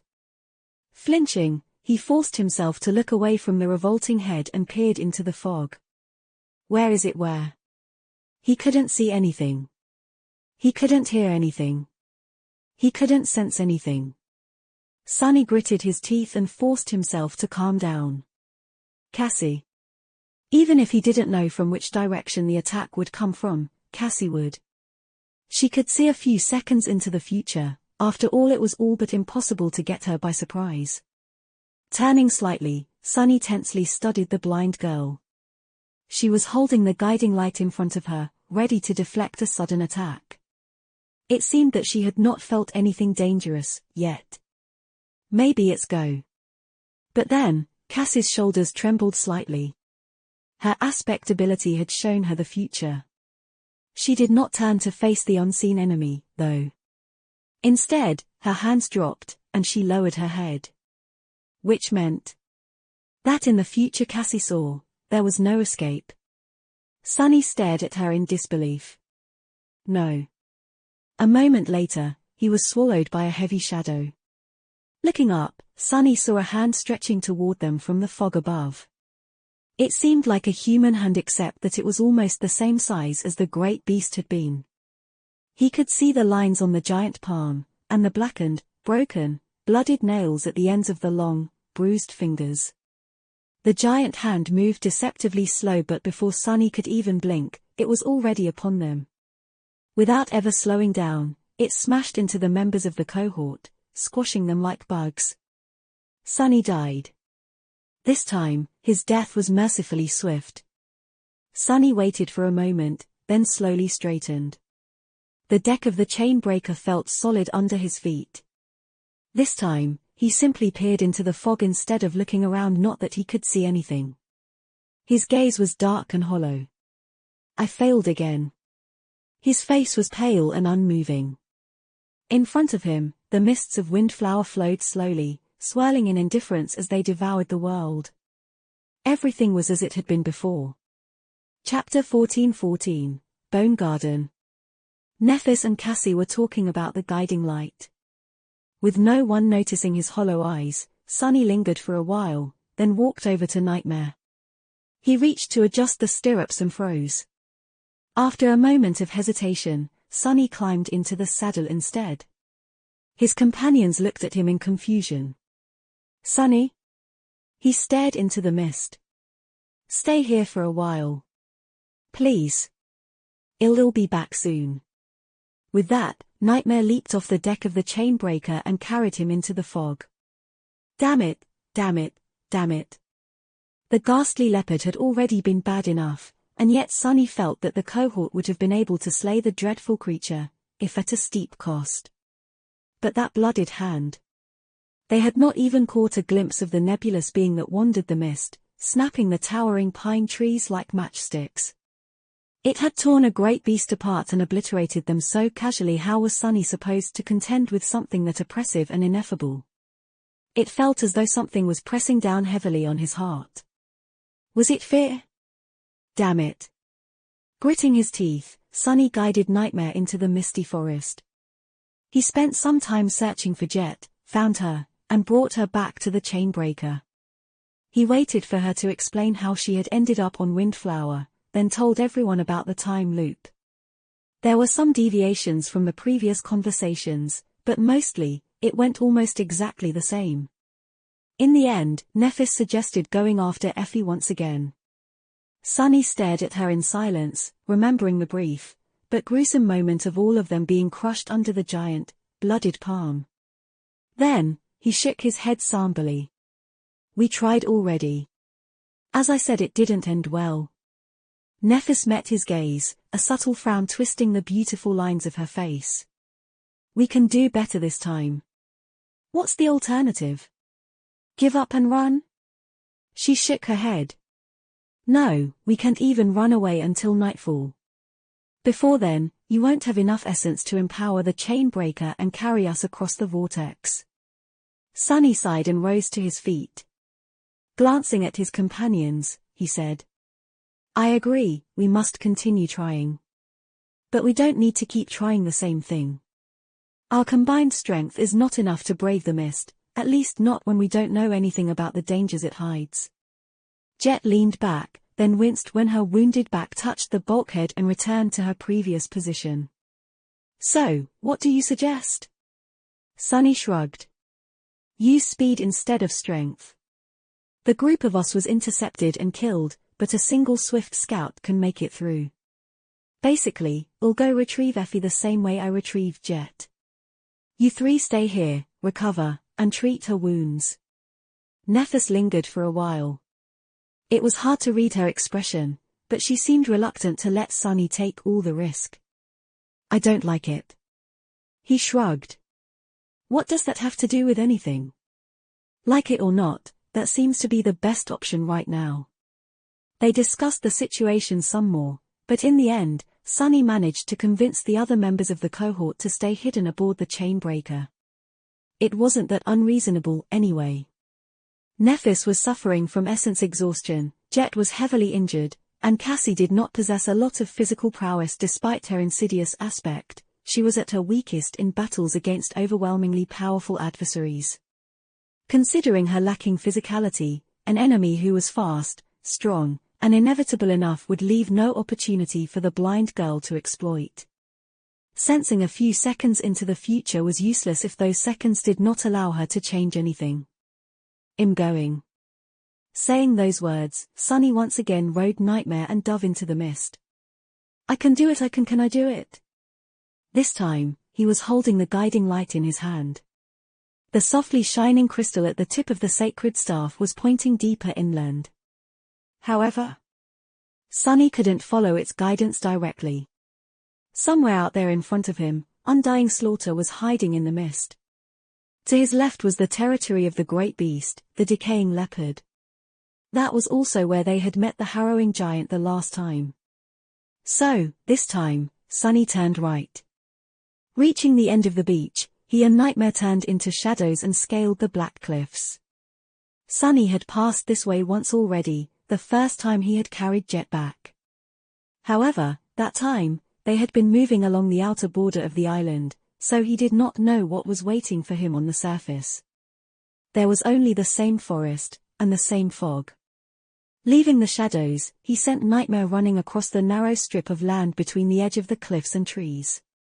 It was some time before the trees receded, and the forest suddenly came to an end. Sunny stopped his steed, looking forward tensely. In front of him, the pine trees gave way to an open field. Most of it was obscured by mist, but he could see vague shapes rising from it like tall pillars. They emanated a chilling, dire, and vaguely familiar feeling. Sunny hesitated for a while, then turned into a shadow and cautiously slithered forward. Soon, the tall shapes revealed themselves fully. He grew somber after recognizing them for what they were. The towering pillars were, in fact, giant bones. The entire shore in this part of Windflower was littered by them, as if it was a graveyard for all kinds of gargantuan beings. From the look of the ancient remains, the leviathans that had left them behind were all nightmare creatures, abominable, dreadful, and appalling dwellers of the depths. Sunny was both shocked and unnerved by witnessing the skeletal remains of so many depth dwellers. Had their bones been carried here by someone? Had the abominations come to this shore to die on their own over the ages? Or had there been a titanic battle here that led to all these monstrous creatures being slaughtered by an unknown assailant? He did not know. What he did now, however. Suppressing his panic, Sunny hid in the skull of an especially large creature and looked ahead. There, no more than 24 meters away from him, something dark and massive had just moved in the fog. Chapter 14:15, Empty Shells. Sunny would have held his breath if he wasn't a shadow at the moment. Out there, in front of him, something massive was hiding in the fog. If not for the slight movement just now, he would have mistaken it for another pile of towering bones. That movement might have saved his life. Curse it! Because of the mist, he could only see a vague, dark shape. The details were obscured, and he could tell that the creature was enormous. It also instilled him with a deep, bestial feeling of dread. A strange, sweet smell permeated the air. Sunny froze, hiding in the skull of a dead leviathan. He did not know what to do. Moving forward was out of the question. But moving back could potentially inform the enemy of his presence as well. That only left Shadow Step. However, before he tried to slip away, Sunny lingered for a few moments. Something was gnawing at him. Why did this presence feel familiar? He had felt a strange familiarity ever since entering the monster graveyard. It was faint, but unmistakable. Why? Had he been to this part of the island already, in one of the revolutions that he did not remember? No, that did not make any sense. Before becoming aware of the loop, Sunny had to have repeated the same actions over and over, going forward alone to rescue Jet, and dying to Undying Slaughter's ghostly blade. So how could anything on Windflower feel familiar? At that moment, a strong gale blew from the direction of the vortex, and the mist receded. The giant creature hiding in the fog was revealed in all its eerie, grotesque beauty. Sunny shuddered. The massive shape he had noticed was a revolting butterfly. The butterfly's wings and back were black, but its body and underbelly were the color of white bone. It had 6 long, seemingly fragile legs that ended in sharp points, and 2 enormous, facete eyes that were like orbs of pure darkness. Between them was a disturbingly long, oily black beak, which was currently bent into a spiral like an elephant's trunk. Two long antennae rose from its head. The eerie black butterfly was about 100 meters in size. It was the same great monster that had battled the Serpent King for an entire month for the right to devour the remains of the black turtle. The dark butterfly. What is it doing here? For a few moments, Sunny's mind was in turmoil. He had traveled so far into the past from the beginning of the nightmare, and yet, this grotesque horror somehow ended catching up to him nevertheless. Had it been following him and Nephis from the start? But then, Sunny felt a hint of relief.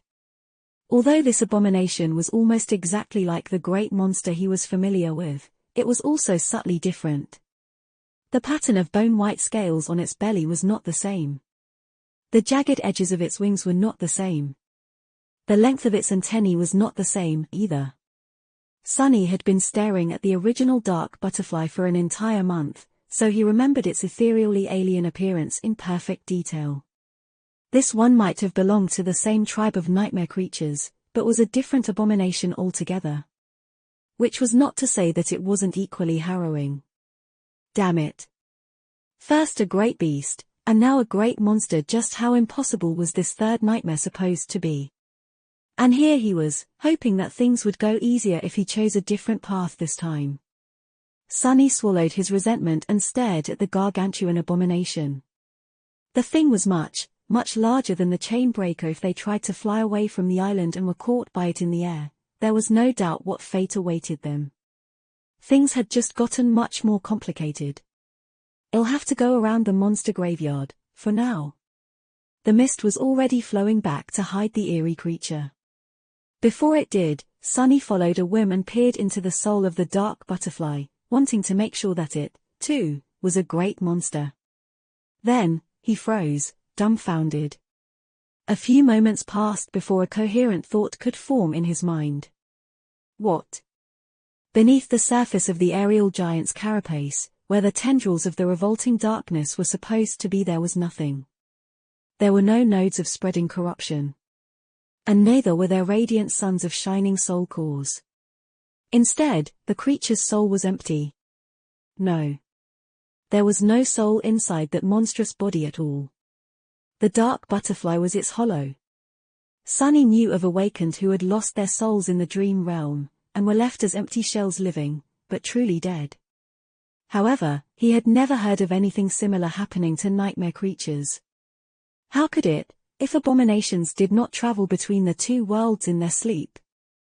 Their rotten souls were always safely anchored within their bodies. Of course, if an abomination's soul was somehow destroyed without damaging the body, there was a small chance that the body would continue to live on. Empty and void of conscience. He hesitated for a few moments, and then cautiously left the skull of a dead leviathan. Sliding closer to the giant butterfly, Sunny extended his senses and studied its shadow. The shadow was empty, like the shadows of all inanimate objects were. The dark butterfly that had frightened him so much, was it no threat at all? Sunny remained in the form of the shadow for a while, observing the gargantuan creature. The great monster sat among the bones with its wings laying listlessly on the ground. It seemed to be breathing, but other than that, it remained absolutely still. Its giant, facete eyes were dull and empty. After a while, Sunny returned to his tangible form and cautiously approached the creature. Even when he walked to stand under its terrifying beak, the dark butterfly did not react. It truly is hollow. He hesitated for a few moments, then looked down. There, in the shadow of the creature's wings, clusters of revolting eggs were embedded into slimy cocoons. Each egg was twice the size of Sunny and translucent. He could see the viscous, milky liquid, and the shapes of giant worm-like larvae within. The shadows of the eggs were just as lifeless as the butterfly itself. Sunny stared at the eggs for a while, then threw a glance at the great monster. Then, holding his breath, he walked forward and sliced one open with the sin of solace. The revolting larva fell apart and convulsed, dead. However, the spell did not announce a kill. He did not receive shadow fragments, either. There were no soul shards in the repulsive flesh of the dead, giant worm. Hollow. Sunny shivered. What is going on? Suddenly terrified, he backed away, then turned around and walked into the mist. It took him a lot of effort to not run. All of it, the torturous deaths, the suffocating mist, the orchard of ancient bones, the hollow monster, was too much to endure. Walking among the remains of dead horrors, enveloped in milky fog, Sunny couldn't help but feel that this hell was everything there was to the world. Everything else, all that existed in his memory, felt like a strange, distant dream. Climbing into the saddle of nightmare, he raised the guiding light and slumped, trembling. After a while, he said hoarsely, "Let's go." Soon, the towering bones disappeared into the mist. Chapter 14:16, Invisible Scars. As nightmare carried him away from the graveyard of horrors, Sunny managed to regain some of his composure. By then, they were moving deeper inland, following the light of the sacred staff. Effie was supposed to be at the end of that light. As time passed, he couldn't help but think back to the hollow butterfly. The great monster must have landed on the hidden island a long time ago, but also only a few hours ago, to lay eggs. Then, it was caught in the time loop and somehow ended up with its soul destroyed. Sunny had never heard about a nightmare creature becoming hollow, but it was not impossible. The question was, how had it happened? The obvious answer was that the gargantuan creature had been attacked by someone who could destroy souls. When a soul was destroyed, the body usually died with it, but on rare occasions, it survived. That was how hollow humans appeared, so the same thing could have happened to this great monster. There certainly could be a creature capable of shattering souls on this hellish island and powerful enough to slay a great monster. In fact, Sunny did not even need to ponder long to think of one. Wasn't Undying Slaughter a perfect candidate? Killing a great monster was all but a hopeless endeavor for the members of the cohort, but to the Mist Wraith, it would be no different from what facing Carapace Centurions had been for the Sleepers of the Forgotten Shore. Fatally dangerous, but not at all impossible. There could be more soul breakers on Windflower, as well. That said, somehow, Sunny did not think that that was what had happened. Not because he didn't think that Undying Slaughter was incapable of slaying the dark butterfly, but because he didn't think that she was capable of doing so without leaving any trace of the battle. The dark butterfly was a great monster, and as such, it possessed 2 corruption cores. That meant that the defiled wraith had to deliver at least 2 blows to its soul in order to destroy it. Would the aerial horror have remained idle while it was being killed? Not a chance. If it had been attacked, the whole place would have been turned upside down with one flip of its enormous wings. And yet, there was no trace of destruction around the monstrous butterfly. The bones surrounding it were unharmed, and the ground was unbroken. All its eggs were whole. It was almost as if the great monster had simply ceased to be, peacefully and without even noticing. The same went for the revolting larvae. How could it be? Sunny felt a cold shiver run down his spine. He had no reason to make this conclusion, but he felt that he had an idea. Was it because of the time loop? Riding through the mist, Sunny gripped the guiding light tighter. The Sin of Solace had asked him before how many deaths Sunny would be able to endure before turning into a drooling fool. The answer was quite a lot. But there was no question that he had a limit. After spending a few years on Windflower, his mental state would inevitably deteriorate. Although his flesh was miraculously restored every time he returned to the starting point of the loop, the mental scars remained. What about spiritual scars? Sunny did not know a lot about souls, but he knew that they could be damaged. They could also be healed, and possessed the ability to slowly mend themselves, just like flesh did. And just like flesh, there was a limit to how much punishment souls could withstand. So, what was going to happen to his soul after he spent a long time being killed and reborn in the loop? Would it be covered by scars and gaping wounds? Was it going to collapse, eventually? Maybe it would take a year, or a few years, or a few hundred years. Or a few months. When would his soul reach its limit? Sunny was unique, because he had become aware of the loop and kept his memories after returning to the past. As far as he knew, no one except him bore the mental scars of the previous revolutions. Their minds were wiped clean. But maybe their souls weren't, at least not entirely. So, if the dark butterfly had landed on Windflower countless years ago, maybe even the soul of a great monster could not withstand the terrible curse of the whirlpool of time. I have to be careful. If a great monster, a creature with a soul infinitely more vast and potent than his, had been made hollow by the time loop, then Sunny would be, as well. He had never consciously relied on the nature of the repeating time, but deep down inside, Sunny was consoled by the thought that his failures would be erased, and he would get another chance.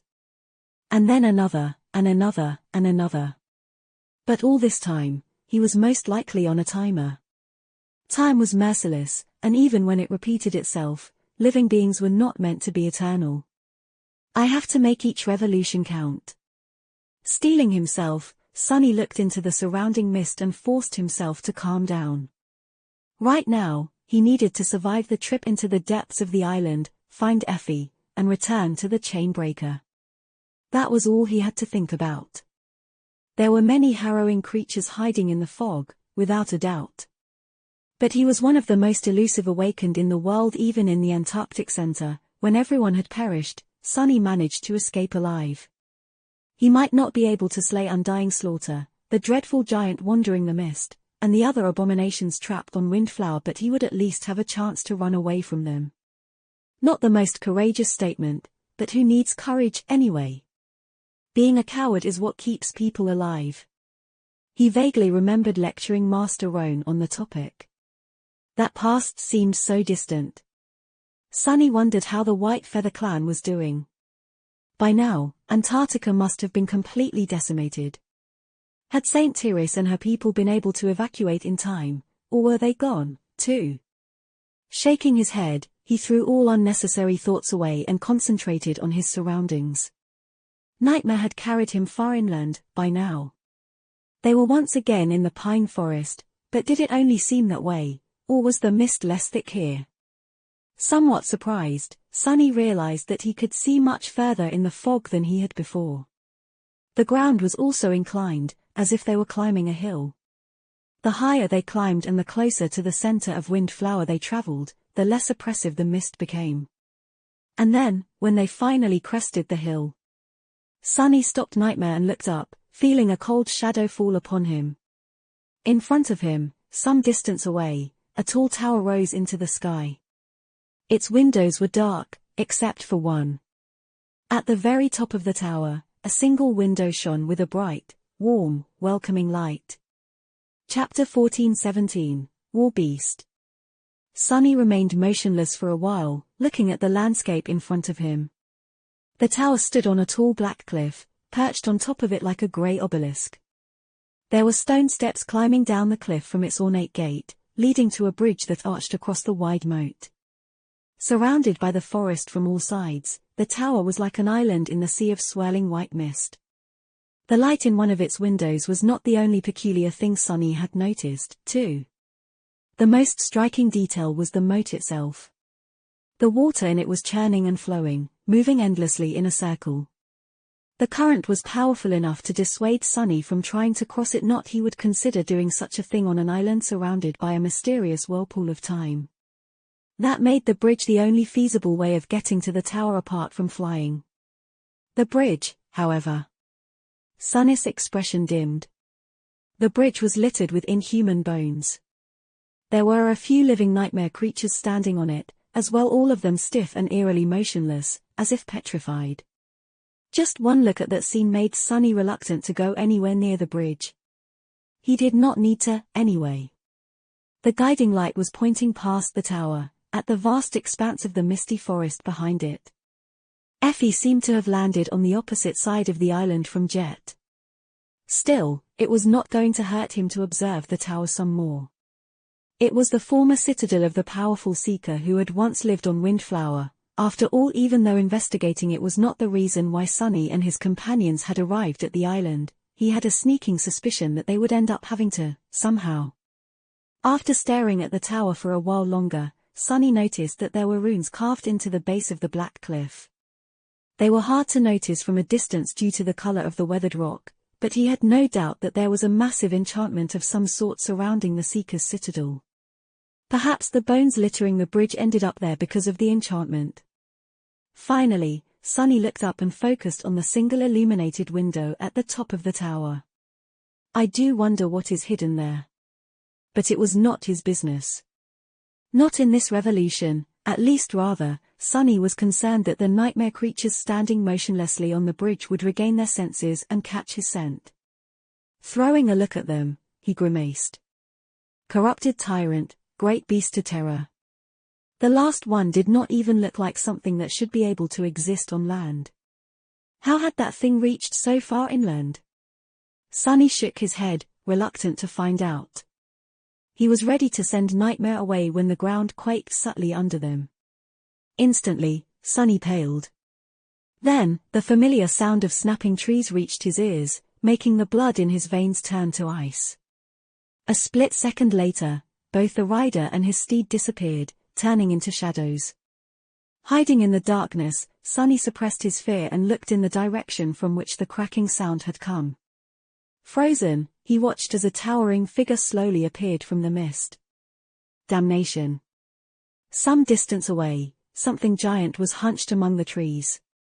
As Sunny watched, petrified, the terrifying giant slowly straightened and towered above the ancient pines, dwarfing them with its impossible height. The tips of the trees barely reached its waist. That thing is at least 100 meters tall. The giant was vaguely human-like in appearance. At first, Sunny had mistaken it for a beast, but then realized that the ragged fur covering its body was merely a crude cloak sewn from the vast hide of an unknown abomination. The giant seemed to be female. Her gaunt, gargantuan body was brimming with terrifying, primal power. There were many bruises, deep cuts, and gaping lacerations marring her dirty skin, most seeping with rotten pus. Her long hair was matted and wild, hanging down messily to obscure her face. Rugged and wrapped in furs, the giantess seemed more bestial than human, and yet, she was one. Or had been once, at least. Sunny felt unable to move. While he remained in place, the giantess raised one of her enormous, bruised, painfully familiar hands. In it, a grotesque creature that resembled a massive black octopus was struggling desperately, its long tentacles whipping around with enough force to turn the ancient pines into clouds of dust. A viscous, corrosive liquid streamed from them, dissolving everything it touched. However, the giantess did not seem bothered at all. The black acid rolled from her skin like water, not dealing any damage to it. A few moments later, she brought the struggling horror to her mouth and bit into it viciously, tearing away an enormous chunk of revolting flesh. The matted hair parted, revealing her blooded, twisted face. The giantess was missing one eye, while the other burned with madness and indescribable hunger. Watching the enormous octopus being greedily devoured, Sunny finally realized how the decaying leopard had perished, and whom the hand that had killed the members of the cohort in the last revolution belonged to. Her thoughts turned cold. Devouring beast. Indeed, the nebulous being that wandered the mist was none other than the devouring beast, one of the 6 plagues of the Great River. Just like Undying Slaughter, she was also here, on Windflower. She was the future, defiled version of Effie. 2 of them. It made sense, really. Sunny had theorized that the Mist Wraith had been sent here to satiate her flaw. Why would the devouring beast be any different? Her hunger was just like Jet's need to kill living beings. Without the cities full of humans to devour, it could only lead to disaster. How could a creature that always needed to kill and a creature that always needed to consume remain in verge? If these 2 abominable slayers were not sent somewhere where their flaws could be contained, they would have brought the city of the defiled to extinction, as well. Had they come here voluntarily? Or had the dread Lord lured and imprisoned them here once the Sibyls were defeated? In any case, the situation of the cohort did not change. Sunny stared at the harrowing giantess for a few more moments, then rushed away as fast as he could. He and Nightmare had to escape before she noticed them. I guess I did find Effie. However, that abomination was not the Effie he wanted to find. Chapter 14:18, Point of Return. Luckily, Sunny managed to slide down the hill and escape into the mist before Devouring Beast noticed him. Still, he didn't dare to leave the embrace of shadows for a while. Effie. Effie's aspect had always been uniquely powerful, which was no surprise, considering its transcendent rank. Even on the Forgotten Shore, there had been few people more capable than her. Some, like Caster of Hanli clan, had been superior to the solitary huntress in certain facets of physical combat, but none had been as well-rounded. That was one of the reasons why Effie had survived years of hunting the Dark City abominations alone. Her aspect was all about battle and physical prowess, so Sunny was not sure that Devouring Beast even had means of destroying his intangible form. Still, it was better to be safe than sorry. His heart was cold and heavy. How do I fight something like that? Effie's dormant ability granted her a powerful and, more importantly, comprehensive physical augmentation. She was inconceivably strong, fast, enduring, resilient. Now that Sunny was a tyrant, the gap between them was not vast, but she was still superior to him in certain aspects. The same went for her awakened ability. It basically made her skin as tough as steel. Sunny, on the other hand, had his marble shell. The two could be compared, but although the shell was more versatile, it was not as stalwart in terms of pure defensive potential. Of course, he had Shadow Step instead, making him much more mobile and elusive on and outside the battlefield. He had Shadow Manifestation, as well, while Effie's ascended ability was meant to empower her allies. So, there was no question about who would win in a duel. No matter how much Sunny admired his boisterous friend, he knew that she stood no chance in a fight against him. With Shadow Dance, it would not even be close, much more so if his shadows were involved. But that was Effie. Devouring Beast, on the other hand, was a defiled saint.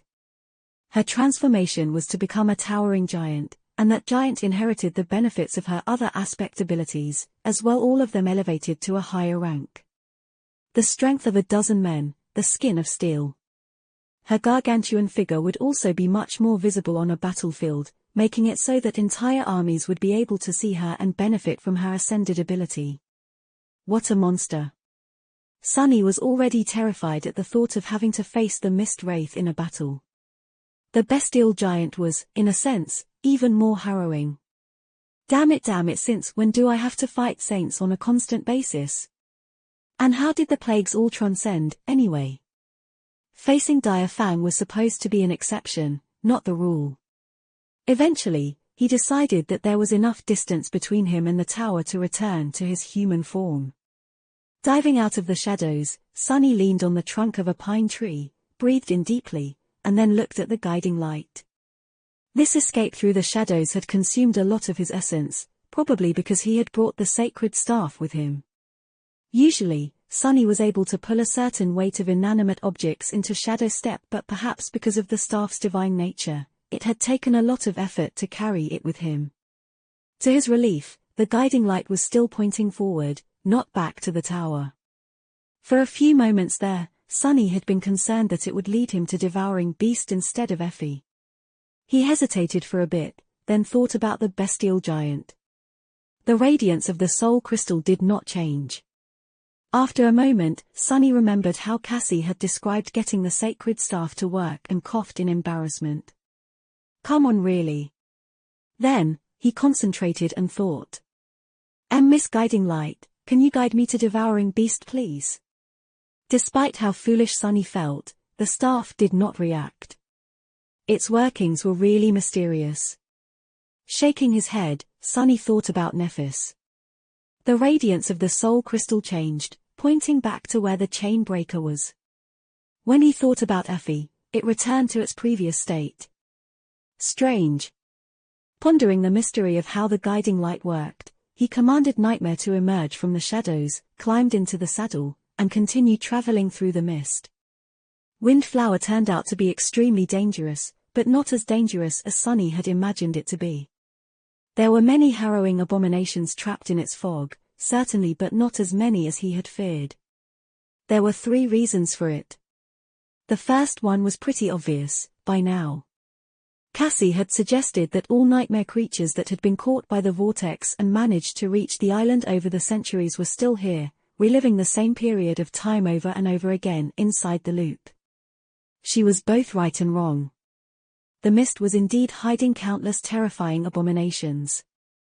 Sunny shuddered at the thought of having to fight them all, no matter how powerful, cunning, and lucky the members of the cohort were. They would inevitably die under the onslaught of these ancient horrors over and over again, until the souls collapsed. But then again, not all of these creatures were still whole. Many were motionless and empty, just like the dark butterfly he had found in the bone orchard was. The circular passage of time had long turned them hollow. Of those that remained, many were already dead. While moving through the misty forest, Sunny found many areas where the trees had been broken, and bloodied remains of devoured nightmare creatures littered the ground. That was where devouring beast had passed through. In other places, Sunny found ghastly abominations laying on the ground, dead, not a single wound visible on their bodies. That was where undying slaughter had passed through. There, he felt the approach of the night. Sunny knew that the suns were setting because the enchantment of the crown of twilight suddenly activated, replenishing his spent essence. The two defiled had already eviscerated many of the prisoners of Windflower, making the island safer for the members of the cohort in an ironic twist of fate. Without their bloodthirst, Sunny would have never made it that far in a single revolution. He still had to flee and evade many terrible creatures, using Nightmare's speed to escape them. Luck was on his side. And yet Sunny still failed to find Effie, this time. At some point, a wide chasm barred the way forward. Not knowing how long it was and not wanting to prolong the journey by riding around it, Sunny reluctantly dismounted and climbed down. His hope was to reach the bottom of the chasm, walk to the other side, and return to the surface. However, a boundless swarm of monstrous black millipedes was waiting for him in the moist darkness. Much worse, the revolting vermin were somehow able to hunt him even in his intangible form. Sunny was not devoured by the tide of worm-like creatures, but he was forced to move deeper into the chasm to escape them, eventually ending up in a system of caves below the surface of the island. There, he felt the approach of the night. Sunny knew that the suns were setting because the enchantment of the crown of twilight suddenly activated, replenishing his spent essence. I need to get back to the surface. It was easier said than done, though. The system of caves was not too vast, but he had to move with extreme caution. There was no need to thoroughly scout the caverns to know that there were indescribable horrors hiding in their darkness. Indeed, not long after, he met a creature that tested his ability to remain composed. Even then, Sunny managed to flee with his life, but not before losing several chunks of flesh and most of the skin on his left arm. He persisted. Covered in blood, tired, he and Nightmare continued searching for an exit from the caverns.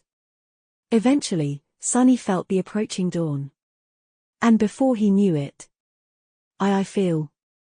Sunny waited for a moment, then slowly straightened. He was standing on the deck of the Chainbreaker, surrounded by mist. What? He was back to the start. Even though he had not died, the time still reversed, and was now repeating itself. A stunned expression appeared on Sunny's face. Did I reach the end of the loop? He felt certain that he had. The loop only encompassed a single day. Chapter 14:19, Mother of Learning. Looking into the swirling mist, Sunny let out a long sigh. He suddenly felt tired. Or rather, not so suddenly. Time was repeating itself inside the loop, and while his body was restored to its initial condition at the start of each revolution, mental exhaustion remained. The Chainbreaker had just landed on the shore of Windflower, but Sunny himself he had already spent an entire day on highest alert, in constant tension, playing a lethal game of cat and mouse with dreadful abominations. And that was after dying miserably several times in a row. Of course, he felt tired. Frowning, Sunny went about the usual routine of asking Cassie and Nephis to wait, then riding Nightmare into the mist to find Jet. Then, he brought her back to the Chainbreaker and explained the nature of Windflower to the members of the cohort once again. Things were getting repetitive. If there was one constantly changing thing about the time loop, though, it was the Sin of Solace. The Sword Wraith had all kinds of hateful comments to whip him with, coming up with new ones in every revolution. Sunny was almost glad to have some variety, even if it was both infuriating and hurtful. After settling the matters on the beached ship, Sunny ventured to find Effie for the second time. However, he failed again. Sunny did not even make it to the dark chasm. He was killed by undying slaughter while searching for Jet. The next time, he fell prey to a horrid creature that resembled an unholy hybrid between a centipede, a scorpion, a human, and a praying mantis. That happened soon after leaving the Bone Garden. Then, he managed to reach the chasm once again. Instead of climbing down into its perilous darkness, Sunny tried to fly to the other side by turning into a crow. Halfway across, he heard a quiet rustle, and something dove at him from above. The next moment, he was back on the deck of the Chainbreaker again. During the attempt after that, he was caught by the enormous abomination that devouring beast had consumed near the tower in one of the previous revolutions. Dissolving in the viscous acid, Sunny only managed to growl a hoarse curse. Then, his words were replaced by agonized screams. Back on the Chainbreaker, Sunny grabbed the railing and lowered his head. His expression was dim. This island was starting to get on his nerves. While Nephis and Cassie were talking about the guiding light, he stood still, trying to throw the ghastly memories of his latest death out of his mind. Even though Sunny was not a stranger to pain, and even dying, it was not that easy to do. Suddenly, he was not sure that his previous boasts were substantiated. A few years of this. The Sin of Solace might have been closer to the truth. Shaking his head, Sunny sighed and looked at his companions. After hesitating for a while, he still convinced them to hide and wait for his return. He was confident in his ability to bring Jet to the Chainbreaker, at least. Sunny knew where exactly she would be at what time, by now. He also knew where approximately Undying Slaughter would be. It was not too hard to time his actions correctly. I only have one day. Timing was not an issue just yet, but he would need to find the fastest and most efficient way of going through the motions of escaping Windflower eventually. For now, Sunny still needed to observe, discover, and memorize more details. But he was getting tired. If we don't manage to flee this hell soon, they'll have to start seriously considering my mental wellness. It was funny to even think about mental wellness, considering where he was and what was happening to him, but it was a serious issue. Sunny had to care for his mind. Right now, he was enduring blow after blow without giving himself time to rest and recover. Eventually, he would have to slow down and give himself a chance to catch his breath. In order to last longer before going insane. Not yet, though. Sunny found Jet and whisked her away before Undying Slaughter had a chance to catch up to her past self. Returning to the Chainbreaker, he gave his usual speech and departed once again in search of Effie. He reached the Bone Garden and turned inland. He avoided the horrid mantis. He gave the slip to the giant octopus-like monstrosity, and even escaped from devouring beast without being noticed. Riding past the lonesome tower, he dove back into the misty forest and successfully avoided being killed by the nightmare creatures waiting for him there. Eventually, Sunny reached the chasm again. Hiding beneath a tree, he looked somberly at the mist above. He still had no idea what kind of flying horror killed him the last time he tried to cross the chasm. The creature had never attacked him in the forest, but since there was nothing to hide him while traversing the chasm by air, the risk was too great. Climbing down again was also a bad idea. The legion of black millipedes hiding at the bottom of the deep canyon was too dreadful of a foe. Knowing what to expect, Sunny might be able to escape from them. But then again, he might also be either eaten or chased into the caves. Well, they can all go to hell. Summoning Morgan's warbow, he wrapped one of his shadows around the arrow and sent it flying across the chasm. The arrow pierced the mist, as fast as lightning, and sank into the trunk of a tall pine tree on the other side. Actually, it cut a few of those trees down, and only stopped after piercing the fourth or fifth one. The shadow glided down the trunk and reached the ground. Dismissing Nightmare, Sunny used Shadow Step and appeared on the other side of the chasm, unharmed. There. Eat that, bastards. It was not the strongest creature that survived, but the most adaptable. And although Sunny was not that strong among the prisoners of Windflower, he was nothing if not resourceful. Grinning darkly, he summoned Nightmare and jumped into the saddle.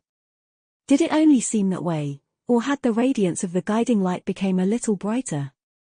Stay alive, Effie. Chapter 14:20, Unexpected Complications. On the far side of the island, the misty forest was less thick. The trees stood further apart from each other, and were not as tall as in the other areas. The ground, however, was more rocky and uneven. It rose and fell, forming steep hills and deep ravines. Not that it mattered. Usually, terrain like that would make it hard to see a potential enemy in advance, increasing the risk of walking into an ambush. But with the damned fog veiling everything around, why did it matter? Every kind of terrain was just as bad here. Sunny still commanded Nightmare to slow down, afraid to encounter another chasm and plummet down without ever having a chance to stop. Flying through a thick forest at breakneck speed was already thrilling enough, and he really didn't want to fall into a nest of monstrous millipedes due to the lack of caution.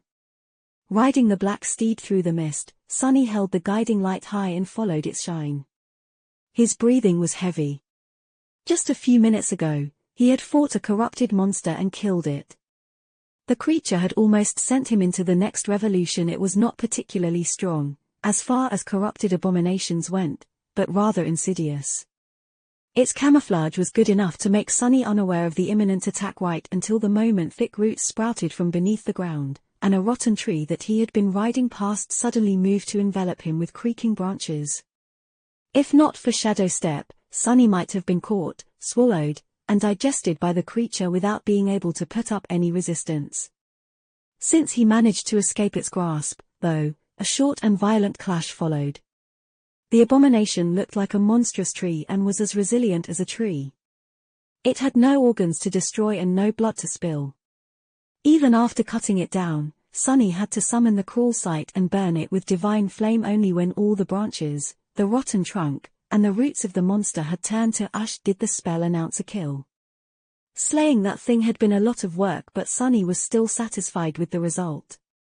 At least he learned that there were normal nightmare creatures on Windflower. If he had to face another great abomination, his patience would have run thin. I feel like I'm not far from the edge of the island, now.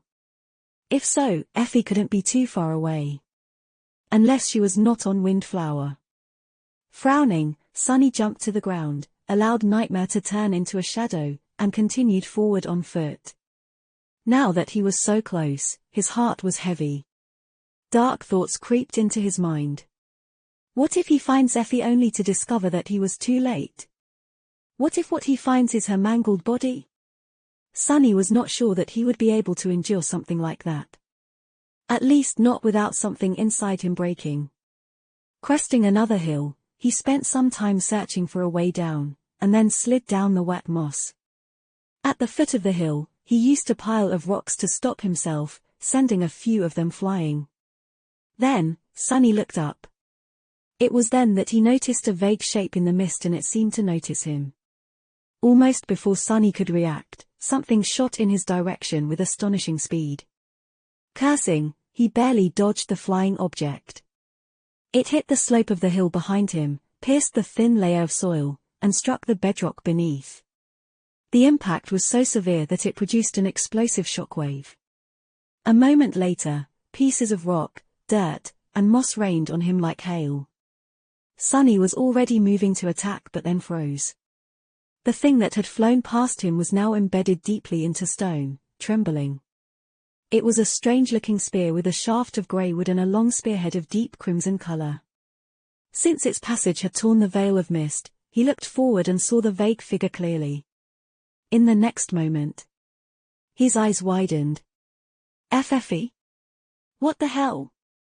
You almost killed me. She stared at him in shock, too. Doofus? What the why and how are you here? Indeed, it was ascended raised by wolves, huntress Athena. She looked a bit more tan and wild than usual, covered in dirt and scratches, but there was no mistake. The dewy olive skin, the perfectly sculpted, lean muscles, the tall and beautiful figure, the long brown hair.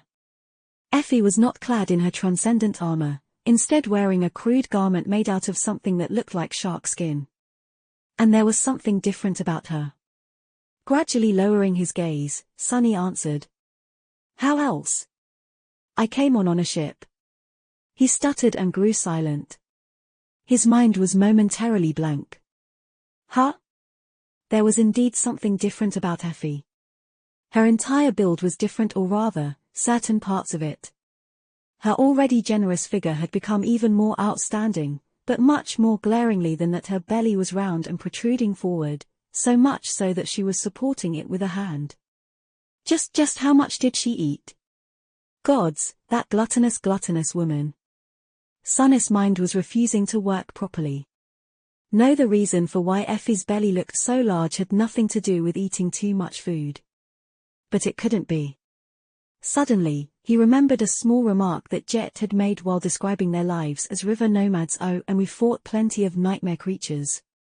Well, I did, at least.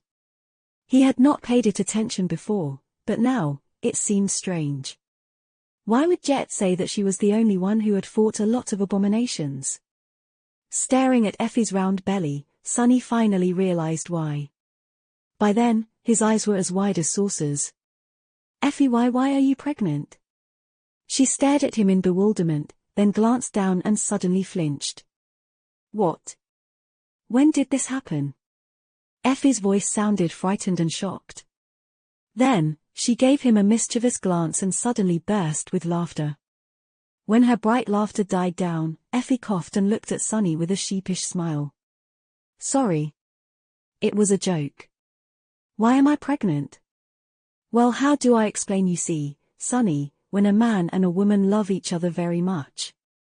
Chapter 14:21, Joy of Life. Sunny was so dumbfounded that he found himself listening passively as Effie gave him the talk about the birds and the bees, her face absolutely straight. In the middle of it, he was suddenly shaken awake and pointed an accusing finger at her. No, that's not. I know how this stuff works. Damn it, what I mean is how. Since when? Who's the father? Effie stopped talking and looked at him with a grin. Then, supporting her belly with one hand, she wobbled past him and pulled her spear out of the stone. Leaning on it, she sighed and shrugged. I think we already ascertained how. As for since when, should be since 5 months ago. Somewhere around that. She patted him on the shoulder and added. Oh, and I'm glad to see you too. Sunny froze for a few moments. 5 months? 13 had already passed since the start of the nightmare, but for Effie, it had been only 2. Which meant that she had already been pregnant during their journey through the White Desert, the Battle of the Black Skull, and most of her time in Antarctica. But not all of her time in Antarctica. Suddenly, he slapped himself on the forehead. I'm such an idiot. A flood of memories surfaced in his mind. All the signs had been there. He should have noticed it much sooner. Back when the cohort traveled across the chained island, Effie had been acting strange. Her appetite had been unstable, and her choice of snacks had been odd, which would have been normal for any other person, but not for the gluttonous huntress. He had even teased her for suffering from motion sickness aboard the chainbreaker. In hindsight, that sickness had nothing to do with the motions of the flying vessel at all. There were other hints, as well, like Effie hesitating for a while before refusing Beastmaster's offer to take her back to the waking world and leave the rest of the cohort behind. If Sunny had been more attentive, he would have realized that the Effie he knew would not have needed any time to think. She had lingered with the answer because she had been considering not just her fate, but also that of her unborn child. A child, just thinking this word is weird. He covered his face with a hand for a moment, then forced out a few words. Yeah, I'm glad to see you as well. Of course. His mind was still in turmoil. Sunny remained silent for a few moments, then added weakly. So I am going to be Uncle Sunny soon. Hearing him say that, Effie grinned. Her voice was warm. I think you mean Uncle Doofus. But her words were not. Sunny stared at her in outrage. What Uncle Doofus? Don't you dare corrupt my precious nephew or niece with your nonsense. There was so much they needed to discuss, like how Jet was already safe, and how to get back to the chain breaker, the dangers of Windflower, the time loop. But Sunny was still stuck on Effie, the famed huntress raised by wolves being with child. How had it even happened? I mean, I know how, and she's a perfectly healthy young woman, stupidly attractive, too, but still. Still he stared at her, then suddenly frowned. Wait, which bastard knocked you up? Do I need to beat him up? His eyes widened again. Wait, do I need to beat Kai up? Effie remained silent for a few moments, then laughed. Gods, Sunny. Relax, Kai is not the father. Sunny did, indeed, relax a little. He felt a strange mix of relief and disappointment, both emotions glaringly irrational. What the hell? Did I want Kai to be the father? Shaking his head in bewilderment, Sunny lingered for a bit, then asked within exhaustion. So who is? She smiled. If you must know, Hez just someone I got to know in Antarctica. A very nice guy, from the evacuation army. We met by accident, and, well, one thing led to another. You know, war, adrenaline, the exhilaration of having survived another day, the fear of impending death, all these things make one want to feel alive. As alive as possible. Effie had always been a physical person, and one that rejoiced in her physicality precisely because it had been denied to her prior to becoming a sleeper. Chained to a wheelchair, she had been a prisoner of her own body for most of her life. So, she exulted in being healthy and able ever since the spell had given her a chance. So, Sunny could see how Effie would have let passion take over in the middle of a disastrous war. Still. He shook his head. What's his name? She suddenly coughed. Sunny's frown deepened. What's with that reaction? Effie hesitated for a moment, then looked away. That I don't know. Sunny stared at her, scandalized. Effie. His voice was full of disbelief and astonishment. She raised her hand defensively, a rare look of embarrassment appearing on her face. Hey, it's not what you think. I know this guy very well. He is really a nice and upstanding guy. He's a local of Antarctica, but went through the campaign in the Antarctic Center with the 1st Evacuation Army. He was wounded in Falcon Scott and shipped east with the other injured soldiers during the last round of evacuations. That's how we met. Actually, I was visiting one of my wounded subordinates in the hospital, and he was being discharged. Sunny felt a little relieved. At least she actually seemed to like the bastard, the guy. And he was from the 1st Evacuation Army. Sunny might have even met him. So how come you don't know his name, then? Effie coughed again. That's his flaw, actually. He was a sleeper, back then. By now, he must have already awakened. Her face suddenly fell, and after a short pause, she added quietly. Or died. I don't know. Sunny was suddenly speechless. A sleeper from the Antarctic Center whose flaw is that his name can't be remembered. So the bastard who knew the father of Effie's child was the young soldier who had been infected with the nightmare spell in Sunny's refugee convoy. So he had delivered the scoundrel to her doorstep with his own 2 hands. Sunny was happy to hear that the nameless sleeper had been evacuated from Falcon Scott and survived, actually. But at the same time, I am definitely beating him up once I'm back. Sunny was preoccupied with his own emotions, but noticing Effie's forlorn expression, he pushed them down and took a deep breath. They had entered the nightmare not long before the winter solstice. So, by now, the nameless sleeper was indeed either an awakened or dead. Much more likely dead, considering the state they had left Antarctica in. But that was not what she would want to hear. Sunny hesitated for a few moments, then forced out a smile. Oh, that guy? Bah, I know him. Don't worry too much, has not that easily killed.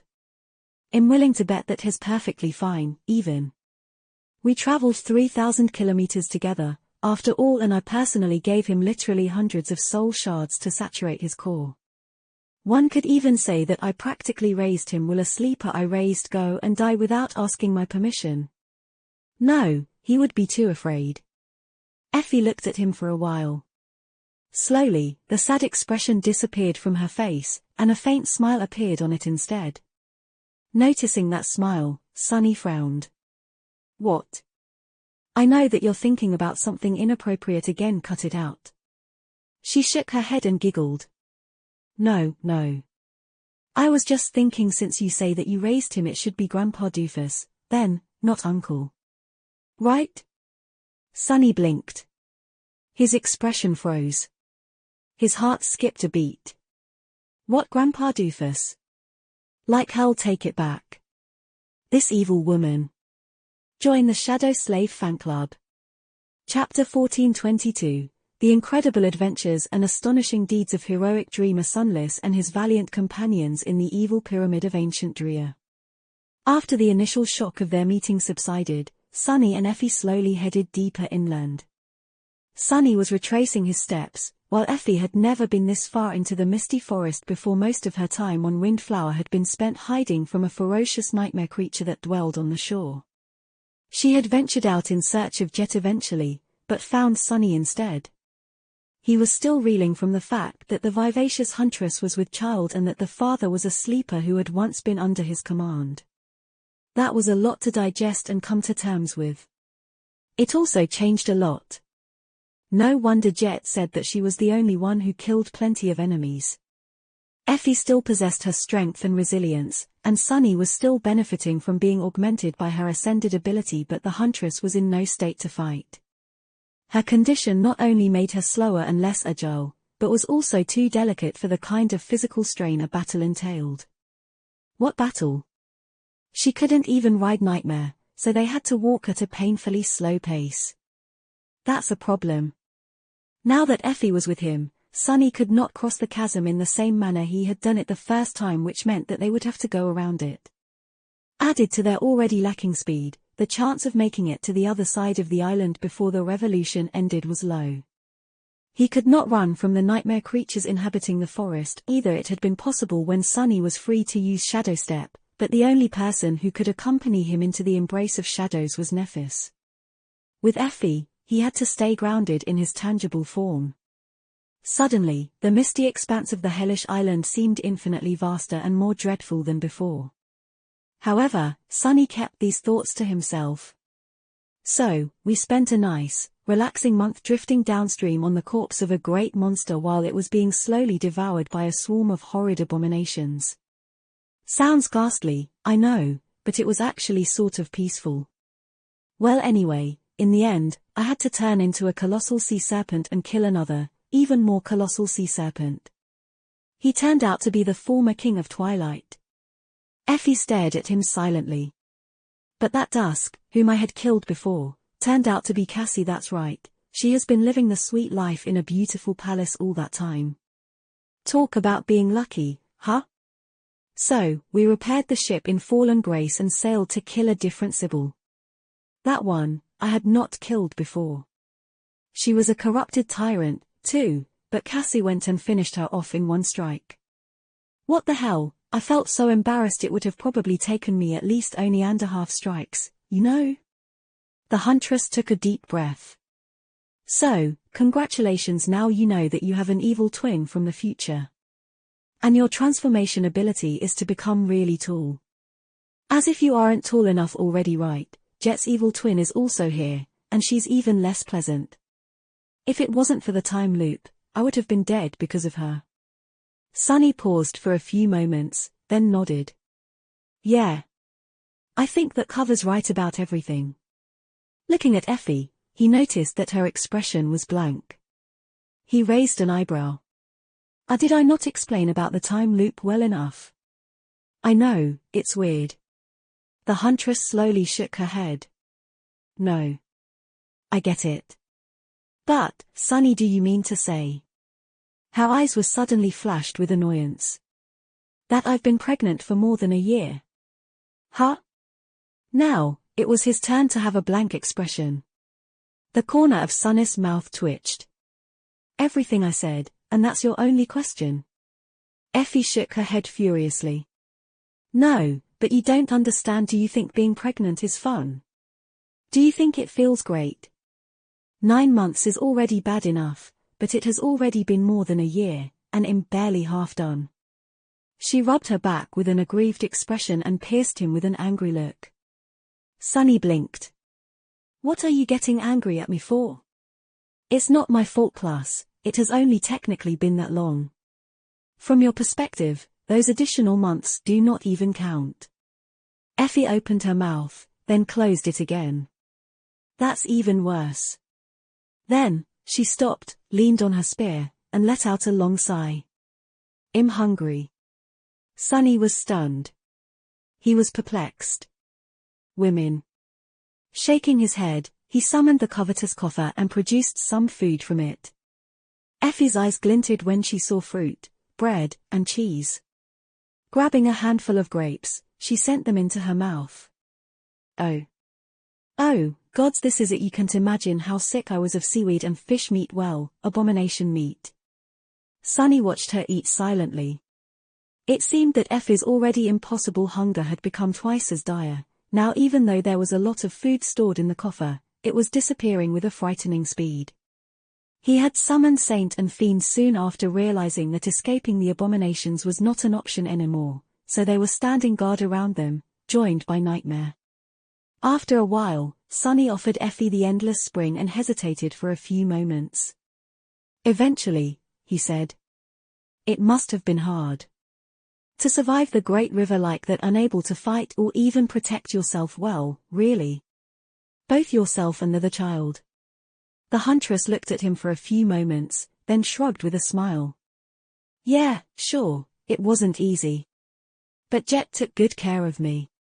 He lingered for a bit. So why did you do it? Effie raised an eyebrow. Did what? Sunny's voice was somber and serious. Why did you come to the Nightmare with us instead of escaping with Beastmaster? Her expression froze. Oh. Effie did not answer for a while. Then, she looked down and caressed her protruding belly with a distant smile. After a few moments of silence, she said in a subdued tone.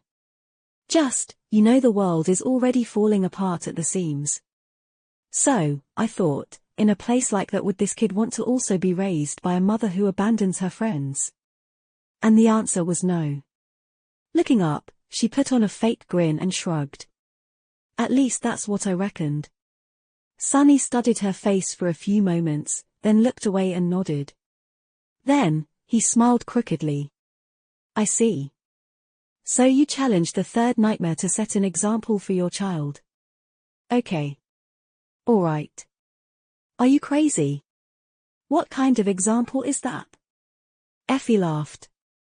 When she answered, her voice was soft. A stupid one. In the end, they did not make it to the chain breaker in time. Sunny managed to keep Effie safe, but the revolution ended before they even reached the tower. Coming to his senses on the familiar deck, Sunny looked into the mist and exhaled slowly.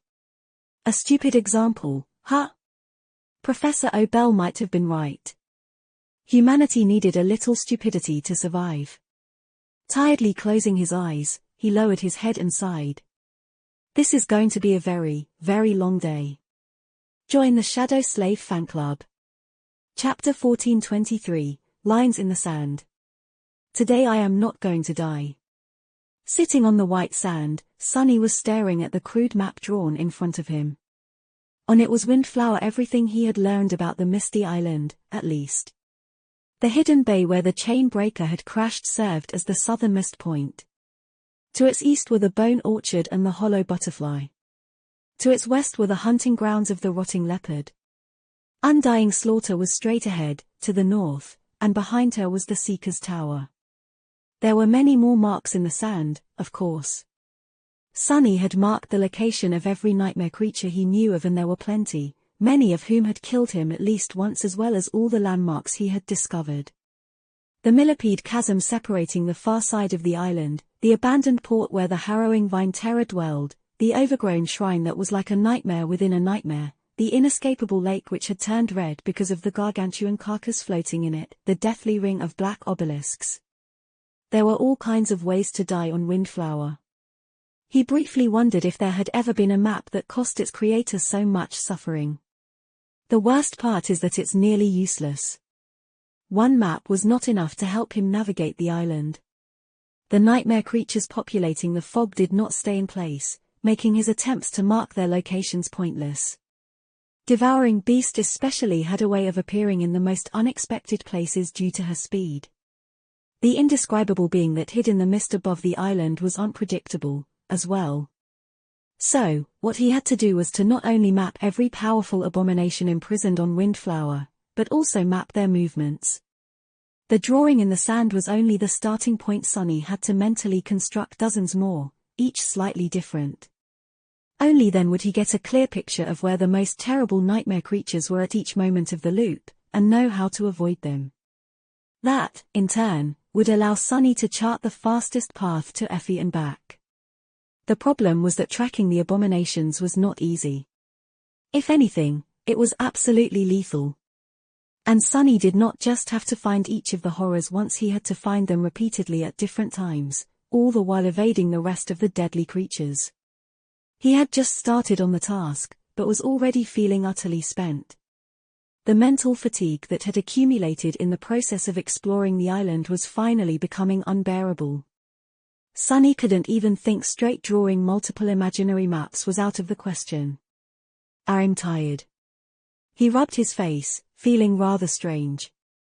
His body was full of vigor and energy, but his feverish mind longed for sleep. Keep this up, and you'll really become the Mad Prince. Well, mad, at least. Gods know no one in their right mind would call a hideous worm like you a prince. Sunny turned his head slightly and stared at the Sin of Solace. He was too exhausted to even get angry. Who are you calling hideous? We look exactly the same, idiot. Shaking his head, he turned back to the map. At that point, someone's shadow fell on him. Looking up, Sunny saw Nephis. He was startled a little. I guess I'm really out of it. Not only had Sunny missed the movements of shadows, he had not even noticed the quiet ringing of her silver anklets. This is a map of the island. Cassie and Jet were not far behind her. In the recent few revolutions, Sunny had worked a lot on shortening the time it took to rescue Soul Reaper and bring everyone up to speed. Now, it barely took him 20 minutes. Well, his companions were still full of questions, but he could tackle them gradually. Sunny had also discarded the habit of moving alone, at least for now, and was currently trying to involve the members of the cohort in challenging the loop. He nodded. Yeah. Picking up a stick, Sunny pointed to the southernmost mark on the map. This is where we are. Then, he pointed to a mark almost all the way north. This is where Effie is. Finally, he pointed to a mark near the chain breaker, and another one slightly above it. And this is where we need to go. Nephis studied the map for a few moments, deep in thought. Although she remained silent, Jet asked in a hesitant tone. Why don't we just beeline it to that glutton? Sunny shook his head. I've tried many times. But it's too difficult. There are many great abominations between here and there.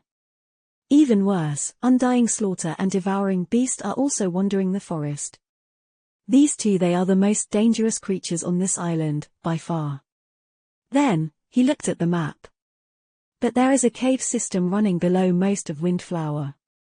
If we can move underground, we might get to Effie in time. So, we are going to the nearest entrance to the caverns. There are nightmare creatures below ground too, though, so we'll make a short stop first. Jet stared at the map for a few moments, then nodded. With nothing else to discuss, they left the chain breaker behind and set out east, heading for the Bone Orchard. Sunny walked just behind Nightmare, staring into the distance with an empty expression.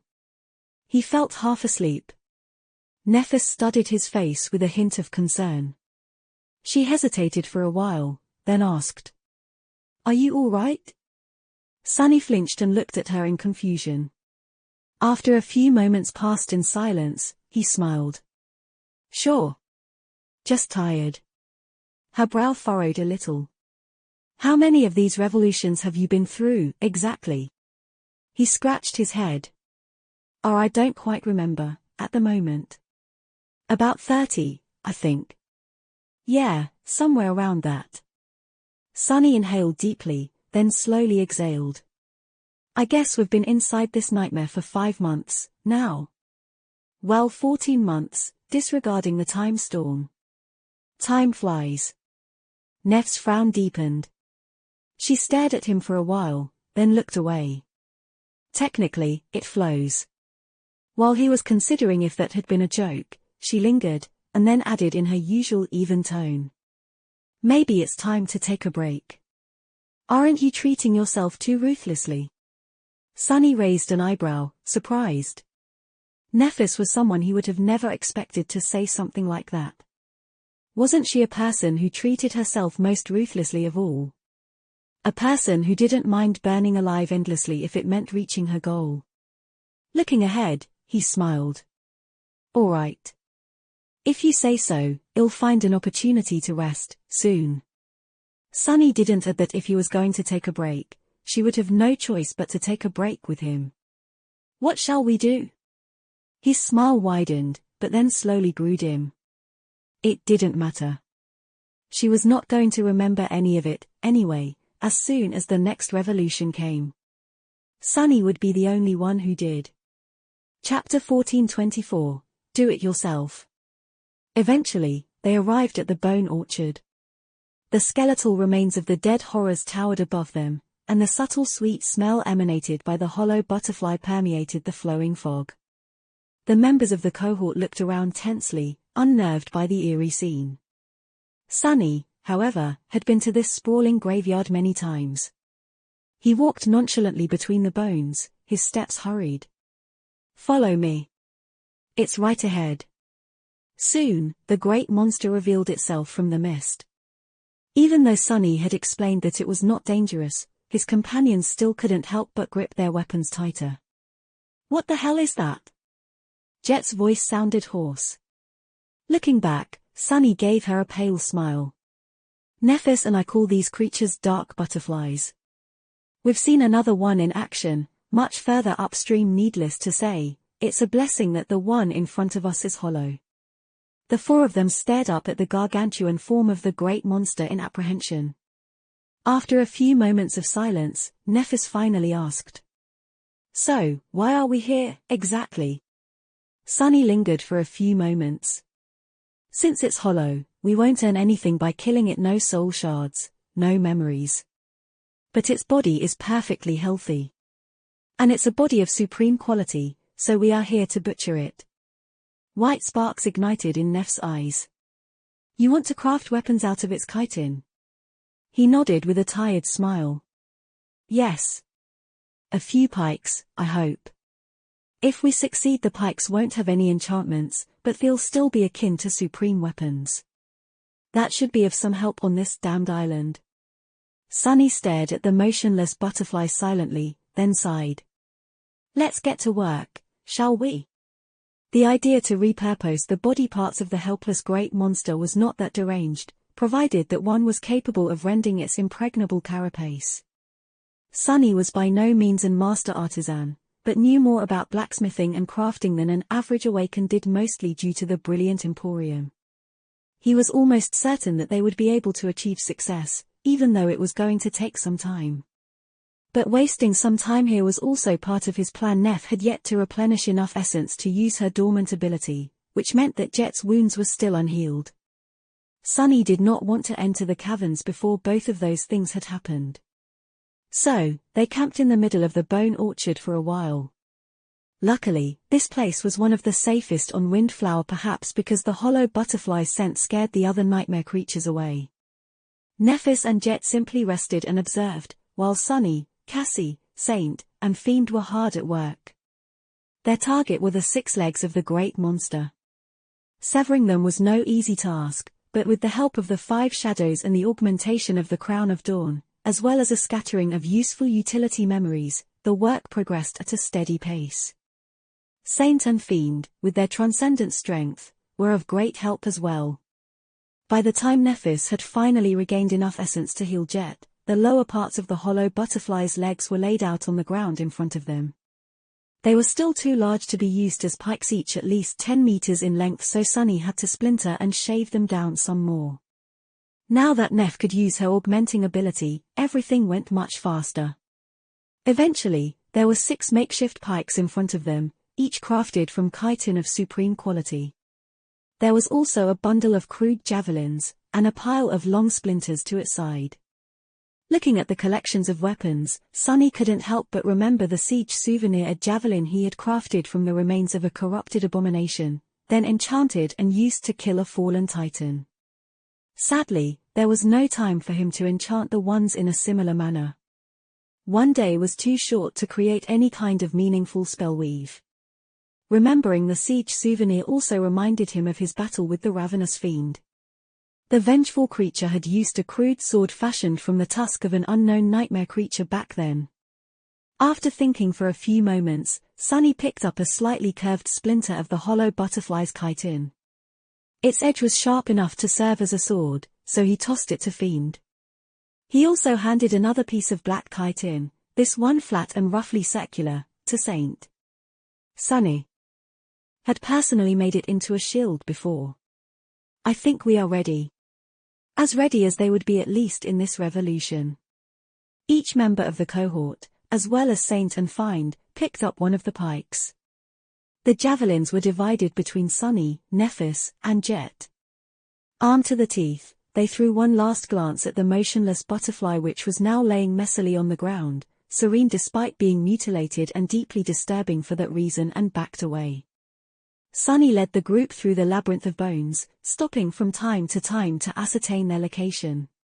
Eventually, they had to climb over the spine of an especially large horror, and found a small space hidden behind it. There, the ground had been broken by a titanic blow, and a black pit waited for them, full of darkness. That's our way down. It was one of the entrances to the system of underground caverns that Sunny had found. Using Neph's golden rope, the Evertwine which had once been earned by Cassie in her first nightmare, they cautiously descended into the pit. Soon, the members of the cohort found themselves standing on the rough rock floor of a natural cave, surrounded by darkness. Almost no light reached this deep down, swallowed by the mist above. However, none of them felt too concerned about it. In fact, they even felt relieved, for finally having escaped the ever-present fog, there was none of it underground. Sunny had not mapped all the caves yet, but he knew the general location of where they had to go. Carrying the long pike, he took a step into the darkness and sighed. I hope we won't die here today again. No, I know we won't. Chapter 1425, Cavern Terror. The caverns were a corrupted terror's territory. A corrupted terror. It had not been that long ago that Sunny would have shuddered from a mere thought of fighting a creature like that. He was still apprehensive, of course, but not nearly as much as a wise person would have been. An abomination of that rank and class was not something a lone master should have the ambition to kill, or a cohort of them, really. Sybil of the Fallen Grace, for example, had not only wiped out the entirety of LO-49 and the enormous battleship sent to rescue its personnel, but also almost ended the lives of Sunny, Neve, and Saint Bloodwave at Falkenscott. A corrupted terror was a walking disaster of chilling proportions. Of course, just like all people were not the same, nightmare creatures weren't either. One terror could be much more dreadful than another, even within the boundaries of a same rank. How one's aspect countered the creature's powers, or was countered instead, also played a large role. Sybil of the Fallen Grace, for example, had been a harrowing being even among terrors. She had also possessed an especially insidious kind of power, the power to twist minds and subjugate living beings. The creature hiding in the caverns of Windflower was entirely different. This terror did not possess powers that allowed it to play with its prey's mind. Neither could it destroy the prey's soul. Instead, it was viciously strong and covered by nearly impervious armor. Or maybe it was not nearly, but absolutely impervious. At least Sunny had not been able to break it yet. As for powers, he wasn't sure, but it seemed like the incredible toughness of the creature's hide was a part of them. Sunny also suspected that the very existence of the underground caverns had something to do with the terror. If not for the fact that time on Windflower only encompassed a single day, who knew perhaps, in the near future, the whole forest would have been swallowed by the growing chasm beneath it. He could also imagine entire cities turning into ruin as they collapsed into the maw of devouring Earth continents, perhaps, given enough time.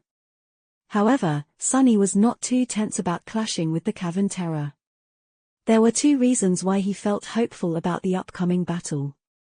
Firstly, the creature was clearly out of its element.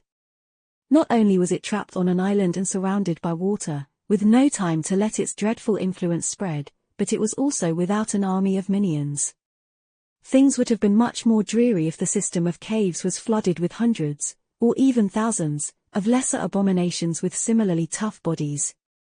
The second reason was Jet. Her ability to ignore all forms of physical defense directly countered the most threatening trait of the powerful terror. As long as they lived long enough for her to deliver several strikes, they would win. The long pikes were meant to buy them that time. As the cohort moved deeper into the caverns, Sunny explained all these points to his companions. Nephis nodded, expressing her approval of the plan. It would be wise not to kill it too quickly, though. He looked at her in surprise. Why? She silently pointed to Cassie. Cassie needs a little time to gain knowledge of its attributes and powers. Even if we kill this terror now, we'll still have to face it again in the future evolutions. Her insights are much deeper than what any of us can learn from pure observation, so, with her help, fighting this terror the next time will be easier. She paused for a moment, and then added evenly. In fact, in your place, I would have brought Cassie with me everywhere. To learn about every abomination on this island from her. Sunny stared at Nephis for a while, then turned to Cassie. Actually, she's right. He had been dying over and over again, slowly learning more about the dreadful prisoners of Windflower with each death. Bringing Cassie along would have sped up the process dramatically, and even allowed him to learn things he would have never learned otherwise, and yet, he had not. Because it meant that Cassie would die over and over again, too. And while Sunny shuddered at the thought of being cruelly killed, watching his companions die was so much worse. Watching Cassie die was especially hard.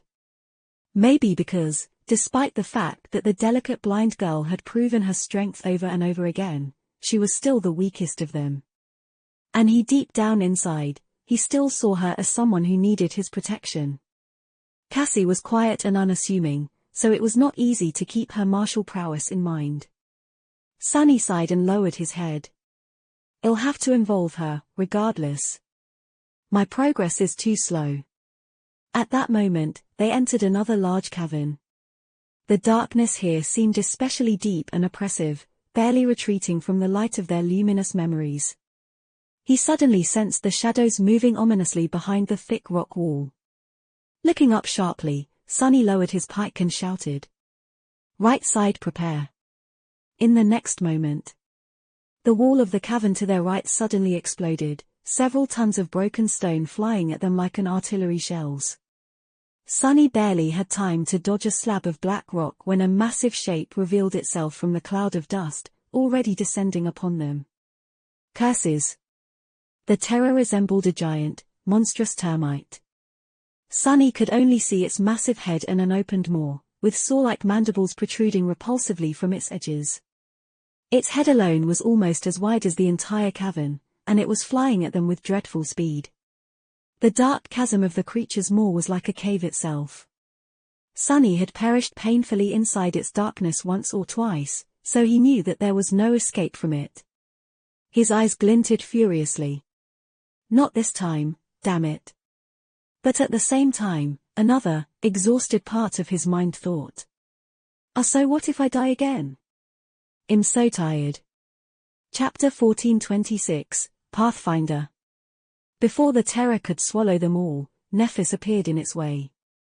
Her pike was already pressed against the uneven floor of the cavern, supported by her foot, the sharp tip pointed at the approaching monstrosity. Her eyes were calm and full of resolve. A moment later, Saint was by her side. Sunny, Cassie, and Fiend were not far behind. Will it work? Before Sunny could even finish the thought, the terror plunged into the row of pikes. There was a deafening sound, and he felt a terrible force wrenching his arms. If not for Boneweave, his bones would have probably snapped and shattered into 1,000 fragments. Ah! Sunny had already increased his weight as much as he could, turning into an immovable monolith. Still, he was thrown back. Cassie had been flung back, as well. The blind girl twisted in the air and nimbly landed on her feet. One of the pikes actually broke despite the supreme material it had been made of, forcing Fiend to stagger back with a dumbfounded expression. However, Nephis and Saint somehow withstood the terrible impact. More importantly, the charge of the terror had been stopped, at least temporarily. The creature had only partially emerged from behind the broke wall, most of its revolting body still hidden from view. Neph's pike had become stuck between two of its mandibles, while the one held by Saint was pushed against the black, glossy membrane of its eye. And yet, there was still not even a crack on the impregnable chitin. Damn it! Even weapons crafted from supreme material were not able to break through the terror's armor, it seemed. However, most of them had not shattered from the impact, and the cohort was momentarily a safe distance away from the trembling mandibles. The pikes were doing their job. Jet. Rushing forward, Sunny put his whole weight into his own, joining Nephis and Saint. At the same time, he called upon the shadows. Tenebrous chains rose from the floor of the cavern and fell from its ceiling, wrapping around the terror to immobilize it. The terror snapped its mandibles, trying to break the pikes. Its massive body moved, making the black chains groan. Jet. Right at that moment, a black steed leaped over their heads. Landing on the back of the giant creature, it rushed forward. Its rider had already slid out of the saddle, the long pike held in her hands disappearing into the depths of the terror's body. The abominations shuddered and let out a terrifying, ear-piercing shriek. The chains holding it down snapped, and the giant insect-like horror tried to throw Jet off its back. But at that time, Neph's eyes suddenly shone, and the soft radiance of her skin was extinguished. At the same time, her pike suddenly ignited with incandescent light. Noticing it, Sunny sent the shadow that had been augmenting her body onto the pike, as well. The crude weapon finally managed to break through the enemy's armor, cracking it slightly. The damage done to the terror was not too serious, but it momentarily pinned it in place. That moment gave Jet enough time to catch the pike that Cassie had tossed into the air before Nightmare even landed on the creature's back. Soul Reaper did not waste any time, dashing forward and delivering another vicious strike. The creature shuddered once again. Visibly weakened and tormented by harrowing pain, it continued trying to resist, but it was already pointless. Staring at the terror, Sunny remembered his first meeting with Undying Slaughter and smiled spitefully. He knew better than anyone what the bastard was feeling right now. Kill it. Before too long, the battle was over. They actually managed to slay a corrupted terror without losing a single member of the cohort. The dreadful creature was dead. What the hell, it's so much easier when I'm not alone. Sunny winced and shook his head, perplexed by his own thoughts. What am I thinking?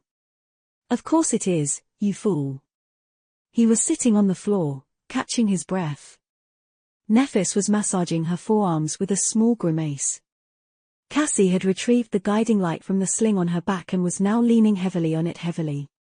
Jet had just jumped down from the dead terror's massive carcass. There was an amused smile on her face. What would you know, I received a memory. Sunny smiled weakly. Congratulations. He had earned a few memories himself inside the loop, as well as a fair number of fragments.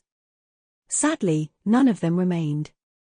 At the start of each revolution, the fragments were erased, and the memories disappeared as if they had never existed. The world was returned to its previous state, with no exceptions. apart from the sin of solace, and the wear and tear accumulating on both his mind and his soul. Jet stared at the giant corpse doubtfully, and then asked, "Should we dig out the soul shards?" Sunny shook his head. No point. The carcass was too large. Retrieving the shards would take too long, and their benefits would be gone at the start of the next revolution, anyway. He let out a sigh and stood up. We should continue moving. There should be no more abominations until we leave the caves, at least on the route I chose. Once we reach the chasm, though, it's going to be a little rough. There are these millipedes, you see. Nephis, Cassie, and Jet listened to his description, their faces slowly turning a little green. Nevertheless, they followed him without voicing any objections. Getting out of the chasm had indeed turned out a little rough. Cassie had to sacrifice one of her echoes to buy them enough time, and even then, everyone ended up thoroughly wounded. The smell of blood attracted a few nightmare creatures in the forest, as well. Luckily, Sunny knew which paths to take, so the combined strength of the cohort was enough to fend them off. But they wasted too much time. It was already too late to try and return to the chain breaker by the time they reached the northern edges of the island. Walking through the mist, Sunny suddenly raised a hand, signaling the others to stop. Then, he shouted, "Effie, it's me, Sunny, don't throw your spee." In the next moment, he cursed and hurriedly dodged to the side. A grey spear flashed past him and hit Saint's shield with a loud crack. The graceful knight was pushed back several steps. Goddamn it, every damn time. Sunny raised himself from the ground and looked into the mist with a resentful expression. There Effie stood, supporting her belly and looking at him with wide eyes. Doofus? She turned her head slightly, finally noticing the rest of her cohort. Bright joy flashed in her eyes. Jet secretly let out a sigh of profound relief. Damned glutton, I knew you'd be all right. Cassie lingered for a moment, then tilted her head slightly. Nephis, however, was frozen in place. Her eyes were strangely wide. Effie? Why are you? The huntress looked at her in confusion, then glanced at her belly and grinned. Oh, I guess you wouldn't know. You see, Princess, when a man and a woman love each other very much. As she continued talking with a sincere expression, Neff's bewildered face slowly turned pink. Looking at her, Sunny felt delightfully vindicated. Chapter 14:27, Unexplored Opportunities. There was no point in trying to get back to the chain breaker. The cohort had spent too much time traveling to the far side of the island, and there was not enough of it left. Which was not to say that this revolution was useless. Sunny had learned how to craft weapons from the hollow butterfly. Next time, he would be able to do it faster. He had also learned how to kill the cavern terror. Next time, he would be able to kill better. The same went for the several abominations they had fought in the misty forest. Especially due to the fact that Cassie had told him more about the nature and powers of those creatures. Some of the things he had already deduced, but others were a complete revelation. Every revolution brought Sunny closer to the goal. At least he hoped so. Currently, the members of the cohort were resting not far from the spot where they had found Effie. The huntress was greedily devouring the provisions from the covetous coffer, while Jet was trying to explain the nature of the time loop to her. Nephis still seemed a little dazed after learning of Effie's condition, and Cassie had silently merged into the background, like she always did. It was easy to forget that she was even here. Sunny, meanwhile, sat a little distance away, staring into the mist. Actually, it's a bit awkward. His thoughts were somber. Despite how much he tried to not let the nature of time on Windflower affect his mindset, he was still growing more and more reliant on the time loop. For him, this revolution was as good as done. They were not going to make it back in time, so there was no point in trying. Mentally, Sunny was already considering what to do next time. However, the situation was entirely different for his companions. For them, there was no next time. Even if they knew that time would repeat itself, it was not the kind of thing one could really make peace with. So, they must be feeling both strange and desperate about this sudden inaction. There's time to do something, I guess. Sunny closed his eyes tightly. The overgrown shrine was not too far from here. So was the Blood Lake. It was not impossible to reach the obelisk ring, either he had not thoroughly explored any of these places yet, and they could make an attempt. Of course, the reason for why Sunny had not been able to study these areas was because they were too deadly. He would make some progress if he took the cohort there, but only at the cost of their lives. Sunny had started this revolution with a promise to stay alive, so he was in no mood for dying, or watching his companions die. A heavy sigh escaped from his lips. Well, there's a couple safer things I've yet to try. Since Sunny was currently in the information-gathering phase of his vague plan to escape Windflower, there were plenty of options he had yet to explore. He summoned a memory. Soon, an ominous mirror encased in dark silver appeared in his hand, its surface like a pool of mercury. The Mirror of Truth. He had received this ascended memory of the 7th tier after accidentally slaying the fallen Titan, defiled Seeker of Truth. The abomination had practically fallen on his head during the joint battle in East Antarctica, and was killed by him out of pure luck. Its single enchantment allowed Sunny to gain one power over being caught in the reflection of the Mirror of Truth, for a period of time. The memory would be destroyed after that. It was not hard to realize that this one-use artifact was uniquely suited for Windflower. After all, it could be used repeatedly here, once during each revolution. It was strangely fitting, considering that the island had once belonged to one of the Seekers. Sunny had yet to use it, though. Except for Undying Slaughter and the Devouring Beast, he did not know enough about the prisoners of Windflower to do so. And catching a reflection of those two without being killed by them was no easy task. So, currently, the reflection caught by the Mirror of Truth was that of Nephis. She had picked up the memory once, back on the Black Island, and her visage still remained caught on the mercurial surface.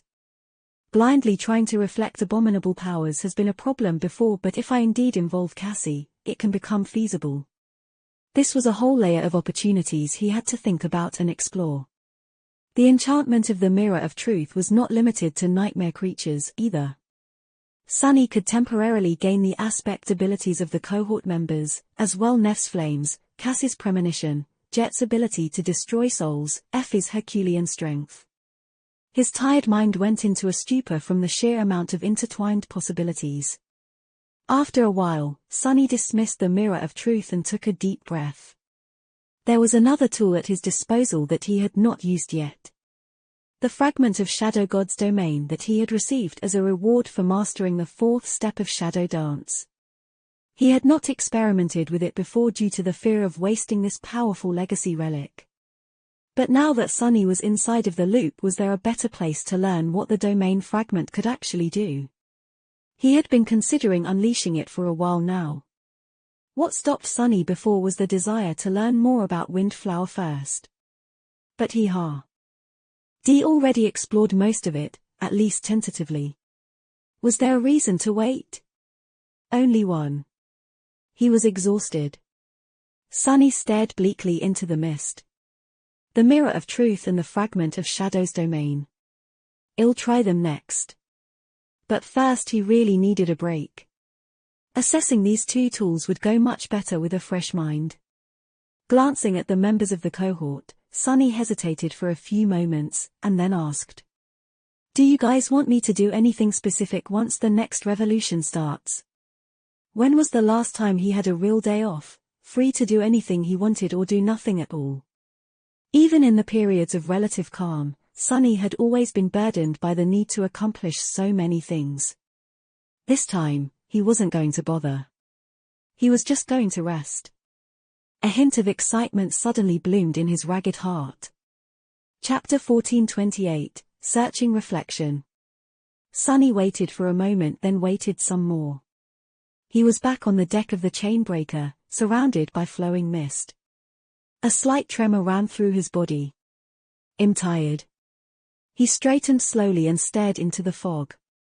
It was time for him to take a break, but Sunny wasn't even sure what he was supposed to do. His companions were just as useless as far as resting was concerned. None of them had given him a single good idea. Well, except for Jet. She had looked at him for a few moments, chuckled, and told him to take a good nap. Which was not a bad piece of advice. As a government officer who had always looked overworked and suffering from sleep deprivation, she would know best. That said, even though this revolution was supposed to be his day off, Sunny still had to rescue Jet. Relaxing while she was being killed by undying slaughter did not sound restful at all. He couldn't bring himself to even think about skipping this step. Glancing at Nephis and Cassie, Sunny walked over to Nightmare and climbed into the saddle. Neph looked at him questioningly. "Sunny? What are you doing?" He couldn't be bothered to explain things properly. "Leaving. Don't worry, I'll be back soon. Until then, just stay here." Leaving the two bewildered young women behind, Nightmare leaped into the mist. As the familiar scenes flew past him, Sunny summoned the Mirror of Truth and studied the reflection of Nephs on its mercurial surface. After hesitating for a few moments, he activated the searching reflection enchantment. At the same time, he imagined a pure white flame and thought, "Soul flame." A small crack appeared on the silver mirror. Suddenly, Sunny felt very strange. It was as if his soul, which had always been still and silent, was in motion, rolling, billowing, burning. It was not painful, just unfamiliar. Soul flame ability description: your soul burns with the purest of flames. That flame can both restore and destroy, and is both a blessing and a curse. How peculiar. Sunny had gained Neph's dormant ability. It was then that he realized an important detail: possessing something and being in control of it were two different things. He should have expected that much, though. After all, it took him some time to learn how to use his own aspect. For the rest of the way, Sunny kept trying to manifest soul flame. As he did, more tiny cracks appeared on the surface of the Mirror of Truth. Judging by the rate at which the memory deteriorated, he could borrow a dormant ability for about half a day. He suspected that an awakened one would destroy the memory in a few hours, while an ascended one would not last for more than one. A transcendent ability might shatter the Mirror of Truth in mere minutes, while anything greater, perhaps just a few moments, would be enough. Still, it was sort of exhilarating. Eventually, a small black flame appeared on his palm. Sunny stared at it incredulously. "It's black." He had expected to see the pure white flame, just like what Nephis could summon. But it made sense. Soul flame was just that flame produced from one's soul. Neph's soul was pure and incandescent, while his was lightless and dark. Sunny also felt that his black flame was much, much weaker than hers. It was reasonable, too, although the flame of divinity and the potency of his ascended soul fueled it, he lacked Neph's lineage attribute, the fire. That attribute granted her unmatched affinity to flame and, among other things, empowered her soul. Also, Sunny lacked the innate resistance to fire it granted her. Ouch! He hurriedly dismissed the black flame when the skin on his palm started to blister. It hurt like hell. Sunny was no stranger to pain, but burning was up there with the absolute worst kinds of it. It was hard to imagine something more terrible. A deep frown contorted his face. As Nightmare dashed deeper into the misty forest, Sunny continued concentrating on his newfound ability. Eventually, he managed to summon Soul Flame again, this time channeling it into his body instead of manifesting it outside of himself. This time, it did not hurt. His skin was suddenly suffused with a strange dark radiance. Concentrating it on his hands, he watched as the blisters on his palms slowly disappeared. Sunny had just healed himself. Wow! How nice would it be, to be able to mend his own wounds? He shook his head. Where did Neph get the audacity to call me a cockroach, even? If anything, she was the ultimate roach. He spent a bit more time experimenting with Soul Flame and eventually managed to get it to empower his body. Augmented both by both the dark flames and the shadows, Sunny felt dire strength coursing through his veins. It was not quite as daunting as when Nephis shared her flame with him, but almost comparable.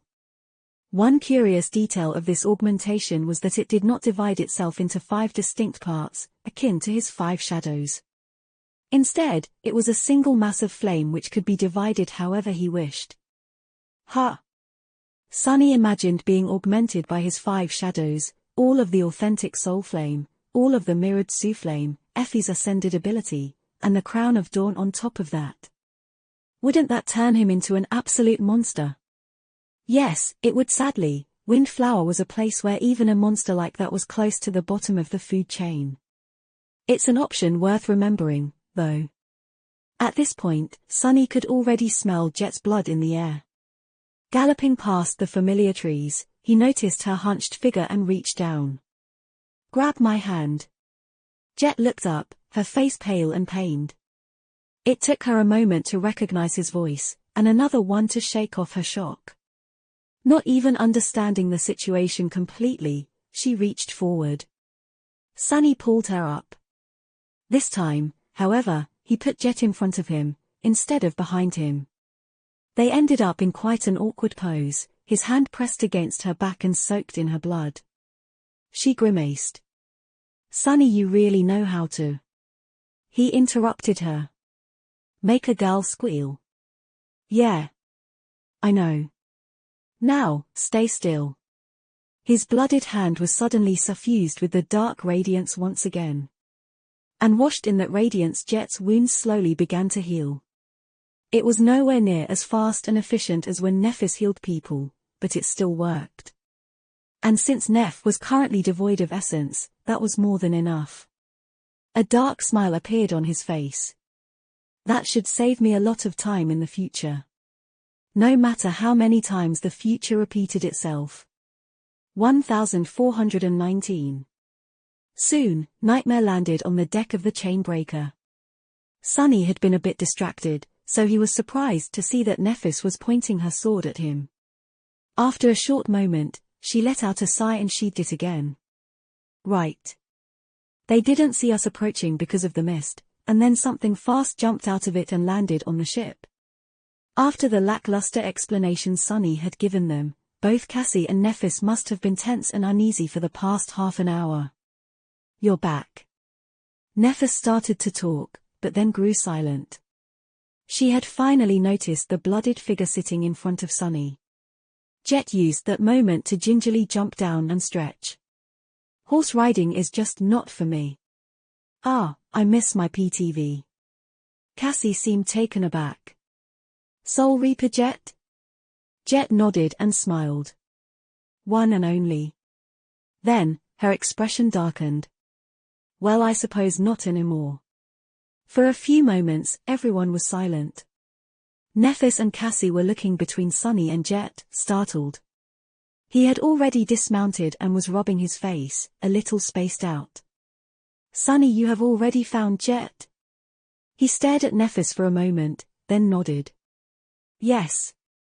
I also found Effie. She's on the other side of the island, but we can't go there yet. Oh, Undying Slaughter and Devouring Beast are also here. As well as a number of great nightmare creatures. Basically, everywhere you go on this island, only death awaits." All of it was news for Cassie and Neph, and most of it was news to Jet. He paused for a moment, ignoring their somber expressions, and nodded. "All right. I'm going to sleep. Don't leave the ship." Sunny headed for the hatch to the interior of the ship, but was stopped by Nephis. "Wait, if you don't mind. How do you know all this? What happened?" The corner of his eye twitched. "Windflower exists inside a closed loop of repeating time, and I have already lived through this day a few dozen times.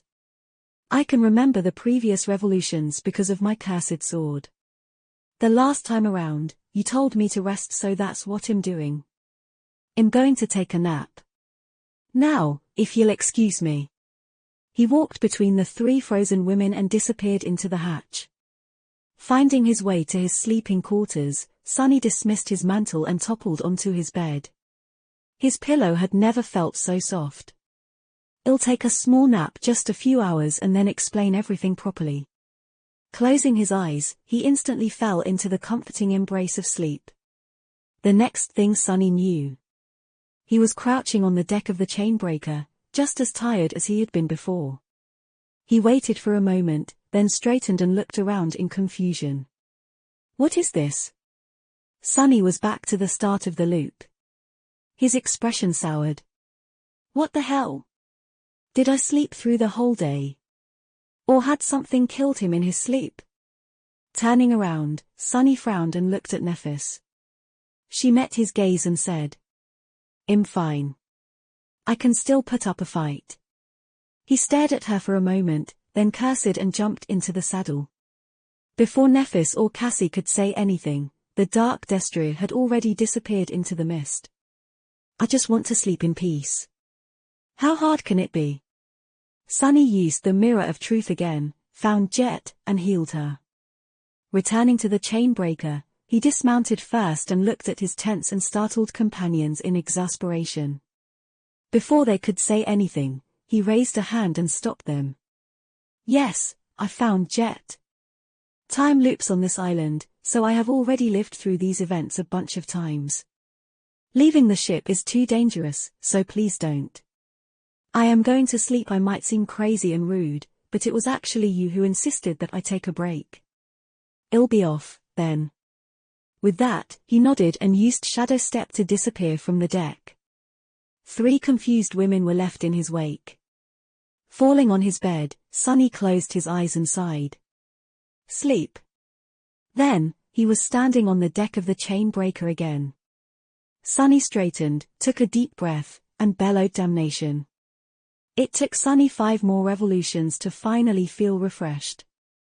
Each time, he rescued Jet and went directly to bed, only to find himself standing back on the misty deck not long after. At least it felt short. In truth, Sunny must have slept until the termination point of the loop each time. On the 8th revolution, finally, he came to his senses, feeling if not well, then at least not bone-tied. His mind was clear, and his thought flowed freely without being burdened by the weight of accumulated stress. I must have been more exhausted than I thought. His recovery speed was already supposed to be incredible thanks to the Shroud of Dusk. Considering that it took him a whole week of doing pretty much nothing but sleeping to recover, Sunny promised himself not to underestimate the strain of reliving the horrors of Windflower over and over again anymore.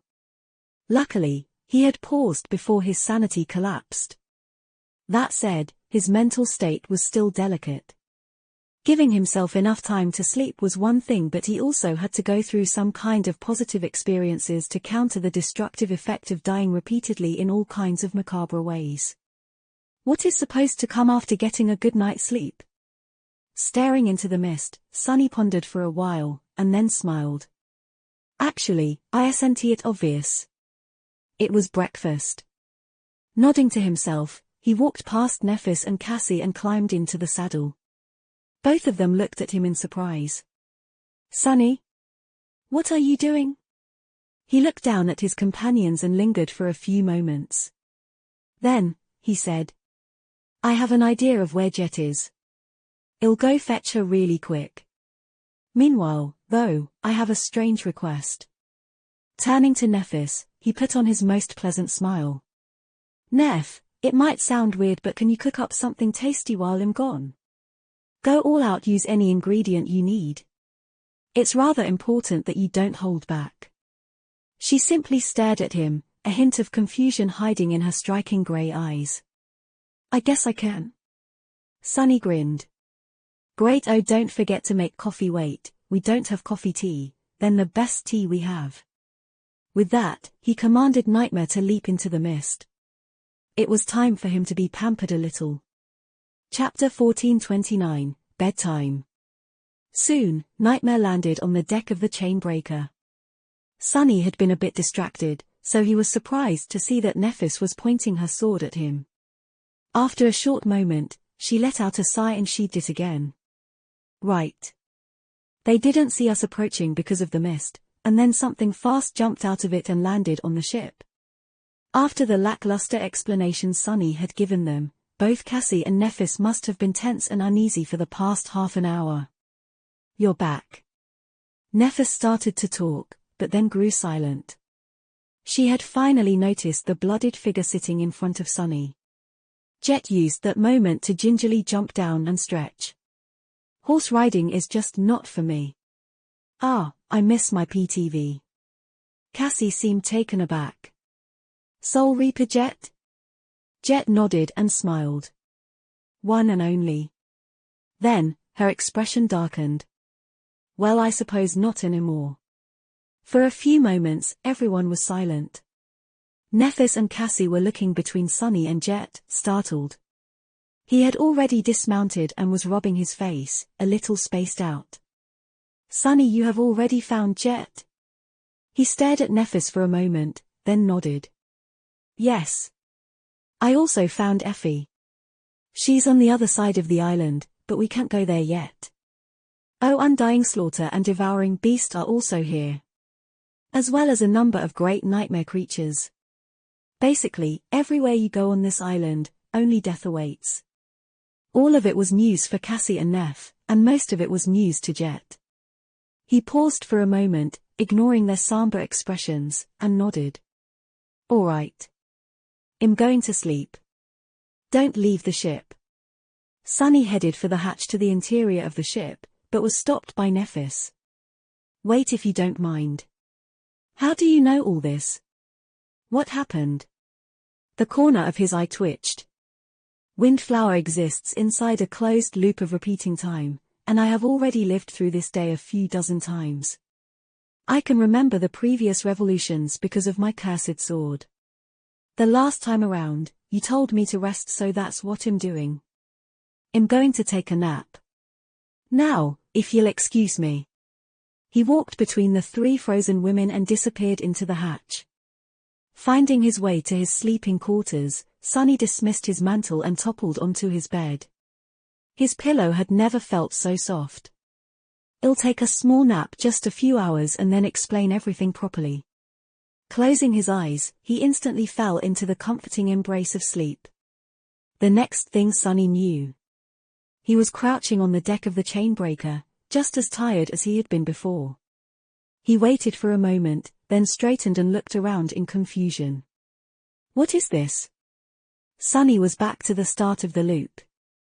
His expression soured. "What the hell? Did I sleep through the whole day?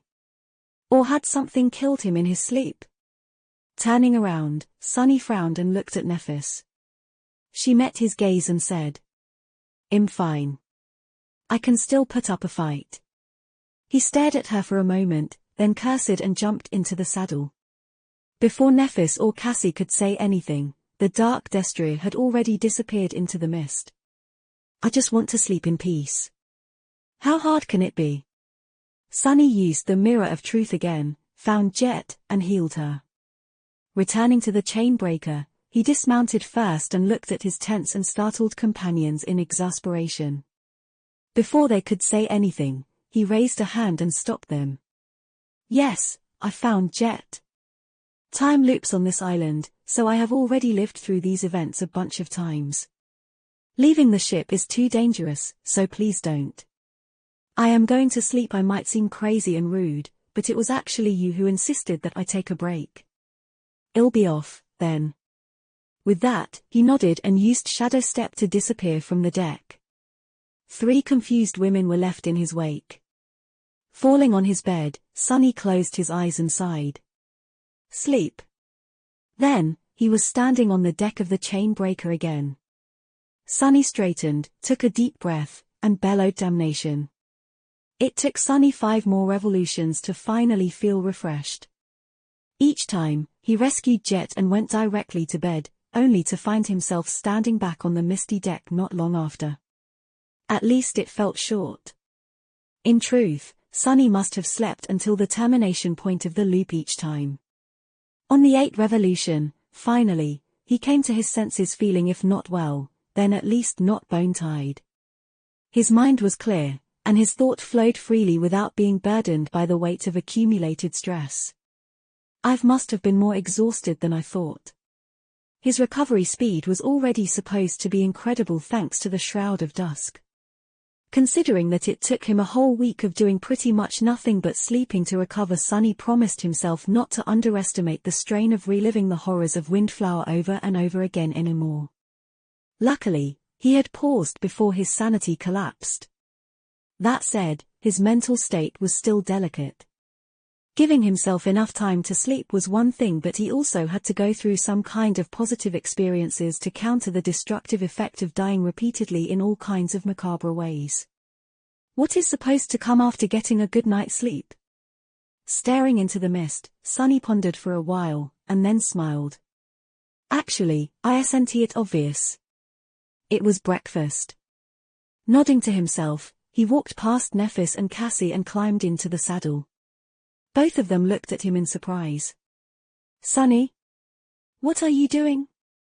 He looked down at his companions and lingered for a few moments. Then, he said, I have an idea of where Jet is. I'll go fetch her really quick. Meanwhile, though, I have a strange request. Turning to Nephis, he put on his most pleasant smile. Neph, it might sound weird, but can you cook up something tasty while I'm gone? Go all out, use any ingredient you need. It's rather important that you don't hold back. She simply stared at him, a hint of confusion hiding in her striking grey eyes. I guess I can. Sunny grinned. Great, oh, don't forget to make coffee. Wait, we don't have coffee. Tea, then the best tea we have. With that, he commanded Nightmare to leap into the mist. It was time for him to be pampered a little. 1421. Some time later, Sunny was sitting on his opulent memory chair in front of a veritable feast of all kinds of delicious food. Better yet, it was all prepared by Nephis, who was drooling from just looking at it. They were currently at the mess deck of the Chainbreaker. Sunny was sick and tired of the mist, so being away from it was already doing wonders for his mood. Because of the dimness of the outside world, the mess deck was illuminated by the warm light of luminous memories. The fragrance of his luxurious breakfast permeated the air. Nephis was staring at him with an serious expression, her confusion hidden so well that no one except for him would have detected it. You said that it was important, so I did my best. Sunny marveled at how endearing her seriousness was, then nodded and immediately picked up his chopsticks. Where to start? For a moment, he was lost for choice. But only for a moment. Soon, he was happily stuffing his face with several dishes at the same time. His table manners would make Fiend look like a gentleman, in comparison. Nephis, Cassie, and Jet stared at him incredulously. After a while, Jet let out a long sigh and asked, Sunny, sorry to interrupt your meal, but aren't you going to explain what is going on?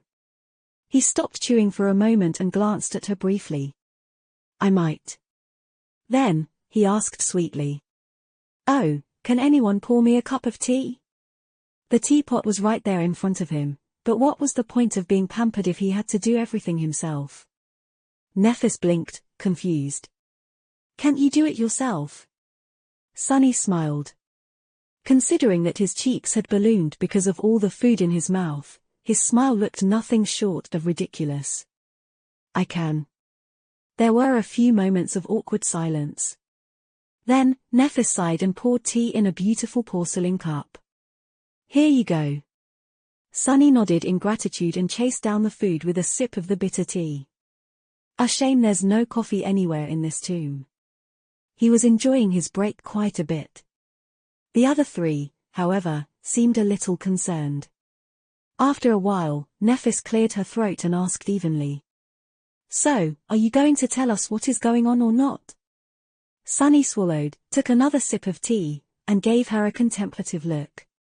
Well, you see. How do I put it? I just wanted you to make me breakfast. Neph's usually motionless face seemed to twitch a little. But he was not done talking. His voice turned grave because I don't have a lot of time left. I only have a day to live. She was suddenly pale. Jet's eyes widened. Cassie flinched. All three of them knew that Sunny could not lie. which meant that he was really going to die. What? Sunny nodded solemnly. Yes.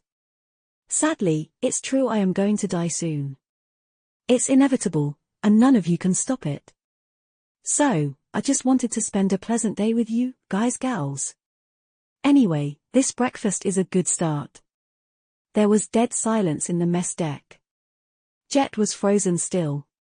Cassie seemed petrified. Nephis, however, slowly leaned over, raised a hand and poked his face with a finger. Her voice trembled a little. He is not wearing the mask. Something fell to the floor with a loud noise. Sunny rubbed his cheek, blushed a little, and looked at Neff with reproach. Right. Now that we're past that, let's get back to food. It's getting cold. Saying that, he nonchalantly continued to stuff his face. A satisfied sigh escaped from his lips. After a few moments, he looked up and saw 3 beautiful women staring at him in stunned silence. Their faces were pale. Sunny sighed and raised an eyebrow. What? Cassie did not move. Furious white sparks ignited in the depths of Neff's eyes. But it was Jet who broke the silence first. What do you mean, what? Do you expect to drop that bomb on us and continue eating as if nothing happened? What do you mean, you are going to die? Why? Who is going to kill you? How do we prevent it? It was probably the first time Sunny saw the infamous Soul Reaper Jet lose her composure. Well, disregarding the days she was crawling around their raft trying to eat him. But she had been much calmer even then. Nephis opened her mouth, then closed it, then opened it again. Eventually, she simply pointed to Jet. Cassie nodded. What Master Jet said. Sunny blinked a few times and put a confused expression on his face. I mean, yes. Do you expect me to let all this food go to waste? And I mean dying by going to die. A terrible nightmare creature is going to kill me. As for preventing it, there's no point, really. It is what it is. He reached for his tea and shook his head. I don't get it. Why are you guys making a scene? He basked in their comical expressions for a few moments, and then exploded with laughter. Oh, sorry, damn, I think I am starting to understand Effie better. This is really fun. Gulping down the tea, Sunny smiled and looked at his companions with mirth in his eyes. By now, they were thoroughly dumbfounded. He sighed. Listen, I did not tell you before, but this whirlpool is actually a whirlpool of time. Time moves in a circle on this island, meaning this day repeats itself over and over. They stared at him silently. What I mean to say is that all of us have been reliving the same day ever since arriving at Windflower. I'm just the only one who remembers the previous ones. I've died a few dozen times already trying to get us out, and I'll definitely die many more times before we finally escape this hellhole. His teeth gleamed in a cavalier grin. What, did you think that dying would actually kill me? Since his companions seemed to be having trouble with comprehending the nature of the time loop, Sunny explained it again, this time in detail. He wasn't hurried, and did not forget to thoroughly enjoy Neff's breakfast in the process.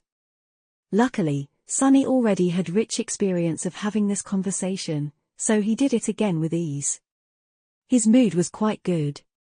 When he was done, Nephis, Cassie, and Jet glanced at each other. After a few moments of silence, Nephis asked. So although you are indeed going to die soon, you'll come back to life at the start of the next revolution? Every time? Sunny nodded. Exactly. She looked down and took a deep breath. When she spoke again, her voice sounded strange. So what you mean to say is that we can kill you right now, and you'll be fine tomorrow? Sunny scratched his head. I guess so. Although it's a weird way to put it. Nephis nodded, as if coming to a decision. Then, she looked at Cassie and Jet. So, we're in agreement. He has to be killed, right? Cassie and Jet nodded seriously. Yes. Of course. Let's not make it quick. Sunny blinked, this time out of sincere surprise. A what? What do you mean, kill me? Jet smiled leisurely as she slowly rose to her feet. Why are you making a scene? Well, just kill you a little. For education purposes. Suddenly, a cold chill crept up his spine. Cassie and Nephis were standing up, as well. Wait a minute, this has somehow gone terribly wrong. It was just a little joke. Today is supposed to be my day off, okay? Don't do anything rash. A small smile appeared on Neff's face, with dangerous sparks dancing in her eyes. You don't have to worry, we won't rush. His 5 shadows observed the scene with a mix of disdain and pity. A few of them shook their heads dejectedly. Why are they so angry? After a moment, the shadows winced. Loud sounds of something heavy crashing into the floor resounded from the mess deck of the Chainbreaker for a while after that. Chapter 1430, The Last Meal. Some time later, Sunny was sitting on his opulent memory chair in front of a veritable feast of all kinds of delicious food.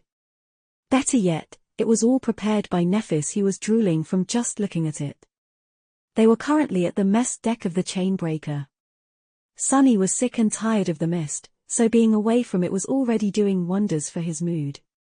Because of the dimness of the outside world, the mess deck was illuminated by the warm light of luminous memories. The fragrance of his luxurious breakfast permeated the air.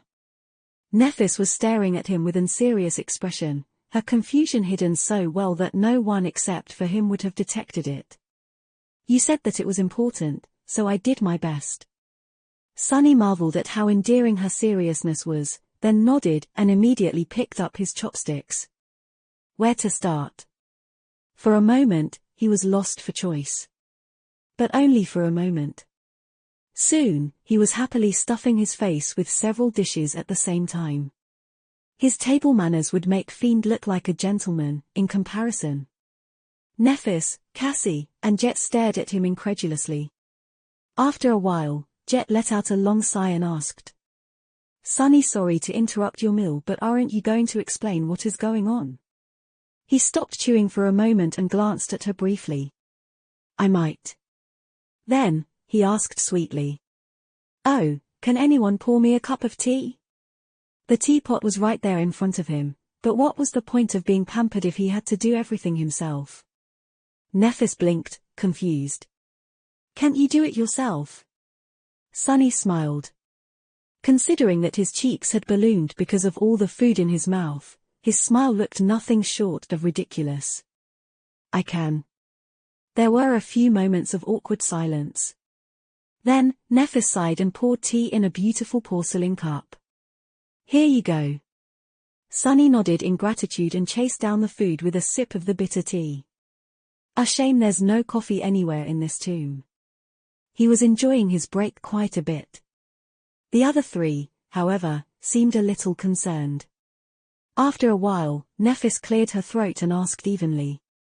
So, are you going to tell us what is going on or not? Sunny swallowed, took another sip of tea, and gave her a contemplative look. Well, you see. How do I put it? I just wanted you to make me breakfast. Neff's usually motionless face seemed to twitch a little. But he was not done talking. His voice turned grave because I don't have a lot of time left. I only have a day to live. She was suddenly pale. Jet's eyes widened. Cassie flinched. All 3 of them knew that Sunny could not lie. Which meant that he was really going to die. What? Sunny nodded solemnly. Yes.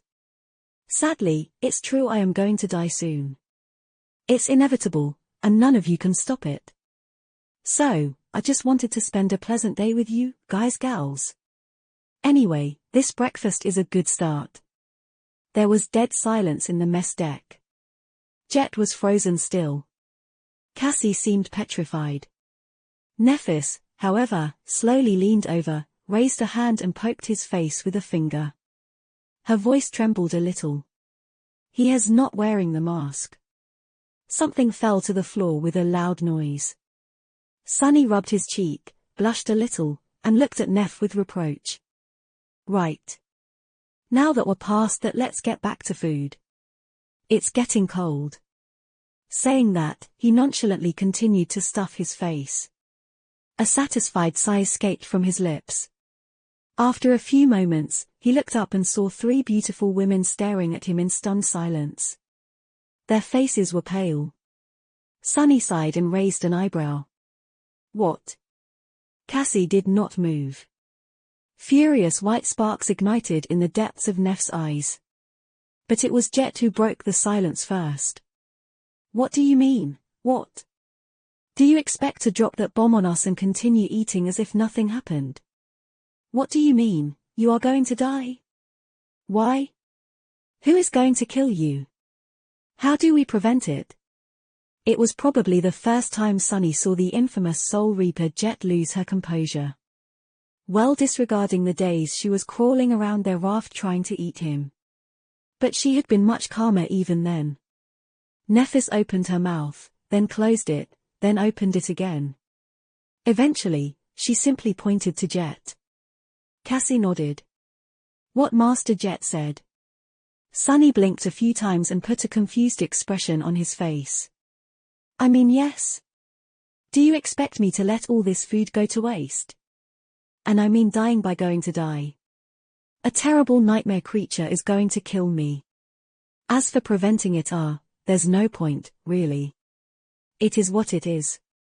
He reached for his tea and shook his head. I don't get it. Why are you guys making a scene? He basked in their comical expressions for a few moments, and then exploded with laughter. Oh, sorry, damn, I think I am starting to understand Effie better. This is really fun. Gulping down the tea, Sunny smiled and looked at his companions with mirth in his eyes. By now, they were thoroughly dumbfounded. He sighed. Listen, I did not tell you before, but this whirlpool is actually a whirlpool of time. Time moves in a circle on this island, meaning this day repeats itself over and over. They stared at him silently. What I mean to say is that all of us have been reliving the same day ever since arriving at Windflower. I'm just the only one who remembers the previous ones. I've died a few dozen times already trying to get us out, and I'll definitely die many more times before we finally escape this hellhole. His teeth gleamed in a cavalier grin. What, did you think that dying would actually kill me? Since his companions seemed to be having trouble with comprehending the nature of the time loop, Sunny explained it again, this time in detail.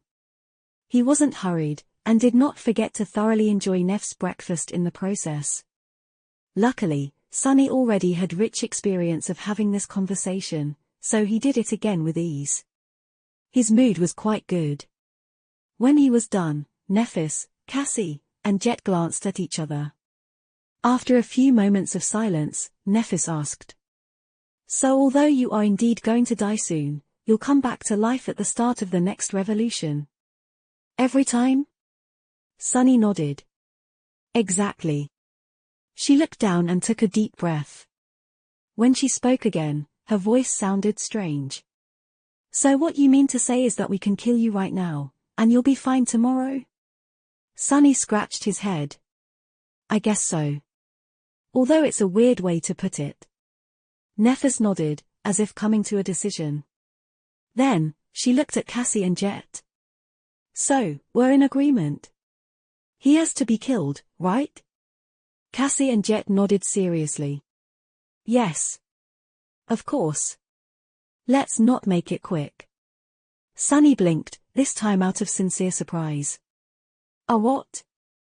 What do you mean, kill me? Jet smiled leisurely as she slowly rose to her feet. Why are you making a scene? Well, just kill you a little. For education purposes. Suddenly, a cold chill crept up his spine. Cassie and Nephis were standing up, as well. Wait a minute, this has somehow gone terribly wrong. It was just a little joke. Today is supposed to be my day off, okay? Don't do anything rash. A small smile appeared on Neff's face, with dangerous sparks dancing in her eyes. You don't have to worry, we won't rush. His five shadows observed the scene with a mix of disdain and pity. A few of them shook their heads dejectedly. Why are they so angry? After a moment, the shadows winced. Loud sounds of something heavy crashing into the floor resounded from the mess deck of the Chainbreaker for a while after that. 1423. In the end, Sunny was not killed. However, he did receive a few bruises. Considering that his skin was not easy to bruise due to the marble shell. It went to show just how much his little stunt had angered the three women. Luckily, they calmed down pretty fast. Even luckier, Sunny had wisely finished his breakfast before drawing their ire. In the aftermath of his punishment, the mess deck was in complete disarray, and there was nothing edible left on the overturned table. The wrath of three infuriated masters was a frightening thing. "Oh, I don't get it, it was just a little joke." Rubbing his sides resentfully, Sunny stared at Nephis, Cassie, and Jet. Of course, he was smart enough to keep these thoughts to himself. Otherwise, a few bruises would be the least of his problems. His companions, in turn, were staring at the surrounding mess. "We should probably tidy up." Cassie's voice sounded uncertain. Jet gave her a glance and shrugged. "Won't it tidy itself up at the end of the day? Everything will go back to how it was." The blind girl hesitated. "Still. Let's clean what we can now." Sunny was not really keen on cleaning on his day off, but he could always make Fiend do it for him. Before he did, however, Cassie suddenly said that he and Nephis should leave it to her and Jet.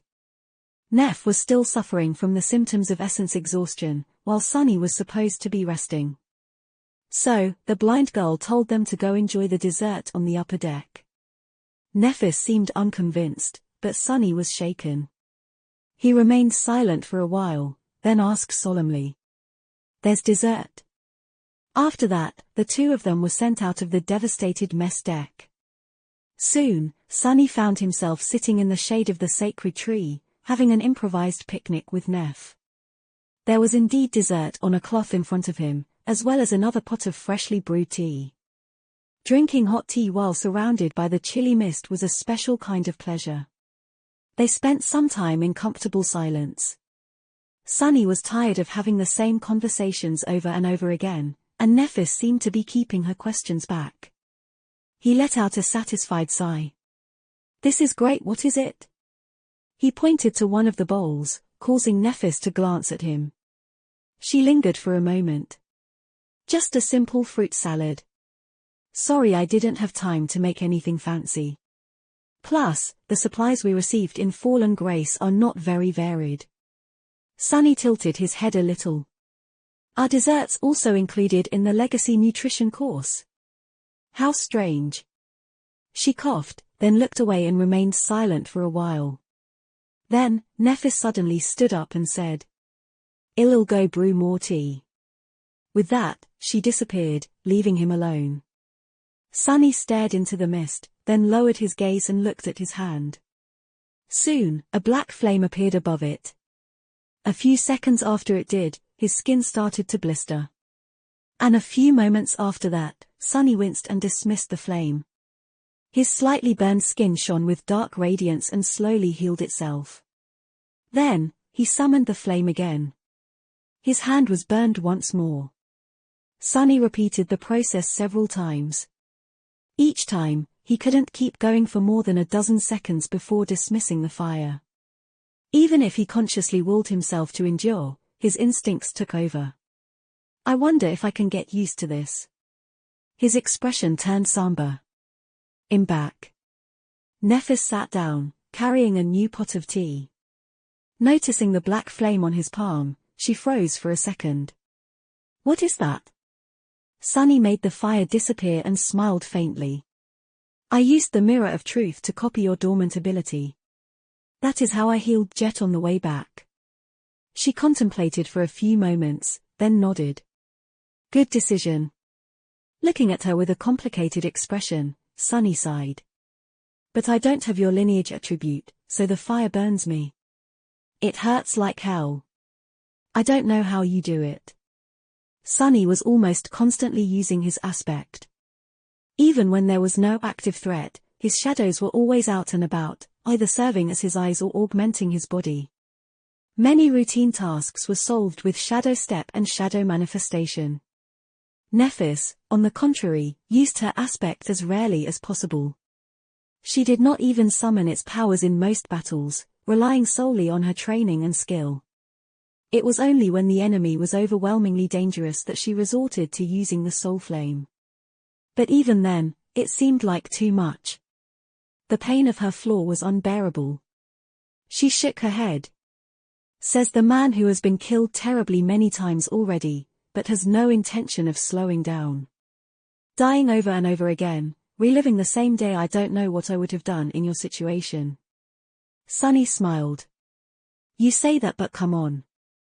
We both know that you would have seen it as a wonderful opportunity to fit more sword practice in your schedule. The corner of Neff's mouth curled upward. Maybe I would. She remained silent for a while, looking into the fog, then said with a hint of wonder in her voice. But then again. It would be strange and tempting, to know that no matter what I do, there would be no consequences tomorrow. Maybe I would have done some things that I never dared to do before. Sunny stared at her in confusion, then frowned. Hey, if you are going to insinuate that I'm a pervert again, let me tell you that I'm absolutely innocent. I've not done anything inappropriate in any of these revolutions, nor am I planning to. He gave her an indignant glance, then suddenly grinned and added in a more subtle tone. Unless you want me to. Nephis chuckled and looked away. After a while, she said. I wasn't insinuating anything. But it is interesting where your mind immediately went, revealing, even. Sunny laughed. His day off was going better than he had expected. He was enjoying it quite a bit. Chapter 1431, Tea and Dessert. In the end, Sunny was not killed. However, he did receive a few bruises. Considering that his skin was not easy to bruise due to the marble shell, it went to show just how much his little stunt had angered the three women. Luckily, they calmed down pretty fast. Even luckier, Sunny had wisely finished his breakfast before drawing their ire. In the aftermath of his punishment, the mess deck was in complete disarray, and there was nothing edible left on the overturned table. The wrath of three infuriated masters was a frightening thing. Oh, I don't get it, it was just a little joke. Rubbing his sides resentfully, Sunny stared at Nephis, Cassie, and Jet. Of course, he was smart enough to keep these thoughts to himself. Otherwise, a few bruises would be the least of his problems. His companions, in turn, were staring at the surrounding mess. We should probably tidy up. Cassie's voice sounded uncertain. Jet gave her a glance and shrugged. Won't it tidy itself up at the end of the day? Everything will go back to how it was. The blind girl hesitated. Still. Let's clean what we can now. Sunny was not really keen on cleaning on his day off, but he could always make Fiend do it for him. Before he did, however, Cassie suddenly said that he and Nephis should leave it to her and Jet. Neph was still suffering from the symptoms of essence exhaustion, while Sunny was supposed to be resting. So, the blind girl told them to go enjoy the dessert on the upper deck. Nephis seemed unconvinced, but Sunny was shaken. He remained silent for a while, then asked solemnly. There's dessert. After that, the two of them were sent out of the devastated mess deck. Soon, Sunny found himself sitting in the shade of the sacred tree, having an improvised picnic with Neph. There was indeed dessert on a cloth in front of him, as well as another pot of freshly brewed tea. Drinking hot tea while surrounded by the chilly mist was a special kind of pleasure. They spent some time in comfortable silence. Sunny was tired of having the same conversations over and over again, and Nephis seemed to be keeping her questions back. He let out a satisfied sigh. This is great, what is it? He pointed to one of the bowls, causing Nephis to glance at him. She lingered for a moment. Just a simple fruit salad. Sorry, I didn't have time to make anything fancy. Plus, the supplies we received in Fallen Grace are not very varied. Sunny tilted his head a little. Are desserts also included in the Legacy Nutrition course? How strange.